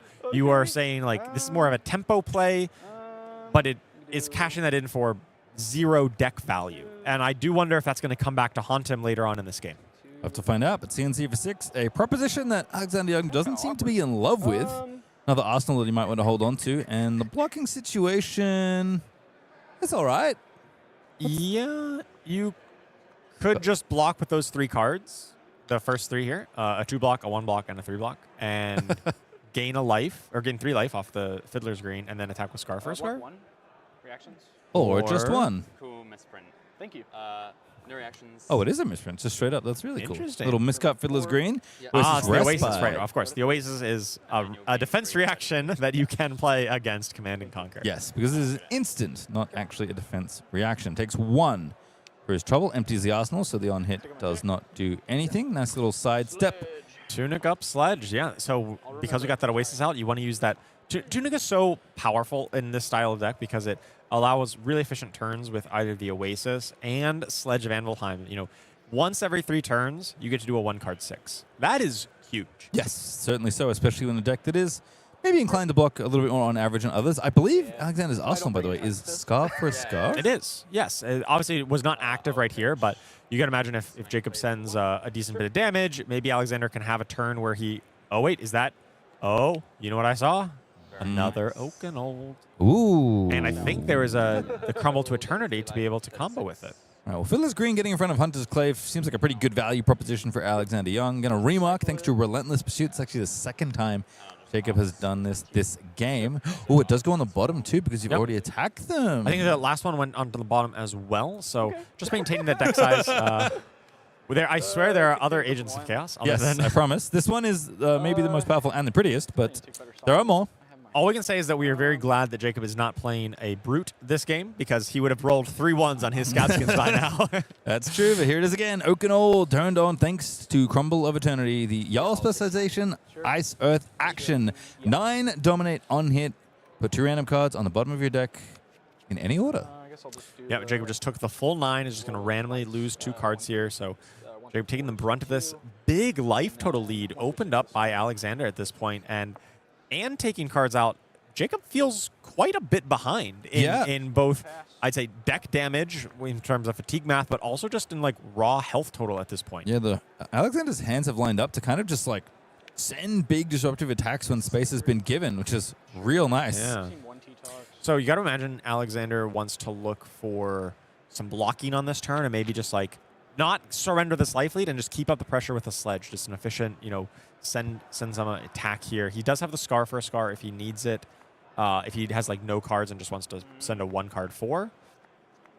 Maybe empty up the arsenal slot. Again, Rootbound Carapace, Sink Below, Fruits, bunch of different defensive tools as kind of expected.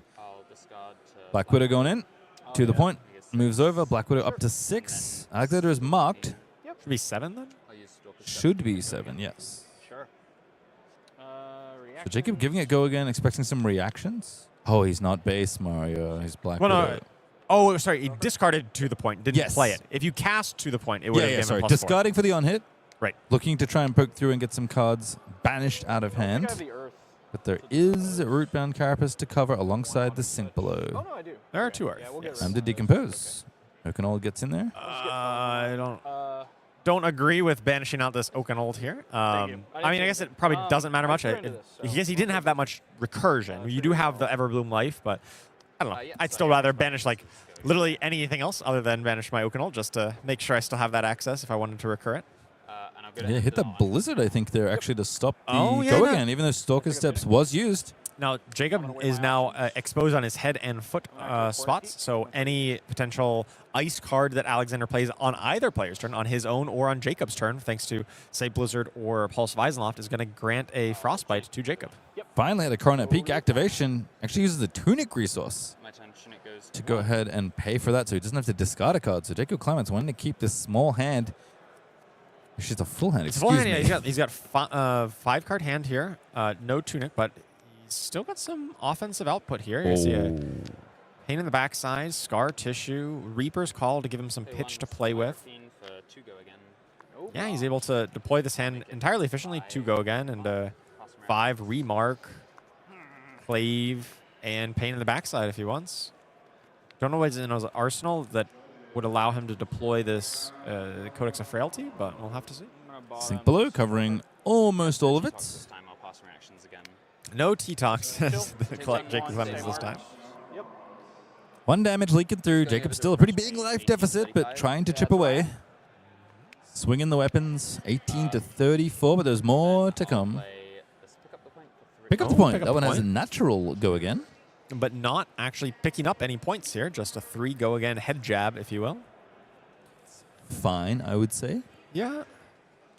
It does feel like Mario's attacks are not big enough, potentially, to get through all of the defensive tools that Jarl can present. Yeah, I'm just looking at the way this game has been playing and the way Jacob's been approaching this matchup. And my concern is that he's not thinking about fatigue math enough.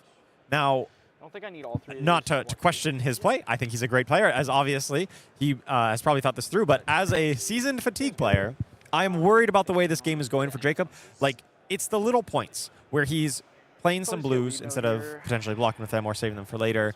He's using Codex of Inertia to not actually, make Alexander discard a card, and he is like not using his retrieve and flicks efficiently. Like, he's basically wasting a potential retrieve. That's potentially a point of damage, deck damage that he missed via a missed flick.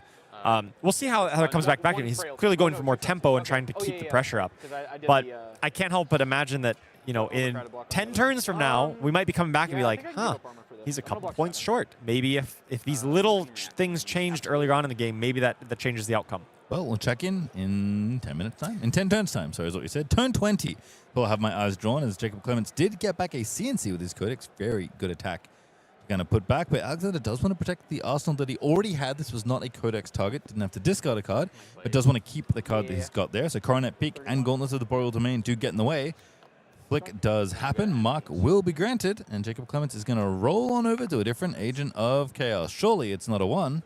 Going down to no Hunter's Claves, kind of relying on another pick up the point or another way to generate the mark. You really do want to have the Hunter's Claves for this deck to work. The on-demand mark and just the guaranteed go again on Dagger is quite impactful.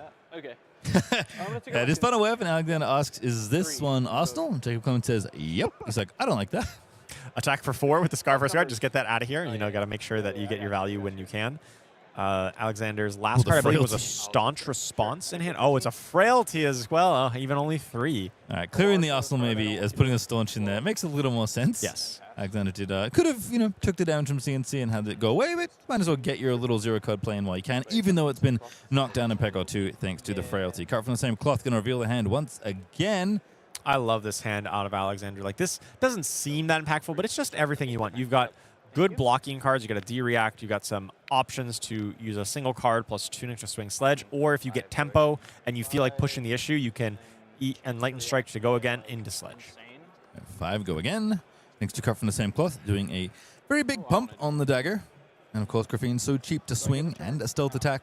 Funnel Web is available, I believe. So I think what Alexander's got to be thinking is, I've got a Staunch Response in Arsenal. Like, I just don't care. You just go to reaction, see what Jacob does. Question is, do I want to try and play around that? Ooh, Alex, yapping aloud. Let's have a quick listen. Sorry. I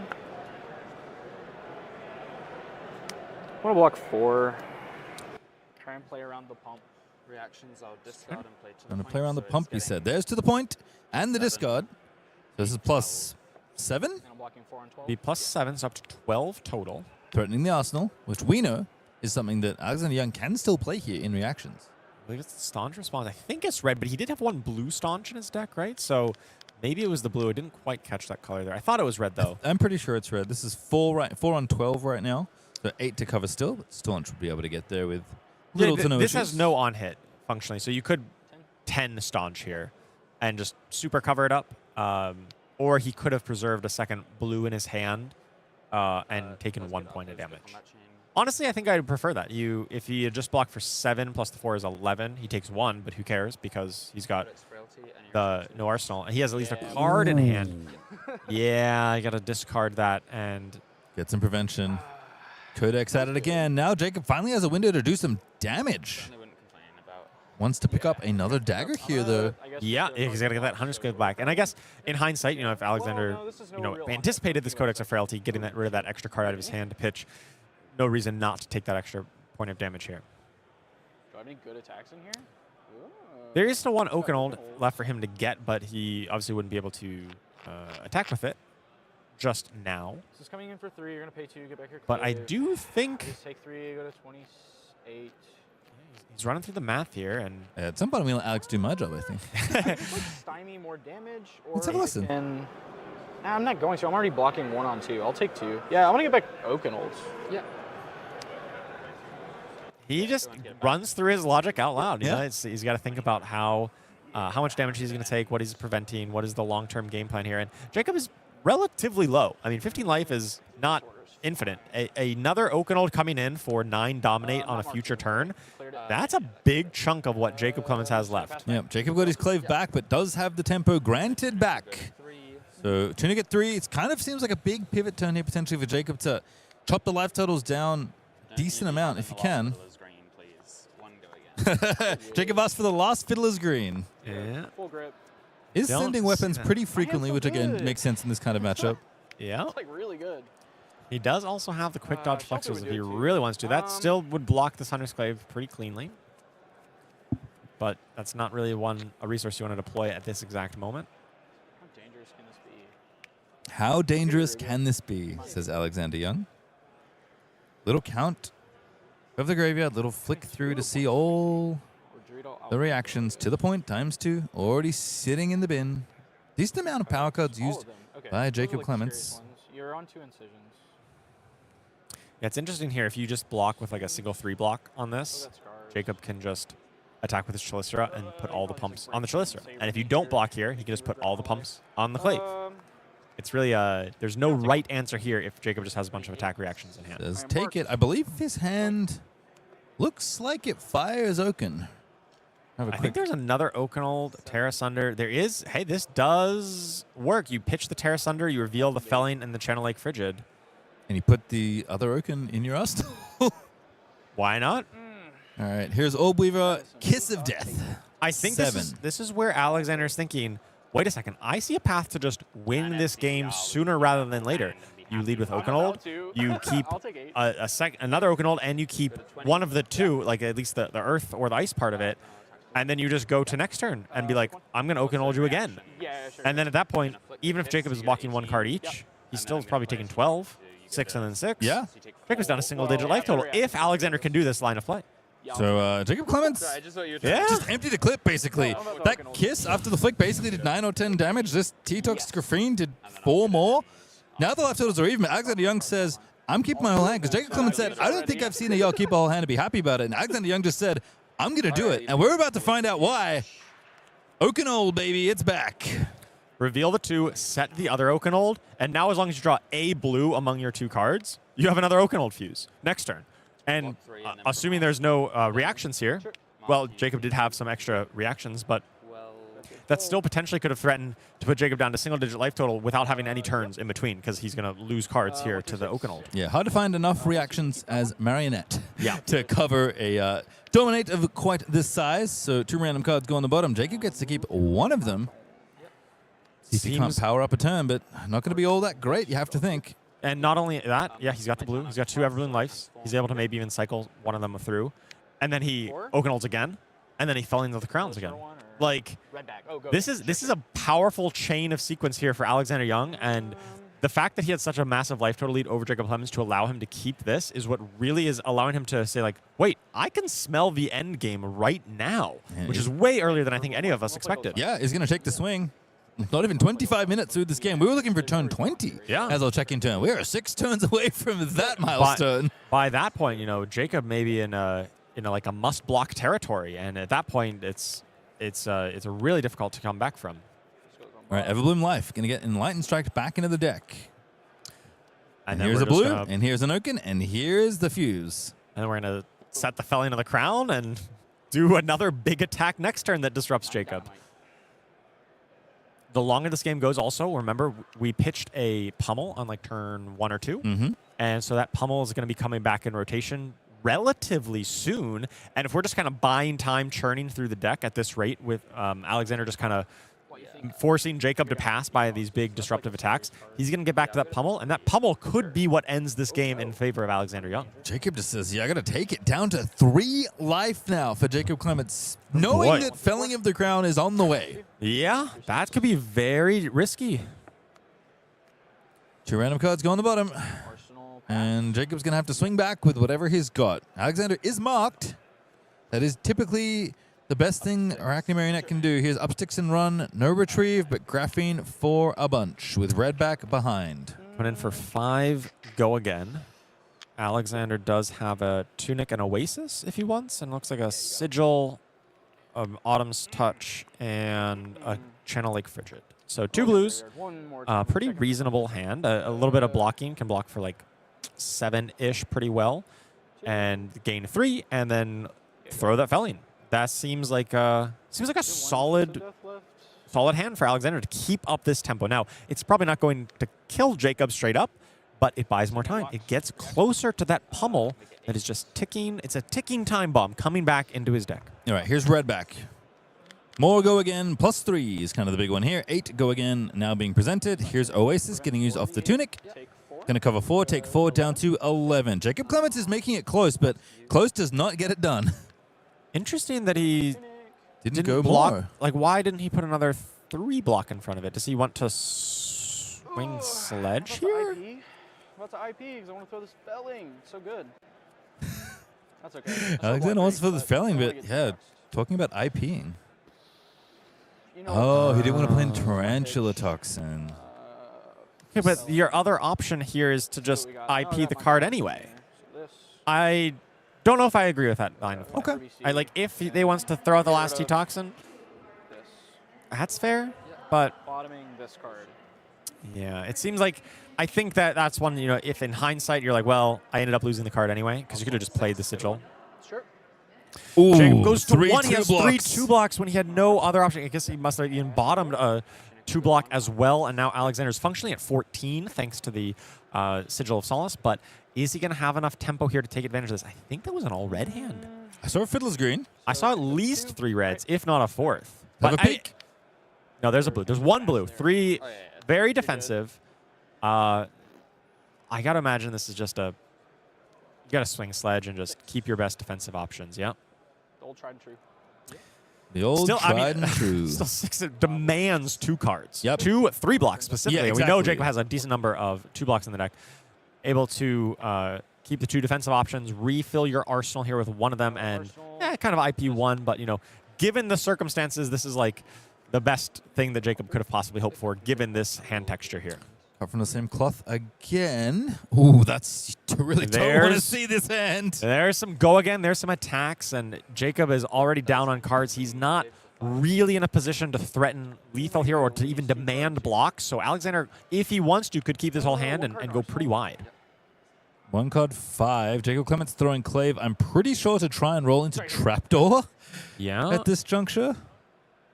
Doesn't have another resource, no Tunic, so can't swing Graphene after this. I think that's Sugri. Yeah, I got to imagine that Alexander feels pretty comfortable in this spot. He put down Staunch Response, I believe, but he doesn't really have pitch that would make it viable to play that because he wants to use his pitch either for the CNC or the Sledge Vanvilheim.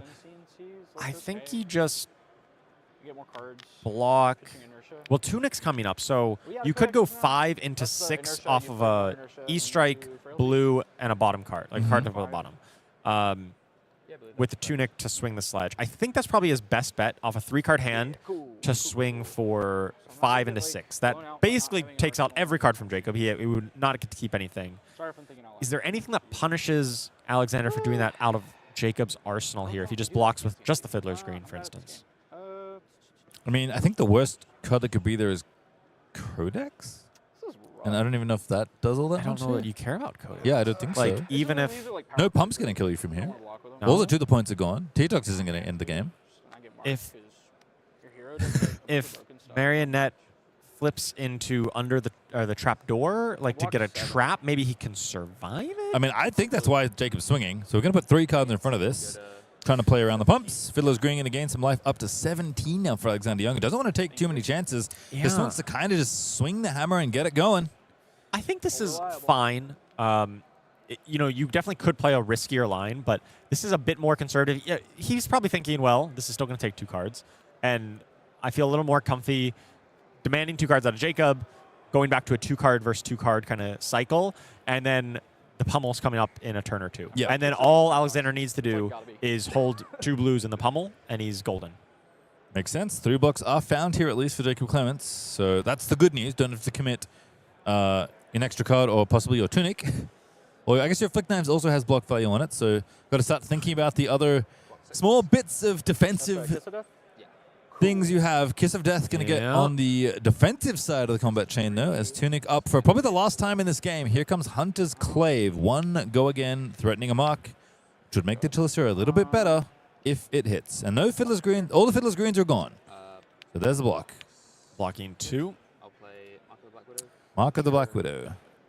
Looking for a flick. Could flick, but there is a root-bound Carapace waiting in the wings. Not to mention the staunch response in Alexander's Arsenal. He's got to feel really comfy in this spot right now. Yeah, he's really worried about, I think, the last T-Tox. Like, he's been constantly talking about it. He's checking the trash, making sure that, like, hey, like, what do you have left? I don't want to get, like, in a spot where I get overpumped and then my tempo falls apart, because he obviously feels like he's in a comfy spot. But I don't blame him. He's the 8th seed playing against the best Flesh and Blood player in the world. Like, there's a lot kind of riding nervously on this match for Alexander Young, even though the position looks very good. Yes, it does look favored, but you got to always, dot your I's, cross your T's, make sure you're thinking about every possible way you could potentially lose this game and find ways to play around them if that's what you're worried about. He's working through the logic here. Looks like he just ends up taking, okay, it's marked, goes up to 4. Yeah, so now I need to think about how I want to. Now does he play the root-bound Carapace, or does he pitch into the staunch response? He's definitely going to do one of the two. Yeah, presumably didn't commit a card where you could have maybe used flexes, which didn't feel all that good either. So I think at this point, Alexander was clearly going to line up one of these defense reactions. Just a matter of, do you want to pay for it or not pay for it? How bad could it be? How bad could it be? Root-bound Carapace. Gonna block 4/5 after the decompose. Let me make sure this is my last Earth and banish. It's the last one I want to banish, so yeah. You'll get another one in a second. All right, the Earth is banished. It's Goes up to 4. Block. Jacob does not have the T-Tox, apparently. And sure.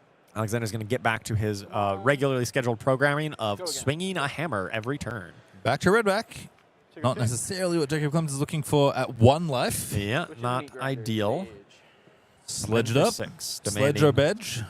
Demanding 2/3 blocks. Come on, pass your turn. Fatigue by hammer, if nothing else. Jacob Clements at it again with a saver. Plus 7 and a graphene coming in, so coming in for 8. Go again. Unhit, draw a card. But does not have another card in hand to pitch for the second Chalicer unless if this doesn't hit. 11 on hit. We do know there's still that staunch response in Arsenal, so could just be an angle where pitches 10 into it, just blocks, or pitches 6 into it to block 10. Yeah, Jacob can flick here as well to draw the card, but do it. Not sure if he wants to. There's it the T-Tox. was the T-Tox. Okay, pumps it up to 11. Blocks for the full 10 here. I'll take that last point gladly. Let you draw a card. Okay. I'll take that last point gladly. Down to 15. Jacob's going to draw a card. Like you mentioned, not a whole lot of things Jacob can hit that matter too much here. Is that Sigil? Didn't quite catch it. No. Oh, wrong hand. Persuasive Prognosis. Yeah. That's not nice. Pretty threatening little blue. I think you might just put Tunic in front of this. Yeah, Tunic's a tough one to put in front here. All right, so Jacob flicks the dagger, deals one more. How many cards we got left? Yeah, it seems like he just ended up taking that extra damage. If he just discarded it to the initially to prevent that one, he wouldn't have got the card draw. Just ended up taking one, but I could see the vision where you really wanted to just get that shelter into Arsenal, just assuming that it would kind of be a blank off top of Jacob's deck. But yeah, I could imagine Leave No Witnesses maybe. If you send 0-4, you want to be able to cover that. Okay. There's also a reasonable line to just put the Tunic in front there. Yeah, I think that's true too. You don't, because like you know the pummel's coming back soon, and you want to like CNC pummel, or you want to just like sledge pummel. But oh no. Look at Alexander's hand. Oh, no, that's a blue staunch. I'm like, well, wait, is that an all-red hand again? It's the blue staunch response. So this hand is actually pretty decent. It does have the pummel, but I don't think there's enough pitch there to play it, right? You're going to have 3, 4, 5 plus Tunic 6. Oh, wait, that is enough. Sigil as well. Here's 8 already thanks to Incision. There's almost 4,000 of you tuning in to see if Jacob Clements can win another shiny pair of shoes, or if Jarl He's going to kick on through to a semifinal. He is certainly on the back foot right now, and the shiny pair of shoes is on Alexander Young's side. Those quick dodge flexors still sticking around, waiting to make its mark. And for all of you watching, as a reminder, you should stick around because we still have a legendary to reveal from Usurp the Shadow Throne. Ooh. A new, it's also potentially, you may be watching the last couple games that Dash.io plays in Classic Constructed if she's That's able true. to win this tournament. Maybe you're a big Dash fan. You're hoping she doesn't win. Maybe you're a hate watcher. You're hoping she goes. Yeah. There's something for everyone this calling, I feel like. Sure is. Hunter's Clave, up 6 and run, 5, go again, threaten a mark. Jacob Clements is it's squeezing blood from a stone at this point, it feels like, but he's certainly going to keep playing. Yeah, this Pulse of Eisenloft is huge here, able to give a Frostbite on Jacob and add a ton of block value here. And you know the last two cards in Alexander's hand are, it's a blue and a Felling of the Crown. Ooh, a certified Earth Hero banger. Yeah, so it's still going to connect, but of course it really reduced the raw damage output and blocked bunch. And with one float, we're using those quick dodge flexors. It does pump up, but hey, one more block is what you need to make sure you can survive this turn. Like, look at Jacob Clements' deck size. Yeah, that's a hand. Is there? Oh, it's he has 4, 2 in pitch, 1 in deck, 2 in pitch, 1 in Arsenal. That's So this is not a a lot. 3-card hand. Oh, I'm not blocking this. He's getting an IP here, basically. I can only drop 3 cards because there's only 3 cards left in Jacob Clements' deck. Tough Nut Gaming. Grafene Solicitor not getting blocked. Mark doesn't happen. Mark of the Black Widow is going to force the issue. Flick Knife still available, right? Yes. Flex is also still up. Oh, that's the case. Did take 1 because Marionette I don't moved think that it attack matters. up I a little think more. you I mean, I just- don't think so either. Okay. Flick. Take 1, go to 10. Banish a card. 4. And then Tunic can bring the quick dodge over. I'm gonna pay. Oh, true. I'm gonna move the flex. All right, quick dodge happens. And then you just Arsenal, though, Felling, and who cares? Your I opponent has 2 think- cards. Yeah, and it's Codex of Inertia, it's Relentless Pursuit, it's... I forget the last card, I probably should have been paying close attention to that, but I don't... Let's find out together. 5s and 6s while I had traps. You already drew up, so it's okay. I was gonna take a gander at the cards pitched because I know you have inertia. It was inertia. Codex of and, Inertia, Relentless Pursuit. Got it. And let's Other all. card, which is not going to do 11 points. Oh, of under the damage. trapdoor. I'm gonna arsenal. There is not 11 points of damage left in Jacob Clements' deck.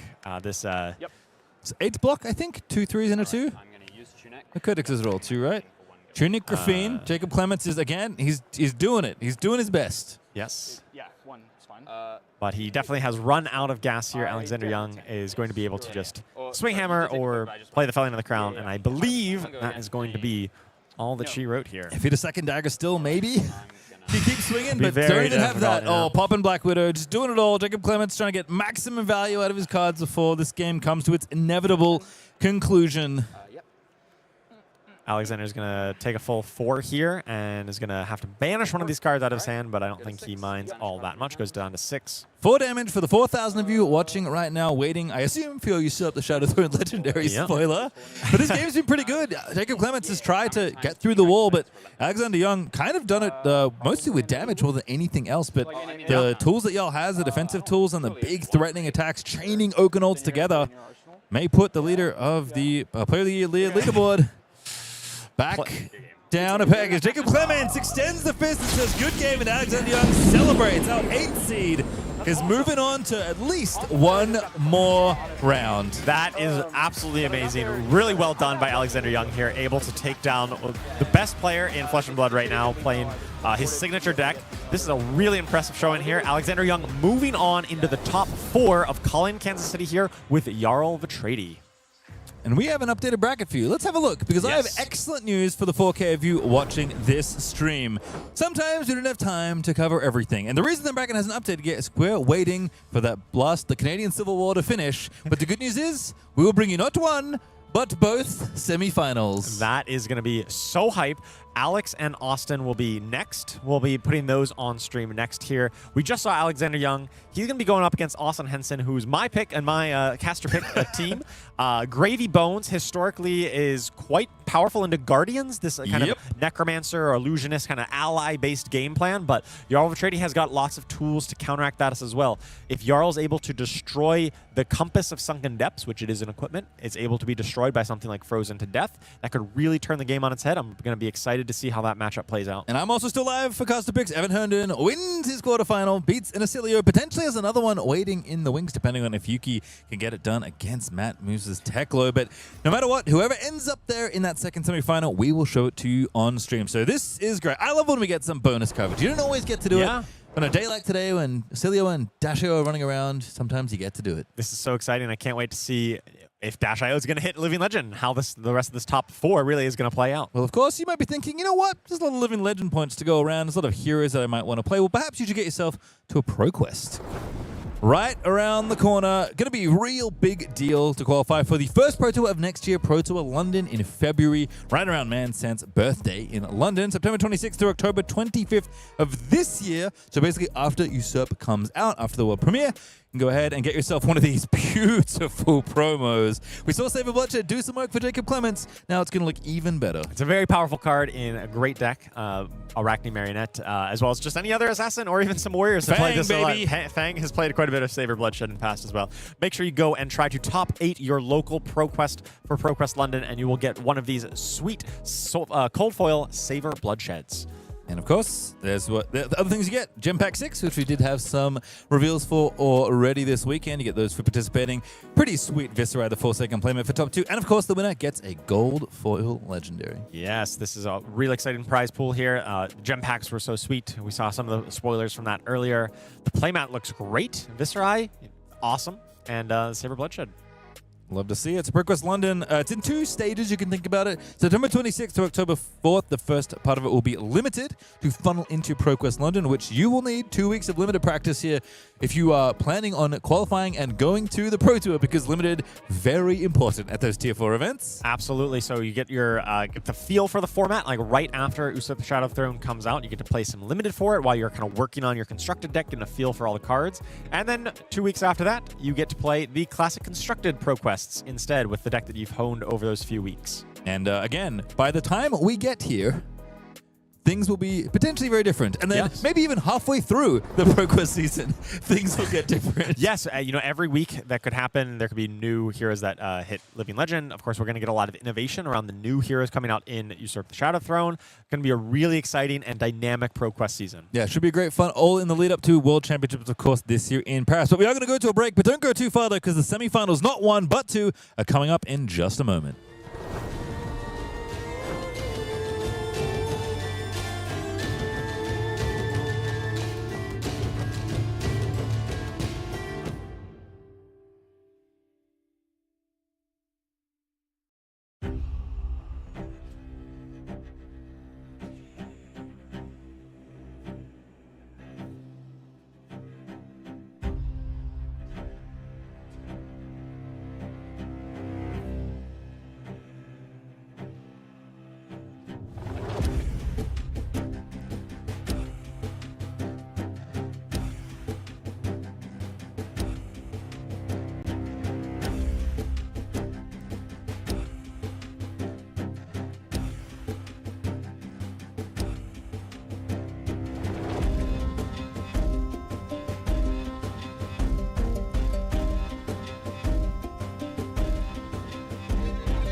Welcome back, everyone, to the first of two semifinals we'll be bringing you here from Calling Kansas City.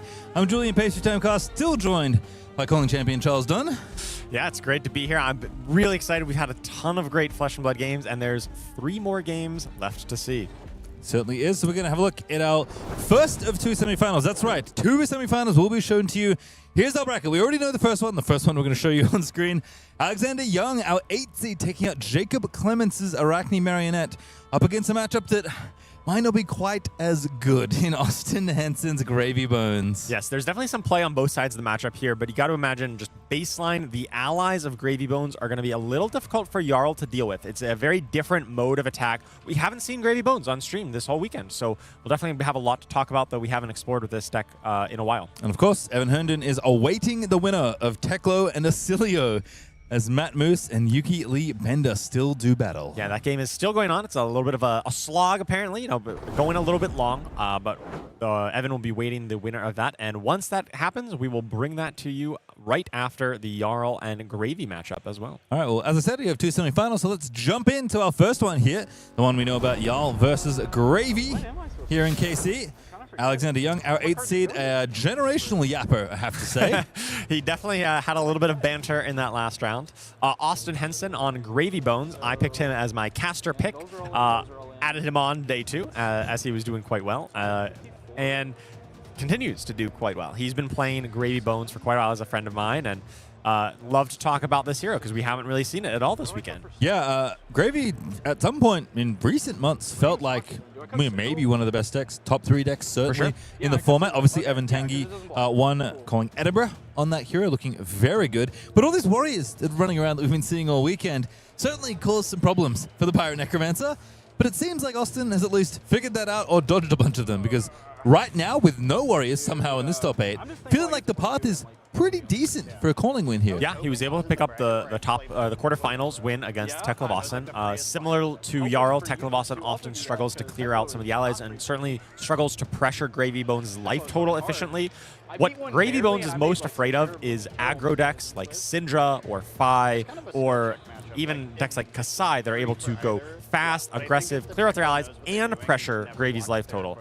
And neither of those 2 decks, Teklovossen or potentially Jarl, can do that quite as well. All right, we'll have to have a look again at the runs. Here's Alexander Young once more. Haven't added his first win in round 13, but it is Jacob Clements. That is definitely the most impressive win that he's had so far. But he's, we talked about it right beforehand. He started 1-2, but he didn't give up. Just kept on playing, kept on winning, importantly, and was able to claw back from 1-2 all the way up to 10-2 to lock his spot into the top 8, and now 11-2 functionally thanks to his win in the quarterfinals. And we of course know that in the quarterfinal, Austin took out the other Teklo. Makes sense. Pretty decent matchup for Gravy. But what else has Austin Henson run into? 4 wins in a row to kick things off. Feels pretty good. Losing to Aurora and Oscilio, though. Yeah, it's a pretty wide spread here. We can see that he ran into Teklovossen right before in the final round of Swiss, managed to pick up that win. A couple of hollows, which I imagine were both more of the fatigue defensive style, and so clearly showing that he's able to overcome those. Even earlier on, he did beat a Katsu, which is traditionally one of those harder matchups for Gravy Bones because of the ninja and the long go-again chains, but still managed to find a win. He, like I said, he knows how to navigate those matchups very well and did it expertly. Yep, we've seen y'all. Let's have a look at Gravy Bones, who we somehow haven't seen on stream today. Like I mentioned, it was last in winning in the hands of Evan Tanguy in Edinburgh a few weeks ago. Pirate Necromancer hero, pretty sweet set of classes.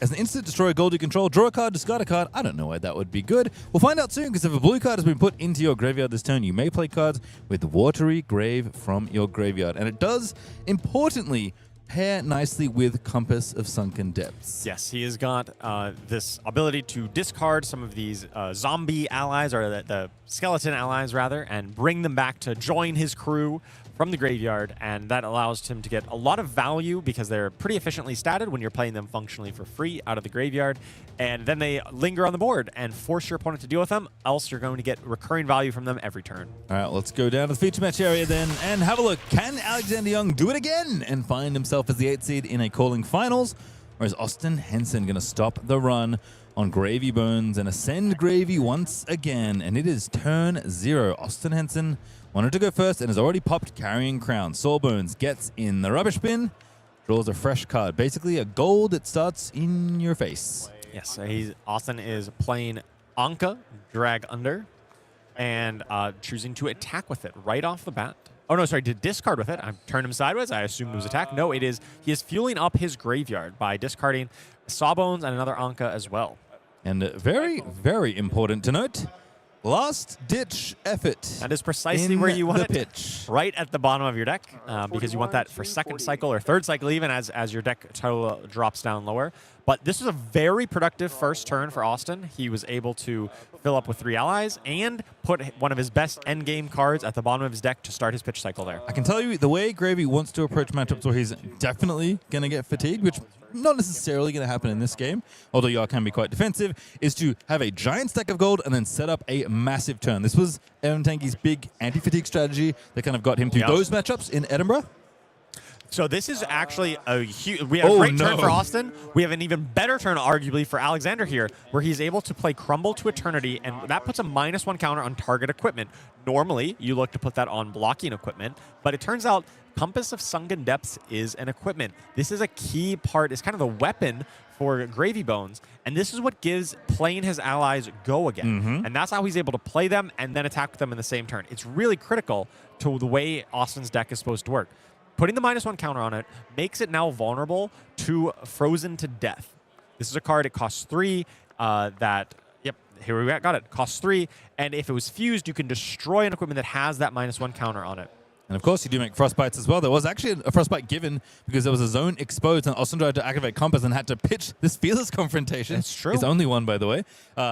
In order to even pay for that. So starting off strong here again, these matchups can be tricky for y'all because when the board gets wide, it's very tough for Guardians to efficiently clear allies, and doing it one by one often is not good enough. There are Mage Master Boots in the shoes for Austin Henson, which he will desperately need if this Compass dies early. Yes. That is the way. The path to victory for Alexander is clearing out that Compass early and then really denying Austin from being able to develop a wide board and pressure with it. Because Alexander can clear out 1 ally per turn. That's not a big problem.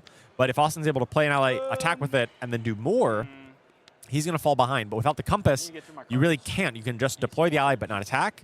And that means plenty of tempo for Alexander's side. And this is kind of the classic Gravy plan against these Guardians, is just try and build a big board. Like, yeah, you can combine allies if you want, but I don't think you can clear these all efficiently. The Titan's Fist is going to start things off and take out Sawbones, but they're still too ready to go. And once Austin finds ways to give the attacks go again or get some more action points, then the board presence starts to become a real problem for the Guardians. Yeah, each one of these Ankas not that scary on their own right, but it's just a matter of, like, can Austin play an ally and deploy it and keep swinging every turn? Because even then, if he loses the Compass, he'll still have a few extra allies banked up. And if he can do something like play some of the go-again attacks, we've got like the Saltwater Spell. I mean, only attacking for 1, but still technically a go-again. Found a blue. Knew it was there, thanks to Compass of Sunken Depths. It's true. So Austin starting this off. This is also the prerequisite for Gravy Bones to play Watery Grave cards out of his bin. Also the same for... Oh no, Compass of Sunken Depths just gives the Watery Grave cards go again naturally, the first one you play. Alexander blocking with a Rampart of the Ram's Head, but pitching a red for it. So even if Austin breaks the chain, it's not going to be quite as disastrous, where Alexander is going to be able to block again with it, but he's not going to be able to pump another one into it unless he plays another card into it. Yeah, but at least keeps the defensive value. You know, if you want to shirk off 1 life, Jittery Bones coming in for 2 is going to do 2 down to 39. I'm going to break chain. Sure. And now the chain gets broken. You do have to break the chain as Gravy in order to replay stuff, so Rampart is going to stay good. But Chum, perhaps my favorite ally, because it looks suspiciously shaped like Arclight Sentinel. Going to hit the board now as well. Something very similar where it kind of demands your opponent to deal with it. But Austin already deploying a like full army here, has 4 allies on board. That Chum is pretty difficult to deal with. It demands like a real attack action card, not just a hammer. The other 3 can kind of be cleared out with his Titan's Fist, but Alexander definitely has life total, but is falling behind on board. And so you got to imagine Austin will be able to leverage this. I actually love the Fearless feint there, because Alexander, again, in top 8, players know Decklists. Austin knows he already only has 1 Fearless. He's already seen it. It's just got pitched. But he's keeping him guessing. I like that. A little bit of mental warfare in the top 8. Austin choosing to cash in the Mage Master Boots here already, pitching a second last-ditch effort to the bottom of the deck. We know he had 2 of those. We saw his deck list earlier. Using that to deploy a Rigor Mortis Yeah, these from hand, which is the reason he has to pop the Mage Master boots. No go again unless you play them from your graveyard. So it's 5 wide. 5 allies. He's looking for sources to give go again, either like a Gold Kiss Rum or some other way, like a Vasti, to give these attacks go again so that he can actually leverage these into more offense.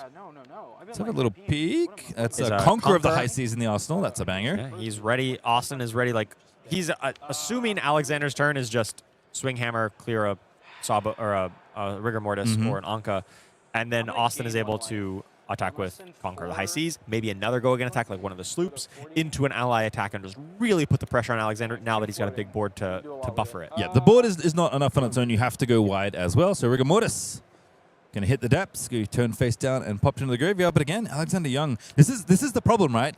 Guardians just cannot clear multiple things at once. It's very difficult. That is why we saw things like Scar for a Scar and Enlighten Strike in Alexander's deck for specifically this moment. Portside exchange. Alexander Sawbones sent. Baiting the ripple away. He's Pretty like, good oh, one. no ripple away. Because that would deny the gold token generation here. As it turns out, this turn's probably going to be pretty good. It's Call to the Grave actually being pitched here. Putting Sawbones into play. It does have an action point still, thanks to Compass of Sunken Depths. 1 blue in the pitch. Very suspicious. Gold-baited hook. Conqueror of the High Seas. Coming in for 8 go again on hit, destroy your arsenal, and on hit gain a gold thanks to the gold-baited hook. And if you destroy the card in Oscilio, you will also get a gold. This card does so many things. But there's Sink Below and Rootbound. That's going to cover the problem, but there's more to come. Again, because this big Command and Conquer-shaped boat also has go again. Yep, that was 8 go again into a 6 from the Sawbones here. This is how it starts. Again, against board state decks, you can't afford to give too many cards because you do need to throw back and clear the allies one by one. Yeah, I assume Alexander has probably 1 blue in his hand to be able to swing that Titan's Fist. Sawbones is probably the highest priority target here for him, that you don't want to try to swing that into something that lets Sawbones give you some prevention effect. Yeah, it's and there's going to be an Oakenold set down into Arsenal now. Trying to deploy that Oakenold directly at Austin is tough ask at this point, I think. I think there are slightly more pressing issues, but one day he may deploy that, or he may die with that still in Arsenal. Ooh, Frozen in Death. I just spotted it. There's the Frozen Death. So the Compass's days are numbered.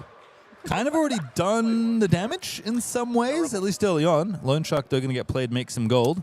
Yeah, remember, he's going to need a blue to play it, and he's going to need another ice card behind it.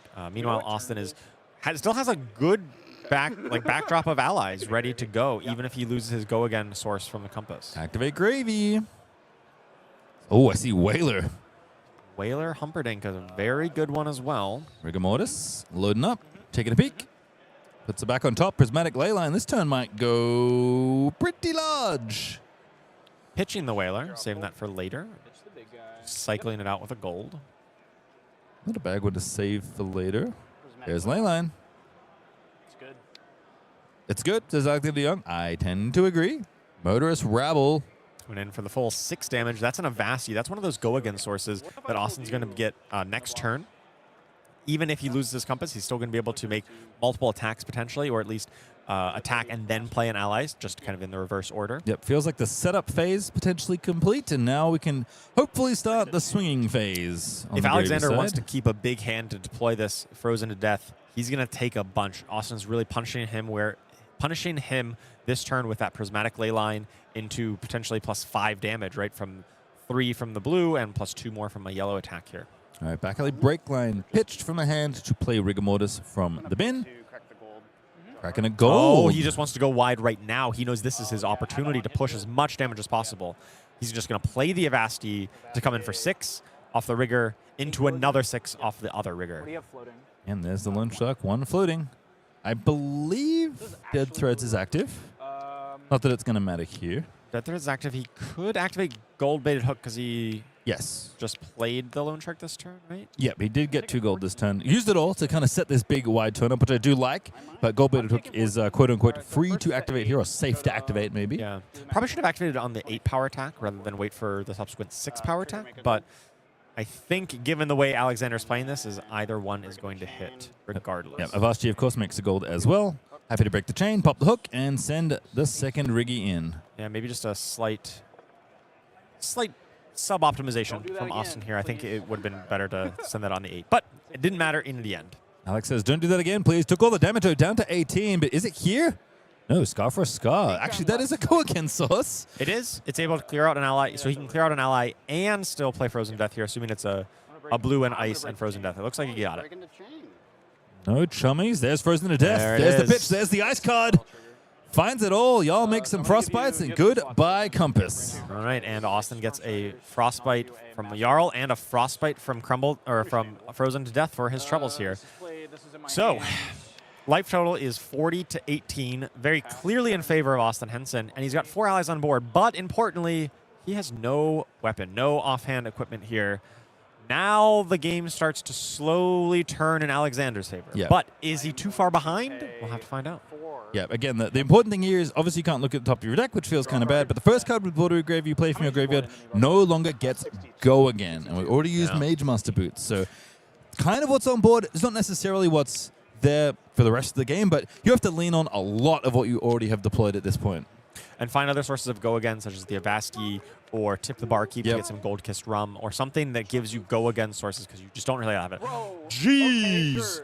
Bro was heard. Yeah. Golden Tipple, no discard, just sending it natty. Coming in for 7 go again on Golden Tipple into a 10 behind it on the Rigor Mortis. The rare? Oh, okay, I understand. Yeah, so Austin is going to have to pay up to the Loan Shark at the end of this turn. He has not created a gold unless 10? he activates that on Gold Baited Hook. Dude, this is really good. Is it just Chum after this? You have no allies in No resources, right? It's true. Correct. Yeah, he has no And Depta doesn't active either. Wait, why doesn't he? Never mind. Maybe just not represented for Loot the Hole. He pitched Loot the Hole Okay, to play Tipple, so there should be 2 floating, yeah. Oh, did he pop a gold for Frostbite? 2 Frostbites. Oh, he drew off of gold. Oh, Yes. okay. Yes, I see. Had to clear the Frostbites, wanted to draw a card, set this up. Chum in for 8, but still. Chum goes for free. Was I too late, says Alexander Young. Says possibly, and that is kind of the question of this game. That really is. You know, it's definitely advantage Austin right now, but Alexander is just going to continue to gain back his advantage as the game goes. Now the pressure is on Austin to find go again sources. We talked about the ones that give his allies go again, but also there's Saltwater Sloop. There's 2 more Conquer of the High Seas as well to be able to continue pressing a big advantage, and he still has a few allies to lean on while he has time to do that. See a Scuba, and I'm pretty sure I saw a Vasti. Okay, that's one of the cards in hand. Help keep that pressure up for him. All 3 ley lines in graveyard, right? Yeah. Base. And that is all 3 prismatic ley lines. All right. Apparently the Alexanders of the Flesh and Blood world say based a lot. Because all 3 ley lines are in fact in there. There's a Vasties. Here's Golden Tipple. I'll think about it. Going in for 1 go again. If that's what you're asking. Yeah, again, no discard. Oh no, I lied. Scuba's in the bin. Okay, so I need to kill a Scuba. Again, if he plays the Scuba, it's not gonna have go again. Yeah, so you do have to respond to the trigger if you want to ripple away. So that's what Austin was saying is like, trigger on the stack. Like, if you discard ripple away, then Austin just doesn't because it's a May trigger. But once it starts resolving, the whole thing resolves. Makes sense. Austin clearly understanding the implications of ripple away. Rampart gonna block 1.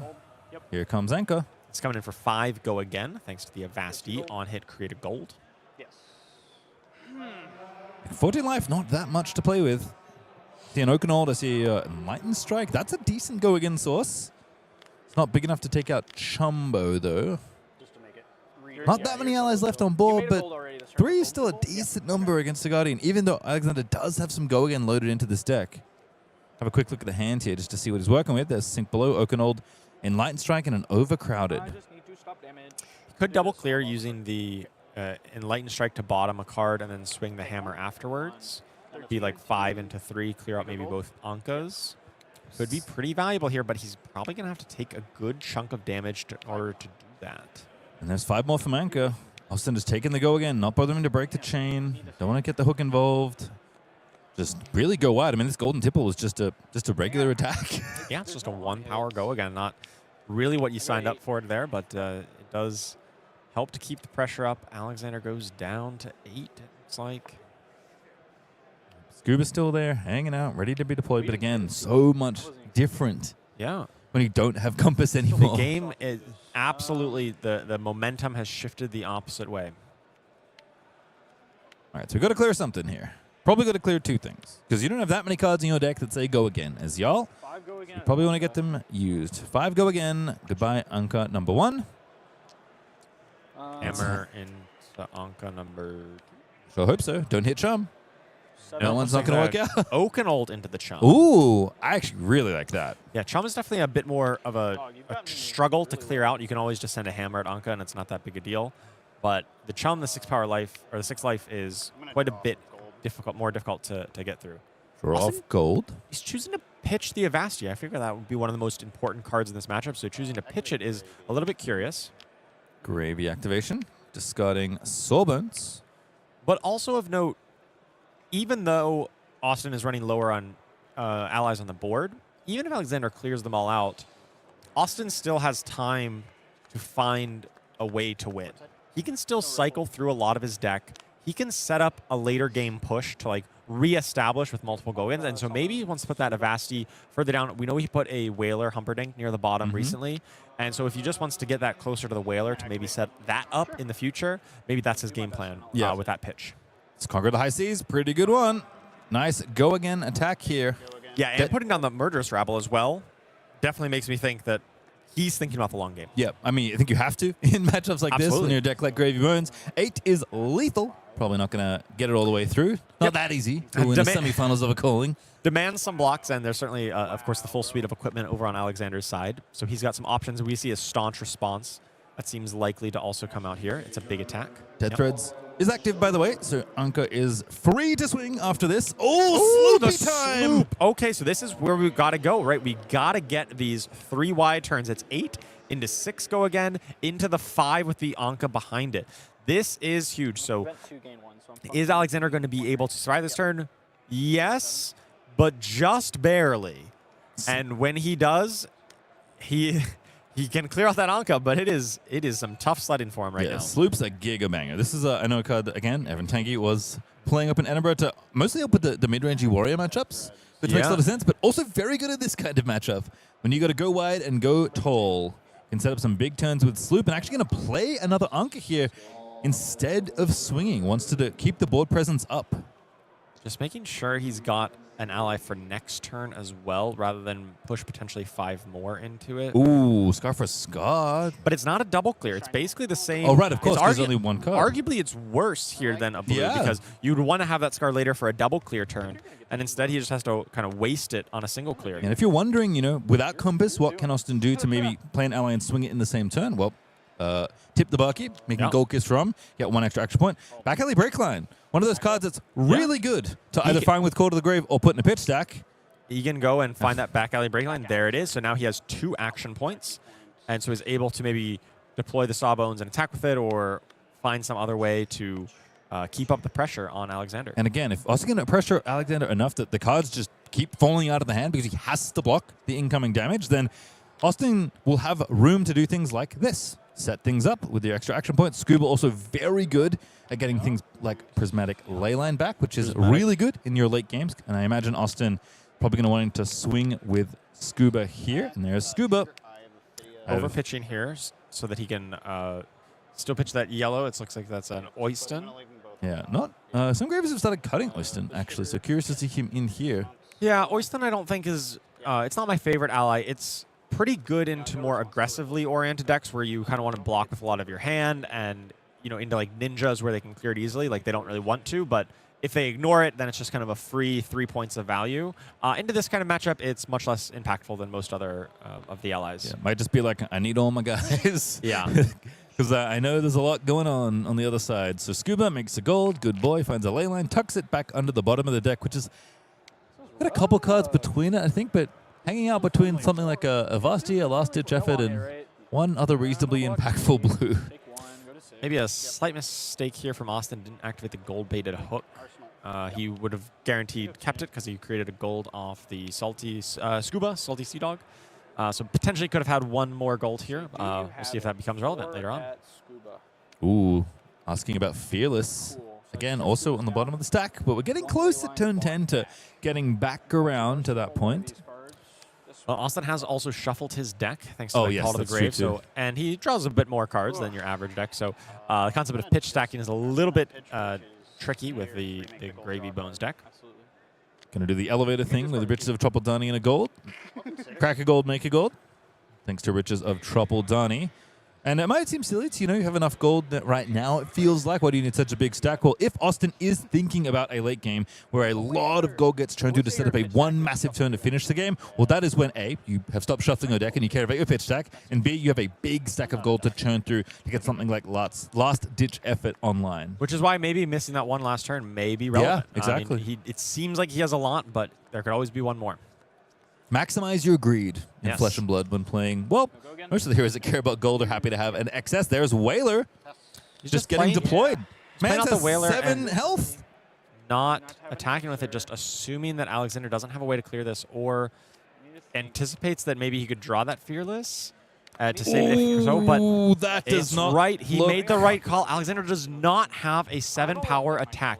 His 7-power attacks are things like Enlightened Strike or Oakenold, but we've already seen a lot of those so far, and Austin just like, I don't think you have it. Or even if you do, maybe I draw the Fearless to counter it. And if Whaler starts attacking, that is a big, big problem for Alexander. I see double tip the barkeep in there as well. It's pretty valuable blue. Oh, yeah. Without Compass at this juncture, but we might be entering the dreaded Whaler lock scenario. Yeah, once you start attacking for 11 each turn, that's going to demand almost every single card out of your hand to avoid taking damage. Alexander can take a little bit of damage. He could maybe block 2 cards and still keep 2 cards back to attack with. If he does draw attack, he doesn't find one this turn either. It doesn't find a way to clear this Whaler. And let me tell you, no greater news for Austin Henson than Titan's Fist being reached for and Anka being put back to the depths. Oh, yeah, he feels so happy that Whaler has stuck around. He's got his go again with his tip the barkeep. Whether or not he wants to deploy the go again on this turn or on a subsequent turn, we'll have to see. But maybe it's just put some pressure on and then use use the tip the barkeep to attack later. Or if he's got another go again, loot the hold. Threatening the hand, popping the rum, drink up. Action gets go again. Sure. Which action is going to get I think go you again? just use it to play the Sawbones, assuming you have enough pitch. Oh, go again on Well, Whaler. either way, you need to play the Sawbones because Yes. once you have the Sawbones out, now Whaler is protected from the 7-power attack. The 7-power attacks now no longer work because you can just prevent one with the Sawbones. So now you need an 8-power attack. So that's like fused Oakenold is what you need. Build your own Arclight Sentinel. I mean, you... Thinking. Felling of the Crown would also probably work. That could become an 8. But in order to keep that, you're going to need to take a bunch of damage here. We know that he doesn't even have that much. They can't really afford to do it. Blizzard, by the way, trying to get in the way of the go again. Well, more importantly, it also denies the damage, or sorry, it denies the go again and gives a frostbite. This is why I think Austin potentially slightly misstepped here. He could have just played the Sawbones first Yep, and then played swung. around the Blizzard. Now, if he did that, I don't know what his last card is. Did he have enough resources? Because the frostbite messes with the resource count, right? Assuming he had a blue as his last card, I don't know for sure if it was. Assuming it was a blue, he would have been able to play the Sawbones first and then Whaler through the frostbite, even if he just played Blizzard. Well, you can't even play Blizzard to give frostbite until the attack is declared, so it doesn't even matter. He would have completely played around Blizzard, doing it the opposite order. Yep. But Whaler lives to tell the tale for yet again. I believe there's another tip the barkeep. Yeah, that was the Arsenal. There's the Felling of the Crown. Kind of why he doesn't want to pitch it. Very valuable resource. Now, will we see it done in the other order this time? Yeah. Austin I might guess- be trying to do the same kind of setup here. I guess Pummel could also do it if he's got that in. I don't know if you have that in this I should matchup. probably hope he doesn't, but he might. You never know. We know Alexander has a Pummel in his deck, but we haven't seen it yet. I mean, that feeling kind of precious here, but Saltwater Swell coming in. Chum is in the pitch. That's actually pitched the swell. There was no blue on top, I have to imagine. Yeah, unlucky for Austin there. Didn't catch what the card was, but we'll find out in short order what the rest of this turn has in store. Austin holding his cards a little closer to himself than I personally would like at this exact moment to see what they are, but the hand goes down and the face goes into the fists. Despite the life lead, Austin knows this game is a little precarious still, because if this Whaler goes away, so much of the pressure just evaporates. Crack a gold time. He's going to crack some of his gold just to dig for a bit more action. And Cracks again, 2 gold. Draws up to he has 3 cards in hand now. He's got to preserve at least 2 blues to attack with the Whaler, but then trying to find some other action with that other card is going to use the rum. Okay, sure. All right, drink up. Plays the Sawbones. Yep. Perhaps the sequencing you were looking for last turn. That would have been a better sequencing last turn, but now it's the same concept. So it's coming in for 11, and in order for Alexander to survive this, he needs to block at least 7 of it. No hook on this. You wouldn't let me blow it up. We're going to block 6. Yep. Move your reactions. We're going to cover 10. I'm going to take 1. We're going to go to 4. Right All where I right. should be comfortable. Holds on to the card he needed to. He needs that felling on the crown, yeah. Is felling 8? It is 8, and so it's... So if it's fearless, it's doomed? Well, if it's... Yeah. Take my 2. If we have Fearless plus Sawbones... I'm going to send a felling for 8. No. Not the blues we're looking for. Here's felling. Not. I mean, still good. Like, Sawbones is also very threatening, right? It sure is. It sure is. Don't get me wrong. The Sawbones is great, but that can be cleared out by a hammer at any time. Fearless confrontation me. Okay. No, he does not have it. Thank you for the Knew there was a little bit of drama there. Austin could have, in theory, dug 1 card deeper with the Gravy Bones hero power, but decided that's probably not worthwhile here. Yeah, can't check either. No compass. Oh, he just drew Conqueror of the High Seas. That is what he needs to keep this pressure up. That seems very tough to overcome. Jittery Bone's going to hit the pitch. Gold drawn because there's other stuff that Austin Henson wants to get done. Rack of gold. Draw a card. Fuel up his graveyard here with the chum. Have a quick look first. What am I drawing to? Okay, I think Alexander asked a question. Yes. So just a quick check through the graveyard. Rebound Carapace at like the very beginning of the game. And there's chum. Sure. Austin can still attack here for 8 into 6 if he thinks that is good enough. Or, oh, wait. Ooh, that's very good. That into deploying chum and then set the Conqueror for later. Maybe he can go 3 wide with something like the Murderous Rabble into Conqueror into Sawbones or chum to finish the chain. And chum obviously quite good at defending an ally that's quite fragile like Sawbones. But the other side is if you can't do it, if the Titan Fist just comes out and swings at the Sawbones, chum attacks for 4 just kind of on his own. And that happens to be Alexander Young's life total. Yeah. Have to see what Austin chooses to do here is activating the gold-baited hook. Oh, coming in for the Conk. Oh. Does he have enough to... No, it doesn't have enough to play chum still. So chum's going to hang out for another day, but going to get all the cards here. That feels very valuable. Yep. Sawbone lives, but no damage was forced through. And Alexander's probably finding like burn through some of the go-against sources from Austin without taking any damage. He's got to count that as a win. Passes back.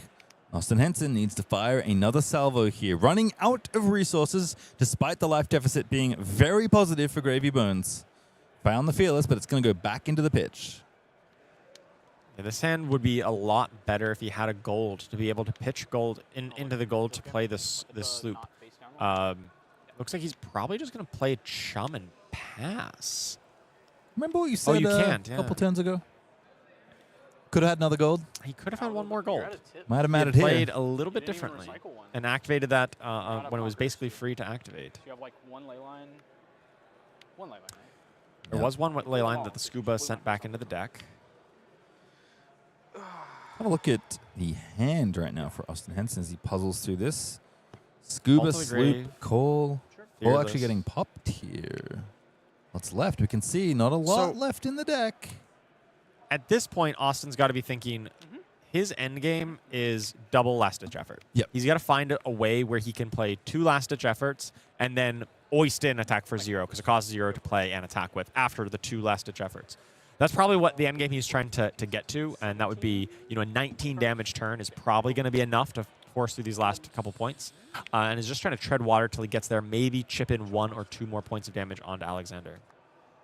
And going to actually activate Chum to pop Scuba into the bin. No action points, of course, but Chum's ability is instant. So ends the turn with 2 allies. Both are fairly threatening at this point. Apparently, Evan Tangy is hanging out in the chat. He's going to be rooting for Austin, playing a very similar deck to what he had in the previous Calling win. No, he's going backwards. Shout out to the Frenchman. Very good Gravy Bones player. Oh, now Alexander buffered his life total a little higher with his Fruits of the Forest, set a defense reaction. So even if Austin does this big turn, still might not be enough as Alexander has a bit more of a life total buffer plus his, plus the D-react in arsenal. I think the other thing is your line makes sense. Double last ditch into something like an Oyston. That does require you to have another action point, and there is one tip the barkeep left in Austin. That is Henson's true list. because you don't have the compass. Yeah, that's the whole thing that Austin's been trying to navigate since setting up this incredible, I think it was 5 wide board at some point. Yes. Littered with allies, and now down to just a charm. Murderous Rebel, though, I mean, these blue attacks are pretty good. Even though this one only came in for a couple, still going to ramp out to the Ram's Head, get in for some blocks, take some damage down to 5. Gravy does have a decent amount of damage in deck, but again, it's about getting through it all. And with no compass, this ally is just going to get deployed. Your go. Take out my tunic. So the hammer keeps on swinging. Here. Oh, yeah. What's here? Asked Alexander Young. 30 minutes through the game. Been quite a while. Back and forth between these two, and there's still a game left to be played. Gauntlets activated. Pitching to Gauntlets here just to try to cycle through some of these cards that aren't quite as impactful. Going to be swinging the hammer just into Oyston. That's the only real option here. It's true. Chum is pretty buff. Bigger than the Titan's Fist, at least, in almost all situations. Creates that gold for Austin. He's got a Ooh, bit there are of the flexibility. ripple aways. So we do know that he's got the sloop in Arsenal, right? Because we saw that a few turns back. We haven't seen it since. Now that he's got a gold, now he's got a way to get some extra yellows in his pitch, or sorry, extra blues in his pitch zone to turn on that high tide. Maybe he's thinking that's where he wants to get to do a strong turn now to lead into that last ditch effort turn. I'm leaving one on top, one goes to bottom. Thank you. Austin seems pretty You've got another one. pretty rough. Austin really needs to find like one big turn remaining, and does he have enough? Well, I have to say, I know at least one dissenter is in chat. Oh. Apparently chat was rooting for Gravy Bones. Looking at the live total, being like, you know what? It's looking great. Yeah. Apparently one European has turned the tide in our chat. Evan Tanky doesn't think Austin's chances look great from this juncture. It has definitely been down, and he has no gold left to be able to really cycle and set up these turns. And specifically when it comes to the sloop with the high tide that he needs to get active, without any gold to really enable that, that could be a rough. So he has it now. Okay, so he's going to throw it out here for 6 go again. We already saw the second sloop, so we know Austin has 2, so this is the second one. He has no other one in hand. Yep, slooping it up. Remember, has 2 last-ditch efforts, which is different from Evan's list that we keep referencing. But Ripple Away and Shelter going to cover that up. Murderous Rabble. 3 go again. Showing a blue. Here's Another 3 go again. Into 4 behind with a Chum. So still probably doesn't leak any points through, as Alexander can just block a card on 3, and then Chum comes in for 4. Maybe if he fully blocks out, Alexander does. Maybe he takes 1 point of damage, but still has armor. Still has a lot of buffer there. Yeah, 1 on Gauntlets, 1 on Tunic, and if you have a resource floating around, obviously Flexes can get in the way for a couple, depending on how much you can pay for it. It's basically 2 defense per resource you have available. So down to 2. And it's just going to be deploy Chum number 2. And we know that these are tricky to clear with Titan's Fist, but not with Enlightened Strike, which, wouldn't you know it? Ooh, is it Fearless now? That still wouldn't matter because it would be coming for 7. 7. I'm really still that Fearless. Okay, it's funny. Now he finds it, and it's not necessarily as relevant, but 7 to Chum is enough to get the deed done on the bulkiest of the Pirate Boys, I guess, except Whaler. Austin does have the ley line back again that got recycled by the Scuba. Loan Shark makes him gold. His last Loan Shark, so he does have some gold. So that he's not completely out of it. It's actually pretty important. It might be. I can't quite get the exact count on Austin's deck. It's a small handful, maybe 5 to 8-ish left in his deck. He's got to find a way where he can have an ally on board and still be able to just play blue the whole just so he can have an ally, have that Scuba out. Yep, just wanted to get a blue into the bin to fulfill Gravy Bones' condition. Does play the best boy. And then does have the Fearless. If he can do the double last-ditch effort plus... How about that? Felling of the Crown into the Scuba. He knows how valuable that Scuba is.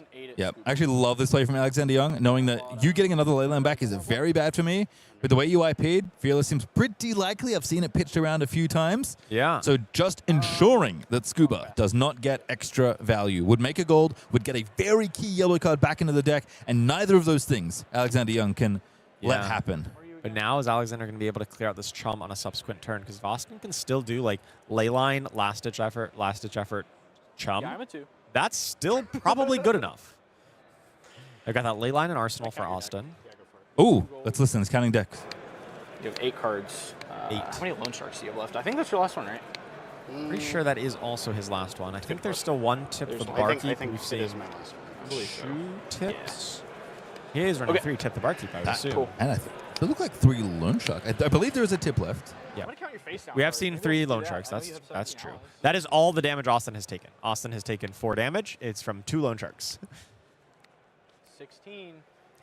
So that makes that means He's a friendly little guy. yeah.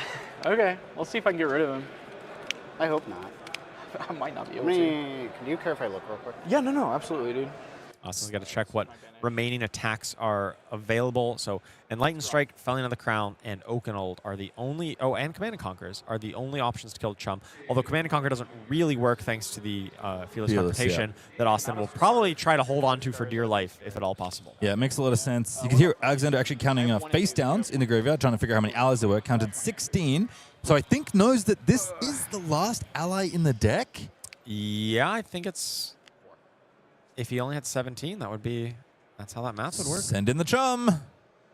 Got to block at least 3 here. I would like to gain 1 life, please. Ooh, hard to There find you go, hard to all. find all. Giving him a little bit of buffer. That attack kind of backfired in a way. Gave Alexander +1 life, but Austin draws his 2 more cards. There are 17 allies confirmed in Austin's deck, so this is the last ally. Just Chumbledore left. Can we clear it? Gauntlets. Gauntlets. Filtering for more pass. attacks. Let's have a quick peek at the hand here as he draws it up. There's a Felling. There's a CNC. That Felling will get it done, though. There's the blue as well. Tipple. Can you keep all your cards now, Alexander Young? Lone Shark does deal 2. It is 6 total Lone Shark damage dealt as the only damage dealt to Austin Henson this game. Yep, that's all he needed. Jittery Bones in the pitch. 1, go again. Pulver and Heisel believes in Gravy. Another Gravy enjoyer joining our chat. Thank you to the European pros and anyone really who's watching what's kind of a pretty thrilling semi-final. 4,000 of you. We're going to see if viewers. Gravy or Jarl are going to be our first into the semi. And Fearless Confrontation's getting sent natty.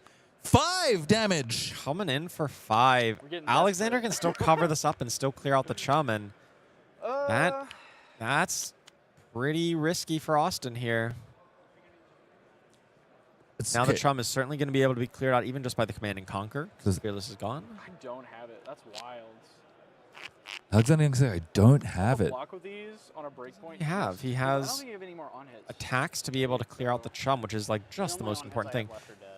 Then Austin's only remaining line is the double last-ditch effort plus ley line, which is 19 total damage. But I imagine with a 4-card hand plus Quick Dodge being able to block 2 of it, plus Tunic, Jittery should Bones. be enough. Yeah, Jittery Bones, Sloop. Like these are all blues. Basically, the left is attacks. Here's Felling, going to be sent straight to Chum's dome. Hit him in the tricorn. That pretty hat going to get knocked off his skeleton head. Fruits at, bro. Where are my fruits at, bro? Called by Alexander Young. Not Actually, unreasonable. Now that I'm thinking about it, well, no, didn't matter. He's got a defense reaction going down to Arsenal. That could block 4. Quick Dodge You have 2 gold. twice plus a blue, Yep. and Rampart blocks 5. Yep. So that's 9, and then he's got 3 more cards, which potentially can block 9 more. That's the full 18. Oh, you're not. I'm not. So he takes like 1 damage from Austin's combo, The math does math.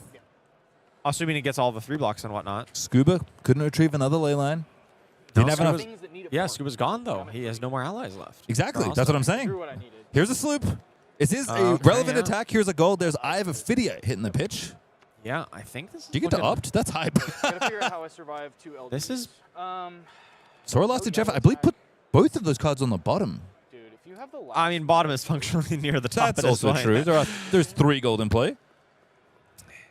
I think Alex is able to survive this, right? So he's stressing about how to survive Still two have a lot too, right? last-ditch efforts. Jeez. There's the whole thing. And that's Still got ley line. 16 plus Probably 3 from the prismatic ley line. So 19 damage. How many cards? 4? He will have a defense reaction out of Arsenal. And even if his hand what am I is blocking just straight here? 3 blocks that he Ley just puts in line, front, it's that's 8, still not to 17 11, block and he goes to 1. 11 into 11. That is Or a goes number. to 2 if he blocks with Tunic. It's a number higher than 0. I have to ask the question. I know Gravy Bones has won a callings because he won one quite Sure, recently. dude. Yes? Has Jarl ever won a calling? No. Definitely not. We are still awaiting the first champion. I guess I block like this. Yes, there was a top 8 from Pro Tour. Michael Hamilton, Very a impressive. renowned Guardian player. Yep, big gamer.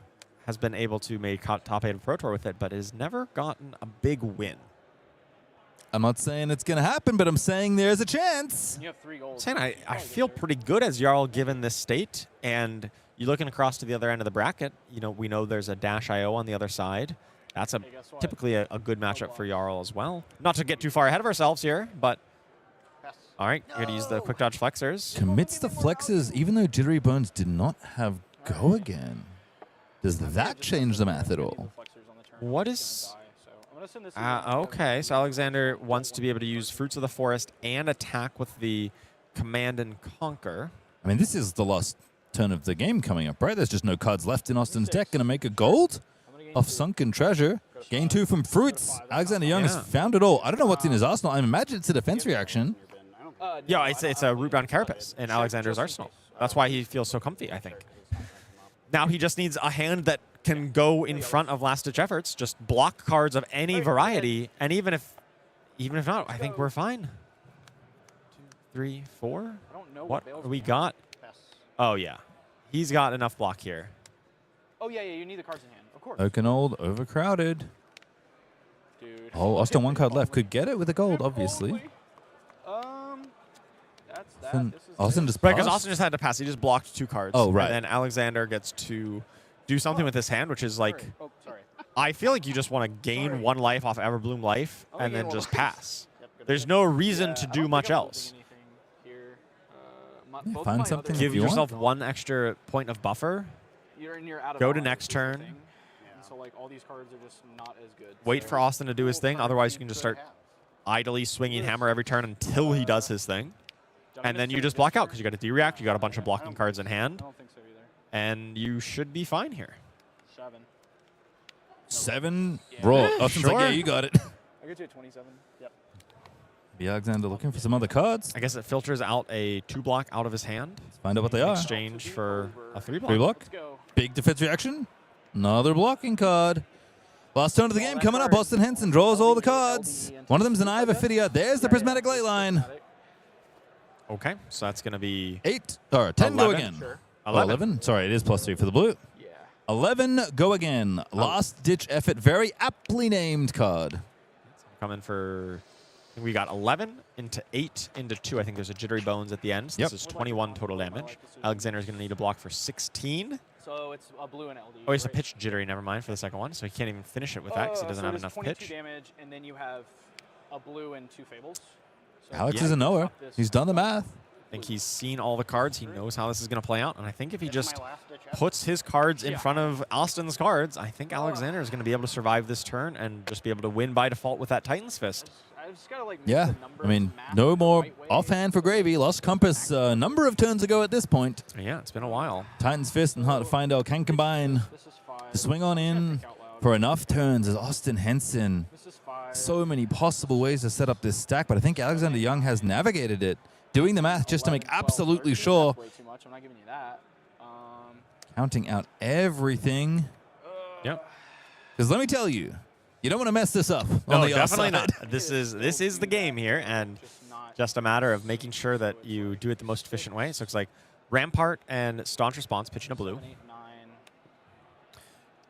and then 11, I take that's 2, go to 5. 4, and then you send 11. I've got 8, Honestly, let's listen. I think Alexander's doing it for me. 9. Take 2, go to 2. I don't think you're. Oh that wait, no. far out. This doesn't buff your second one. It does not. No, it does not. Oh. Figured it out. Alexander realized, like, wait a second, this is nowhere near lethal. Fuck me. Let's not mess up. I keep doing it. I'm so sorry. He says, let's not mess up, which I think is I think that is a good strategy to have coming into a semifinals. Overcalling with 4,000 people watching in what is going to be the final turn of this game, one way or the other. It does seem like as long as Alexander survives this turn, Austin sees the writing on the wall, and I think he's got enough defense in the tank here to be able to survive quite handedly. Coming in for 8, he's got a 4-block, another 4-block, and a tunic on top. It is just Jittery Bones left, and there's the fist extended. Alexander Young makes it into the finals. Not an easy matchup at all. Wow, what a play. You know, we thought he was dead to rights when there was 5 allies on board. Austin is going crazy here, but blew up that Compass of Sunken Depths and then was able to just grind him down and just barely hang on in that game.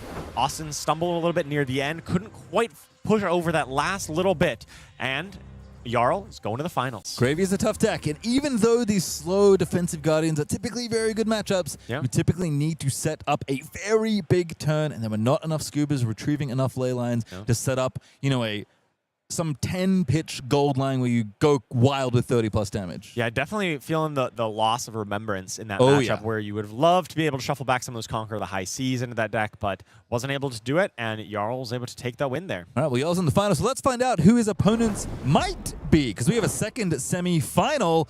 Evan Herndon is going to take on Matt Moose as Yuki. Could not beat the Teklovossen. Apparently the game was 2 hours long. Wow, an Arcane Oscilio versus Teklovossen, and Teklovossen comes out ahead. We did know that he had a bit more Arcane Barrier and a bit like those Oasis Respite, a bit more than normal, but still that is a very impressive result. And now he's got to take on Evan Herndon, the last hope for Dash.io to Living Legend this weekend. Yeah, potentially tough matchup. Very tough player in Yuki Lee Bender. But Evan Herndon looking to add a calling win to his Pro Tour win from earlier on in this year. And as a reminder, we are going to be watching this semifinal as well. Oh, yes. Cannot wait to see how that goes. We saw a Dash.io versus Teklovossen earlier. I'd love to see that matchup again. I think it's very close. It can go either way. We saw the Teklovossen last time in the hands of Lauren taking on Michael Feng. Was able to go a bit more aggressive as Feng was doing a lot of setup. And so we'll see if the same thing happens or if Dash.io is able to kind of overrun the defenses. Yeah, well, again, we have a few things to finish, so let's show you what's up next before we move any further on. It is Gem Pack 6. This is the next iteration of the wonderful participation series that your armories do get you, and this is certainly what I'll be looking for, but there's plenty of good stuff to look for as well, including these 3 wonderful extended art cards. Spoilers from this weekend: Embrace Ursa, Consuming Appetite, and Ominous Toll. I think these cards are going to be really linchpins of their respective decks. Embrace Ursa seems really like a key piece for Viscerai decks. Consuming Appetite has some real big combo potentials with the Plasma Fet tokens and Levia. And Ominous Toll, this is just an auto 3 of in every Malice deck, surely. Absolutely. That's why it's a 2-block, because this card looks awfully good on rate, especially in your smaller sized hands. And of course, we did answer the question, can Plasma Fet get it in the combat chain? Yes, he can. Sure can can. attack.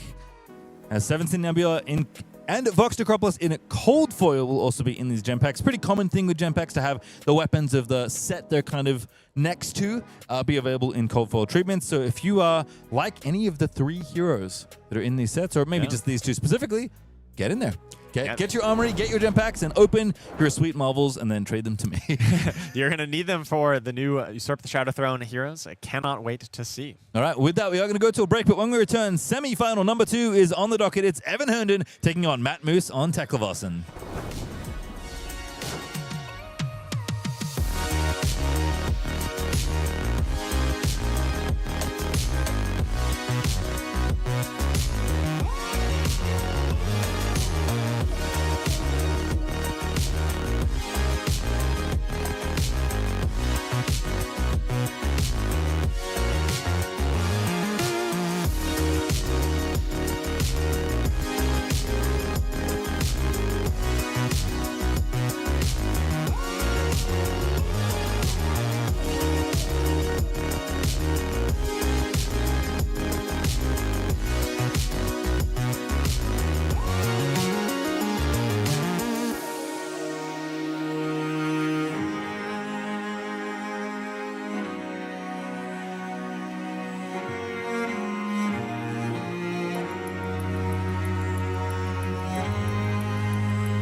Hello and welcome back to coverage of Calling Kansas City. We are running out of flesh and blood to show you folks. Still 2 more games, though. But at least 2 more games. The second semifinal and, of course, the finals. Let's have a peek at the bracket because it kind of just got to this point, to be honest. The last quarterfinal took 2 hours, apparently, between Teklo and Oscilio, but Teklo did make it through. We already saw Alexander Young with the upset taking out the gravy. Now, Evan Herndon going to be taking on the other upset, arguably, Matt Moose on Teklovossen. Yes, this will be an exciting matchup. We did see this earlier today where Teklovossen was able to come out ahead through kind of an unconventional means. A bit more aggressive game plan won the day earlier when it was Michael Feng on Dash.io and Lauren on the Teklovossen. We'll have to see if that same kind of game plan plays out here or if we get a different game. Well, the beautiful thing about where we're sitting right now in this calling is that one of 2 things will happen. Either Teklo will win and a new hero will win a calling. Ooh. Or Dio will win and potentially get Living Legended. No matter what happens, any of the 3 remaining heroes would be a really hype ending to this tournament. Right, well, I have great news, folks. We've been teasing a legendary reveal for quite a while from the upcoming set, Usurp the Shadow Throne, and it is coming after this game. So stick through the semifinal. We will get it to you then. Well, let's start watching the semi, shall we? Because I think at this point, people are going to get really mad at me if we don't start things off. Let's get right into it, going. So Matt Moose, our second seed on Teklovossen, one of 2 Teklos in this top 8. Very normal sentence. Although it has kind of happened somewhat recently this year. Yeah, at Pro Tour Yokohama, I think there was also 2 Teklovossens in the top 8 there. So just kind of repeating that. I think despite that really strong performance at Pro Tour Yokohama, Teklovossen has still remained a bit of an outsider in the meta. But now maybe it's going to start roaring back into the limelight. And of course, Evan Herndon on the other side, Pro Tour champion from literally this year on Dash.io. The only one left, the living legendary hero, is going to be Evan. Let's check the runs though. Matt has gone through Dash.io already in round 1, but that was quite a while ago. Yes, and since then we have seen him even lose to Austin Henson, who we just saw lose in the last round. But otherwise, a pretty impressive run, being able to take down a wide variety of the meta, take down a lot of Oscilios, even an Oscilio 2 in round 2, one of the new version of Oscilio. Oh, yeah. Yeah, the portrait is very similar, but that is the new Oscilio Forked Continuum. And on the other side, Evan Herndon, no stranger to big runs. It was 2 losses to start things off on Evan, day 1, and only wins today, which is what he needs. Evan knew that this meta was going to be heavy on Oscilio. Faced 5 of them this weekend, dispatching all 5, including 1 more in the top 8 as well, which is not captured here. So he is on a run, but he doesn't have an Oscilio to get through. He's got a big Teklovossen to punch through instead. And we've seen what the decks look like. Kind of should be similar to a game we had on feature earlier in the day, but we'll have a refresh here of the Bright Lights matchup between Teklovossen, Esteemed Magnate, and Dash.io. Teklo starts at 40 live, can play Evos from the Banished Zone, and then can pay some resources, and then play an Evo as an instant. And when you do, you get to draw a card. Yes, and on the other side, we've got Dash.io, very aggressively slanted deck, able to look at the top card of your deck at any time. And if that top card is a Mechanologist item with cost 1 or 0, you're able to play it as though it were an instant and pay 1 extra for the privilege. But then you can crank it if it's got the crank keyword and get that extra action point and profit action points with that way. Yeah, it turns out Dio did win a calling somewhat recently. In fact, a week ago. Yes. Over in Germany. And I don't know if you know this, but like the Dio thing that kind of started happening when she picked up a lot of Living Legend points, that tend to happen in pairs. That does happen. So we'll see if Evan Herndon is able to send her off to Living Legend here. All right, let's start the game, folks. Second semifinal is on deck. Matt Moose, the second seed from Canada, playing Teklovossen versus Evan Herndon's Dash.io. So Matt Moose going first here. Did have the higher seeding, so got to choose. Generally, you want to go first with either of these 2 decks because you're able to set up either your Evos on Teklo's side or set up a free item on Evan's side for Dash.io. Evo Steel Soul Controller in the arm slot to kick things off. Do you want to get the Evos equipped ASAP because it makes all your cards so much better. Yeah, functionally just gaining 5 life really on turn 0 by equipping that extra block value. Evan Herndon starting off with a boost, boosting away that Teklo Pounder. That is an item on the top of the deck, but not able to play it because it does not cost 0 or 1. Potentially an important one. We did see Michael Feng heavily prioritize Teklo Pounder, setting up against his Teklo, but here's Fiddlers plus a block 3 for effectively fully covering plus 3 Blocking life. 7. Little Sigil of Solace action.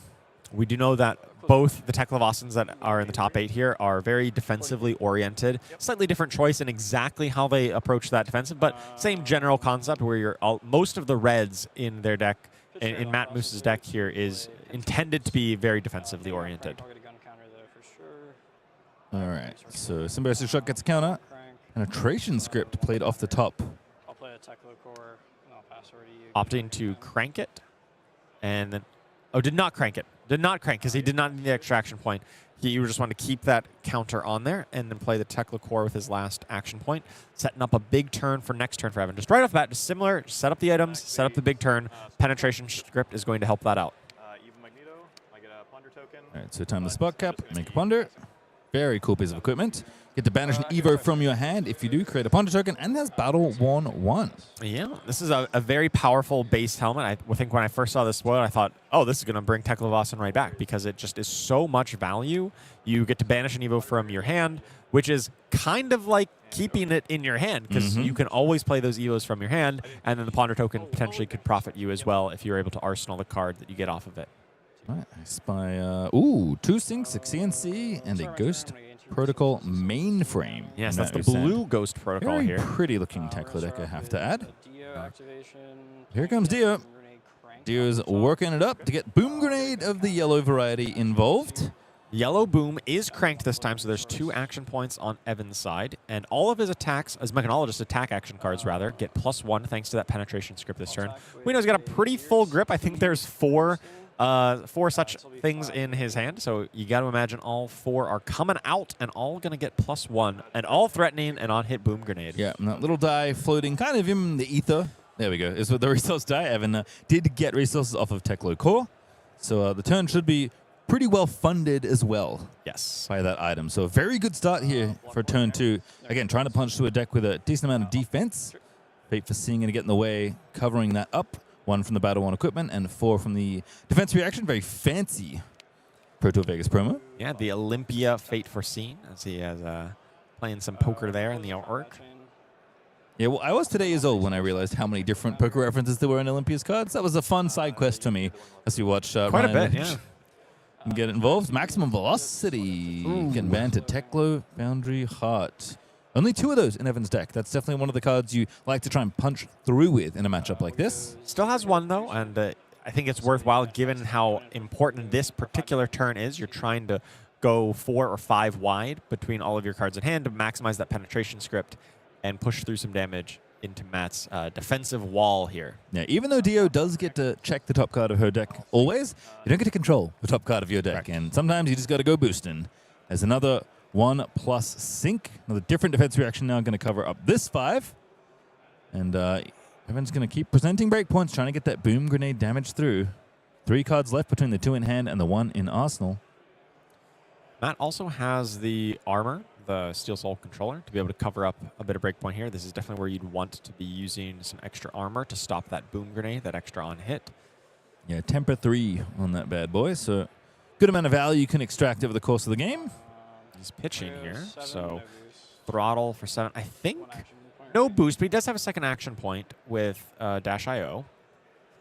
Like to keep whatever the last card is, yes. or his top card of his deck. Maybe it's another max velocity. Also, yeah, also just kind of like, sometimes you have to preserve cards in your deck because you need them to deal damage. Sure. So, boosting does have a cost. That's one of the reasons everyone looks at Mechanologists, or at least boost mechs in particular, and says, I'm just going to chill and hope that you deal the damage I need you to do to yourself. And of course, every Dash.io player knows that.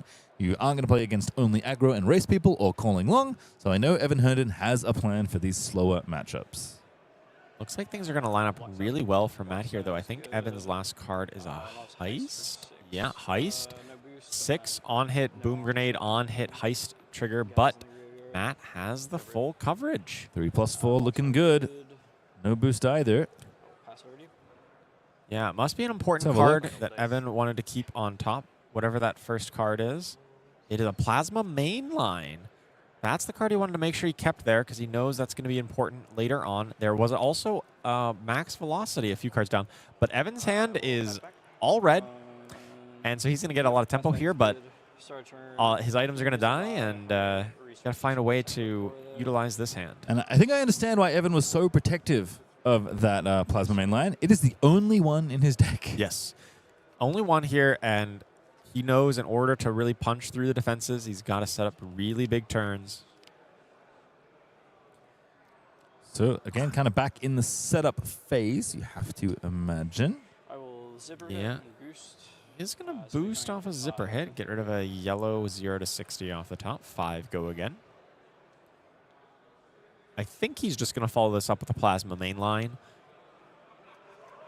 Maybe put the max V in Arsenal for later. You do want to save that max V. You want to keep that access. Teklovossen does have ways to attack your arsenal. It does have Command and Conquers and like the War Machine. But those are a little further away from being that scary for Evan. And I think his arsenal feels pretty safe at this juncture. Have to think so. Also, has already seen one CNC on blocking duty. Oh, and there's a War Machine. So far, so good. Close the combat chain. Gain life thanks to Siren of Safe Harbor Blue. Getting in front of that zippy hit alongside a War Machine that blocked 4-3. Boom Grenade getting pitched. Plasma mainline getting played. Symbiosis shot loaded up. And Max V in the arsenal. So not bad. Trying to threaten some. Keep the cards honest on the Teklo side. And then set up for There's hopefully a big turn. And Spark of Genius usually how things get started. Yes. So he's going to ideally want to get some of those out. Didn't end up blocking with the fillers. This is actually a pretty awkward hand for Matt to use. I mean, he could pitch 3 into this Tekla leveler, but neither of these are really ideal arsenal cards. Evo Magneto is what Evan's reading. This just steals steals an item. Oh. Gain control of target item with cost 0 or 1 controlled by the attacking hero. Now, ain't that a little nugget in this game? You got a Cerebellum Processor or a Boom Grenade. Matt could just play this at instant speed or just play it now. And if Evan ever attacks into it, he may just lose one of his most valuable items. Yeah, so puts that over his other base arms, which had same amount of armor now, till temper 2 left after blocking once. Decides that this effect is worth the power. Also, I noted not a base arms, I don't believe. Yeah, so he is used, because the Majestic ones, like Evo Steel Soul Controllers, is a base arms. And he just did the effect where it transformed out of this, and so we got to put an attack action card with cost 6 or more, 5th from the top in his deck. So very hype. Yep, so Matt has access to probably that Command and Conquer or that War Machine. I didn't quite see which one he grabbed there. 5th from the top. We won't know right away because it'll be 5 cards down, not 6. But there's 2 Command and Conquers right there. Perhaps Max V is not as safe as we thought. I'll get a gun counter from that. Well, yeah, we do have the Crown of Providence, but that doesn't. That just puts it on the bottom of your deck and draws a new card, but does still get rid of it. All right, so Boom Grenade here and ready to go. Plasma Mainline going to put a Steam counter on it. Crank has happened. Action points are there. This Boom Grenade yellow was off the top of the deck. Have to think if Evan Herndon wants to try and push now. And if so, how much? This Boom Grenade is at least going to stick around. Pulse Wave Harpoon to kick off the festivities. And for Vanishing 4. Boom Grenade red. 4 go again. Matt has to reveal 1 card from his hand. Pretty irrelevant. Probably just going to reveal a Command and Conquer and then block with it anyway, because too many Command and Conquers can clog up your hand. Love the little, not quite a juke, but you know, yeah, sure. I'll block this. There's nothing else here. Don't worry about it. Your arsenal's safe. Yeah. Block 3 is good. Okay. All right, take 1. Down to 43. You've already used dash, right? Yeah, very easy. Okay. Yeah, so I'll take 4. Confirming dash to be used, which she has. Often turn sideways just to indicate, even though she doesn't have to tap. Does trigger the Boom Grenade. Oh, of course. A little extra damage. A little surprising that Matt let that go through, but didn't opt to steal it away with the Evo Magneto at this moment. Sometimes the threat is greater than the activation. Oh, yes. I just love the name of that card. Very well named here. Spark of Genius going to come through. Grab Cerebellum Processor. Ah, maybe that's a more juicy target to yoink on the other side with Evo Magneto. That one at least would persist for several turns, whereas the Boom Grenade, I mean, it's 3 damage. 3 damage is nice to deny, but 2 card draws, which you could potentially get off the Cerebellum Processor, that's much more appealing. Yeah, it's not like you're going to activate the Boom Grenade anytime soon. No. Not that you're activating the Cerebellum either, although potential, I guess, if it still has a counter on it. But more to the point, Evan is probably trying to draw off that Cerebellum probably twice over its lifetime, and denying those 2 card draws is going to be more valuable than 3 damage from a Boom Grenade. I believe. Wait, does Spark have go again? I'm trying to remember. Spark does not, but you Okay. can crank the thing that comes Oh, in. processor got cranked. Thank you. Yes. Did he But still still- transfer, or he's still thinking about transferring one over from Plasma I'll Mainline? draw off serial and processor. Oh, no. Yep. He Go down chose to not processor. to, just cranked it and did not choose to transfer anything over. Still one action point left. Hey, Spark Genius the second. Yeah, so this is one way to kind of mitigate the effect of Evo Magneto. If you just have multiple Cerebellums, then you're okay if one of them gets taken away. Red Boomy, crank, get an action point. So retaining the one, Yeah. riffling the deck. Love that. Cards are meant to be played. Very solid shuffle there from Evan, have to say. And I imagine the main line is gonna move a counter over to the Red Boom Grenade, unless Evan's pretty convinced it's gonna happen this turn. Unlikely. Yeah, 2 cards left. but- I wouldn't say so. But what do I know? Not moving a counter over, or Not moving a counter, yeah. Correct. No, Not moving a not moving a counter. counter. Draws a card, still has basically a 4-card Oh, hand you're right. versus Matt only has 3 cards to block with because he's already blocked with 1. Spark of Genius drawing that card. If you've boosted, which is why this turn started, with an attack and then the combat chain closed. Members dancing back and forth. Teklo Foundry, yep. Getting a banished couple, 0 to 60 red and Sprocket Ooh. Rocket red. 2 reds down into the banish. That's not ideal. Oh, right, there's a max V. Mm-hmm. Got to And boost a that's couple just more times. 3 times total, and this a twin drive. That's 2 boosts. That's a good amount of boosts. Here we go. Boosty 1, Now boosty 2. it's pretty obvious what's happening here. There's been 3 boosts. There's the only reason to twin drive twice is if there's a max V coming and Evan's got 2 resources behind.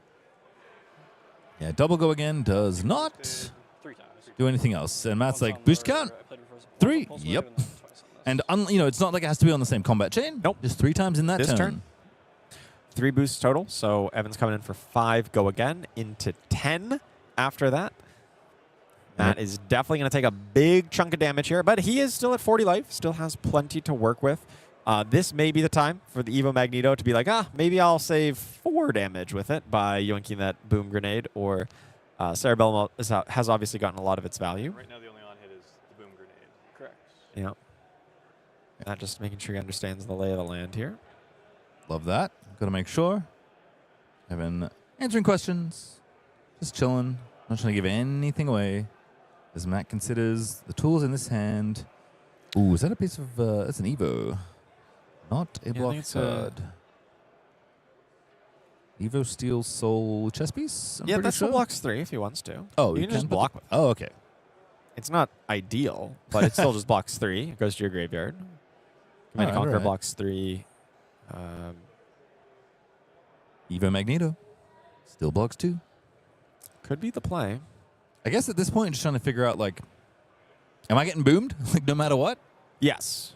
I think it's relatively face up that Evan has Max max V. velocity. There's really no reason to double boost on Twin Drive if he didn't.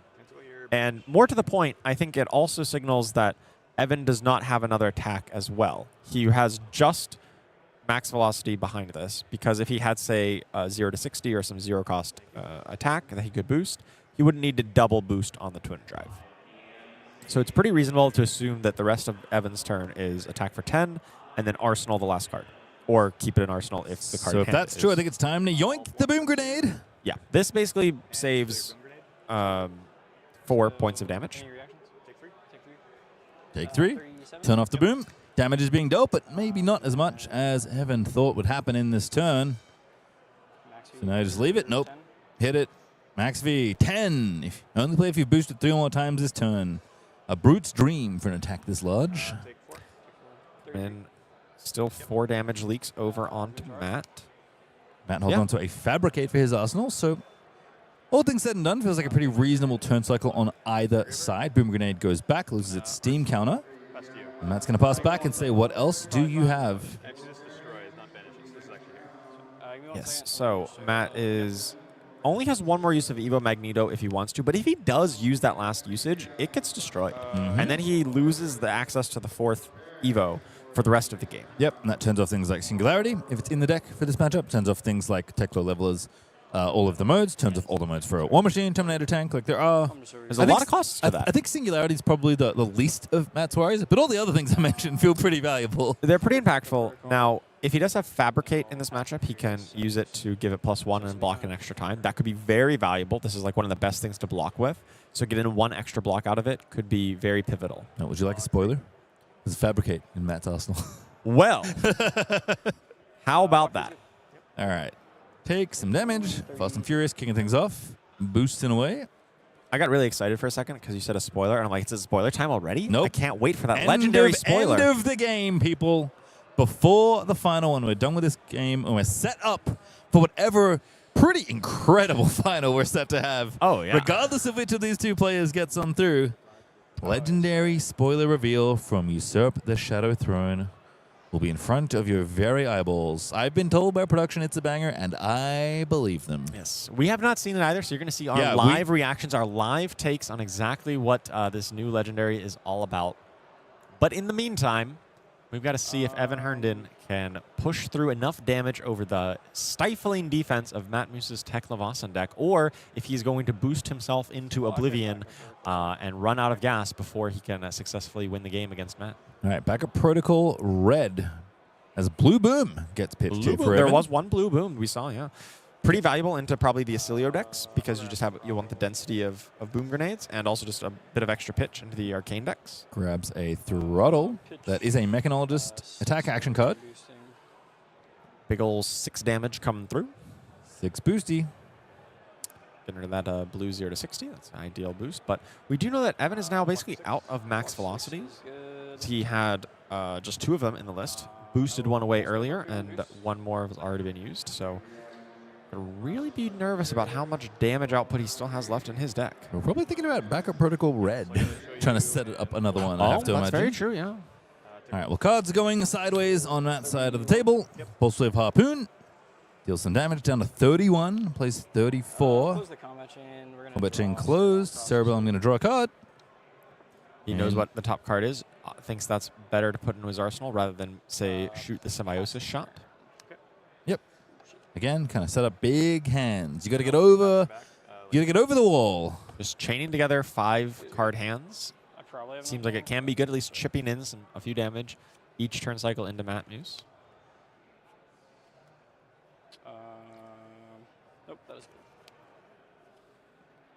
good. I was thinking he does lose his Cerebellum. That's going to be destroyed. All right, what's going on here in Evan's hand? There's a null time zone. Yes. Which is not the greatest in this matchup. It's probably just like a blue item, but is very good into the rest of the meta. Oh, There's yeah. a lot of powerful things against a lot of the other proactive decks that you can use that null time zone against. Yeah, if you hit the old Gone on a Flash Oscilio. Yes. Pretty good there. Calling Gone in a Flash when the game only lasts, say, 4 turns, you turn it off for 2 or 3 of those turns, that's pretty powerful.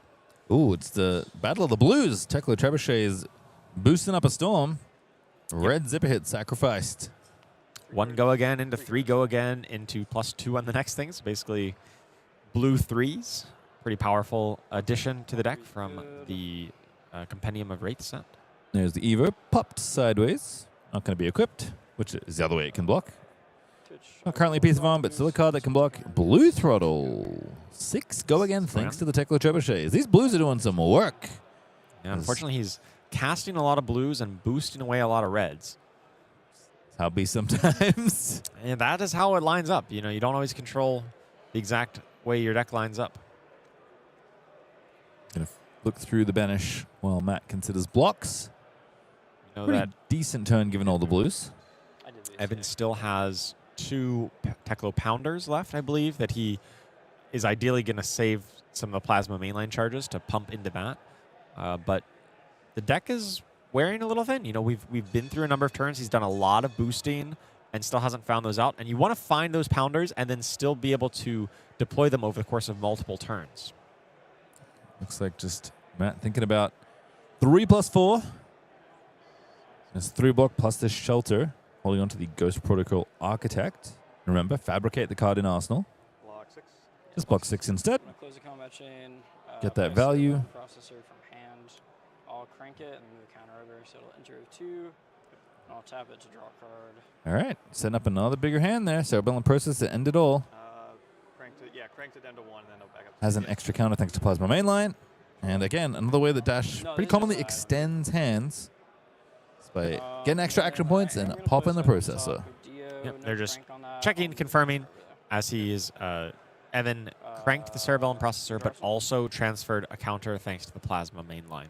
So it still enters with a total of 2. Yep, and then did not crank this Boom Grenade, I believe. Was played off the top as an instant, so now ready for the next 2 turns to try and get some extra damage through. Evan really hasn't been using his Symbiosis shot very much. He could have, like, say, cranked that to shoot the Symbiosis shot, but just deciding that wasn't really in the cards here. We'll have to see if that's... if he thinks the Boom Grenade lasting an extra turn is worth the potential of 2 extra points of deck damage. All right, well, Matt just pass back. Evan Henson draws back up. Steam counters tick down. We have to consider how to set up this hand. Teklovossen getting pitched and Throttle of the red variety. Really good kickoff here. 6 go again, 1 floating. 6 go again, on hit, 4 more from that Boom Grenade. Of course, the Evo Magneto with the Fabricate can still steal an item, but Evan's probably not really counting on that. He is thinking, well, you probably aren't going to block with that, but Matt would be very happy to block with it if he can fabricate it to keep it alive. Yeah, there it is. Choosing +1 and tuck. Yep. Fabricate, he's going to tuck it onto the Evo Magneto so he can block with this freely and not lose it to the temper. So this is currently 2. It's blocking for 2. Going to trigger again. Well, trigger. Yeah, so this trigger happens. Destroy. Banish the Fabricate, of course. Yoink. Yoinking a whole Cerebellum processor. Very powerful play. That is good. That is absolutely huge. Evan is going to be a little bit frustrated by that. He definitely was hoping to fuel an even bigger turn with that. 2 no-go again. All right. He's kind of like bailing out on this turn. Like he wanted a big turn, but realized, oh, wait, this isn't going to be a big turn because I lost my Cerebellum. It's going to be a lot worse than I expected. Just going to not burn out any more cards from my deck and just send the Symbiosis shot for 2 more. And the 2 does hit. 28 plays 34. Evan Herndon trying to get through the Teklo powers. Fabricate gets red. These aren't Evo permanents, right? Correct. Yeah, just confirming because Matt was not fully suited up, unlike the last time we saw Teklovossen, who was basically in the full suit by turn 2. Matt has only really equipped 1 set of Evo on that arm slot, and the other 3 slots do not have any more. Backup Particle red being found by Dash here is some pretty nice find. Zipper hit going to keep on going. Oh, that's going to allow him to pick up the max velocity if he wants. Yeah, looks like it. That red, that red Boom Grenade still there. Wait, this could be huge. The fact that Evan has found this backup protocol red on a turn when, Matt is definitely committed into blocking a bit more. I will heist and Heist for 5. Trigger on this. Ooh! Fast and Furious replenishes a counter perhaps on this backup protocol if he wants to keep it around an extra turn because he has no more resources. He should have spent 2 on that heist. He should have none floating. Yeah, the backup protocol. Yeah, because he can't activate the backup protocol right now. No, and Max V also costs 2. So he has to keep it around for another turn. But then next turn... I have core. Well, there's no way of blocking the full 5. Matt only has 4 block. Yep, so it's going to be Boom or Teklo. Boom triggers. Just take 1. Boom, boom. Trigger on the heist on hit. And Heist comes out as well. Let's have a listen. Evan's kind of narrating for me here. Here, I guess. Oh, wait, thank you. I'll actually snag that. Put a 3rd counter on this thing. Down to 1 counter here. This goes back and banish. Then I'll shoot you again for 2 with the gun. Yep. Take 2. Take 2 is good. Okay. That's a pretty powerful turn. I thought Evan was kind of like bailing out on this turn. Like he wasn't going to do much, but just the way it lined up, he actually turned this into a very respectable turn despite losing his Cerebellum processor early on to the Evo Magneto. Yeah, very significant damage. I like that Evan said, oh yeah, my Boom Grenade's gone. He said, I thought you yoinked it with Evo Magneto. But no, Matt Ted takes a processor to try and stop the turn extension and kind of eats the damage as the trade-off here. But he gets to draw a card and put it in his arsenal. It's kind of fun. I think it was a ripple away. Definitely not a card he's looking to put down into his arsenal. Activate Teklo. Leveler? Yep. Well, he has no action points, so he can't even... Oh, yeah. We'll use Teklo then. Get the instance happening. Yeah, get that out of there. He doesn't want that in his hand. Sinky Evan Blue. Gets to come back with a pretty strong hand. He's got 4 cards, kind of like a 5-card hand when you consider the Teklo core and the backup protocol. Ooh, this hand looks potentially quite nasty. Also, Teklo core did find some resources as well. So Evan's starting off with some extra fuel for this turn. I think the other thing is that we saw, was it street level enforcement? Enforcers be really good. Yeah. In our last matchup, we saw Tekla versus Dio on feature. Very lackluster again, now. Not dealing as many Evos, yeah. So a 2-block, I believe. So Fast and Furious going to kick off the festivities. Boost away another Tekla Pounder. It's 2 pounders already gone. Kind of represents a lot of reach that this deck can have. Yeah, just trying to actually just out-tempo Matt Muse at this point. Just really just throwing all the damage at him right now. Probably trying to use one of these backup protocols to set up another Max V a few turns later. And hopefully that is enough to push it over the edge. But 21 life is still a lot to push through. Yeah. Seems like a tall order. Not exactly sure what the deck size is looking like just yet. Blocking 3. Is there a red boom grenade on top of the deck? That'll be a welcome sight for any Dio fans in the audience. Doesn't sound like it. Take a look through your stuff. There's a lot of this in general in Flesh and Blood where, you know, lots of cards get played. You want to start fishing through your opponent's zones to see what information you can gather. But I think, you get a little bit of extra info playing against Boost Mechanologist. Yeah. They're constantly banishing cards away for their very powerful boost attacks. Get to see basically everything in their deck.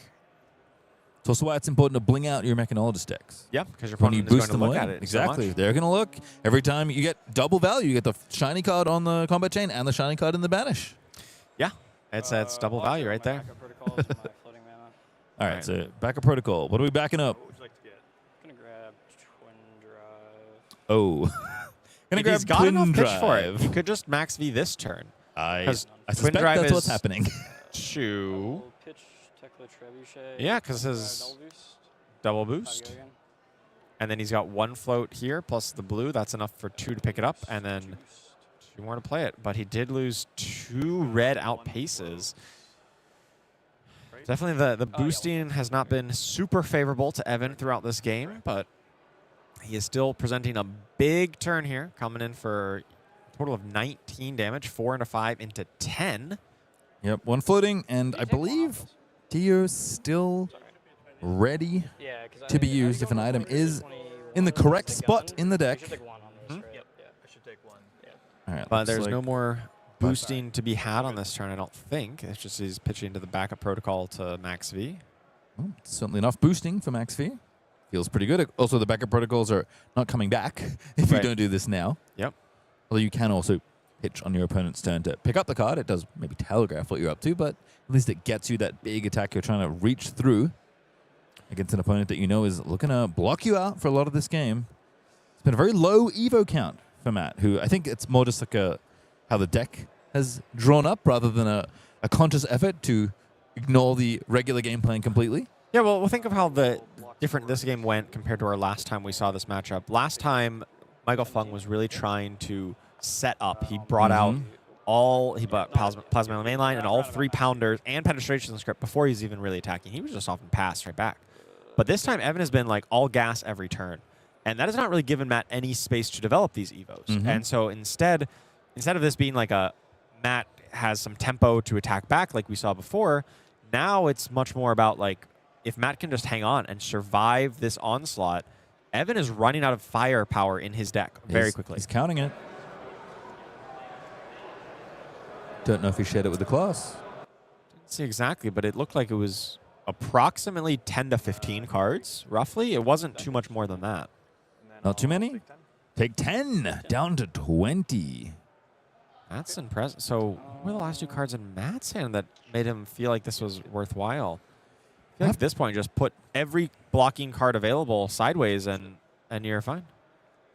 He's just a single sink below card. So might as well block 4 later versus now. Maybe later it blocks a boom grenade or something else. You're going to be able to cash that in for full value. So all's the same. Things to note, though. Backup Protocol Reds, all gone. Max V's now all gone. Access to them has been lost as well because 1 unfortunately got banished away. So Evan going to have to do the rest of this game with not the primo tools available in his deck. And only 1 pounder left as well. So definitely not ideal. He is running dangerously low on firepower. Still just basically full sending every single turn, not taking too much of a setup. A couple D-reacts are showing up here for Matt Muse. Some central setup cards I can see in Evan Herndon's hand. Yellow zipper hit. Got that first boost. Going to Spark of Genius. So here's Spark. Again, comes in, gets your action point back after the crank, draws you a card. This is the final Spark of Genius Surely, as well. I mean, well, I was going to say it's the Teklo Pounder, but at this point, I don't know if you have enough to boost 3 or 4 times because Plasma Mainline requires you to, or it requires you to boost, and Plasma Mainline can extend it to 4. But if you're not going to boost 4 times, that might not even be good enough. Yeah, and he did say Spark for 0, so it is not Teklo Pounder. Yeah. Getting a quick peek while we're waiting for Matt's hand. War Machine, Shelter from the Storm, and Scrap Trader. Scrap Trader. The other card there is Evan. Moves to the deck, grabs Cerebellum, cranks for the action point back, draws a card off of Spark once the deck is returned and shuffled appropriately. That deck, I mean, you can look at the size of it as Evan shuffling it. It is just very thin. Very thin. That is. You can hear it. 8 or 10 cards. It's not much. You know, notably, last time he sparked, he riffled it. This time, not enough for that. Not even close to enough. Draw a card from Spark. Zipper hit, Teklo Trebuchet, and a card I can't quite see off screen. Peeked at in the top of the deck. BIOS update. Also remains in hand for Evan. Yeah, I really feel like Evan is just pretty close to running on empty here. He doesn't have a lot of firepower left in his deck. Matt is at a pretty comfortable 10 life, has 2 defense reactions, 1 in arsenal, 1 in hand, and a bit more firepower to go. Gonna draw a card and 0 action points. Yep, 0 action points. Does have Achilles. Might just be shipping it back. Has a look. Nope. Has a look at a different zone. This time, his opponent's graveyard. Looking for defense reactions, I have to imagine. I'm probably just trying to figure out exactly how many are left or what the worst possible scenario is for Matt to send back some damage towards Evan, or some disruption, rather, towards Evan. I wonder if thinking, hey. Oh, he does have the null time zone next to production. Putting that up there. That maybe is the top card of his deck. He's going to cast it. There we go. There's an action Keen point. eye, finding that null time zone. He's thinking about what to call. And then I'm going to name, I think Favor seems rational for this. 3 Shelter, that's 2 Fade too. Don't give anything away, man. I guess I'll name Favor Scene on this. Okay. So I just can't play it from hand or pitch it. Yeah. Okay. Choosing a favorite scene, we do know there's a shelter in hand for Matt Muse, and he's got a defense react in arsenal. I think that was the last sink below as well. So, but there's still probably 2 Fate for scenes that Matt could potentially draw up into. I think so, and this null time zone likely sticking around long enough to be a present for all of the action that Evan Herndon has left in his deck. Yeah, this game only seems to last maybe 2 more turns on Evan's side. He has 2 more kind of big attacks left in him before he is out of cards in his deck. What is happening in null time zone, by the way? Look at the art. I think it's there's like a drone that's coming in, and it's like putting everything into stasis because there's a dog, a robotic dog, and attacking some guy with a top hat and a suitcase. I just like how surprised Top Hat Man is. That's the funniest thing to me. Brace to Belief sees a BIOS update, flipped over, revealed. I'm going to pump up the jams on the next attack. Evan, at one point, I believe, had 0 action points. Yep. And now has 4 cards in hand and 1 action point. Yeah, well, the null time zone gave an action point by the crank. He does have the Achilles Accelerator if he wants to go 2 wide here, or so an extra 1. And I mean, with... Oh, Pop's Teklovossen Hut needs the resources, but again, that banishes last more turn. cards. This is his last turn, then. He's going deep, and he thinks that this is my opportunity. I've got the null time zone. I potentially am blinking a defense reaction, which we know is not, but I think he might be able to. And between this and the remainder of his attacks, plus Achilles Accelerator to maybe attack twice with his pistol at the end of the combat chain, he's got to think this is my last opportunity to push through these last 10 points onto Matt's life total. 2 cards in hand. Yeah, boosted up, I believe, on this throttle. It's coming in for 6. This is going in for 6. Blue throttle for 6. Go again. That is a lot of Matt's life total, but of course, Matt, with a grip full of cards, is going to get some of them in defense mode.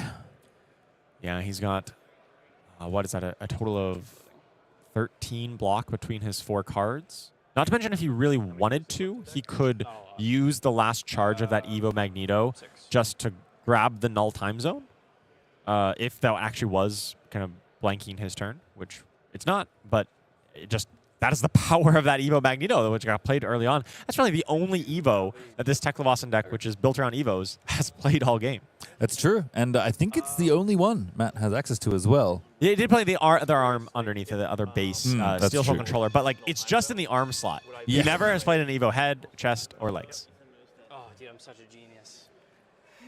If I stole null time zone, could I play for Well, apparently, Charles, you are prescient, because apparently a dodge call is happening, and Matt is asking the exact question you posited. If I control null time zone, can I still not play Favorite Scene? And and the answer to that question is yes, you still cannot play Favorite Right, Scene. because it just says the name card can't be played or pitched. It's not that your opponent can't play it, it's that no one can play it. You just typically happen to name a card that is not in your deck.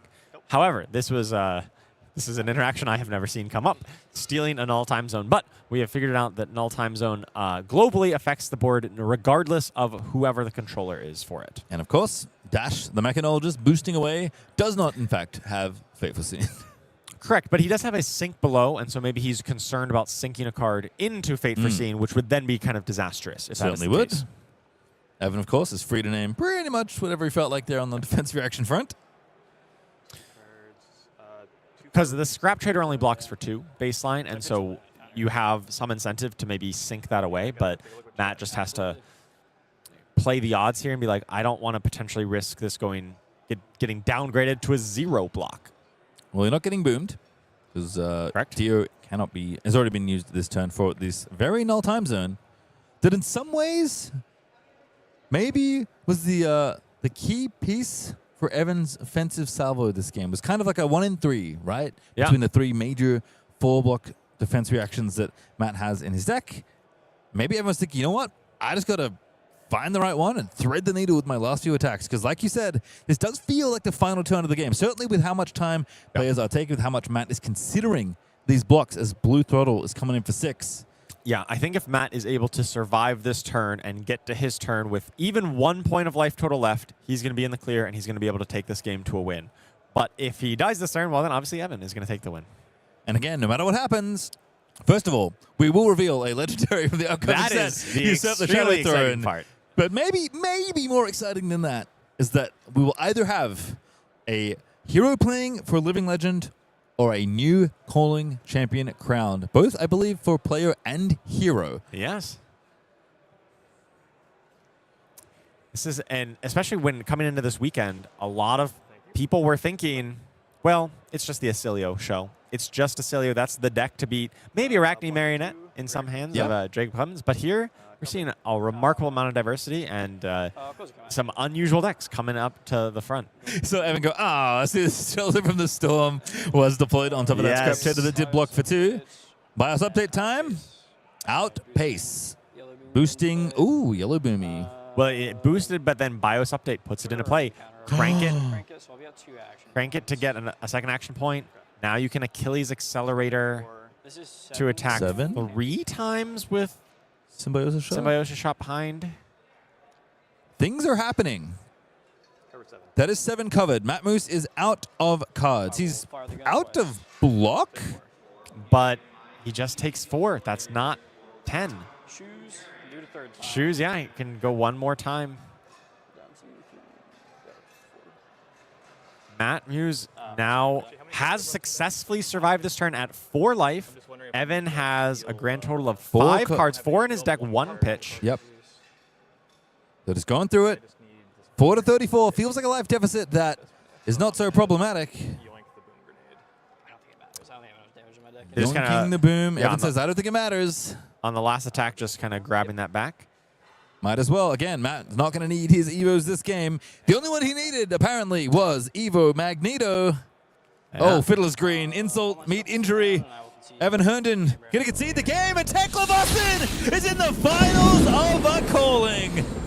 Congratulations to Matt Moose, really showing the alternate game plan here where you're just being very defensive, fatiguing out the Dash IO. In stark contrast to where we saw Teklovossen win earlier against Dash IO by taking the aggression, but this time showing the alternate strategy of just being very defensive, and both seem to work. Teklovossen dominating over Dash IO in this calling. Very impressive showing. So we are going to show you the updated bracket, and I don't know if anyone had these heroes on their bingo card. It is 8 versus second seed Alexander Young on Jarl versus Matt Moose on Teklovossen Esteemed Magnate. Yeah, definitely not the finals I think pretty much anyone was expecting. This is not a matchup I've seen too terribly much of, but going to be very excited to see how this develops. Well, Dash.io enjoyers, rejoice! Your hero is safe for another few weeks. Yes, definitely. Now Dash.io will not Living Legend this weekend. Unfortunately, we do not get to cast any Living Legend. We really tried. Instead, we just get really excited because this will be the first time that either of these two heroes has won a calling. That is going to be super hype. All right, well, before we go to break, I did all promise you something. It was a legendary reveal from the upcoming set, Usurp the Shadow Throne. We haven't seen it. You haven't seen it. So now the world gets to know. Here it is.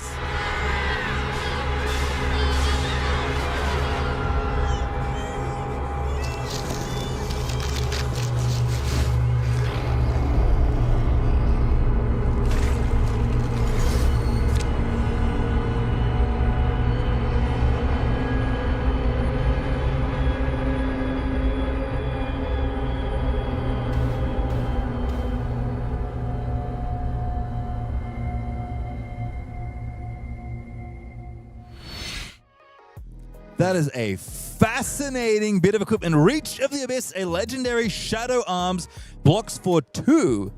When the combat chain closes, if this defended, banish all defending cards. Notably, it doesn't have Temper or Blade Break, but it does banish itself ultimately. So you basically get to do this one time.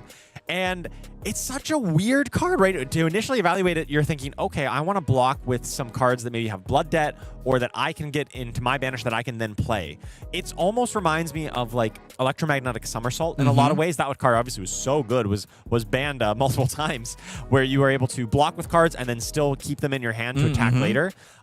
And this gets even better if you're able to block out with your entire hand. Block with 4 cards, and then suddenly those 4 go to your banish.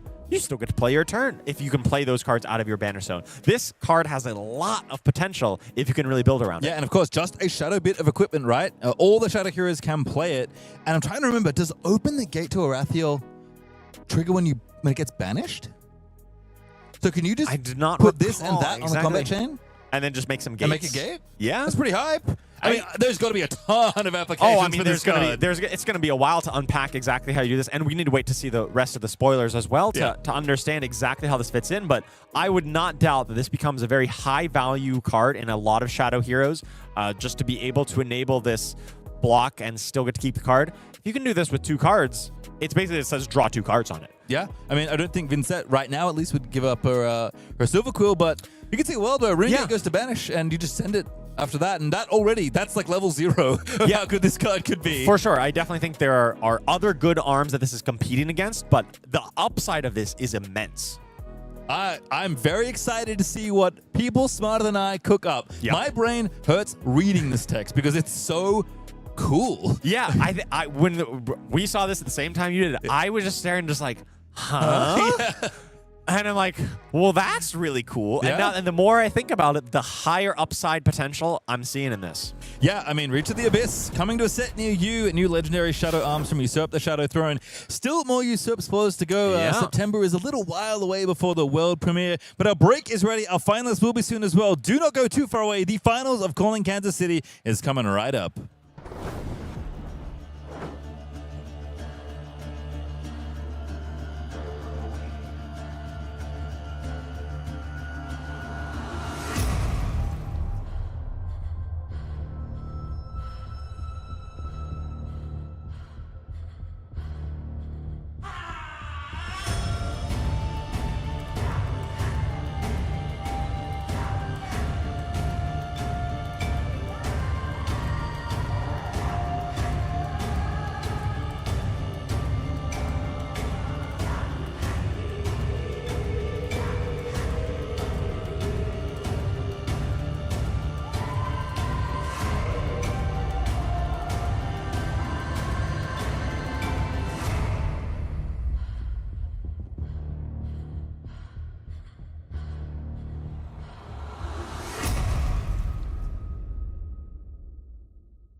Welcome, everybody, to the finals of Calling Kansas City, where new heroes are crowned champions and the cards are pretty. Charles Dunn, we have one more game of Flesh and Blood to play. Just one more, but I am just, my mind is spinning on that spoiler that we just had. I cannot wait to brew some interesting Shadow deck where you get to banish those defending cards. It seems so powerful. Reach to the Abyss, looking like a banger, but we're going to have a look at the bracket because we have come a long way since yesterday, folks. Now, Alexander Young and Matt Moose sit in the finals after taking out some big names on the All side. Jacob Clements, our first seed, fell. Austin Henson on Gravy did fall to the Guardian. Matt Moose on the other side also beating another Pro Tour competitor, Yuki Lee Bender, and then taking out Evan Herndon's Dash in the semifinal we just witnessed. And like I said, we're going to have a first-time calling champion for either of these players, I assume, and certainly either of these heroes. Yes, this is definitely some underrated heroes coming into the finals, but it shows this meta is still very open for a lot of decks. Yep, nice send-off here for Omens of the Third Age. We have a look at what the players are playing for. The prizing here, of course, first through 32nd, finish with some money. Everyone that has made top 8 has already got both a PTI and a gold foil legendary, but first, $5K. Not too bad of the $20,000 in prizing available at this calling. That's pretty nice, but of course the biggest prize here, well, the prize for everyone is here, these tournament packs that everyone has gotten, if you get the really good ones. But the big prize they're all playing for here is the last chance for these quick dodge flexors. Yep, fancy trophy, which it is a fancy trophy. You'll be very happy to have that one on your mantle, but quick dodge flexor is going to look really nice in the shoe slot for our friend Jarl Vetreiði. Yeah, he is currently playing it. Of course, Teklovossen does not play this card, but Jarl does, and I'm sure he'd be very happy to add this to his arsenal. Well, I think either way, a fitting way to send off our final gold foil quick dodge flexors, and of course, crown a new champion. Let's find out who our players are. Oh, almost. I mean, we've seen them before. This is... Yes. I have no idea how this matchup is supposed to go.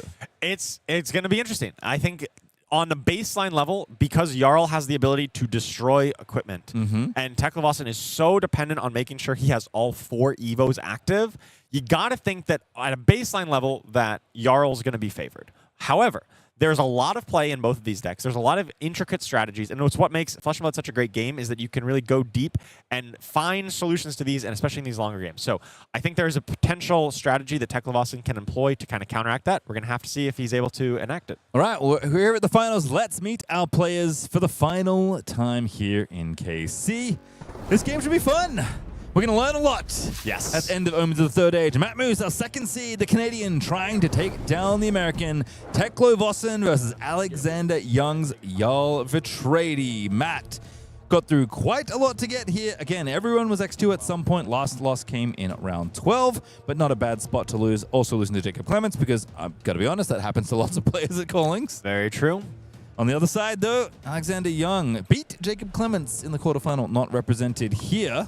Did beat a Teklovossen in round 11, so pretty deep into the tournament. Still found a Teklovossen there and was able to take the win. So got to be buoying the confidence of Alexander Young here, going up against a matchup that he has already proven mastery over. Making a big run for the 8th seed. And as you can see in the bottom right-hand corner, we love to put the last result of this hero to kind of catch people up. And both these heroes actually have decent years. Pro Tour Las Vegas, Michael Hamilton, top 8 with Jarl. Pro Tour Yokohama, the first Pro Tour of the year, which Evan Herndon, who Matt just beat in the semifinals, won. Top 8 thanks to Chan and Putery. But neither of these heroes have ever won a calling. Correct. Yeah, they have not gotten the big win, and they only assign Living Legend points for winners, and so there's only really been top 8s for these, and so they have not accumulated a ton of Living Legend points, but one of them is going to get another big chunk here as soon as we finish this game. All right, well, let's get down to it then. Into the feature match we go for the final time this weekend. Teklo versus Jarl. It is Sledge or Bedge here for Alexander Young. Coronet Peak, Final Spring Tunic, and those quick dodge flexors, which may soon be upgraded. And on the other side, it is a bunch of adaptive alpha molds and a Synapse Spark Cap. Yes, setting up with all of the base Evos and the standard equipment that we've seen out of Jarl on the other side. The Sledge definitely preparing for a longer game. Check this out. Matt Moose has the coming in with the Ripple Away on turn 0, and Alexander blocking with a Ripple Away. took one. I believe Matt gained some life off a Sigil of Solace. As a reminder, if you're here, first of all, thank you so much for watching us. It's been wonderful having you all here watching our coverage of Calling Kansas City. But please stay around until the very end of the stream and be active in chat. Whether you're cheering for Teklo or Jarl to win their first calling, we have a giveaway for you at the end of the day, but you must be present and active in chat to receive it. Sledge over the top here, and I have to think if ripples are being presented on either sides of a combat chain, I think both these players are playing more than 60 cards. That seems very likely. Now, thinking about exactly how this matchup is going to go, we talked about how Alexander has the ability to destroy equipment. And let's talk about how that actually happens. You first need to get a -1 counter on the equipment, which, hey, Matt's chest armor currently has -1. However, then you need to follow it up with Frozen to Death to be able to kill it out, because we know Alexander does not have any Mangles in his deck, which is kind of the other option. Did you see a Frozen to Death pitched by Alexander Young?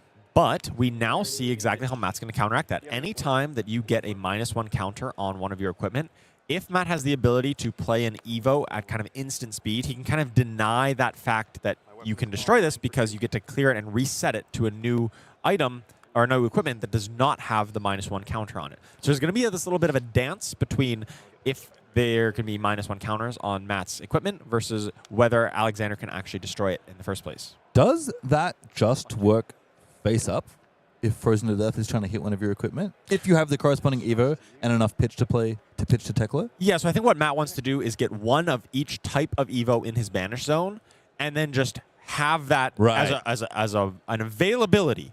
It's like, hey, I'm going to attack with my leveler and just hold back enough pitch to be able to play something.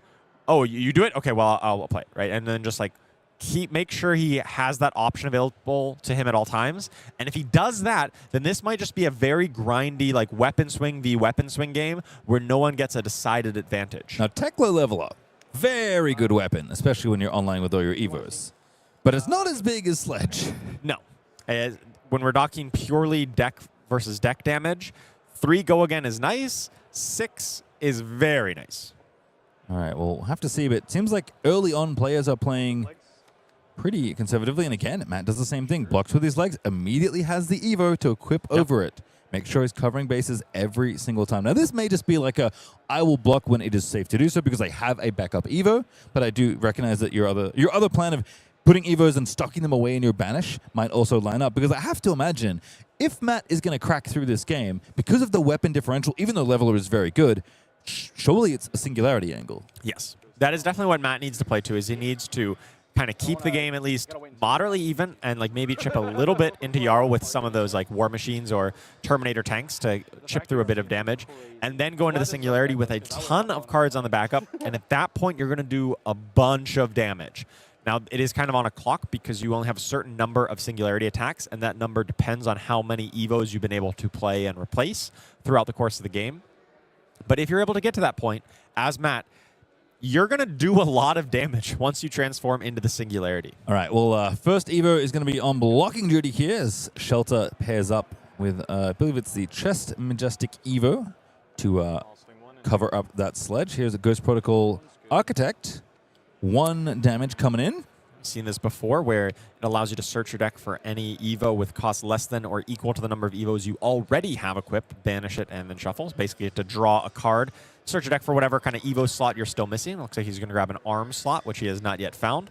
So just banking that up so his arms are a bit more protected against a potential Frozen to Death. Makes sense. And again, you want to make sure your leveler is leveled up. And of course, we know Teklo's got big attacks that get real good when you have all of your Evos. And I have to imagine those are going to come into play. I mean, yes, it is a lot of weapon swinging in this matchup, I have to imagine. But between the CNCs that both decks have and the big attacks like Oakenhold versus, say, War Machine, there are probably going to be some big swings with pretty devastating on-hits also used in this matchup. Definitely will be. You don't really want to be spending a whole card or a whole resource here blocking that 1 point of damage, but every little point of chip damage probably kind of does matter when the game comes down to it. When you do transforming that singularity, every extra point of damage will add up. Well, Felling is a little ways away from getting online, but CNC being the consideration here instead of the Sledge, perhaps. Or I'm very wrong, and it is continued sledging. Yep. Just having to keep throwing this Sledge around, just worrying about the size of the cards left in his deck, wants to preserve those for later when they're going to be a bit more impactful. A player dedicated to the cause. It is absolutely dedicated. You know, you can either send 6 damage on Command and Conquer or keep that 3 block still in your deck. And when it's going to come down to it, and if that's going to be the end game of like Singularity, you just need to have pure quantity of cards left in your deck to be able to block with. Yep, block 5, gain 3, +2 effectively up to 42. And then Matt is going to be able to replace this Evo that has -1 with another arms to keep it out of any potential range of the frozen to death shenanigans that we've seen out of Jarl. We know Jarl does not have something like exposed to the elements. This was a card that we used to play back when the Starvo and Oldhim era. It was kind of an instant speed way to do something like frozen to death. Is still legal. In theory, could be played in Jarl, but this is kind of the only time where it would be really necessarily better than something like frozen to death. All right, well, it's funny that we spent a whole game watching Matt barely Evo up at all, even though the one Evo Magnate was very good against Evan's Dio. Yeah. We were Evo'd up at turn 4 here for Teklo. It is, granted, all of the base chests, all the base pieces apart from the shoes, but hey, Evos are Evos. That's going to level up the leveler. Obviously, you probably want to go a bit deeper on things like Singularity, but you also power up something like, I don't know, that card I definitely saw that's a big attack that we'll see in just a moment. Yeah, either War Machine or Terminator Tank are the big ones. It was one of those. You know, let's find out. Yeah, if you get the template Terminator Tank. And there's Ghost Protocol as well, so maybe that Ghost Protocol, we just block with it and then send the rest. Oh, he's going to send block for the full 6 here. Not caring about sending the Terminator Tank just yet. Alex looking at his pitch stack, and if you watched the quarterfinal, certainly I described him as a generational yapper. That tone has shifted. I think it has a little bit. Yeah, he locked in, got a bit more serious. I think he still has a bit of his jovial nature still, but you know he's got to think that, hey, this is pretty high stakes. You know, when you think about the difference between first place and second place at a Colleen, it is massive. Certainly is. Not to mention, if you really want those gold foil quick dodge flexes, the last chance. Looking at those shoes, thinking they could get upgraded. Teklo leveler, pitching Terminator Tank. That's going to go on the bottom for later. And Ghost Protocol Architect is going to banish yet another Evo. And you can get anything here, because number of Evos he has equipped is maximum. So it's going to be the big arm upgrade, the majestic version of the Evo arms. Yeah, Matt definitely thinking about the long game, thinking about this Terminator Tank is going to be great later on once I've gone into the Singularity and able to just spam out multiple of these big attacks every turn. Once you're in that Singularity state, you often can attack once or twice with these things and then the Singularity itself, based on whether you have an arsenal. You know, I think we have some time. So actually, why don't we have a look at Singularity, the card, and then actually the what you transform into? Because the Mecropole. Probably some people that don't know. Here's Singularity. It's a legendary Teklovossen specialization. You can only have one of them. Transform your hero, your weapon, and 4 Evos you have equipped into Teklovossen. The Mecropotent enters the arena with life equal to the hero it transformed from. So you change your hero into this. This has so much text. So yes, it's going to, as an action, you can pay 3 to banish 2 cards from your soul, which are the cards that are underneath it, basically all of your Evos that you've accumulated into it, to attack for 6. And when you attack another hero, they have to discard a card. All of your Mechanologist attack action cards, so all of your other cards that you're starting your chain with, all get go again. And because you have this equipped, it counts as having all 4 Evos equipped. Now, the downside is you only have 3 intellect, but that is a heck of a text box for a 3 intellect hero. Yep, and battle on 6, so quite a lot of extra life in a potential long game. And you can see why we're chatting about it, because this is a very potent end-game threat. If Matt can get there, find and protect his Singularity until the moment is right. Yeah, oftentimes the way the game will evolve once you hit the Mecropotent is for the first turn after transforming, you actually have a pretty powerful turn because you trigger a lot of your Evos that once you transform them, they give you a bonus, such as bonus action points, bonus intellect, etc. And so you have a pretty powerful turn when you transform. Then next turn you draw 5 cards because you get the bonus intellect. And then after that, you go back down to the kind of baseline 3 intellect. But even once you're doing that, you can still often send something like Terminator Tank with Go Again into the Mecropotent, which is a very powerful turn cycle to be getting into. All right, well, still sending Terminator Tank, Teklo Leveler. Again, pay 1, 3, Go Again with all the Evos equipped. Very powerful little rifle. Terminator Tank, 9 overpower on hit. Discard a card. So until we get to that point, Matt is going to be trying to chip in some damage. Got some efficient the leveler for 3, but still throwing in damage with the Terminator tank. So that's blocking. So I'm blocking 8. Okay, so you'll take It's blocking one, a total of 8, taking 1, but has no cards left in hand because they're all been pitched. Yep. So no discard happening. If this was War Machine, which of course discards arsenals, might have felt a little different. Yes. Yeah, I'm sure. Matt just said, I'll slowly walk down 1 life every 5 turn cycles. He's like only half joking. Yeah, well, we are turn 6, and it is 39 to 39. This is why we're settling in, got our comfy seats. This could be a little bit of a long one. Let me tell you, they incidentally picked the right folks for the job. Yes. Here on this one. We are no strangers to the long game. Do you love us some good long games of Flesh and Blood here? Leveler in again. Fiddler's green. Cute little miscut that Jacob Clements even commented on in the quarterfinals there from Alexander Young. Take 1, gain 3. CNC. Yep. Command and conquer. Much more threatening proposition. Not just doing his usual efficiency here with attacking with Leveler into an attack, and Alexander's going to be blocking what makes sense and then probably sending Sledge right back and just kind of maintaining parity here for a while. So after the combat turn closes, Alexander will go back up to 3. So we'll see how much damage, if any, takes off the CNC. It's basically 2 cards or the 1 card in your arsenal. So you pretty much either commit to block it out fully, or you just say, I don't want my arsenal anymore, and looks like no blocks is the call. It is an Oasis. That is, again, not a defense reaction. True. And, ooh, because of the Fiddler's not triggering it, actually gains a life of Oasis as well. He does get to trigger the Oasis, and then Fiddlers puts him up even higher, and so he's still maintaining the same amount. Just kind of think about like exactly how. So we talked about how Matt is able to potentially break the parity of this game via the Singularity, which we saw in early on. I'm pretty sure he pitched it to the bottom just to kind of keep it in the cycle there. How does Alexander kind of break through this? Because it seems like Matt is sticking to that strategy of no -1s, and if there are any -1s, he immediately replaces it. I think Alexander's got to find a time when he can set up like we saw him like chain together Oakenolds before. Chain together Oakenolds maybe force the issue of blocking with some of the equipment, get Matt on, kind of on the back foot there.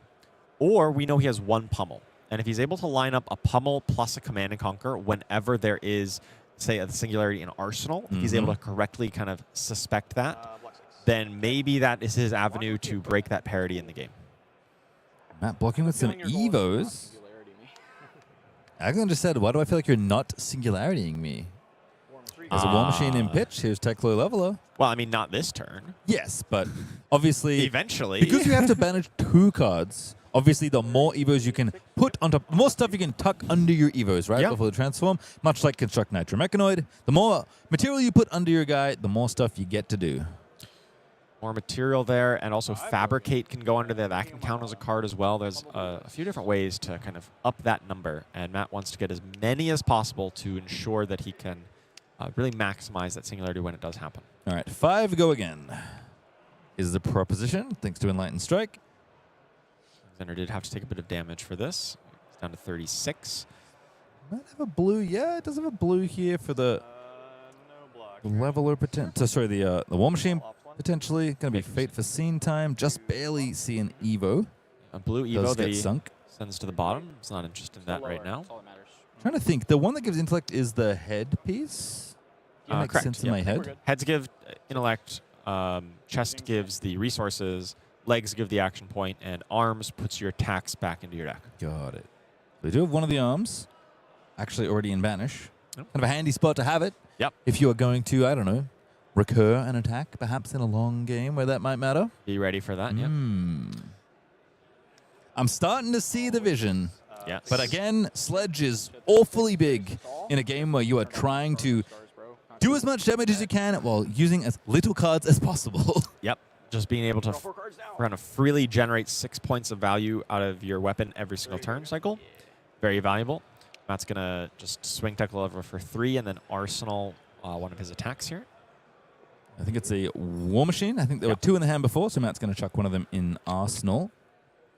3 go again with the prospect of more. Could, of course, be a Command and Conquer as the attack behind here. We know it's not, but Alexander Young does not know that. No boxes scored. Takes 3. Damage being done slowly but surely. Both walking down a little bit. We know Alexander has he's got E-Strike to continue this go again. Thought maybe he also has Scar for Scar in his deck, so we thought maybe there may come a time when that comes online and he could go 3-wide, right? Scar into E-Strike into Sledge or something like that. Yeah, the All-Tone we all expected. Yep. Has looks like Crumble to Eternity in there as well. Not sure what card got tucked exactly. But some options here, and you did mention it's kind of the battle of the big attacks with 9 evasion on them between Oakenold and War Machine / Terminator Tank. Yeah, I gotta imagine that the Oakenold is actually probably one of the is the least valuable of these attacks, which is ironic because so much of the blocking ability of these Evos kind of sidesteps that dominate, whereas Overpower is not the most valuable, but it is certainly more than dominate when you're looking at the item or the equipment. Depends how vigilantly you are keeping track of your opponent's defense reactions. Sure. It's going to be the big thing. Alexander has lots of defense reactions, though. We saw he has a Staunch Park in Arsenal as well. Block 6. Block 6. Put the little legs in the bin. Ooh, ask for a deck count here. Oh, maybe a yard count? 10.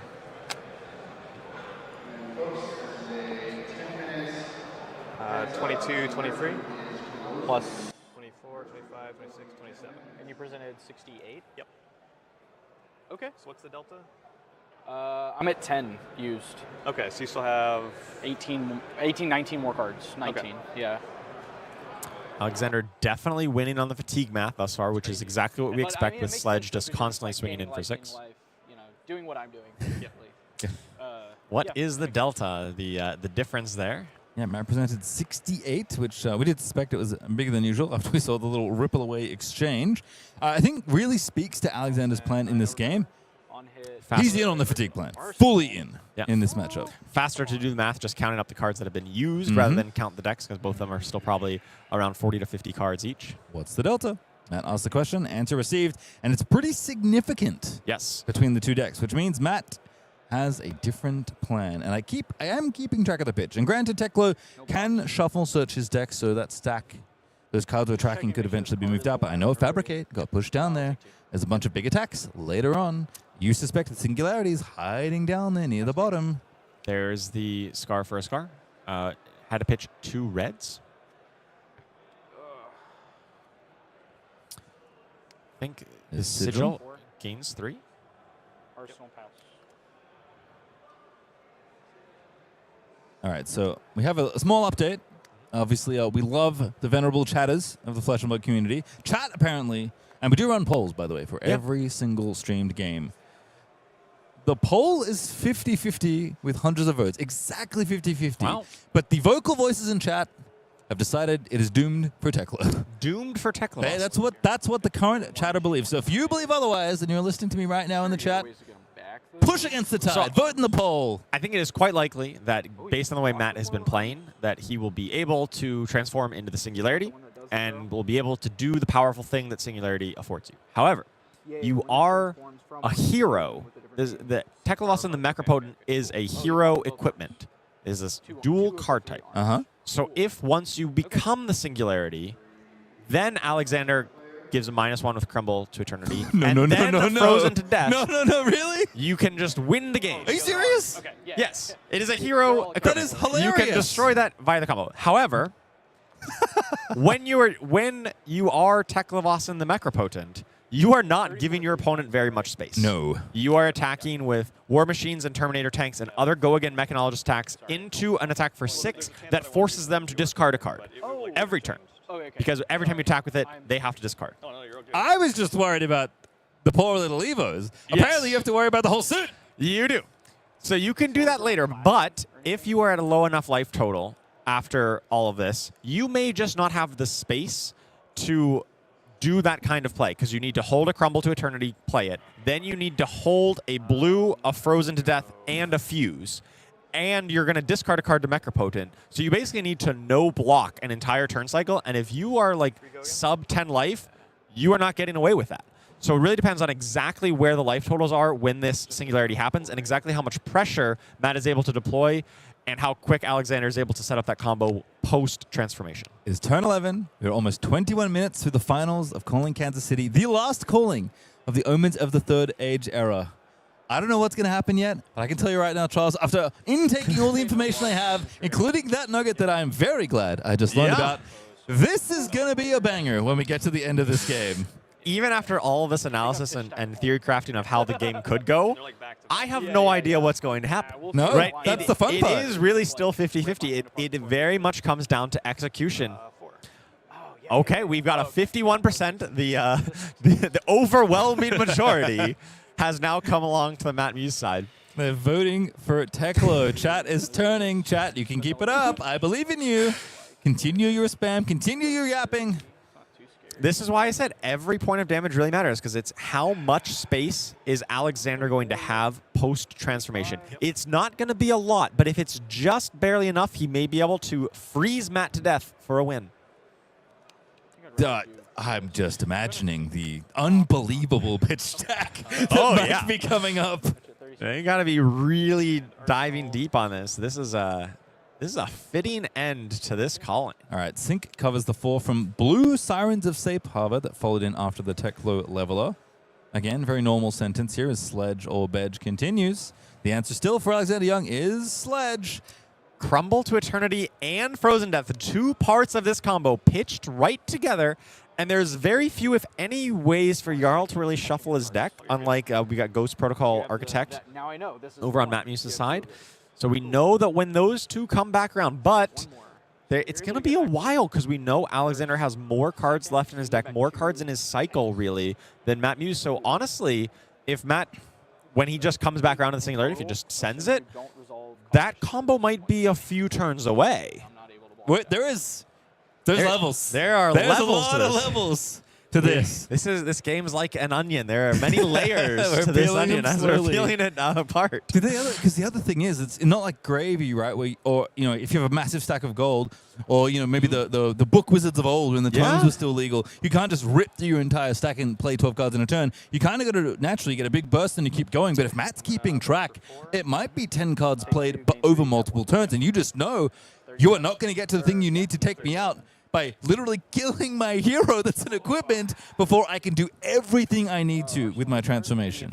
Yeah, here we got Matt Muse with his scrap trader, scrapping some Evos. Give this one a read, because Alexander Young's doing the same thing. So you get to scrap twice, and to do that, you banish 2 items from your graveyard or equipment. 2 items or equipment, so the equipment here in the case of Evos, and then you gain 4 resources. Now, notably, you don't have an action point afterwards. This is an action. It gives you 4 resources, but costs your action point. But with those 4, you could activate Teklovossen and then play one of them as an instant with that extra resources. Pitch to Teklo, and then gain 3 life. Sure. So if there were any 0-cost Evos, he could have played that. Or if he had a blue pitch, he would have had 1 floated, and he could have played one of the Steel Series. Yeah, but I mean, you kind of see it's Majestic legs, and now the rest of the Majestic Evos are sitting in Banish, ready to be deployed for Teklo. Yeah. Alex wanted to be less life because Scar for Scar is whipping out in the combat chain. 40 plays 34, and there is so much going on.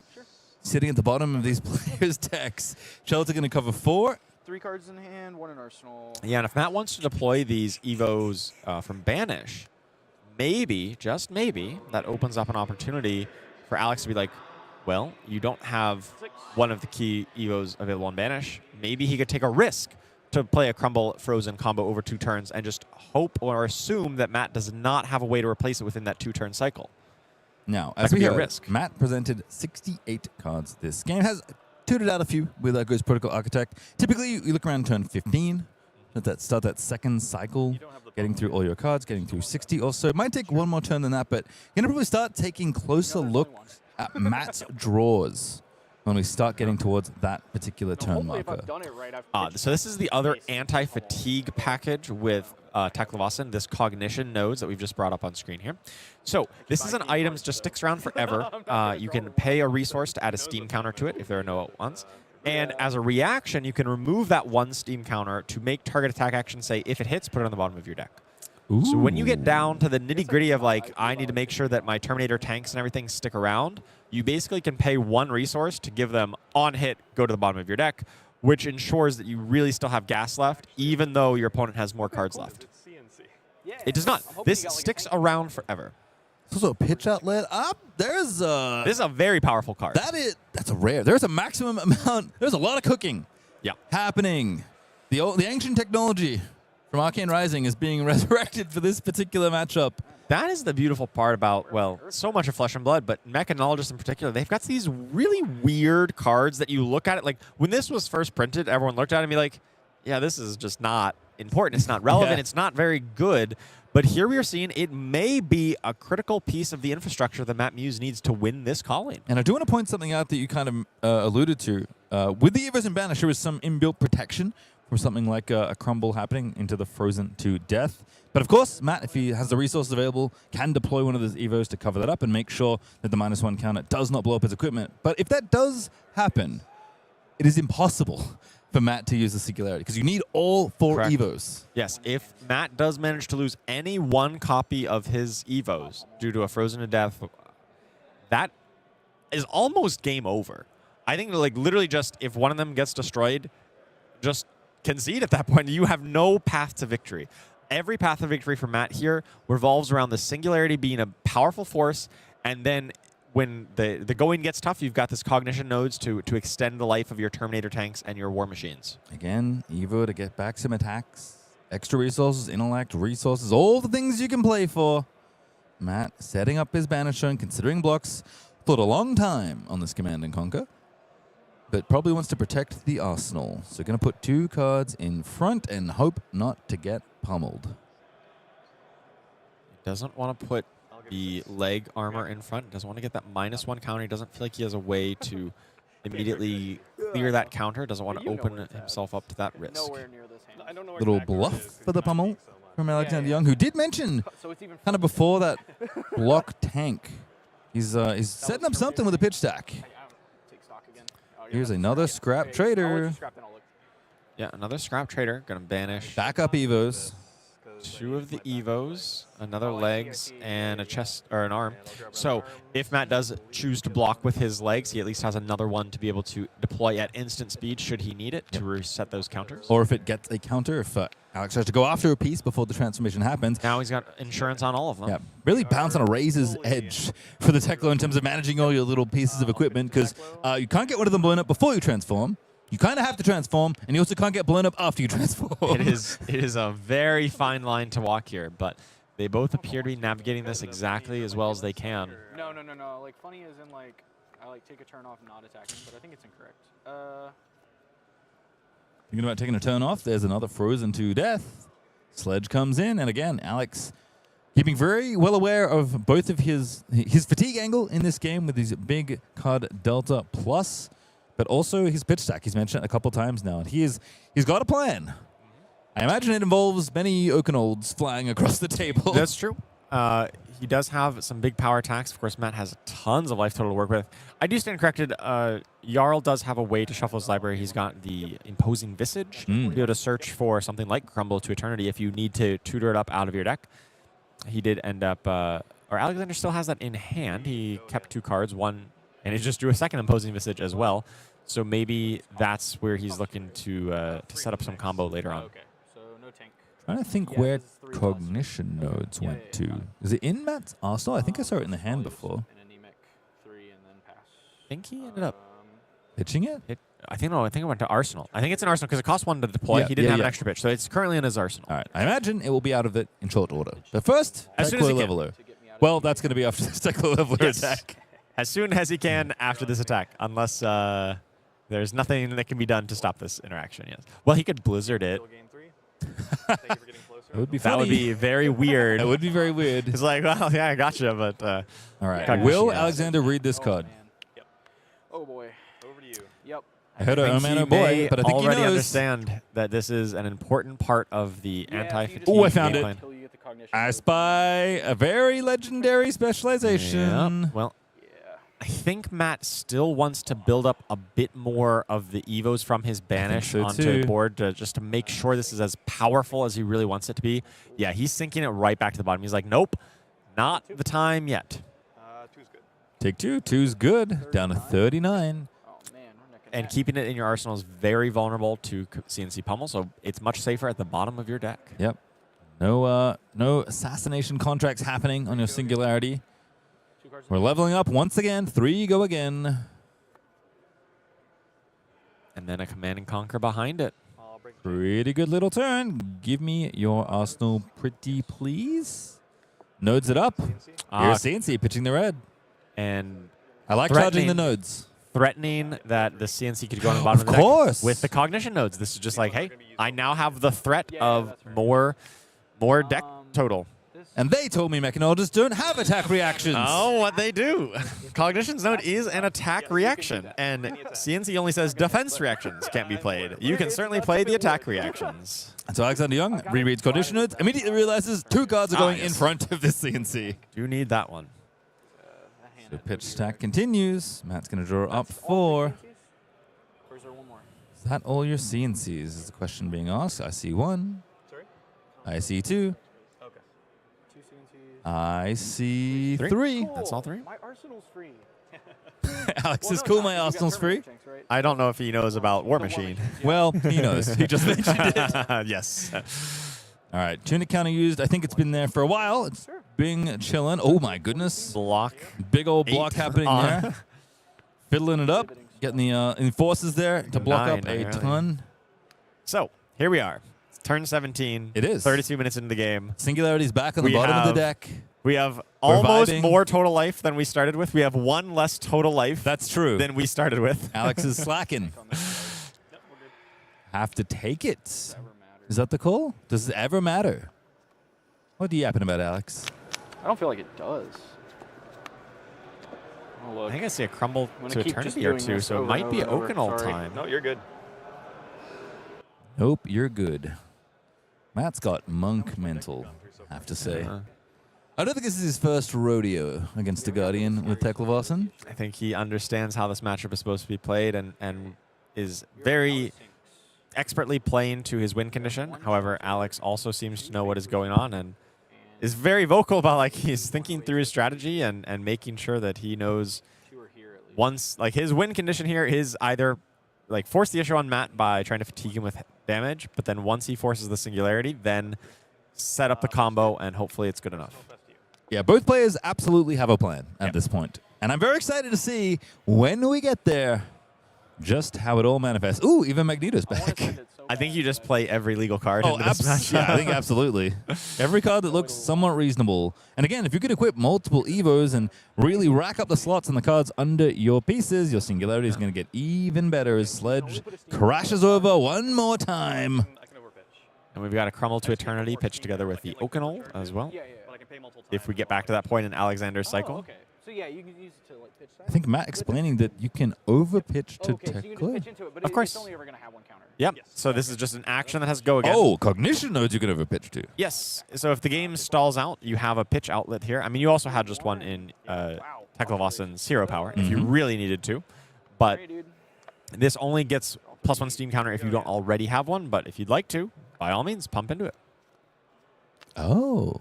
So you only ever get 1 charged up, but you can't keep using it. That's really cool. Very similar to Dash's pistol from Dash IE, Inventor Extraordinaire. Is that a 2-hander? It is. I was thinking about this. Yeah. This is a 2-hander, right? This makes a lot of sense. But that little pistol? Come on. Yeah, this is a full, like, Gatling gun, and she has a little pistol that somehow takes 2 hands as well. Yeah, all right. Emotion not broken, but cracked perhaps here is Everloom Life. Going to get in the way of Teklo Leveler and Blue Sirens of Safe Harbor. This is the hard-hitting, power gaming Flesh and Blood we all came to see. Yep. Leveler into CNC, I sleep. Leveler into Blue Sirens of Safe Harbor. Oh, yeah. I'm wide awake. This is what we came to see. Blue Sirens of Safe Harbor. All I'm saying is if you wanted to see a new hero be crowned a calling champion, this is sometimes what you're in for. And genuinely, I am so excited to see how this game ends. Players are also not playing that slowly. We were 18 turns through, 36 minutes almost through this game. And despite, you know, the slow pace of play, the untimed nature of the finals, the thinking, the sifting through trash to check all the different cards that get played, players are still playing at a reasonable pace, which is what they're required to do. And like I said, there are plans. And we will find out how they manifest eventually. Yeah. Whatever happens, it's gonna be wild. Whatever happens. It's going to be slow and back and forth and not a lot happening. And then all of a sudden, everything's going to happen. All right. There is a Pulse of Eisenloft in the pitch. Little legendary Jarl specialization of his own. No Chat, find-offs. I'm good. You don't need to pray for me, chat. I was born in here. I was molded by it. So, Trying to conquer. Threatening the Arsenal. Perhaps it's a singularity. It's not, but perhaps it is. yeah, the key bluff, you need to have that tunic on 3 so that you can bluff the pummel out of Arsenal. Now, we know that Alexander has an Oasis Respite in Arsenal, so no pummel there, but it's always better to represent it. This is good. CNC finds the shelter, picks off a defense reaction, something it's done since it's printing first in Arcane Rising, if my brain is remembering correctly. Draw 4 cards, sift through the trash, and pass it on back. That's kind of going to be the turn cycle for a lot of this game. 6 is getting sent one way or the other. I wonder if Matt is thinking he wants to leverage some of his life total to deploy some of these Evos out of Banish, basically just hold on to some of them so that he can cast it, or he just didn't have too many options based on the way his hand lined up. Not a lot of blues. Ghost Protocol mainframe. Looks like we are going to be pitching away. Remember, the base Evos do make the more expensive Evos cheaper if you equip them over that zone. Ghost Protocol mainframe. Pretty fun little blue, but really only matters. Yeah. Post Singularity, this becomes a 0 for 5 go again, right? Because it's just a blue that has +1 for each Evo, which counts as 4.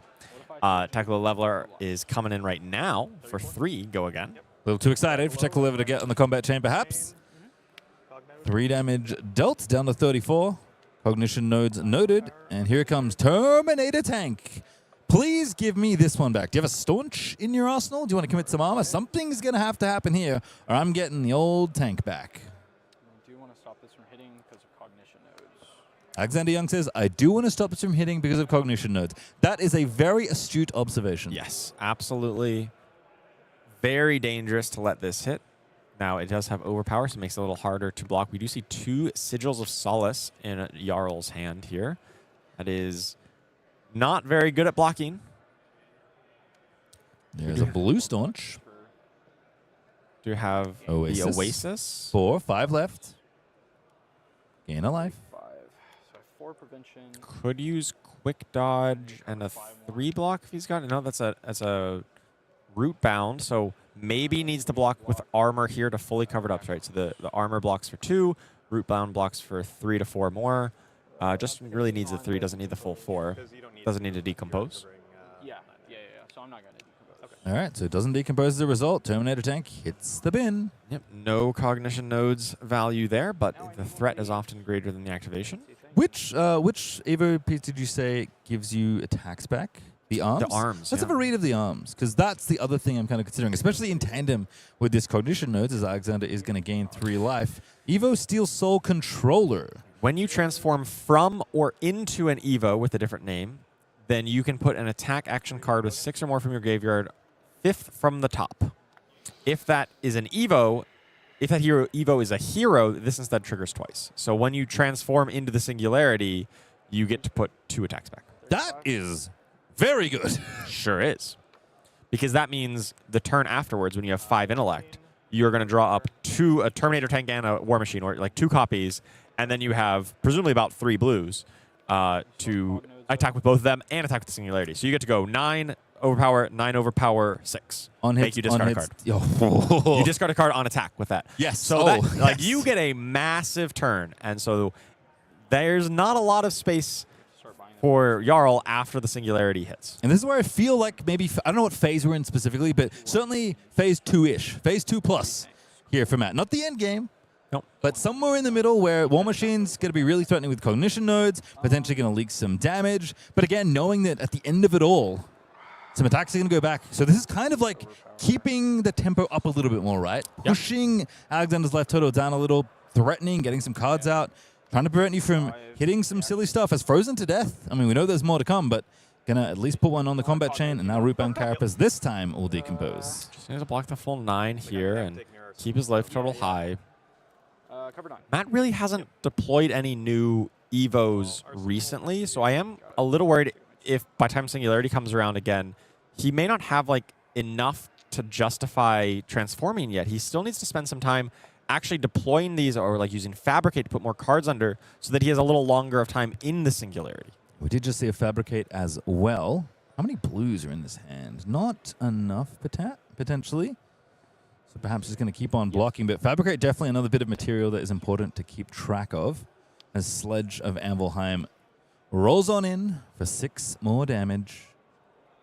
And again, plenty of buffer to work with here for Matt if he wants to give some life away to create some space for himself. But again, got to be careful. Got to be careful when you're doing that stuff. Yeah, any Fabricate it's great defensive play in a lot of matchups, but here it's definitely a liability because you don't want to block with it unless you're planning to immediately replace it. Otherwise, you get a -1 counter, and therefore you are vulnerable to Frozen to Death. And if Alexander is able to resolve a Frozen to Death before or after Singularity, it's basically game over. It's extra funny if it's before. And ooh, look at the deck. What I was thinking, but Little count, maybe?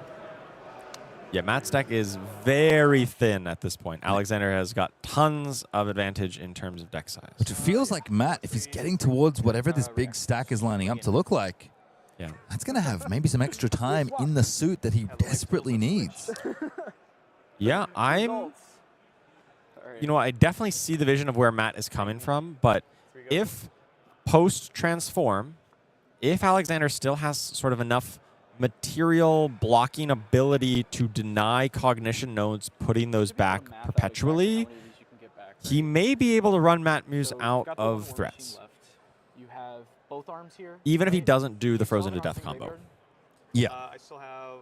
Yeah, it's true. I mean, we say it like it's the only way Alexander can win that game. It's not. It's the funniest way for him to win the game. It would be the most incredible way for Jarl to win his first ever calling. Very on theme for Jarl, but imagine this situation where Matt gets down to where he has no War Machines or Terminator tanks left, and then he puts just 2 back with the Singularity, and then Alexander is able to cover those 2 up with a Staunch or an Oasis or some other combination of defense reaction, defensive tools, equipment as well.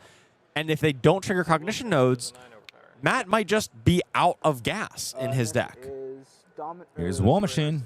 Overpower, destroy Arsenal. The problem is Alexander also needs to commit these defensive tools right now because every single time the cognition nodes is threatening to keep it around. That's why I feel like I like this phase of the plan for Matt. But again, we are inching towards the end game here.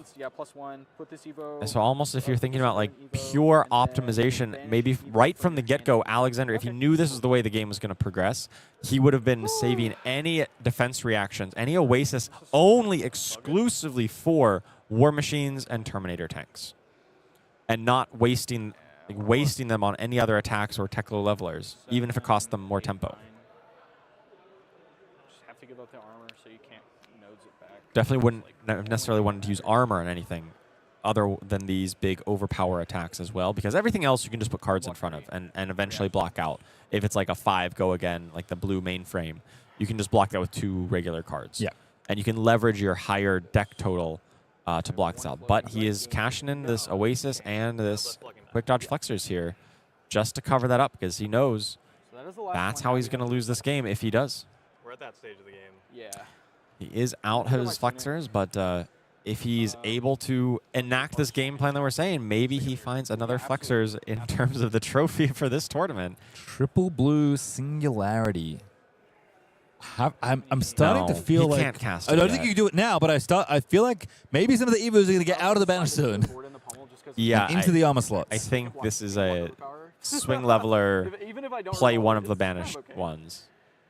Pass. Or wait, you get 9, 10 resources. You can just play 2 of them? One with your action point, one with the instant from Teklo? Seems good. I think you should have enough resources for that. Definitely going to start suiting up.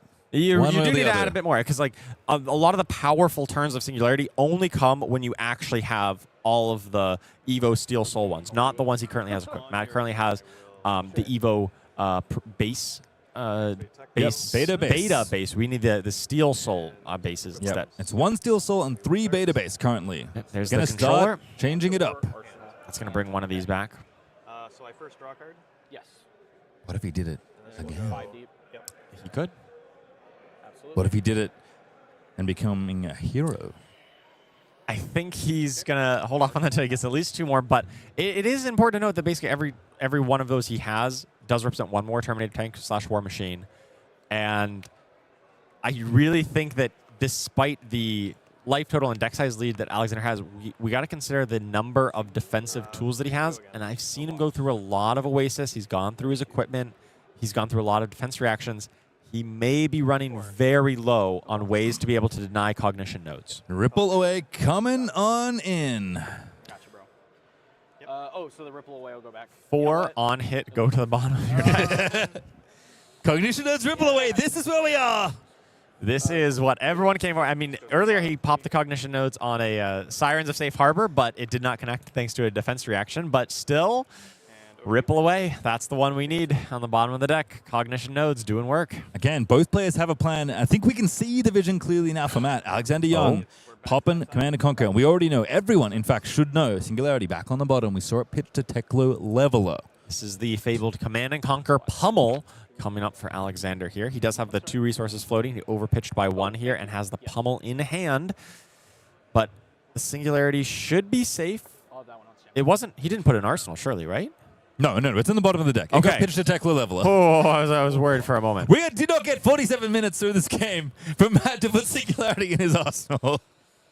That would have been a disaster. Well, he does have a 6 block and then could pitch into the Oasis to potentially cover it up. I do like that Oasis has been the foil for Command and Conquer multiple times on both sides of the table in this matchup. We got a deck count. Not verbalized. Ooh. Okay. Certified banger alert. And Evo equipment is in front of an attack. This is not a drill. Well, he does have enough to That's block 6. Blue 5 block. Must be nice to be a mechanologist. Later on, he's going to play a blue 0 for 5 go again. There's Pummel. Here's Oasis. Yeah. Alexander said it. Oasis. Yeah. Yeah, I think I'm just supposed to IP the Pummel here so I can block the Terminator tank. So Fate for Scenes, yeah. So Pummel is a reaction, which allows you to block it on Overpower. Even though it's not a defense reaction, it is a reaction card, and therefore you can put it in front of an Overpower attack and still play the actions. I should have paid more attention. I feel like Alex, just a touch, is starting to unravel a little. Yeah, he's starting to realize, like, wait a second, this is a little scarier than I thought. Yeah, you're out of CNCs now, right? He's thinking, how am I going to stop these Terminator tanks and War Machines in this Cognition Node endgame? He needs to see if he's got enough kind of defensive tools left, but he's spent a lot of them. Cognition nodes charged up. Teklo Leveler. Send in on through. 3 go again. Take 3 down to 25. It's your gas time. It's your gas time, said Matt. Clearly, players have been tracking the pitch stacks. Yeah. Now, I will say, Oakenold, pretty good card. Yeah. Does take 2 cards, but put them on the bottom. So does Felling, puts it on the bottom. You also get to choose the order of the cards when these things happen. So disruption is there, but it doesn't take cards away from you. Matt still wants to get a new headpiece and a new chest armor before going into the Singularity. Also, doesn't want to get his little hat clipped at an untimely time. Yeah. Doesn't want to get frozen to death. Rough way to go. Ironically, I think if Alexander just had frozen to death on this hand, I think he could have gotten the helm. There is an Evo that he could, but there is not enough pitch for Matt to do that. It requires 7 pitch, and Matt only has 6, I think, in his hand. Unless it's a blue he sent into the bottom. It's 6, I think, because the base head reduces it by 1. Ah, the base does. Okay, so it does just require 6. Okay, good call. I don't know if he has another base head. That would also be a very funny way to get around it, just by playing a 0. That's true. But I have to think that it would be if it's super risky. No one would ever. No. Well, you wouldn't realistically go for that. But I have a feeling I think Matt might have been tracking stacks closely enough that he knows where they are. Yeah, surely he knows exactly where the rest of his deck is. Because he knew this was coming. You knew Felling, it was either Felling or Oakenold, and now a big attack has come through. Matt said, literally as he passed it, it's your gas times. He knows. Yeah. So Matt going to consider blocks once again. Plenty of life to work with, but don't let the life totals fool you, folks. He's going to be... Yeah, there is... And we all know Termy T's coming up. Got to put a card on the bottom, deciding what it is. I believe that is an Evo underneath everything. That one to the bottom. And the blocking continues. Well, Matt has definitely seen all the frozen to death, and if he's being as vigilant as we're claiming, he should know where they are roughly in the cycle and know that this seems logical to do and not expose him to too much risk. I don't want to say wild stuff here, but if you're making this block as well, is it about to be a singularity angle? No, I guess not, because he doesn't have it yet. But play that, and when it transforms, it puts another thing back. So you have the Terminator tank. And he still has another arm in his banish. So this is just really... Yeah, Terminator tank coming on through, counting the deck. Get a listen. Yep. Knows where it is, because of course you have to put it 5th on the top. Very fun little thing to do. Evo Beta Base Arms went back over. And here's Terminator tank. Yep. Threatening cognition nodes. And again, keeping all 4 Evos in the banish. Available exactly to be, what Charles said would happen. Yeah, he's able to counteract anything that Alexander might try to do, any kind of funny business early on. And meanwhile, he's just rebuying these Terminator tanks via the Steel Soul controller, and that's just going to continuously tax Alexander's defensive options. Another Fabricate, couple blocks, couple blues. I don't know if there's any realistic scenario where Alexander wins this game on damage, like threatens damage and fatigue to Matt. I think he wins either by frozen to death on the Necropotent, or he wins it by fully denying the recursion of the cognition nodes. I think those are the only 2 options for him to win. And so from Matt's perspective, he shouldn't care too much about taking damage. I mean, you're not going to just like willy-nilly take 6 damage for no reason, but you shouldn't be that worried about taking a few extra damage. Like he just blocked 3 on the Felling to take 5. I don't think that 5 damage there to go from 33 to 28 particularly matters. All right, Fabricate going under the arms, blocking with the Evo Beta base head because it is now getting pumped as well. So it's going to block 1, take 5, lose a couple more counters, but hey, it's not going to matter. Actually, Evo Beta base chest gets involved as well, it looks like. Well, now that there's 2 that are vulnerable, you definitely want to secure one of them now so that you can secure the other one on at instant speed if needed. Trying to get a squiz at Alexander's hand here. That is not a frozen to death. And again, the beatings will continue until Teklo wins his first calling, potentially. This should give Matt an extra intellect, thanks to the Steel Soul memory. Staunch covers that one. Pretty good card in the situation where a big old attack is being threatened with cognition nodes, which does get used there. But again, plenty of steam counters where those came from. We know that Alexander has 3 or 4 total staunches, 3 reds and 1 blue in his list. Even the blue, along with the tunic, can cover up the 9 power overpower, because it comes up to 8, and then the tunic can cover up to the 9th if needed. Get 1 back for next turn. 4. It's like the continuing to move the base arms in to continue to recur big attacks makes a lot of sense. Yeah. That's the plan. Oh, okay. So all 6 of the big attacks are down there. So we're going to get maybe 3 more, right? 1 when he equips the Steel Soul controller from his banish, and then 2 more from the Macropotent flip. And that's a lot of them. And again, it is. Cognition node starts to get involved. That's why now in my mind, this game is about, does Alexander have the defensive tools to cover up those 3 overpowered 9s? And if he can do that, I think he can run Matt out of gas. But if some of them connect and he doesn't have the defensive tools at the right time, Matt may be able to recur them with the cognition nodes and really chip Alexander down low enough. But even so, I mean, I say Matt's life total doesn't matter as much, but Alexander being at 26 is actually moderately low going into a singularity, because he's going to be pumping out 9 overpower into 9 overpower into 6 make you discard a card. A lot of damage is going to leak through on those turns. Yeah, I just saw Matt's deck get fanned out by Alexander. I believe that's 6 cards in deck. Not a lot. Certainly knows, by the way, that new arms are going to be equipped shortly because, once again, the arms are jumping in front of the sledge. Yep. For a little bit of value. Why not? Got one block in there. Let it go. Let it happen. Ooh, Alexander starting to shake his head a little. He's getting a little worried. He doesn't know exactly if he's going to be able to win this end game. It is coming down to the wire here. Block for 1. Reactions. Yep. Fate for scene. Have a peek. Got one more fate for scene left. Alexander, you said you have one more fate for scene left. True. I know where it is. It's in his hand. Well, it's 50-50 chance. Either it's in his hand or it's in his deck. They're about equal size at this point. Yeah, it's true. Works every time. I will say, Alex, keeping very good track of a lot of things. His own pitch stack, his deck, his opponent's relevant cards. But it is a lot to hold in your brain. It absolutely is. It requires some intense concentration. And even after a very long day of playing Flesh and Blood, I mean, these guys have played, this is their 8th round of Flesh and Blood played today. So they're definitely potentially a bit mentally fatigued. But despite that, they are still playing at a very high level. Do you ever very impressive. Do you ever run the Gigabanger here where you let the instant Steel Soul controller arms happen before the opt? Tuck a card under. So they didn't get one card closer? Yeah. Possibly. I hadn't considered that. Well, there you go. Little Teklo tech for everyone out there watching.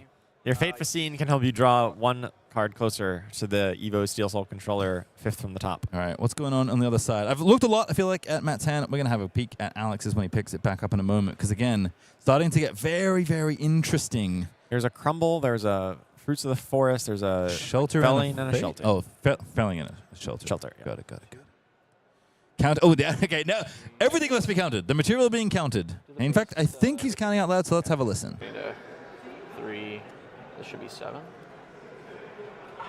6 plus 3. No, it's 9. 10, 11, 12, 13. So that's half 6 swings. Probably we'll just say 7 swings. Yeah, he's not counting the Teklo leveler, so it would be the full 14 cards. So that is at least 7 swings. Oh, you lose your gun? Yep. It gets in there. I guess you become the weapon. I like that. Singularity not yet being pitched to Teklo leveler, but Alexander knows where it is again. Actually, Charles, I've never thought to ask this question. Yeah. So obviously your pitch is a public zone. Yes. But you, the player who's pitched, gets to order your pitch.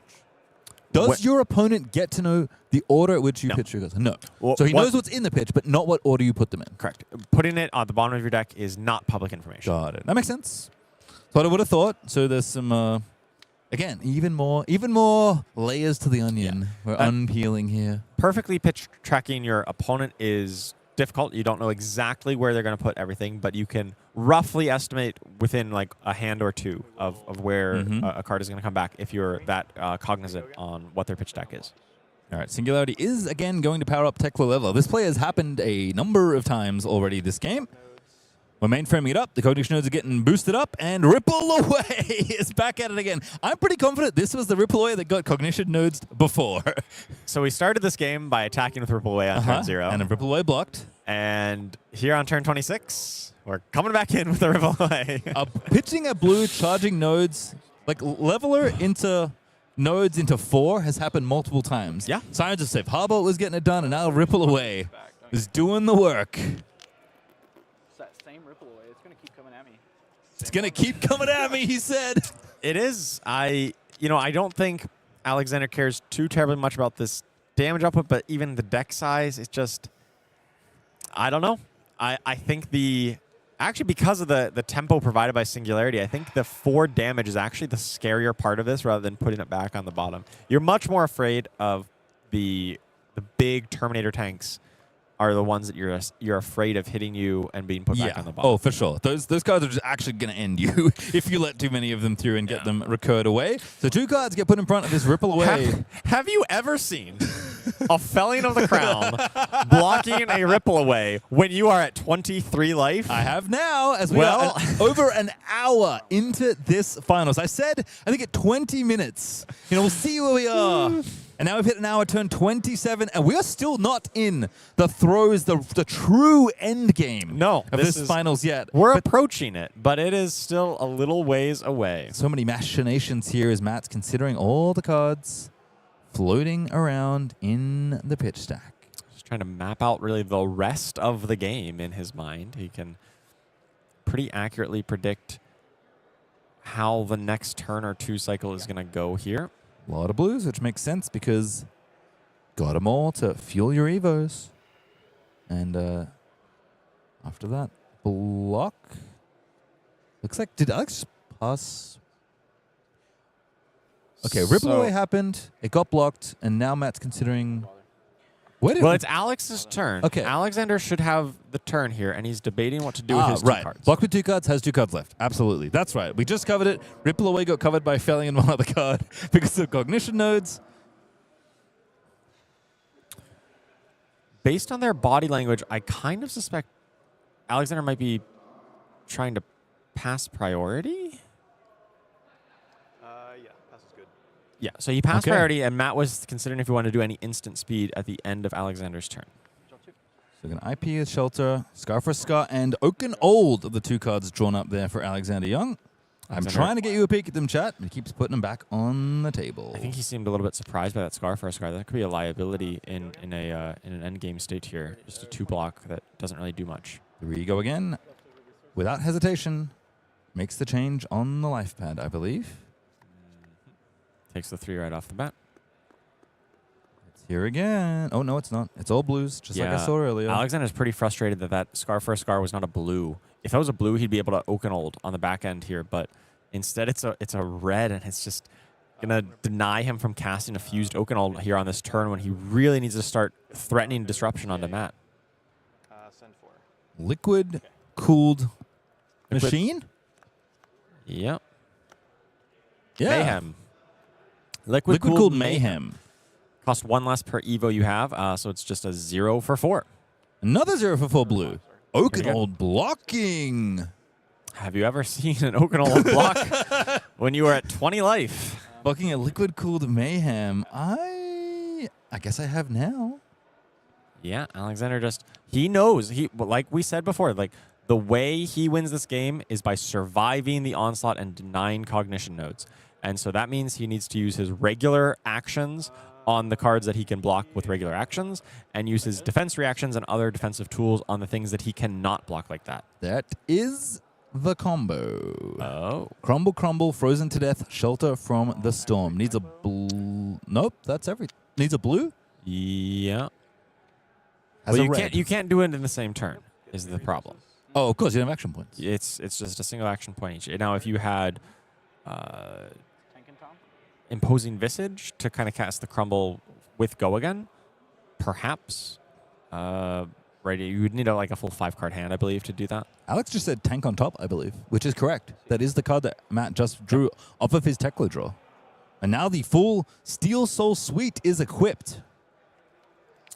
So I think this is going to be attack with the tank, force some defensive measure from Alexander, and then next turn Singularity with the full suit. And then we're in the end game. I guess I don't know how many copies of Crumble and Frozen Alex even has left, but one of them's going to have to hit the chain. One of them actually blocking the leveler. He just needs to keep his life total high because the tempo provided by Singularity, it can easily threaten near 20 damage of evasive or hard to block damage. Like you definitely would leak quite a bit of damage after the Singularity, even if you have a lot of defensive options. So blocking 3 here is important. 996 is 24. That's a lot. Yep, that is the kind of baseline case, and potentially even up to like 5 more if Matt has like the mainframe blue in his arsenal that can come in for 5 Go Again. You can add on top of that, and when you do that, and the last attack involves a discarded card, you're going to take a lot of like true damage to your life total at that point. All right, some calculations are beginning on Matt Moose's side. Yeah, he's counting the material. He's looking through the hand. It's not yet. How many? But it's soon. 14 here, and then 15, 16. 14, 15. Oh, it counts the Teklo leveler and the hero. Okay, cool. So 8 swings. Got it. 8's a lot. I believe they just counted about 15 or 16 under for Matt, so he'd get 7, maybe 8 swings if he adds an extra 1 to it. Didn't know if he counted the leveler with that or not. Not bad. Decent number of swings for a very powerful attack. As long as you don't get frozen to death. Matt is taking pretty hard on this. So his hand is Sigil of Solace, Terminator Tank, and a blue. Evo chest. So he could play one more arms. I'll break the chain. I'll gain 3 life. All right, Sigil gaining 3. Gaining 3. Making sure he has that buffer. I have to get that out of the pitch stack. Yeah. Here comes the blue. It needs to go. You've still got one more Fate Foreseen too, I think. Alexander correctly assessing there's one more Fate Foreseen somewhere in the cycle here. I believe it's near the bottom of the deck or in Arsenal for Matt. Alex says, just let me have a turn. I don't know if he's able to do much with that turn. I mean, he might have an Oakenold in Arsenal that he's able to fuse. But if Matt is planning on transforming right after anyway, Oakenold's not even that scary. You just put 3 armor pieces in front. Equipping the legs. Yep. Here's Sledge. Drawing up a couple cards. Have a feeling. He has enough blue pitch. Go time is imminent. Sledge comes in. That's just 6. No disruption. 4 cards left in the deck. Both players have been pretty meticulously tracking these. I think this is the time where you block for 6 with your armor and then go time. Because you get to transform. You get the 2 action points right back. You get 6 resources. You can then just swing the Mechapotent twice. See what's in Arsenal. You could send the Terminator tank as well if you wanted to. So I feel like on one side, we can see the end game here. And on the other side, we can maybe see it in the pitch on Alexander Young's side. Crumble to Eternity and Frozen to Death side by side again. But that deck looks quite large. Yeah, we are not going to be getting back to those if... In a hurry. I don't think so. I don't think that is the path to victory for Alexander Young here. So simply waits and sees. No blocks. Reactions. Hey, there's the Fate Foreseen. Knew about that. He's going to send this one... Oh, just missed it. Top. Leave it on top there. Just missed the edge of the card. Taking 2, it just... He's not concerned. So, Matt, I think this is go time. Alex says this does not matter. Is Shelter, overcrowded, last-ditch effort, frozen to death. This is the moment. We don't know what's in the arsenal. Could be a defensive piece. Could be an offensive piece. I'm guessing it's a defense reaction. Probably. Best case scenario would be a staunch for Alexander. I think he knows that he needs to make sure he's parking a staunch down there in Arsenal, and that's what he's playing towards. Pitch. I'll swing 3 go again. Leveler. Yeah. 3 go again. The value must be gained. And again, you kind of feel inclined to block because you're about to take a lot of damage. This is it. So we're forming the Singularity. That mainframe's going to form the 5th card in the next hand as well. Nice little extra attack. Well, no, because he's going to put 2 attacks down. Of course, it's even better. As long as he's got enough blues in those upcoming cards. A mega banger alert. Chat, if you've been with us for almost 70 minutes in the finals here, approaching turn 30 here in Kansas City, you have arrived at the correct moment. Yeah. Because one way or the other, this finals is getting down to its true end game. Arsenal Singularity pass. Going to wait one more turn for this, just setting up his pitch deck, making sure he has the exact right number of blues and attacks that he wants in the cycle. Obviously, his life total is totally fine. He has not been under any significant pressure from Alexander here. Can make sure it is precisely the setup that he wants. And I think Evo is now going to block because you cannot fuse a Frozen to Death if you don't have at least 3 cards. A pitch and a fuse and the card? Yes. So now the Frozen Death could be in Arsenal, and then you just need 2 cards, the pitch and the fuse. But yeah, you still need a 3-card hand. Is it 3 for Frozen to Death? Plus 3. Okay, so there is a tunic there. Yep. So there's actually a minor risk if the Frozen Death is in the Arsenal that it could happen. But it's going to block with the Evos. Yeah, you're not going to block. You got it. Okay, so this is the time. This is the Singularity turn because he knows it is no risk. All right. Strap in, folks. Turn 30, 70 minutes into the finals, and we see the Singularity. It's cost 6. That also makes a lot of sense. It sure We had does. to wait some time. All right, Singularity, we're here. The legendary speciality, transform your hero into Teklovossen. The macro-potent, it enters the arena with life equal to the hero you already had, which is 25. And my goodness, this hits hard.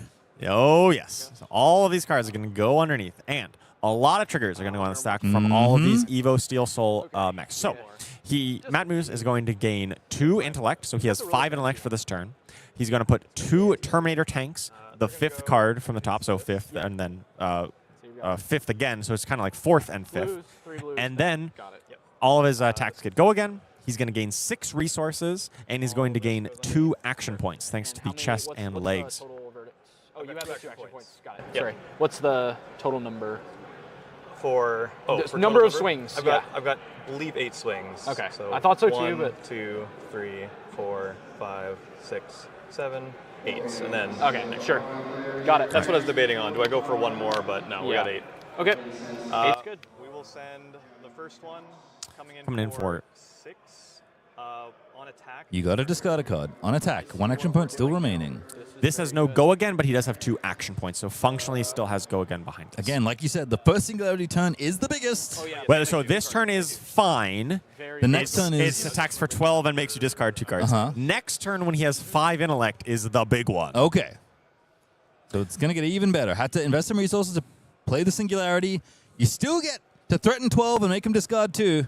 This is coming in for 6. Alexander's going to block with a card here. And he has to really worry about how this is going to be sequenced, because if he commits too many of his defensive cards and then the Terminator tank that Matt currently has in hand gets to connect with cognition nodes, that just exacerbates his problems. So the tank's going in. Cognition node's still on the board, brother. It's the only thing left after the Singularity has absorbed everything else. Yep. So this is coming in for 9 go again over power. Go again thanks to the Macropotent. Sink below and shelter. Has it covered. Fully blocking that out. And then another 6 discard a card, but no card to discard. So just take 6 true damage here. And we said 20 life total was not a lot. Already down to 11, and Matt gets to draw up a full grip of 5 cards going into this next turn, including 2 Terminator tanks. All right, so Matt, going to reset the pitch stack. Not a lot of cards left. 3 on the bottom of that deck. Alec draws up a full hand after passing it back, and Matt Moose is trying to push Teklo over the line for the first time ever at the calling level with a ridiculous Singularity turn. Oh, yeah. This is going to be Terminator tank into Terminator tank into Macropotent. Picks up 3 die to represent the overpower, the go again, and the 9. On hit, discard a card. Good luck, buddy. 9 go again overpower coming in. On hit, cognition nodes puts it back on the bottom. Well, I guess he needs to choose whether or not before reactions, but one of these is almost certainly going back to the bottom. I hope the Teklo players are happy. This is like everything the Teklo player imagined, right? Yeah. The finals of a calling, you've built the giant robot, you're in the machine, and you may well be winning the first calling ever for this hero. A hero with 49 living legend points, perhaps not for long. About to get, what is that, 75 more because of the 1.5 multiplier if Matt is able to pull this out here. Getting the 100 club for living legend points. You'll love to see it. Again, y'all with the same thing. A historic win for Alexander. You can find a way through the brutal barrage of mechanologist attacks. It just Pulse of Eisenloft. Is there's an empty slot, right? Because this Yep. this counts as having all the Evo, but it doesn't consume all the spots as the Evo. So there is that matters, because Yes, it does. the way this turn maps out is like you actually are very much limited on exactly the right amount of pitch. So that Frostbite is absolutely relevant here. I mean, he's slot maxing as far as available Frostbites go. Yeah. He can fill the whole thing if he wants.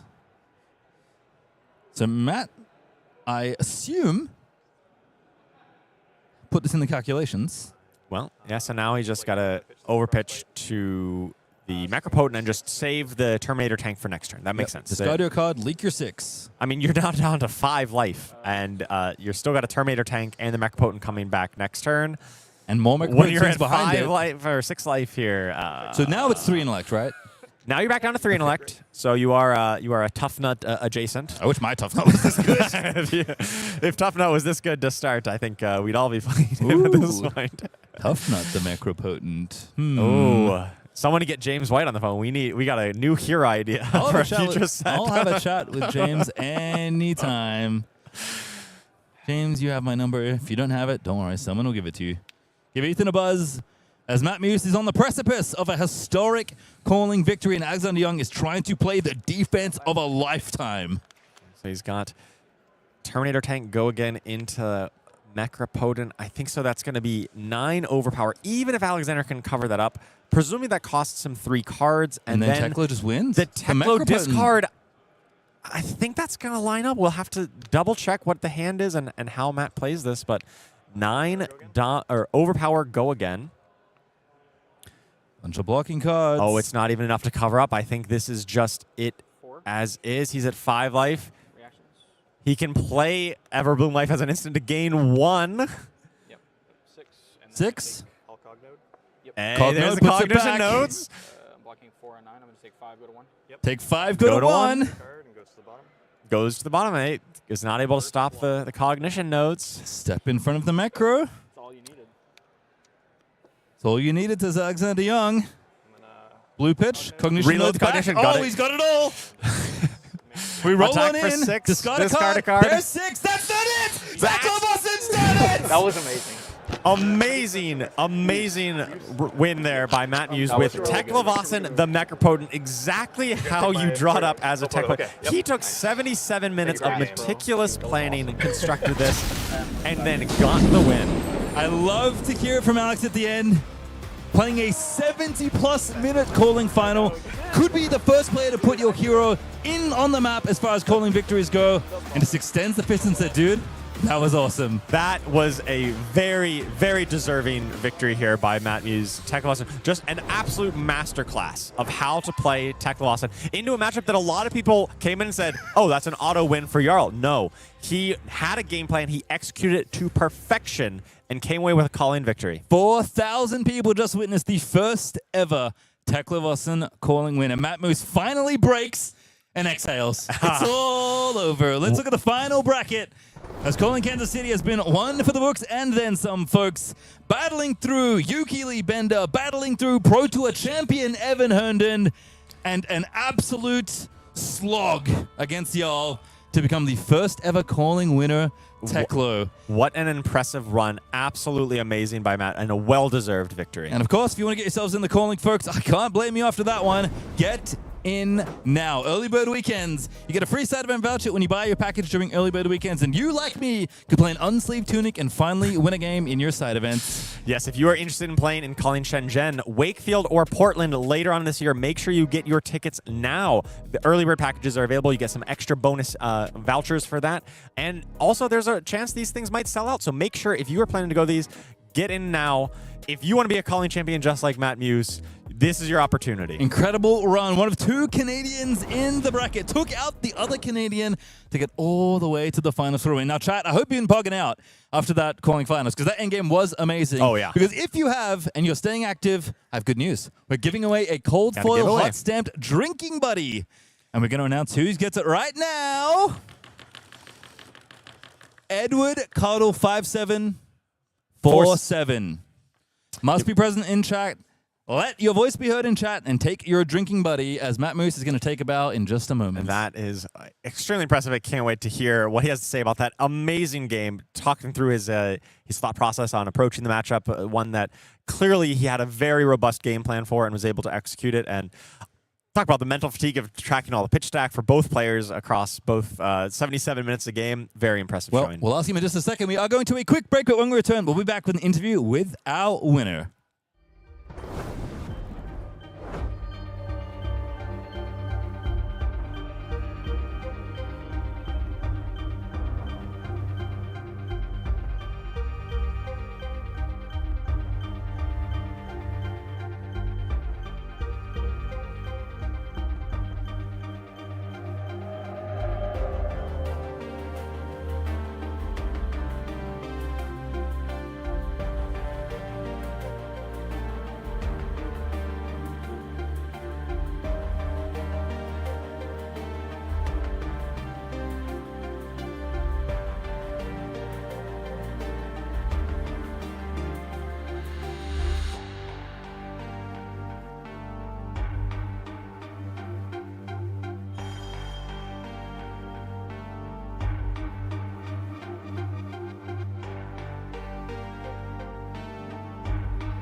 I am very, very proud to announce the winner of Calling Kansas City is now with me, Matt Moose. What an incredible final. Congratulations.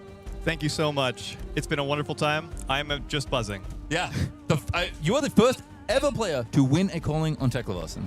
I've over doubled his LL points. Yes, you have. You collected 75, and he had 49 coming into this final. How does it feel? A little disappointing that he's getting that many LL points. I want as much time as possible to win more callings, obviously.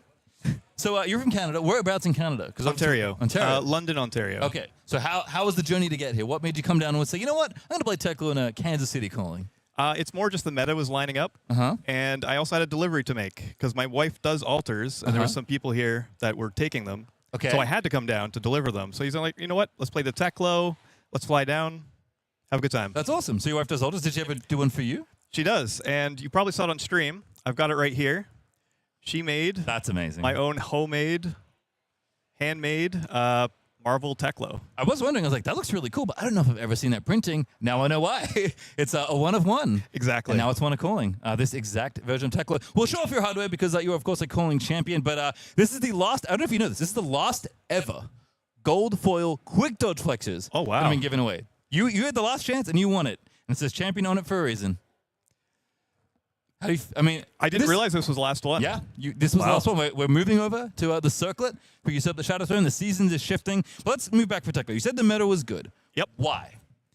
So, right now, the format kind of revolves around Oscilio. Yep. All we had to do is find a hero that could beat both versions of Oscilio. Okay. That's still good into the Warriors, because you got the Kassais, the Halas, good into the Guardians, and hopefully doesn't fold to things like Gravy. And, well, Mario, you know, that's the dodge plan. Or just hope to get lucky.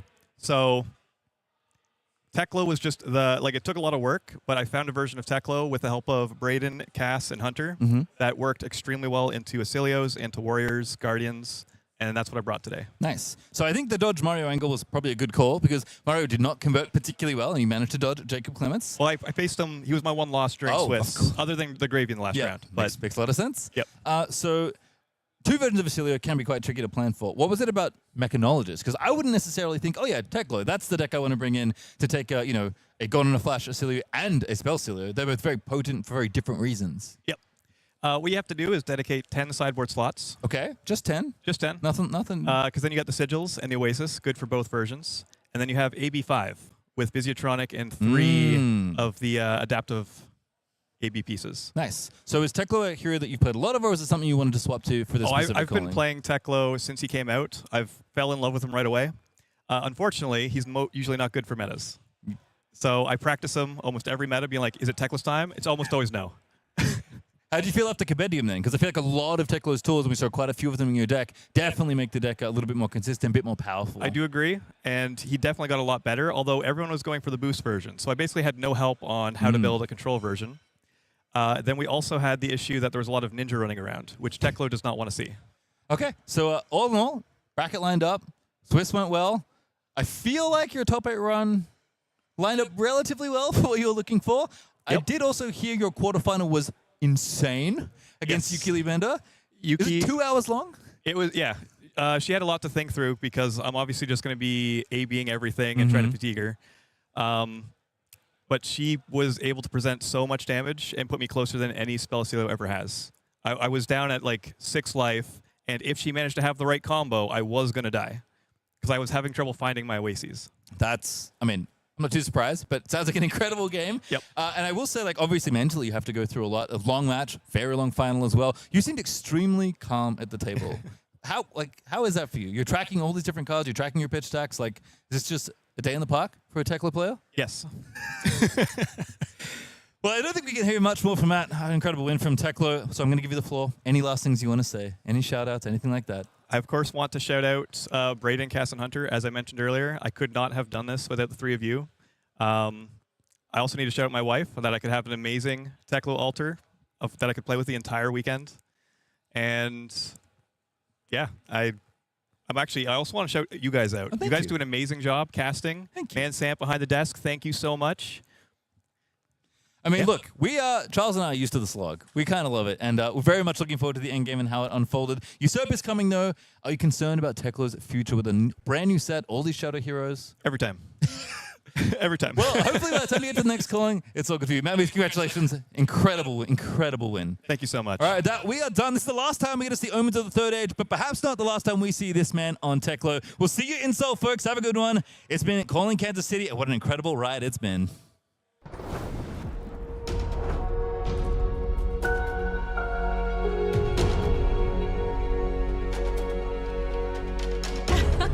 Did you miss me?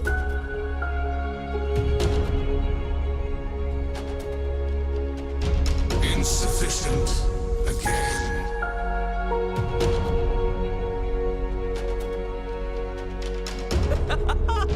Now that was entertaining. Let's do that again.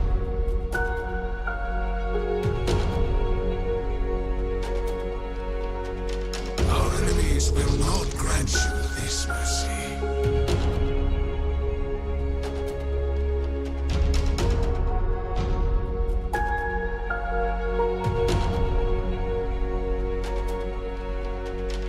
Eyes off the fragments, darling. I know, it's confusing. Try to keep up next time.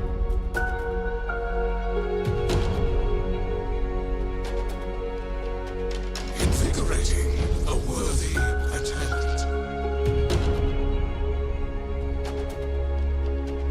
It is fun, isn't it? Blowing someone's mind.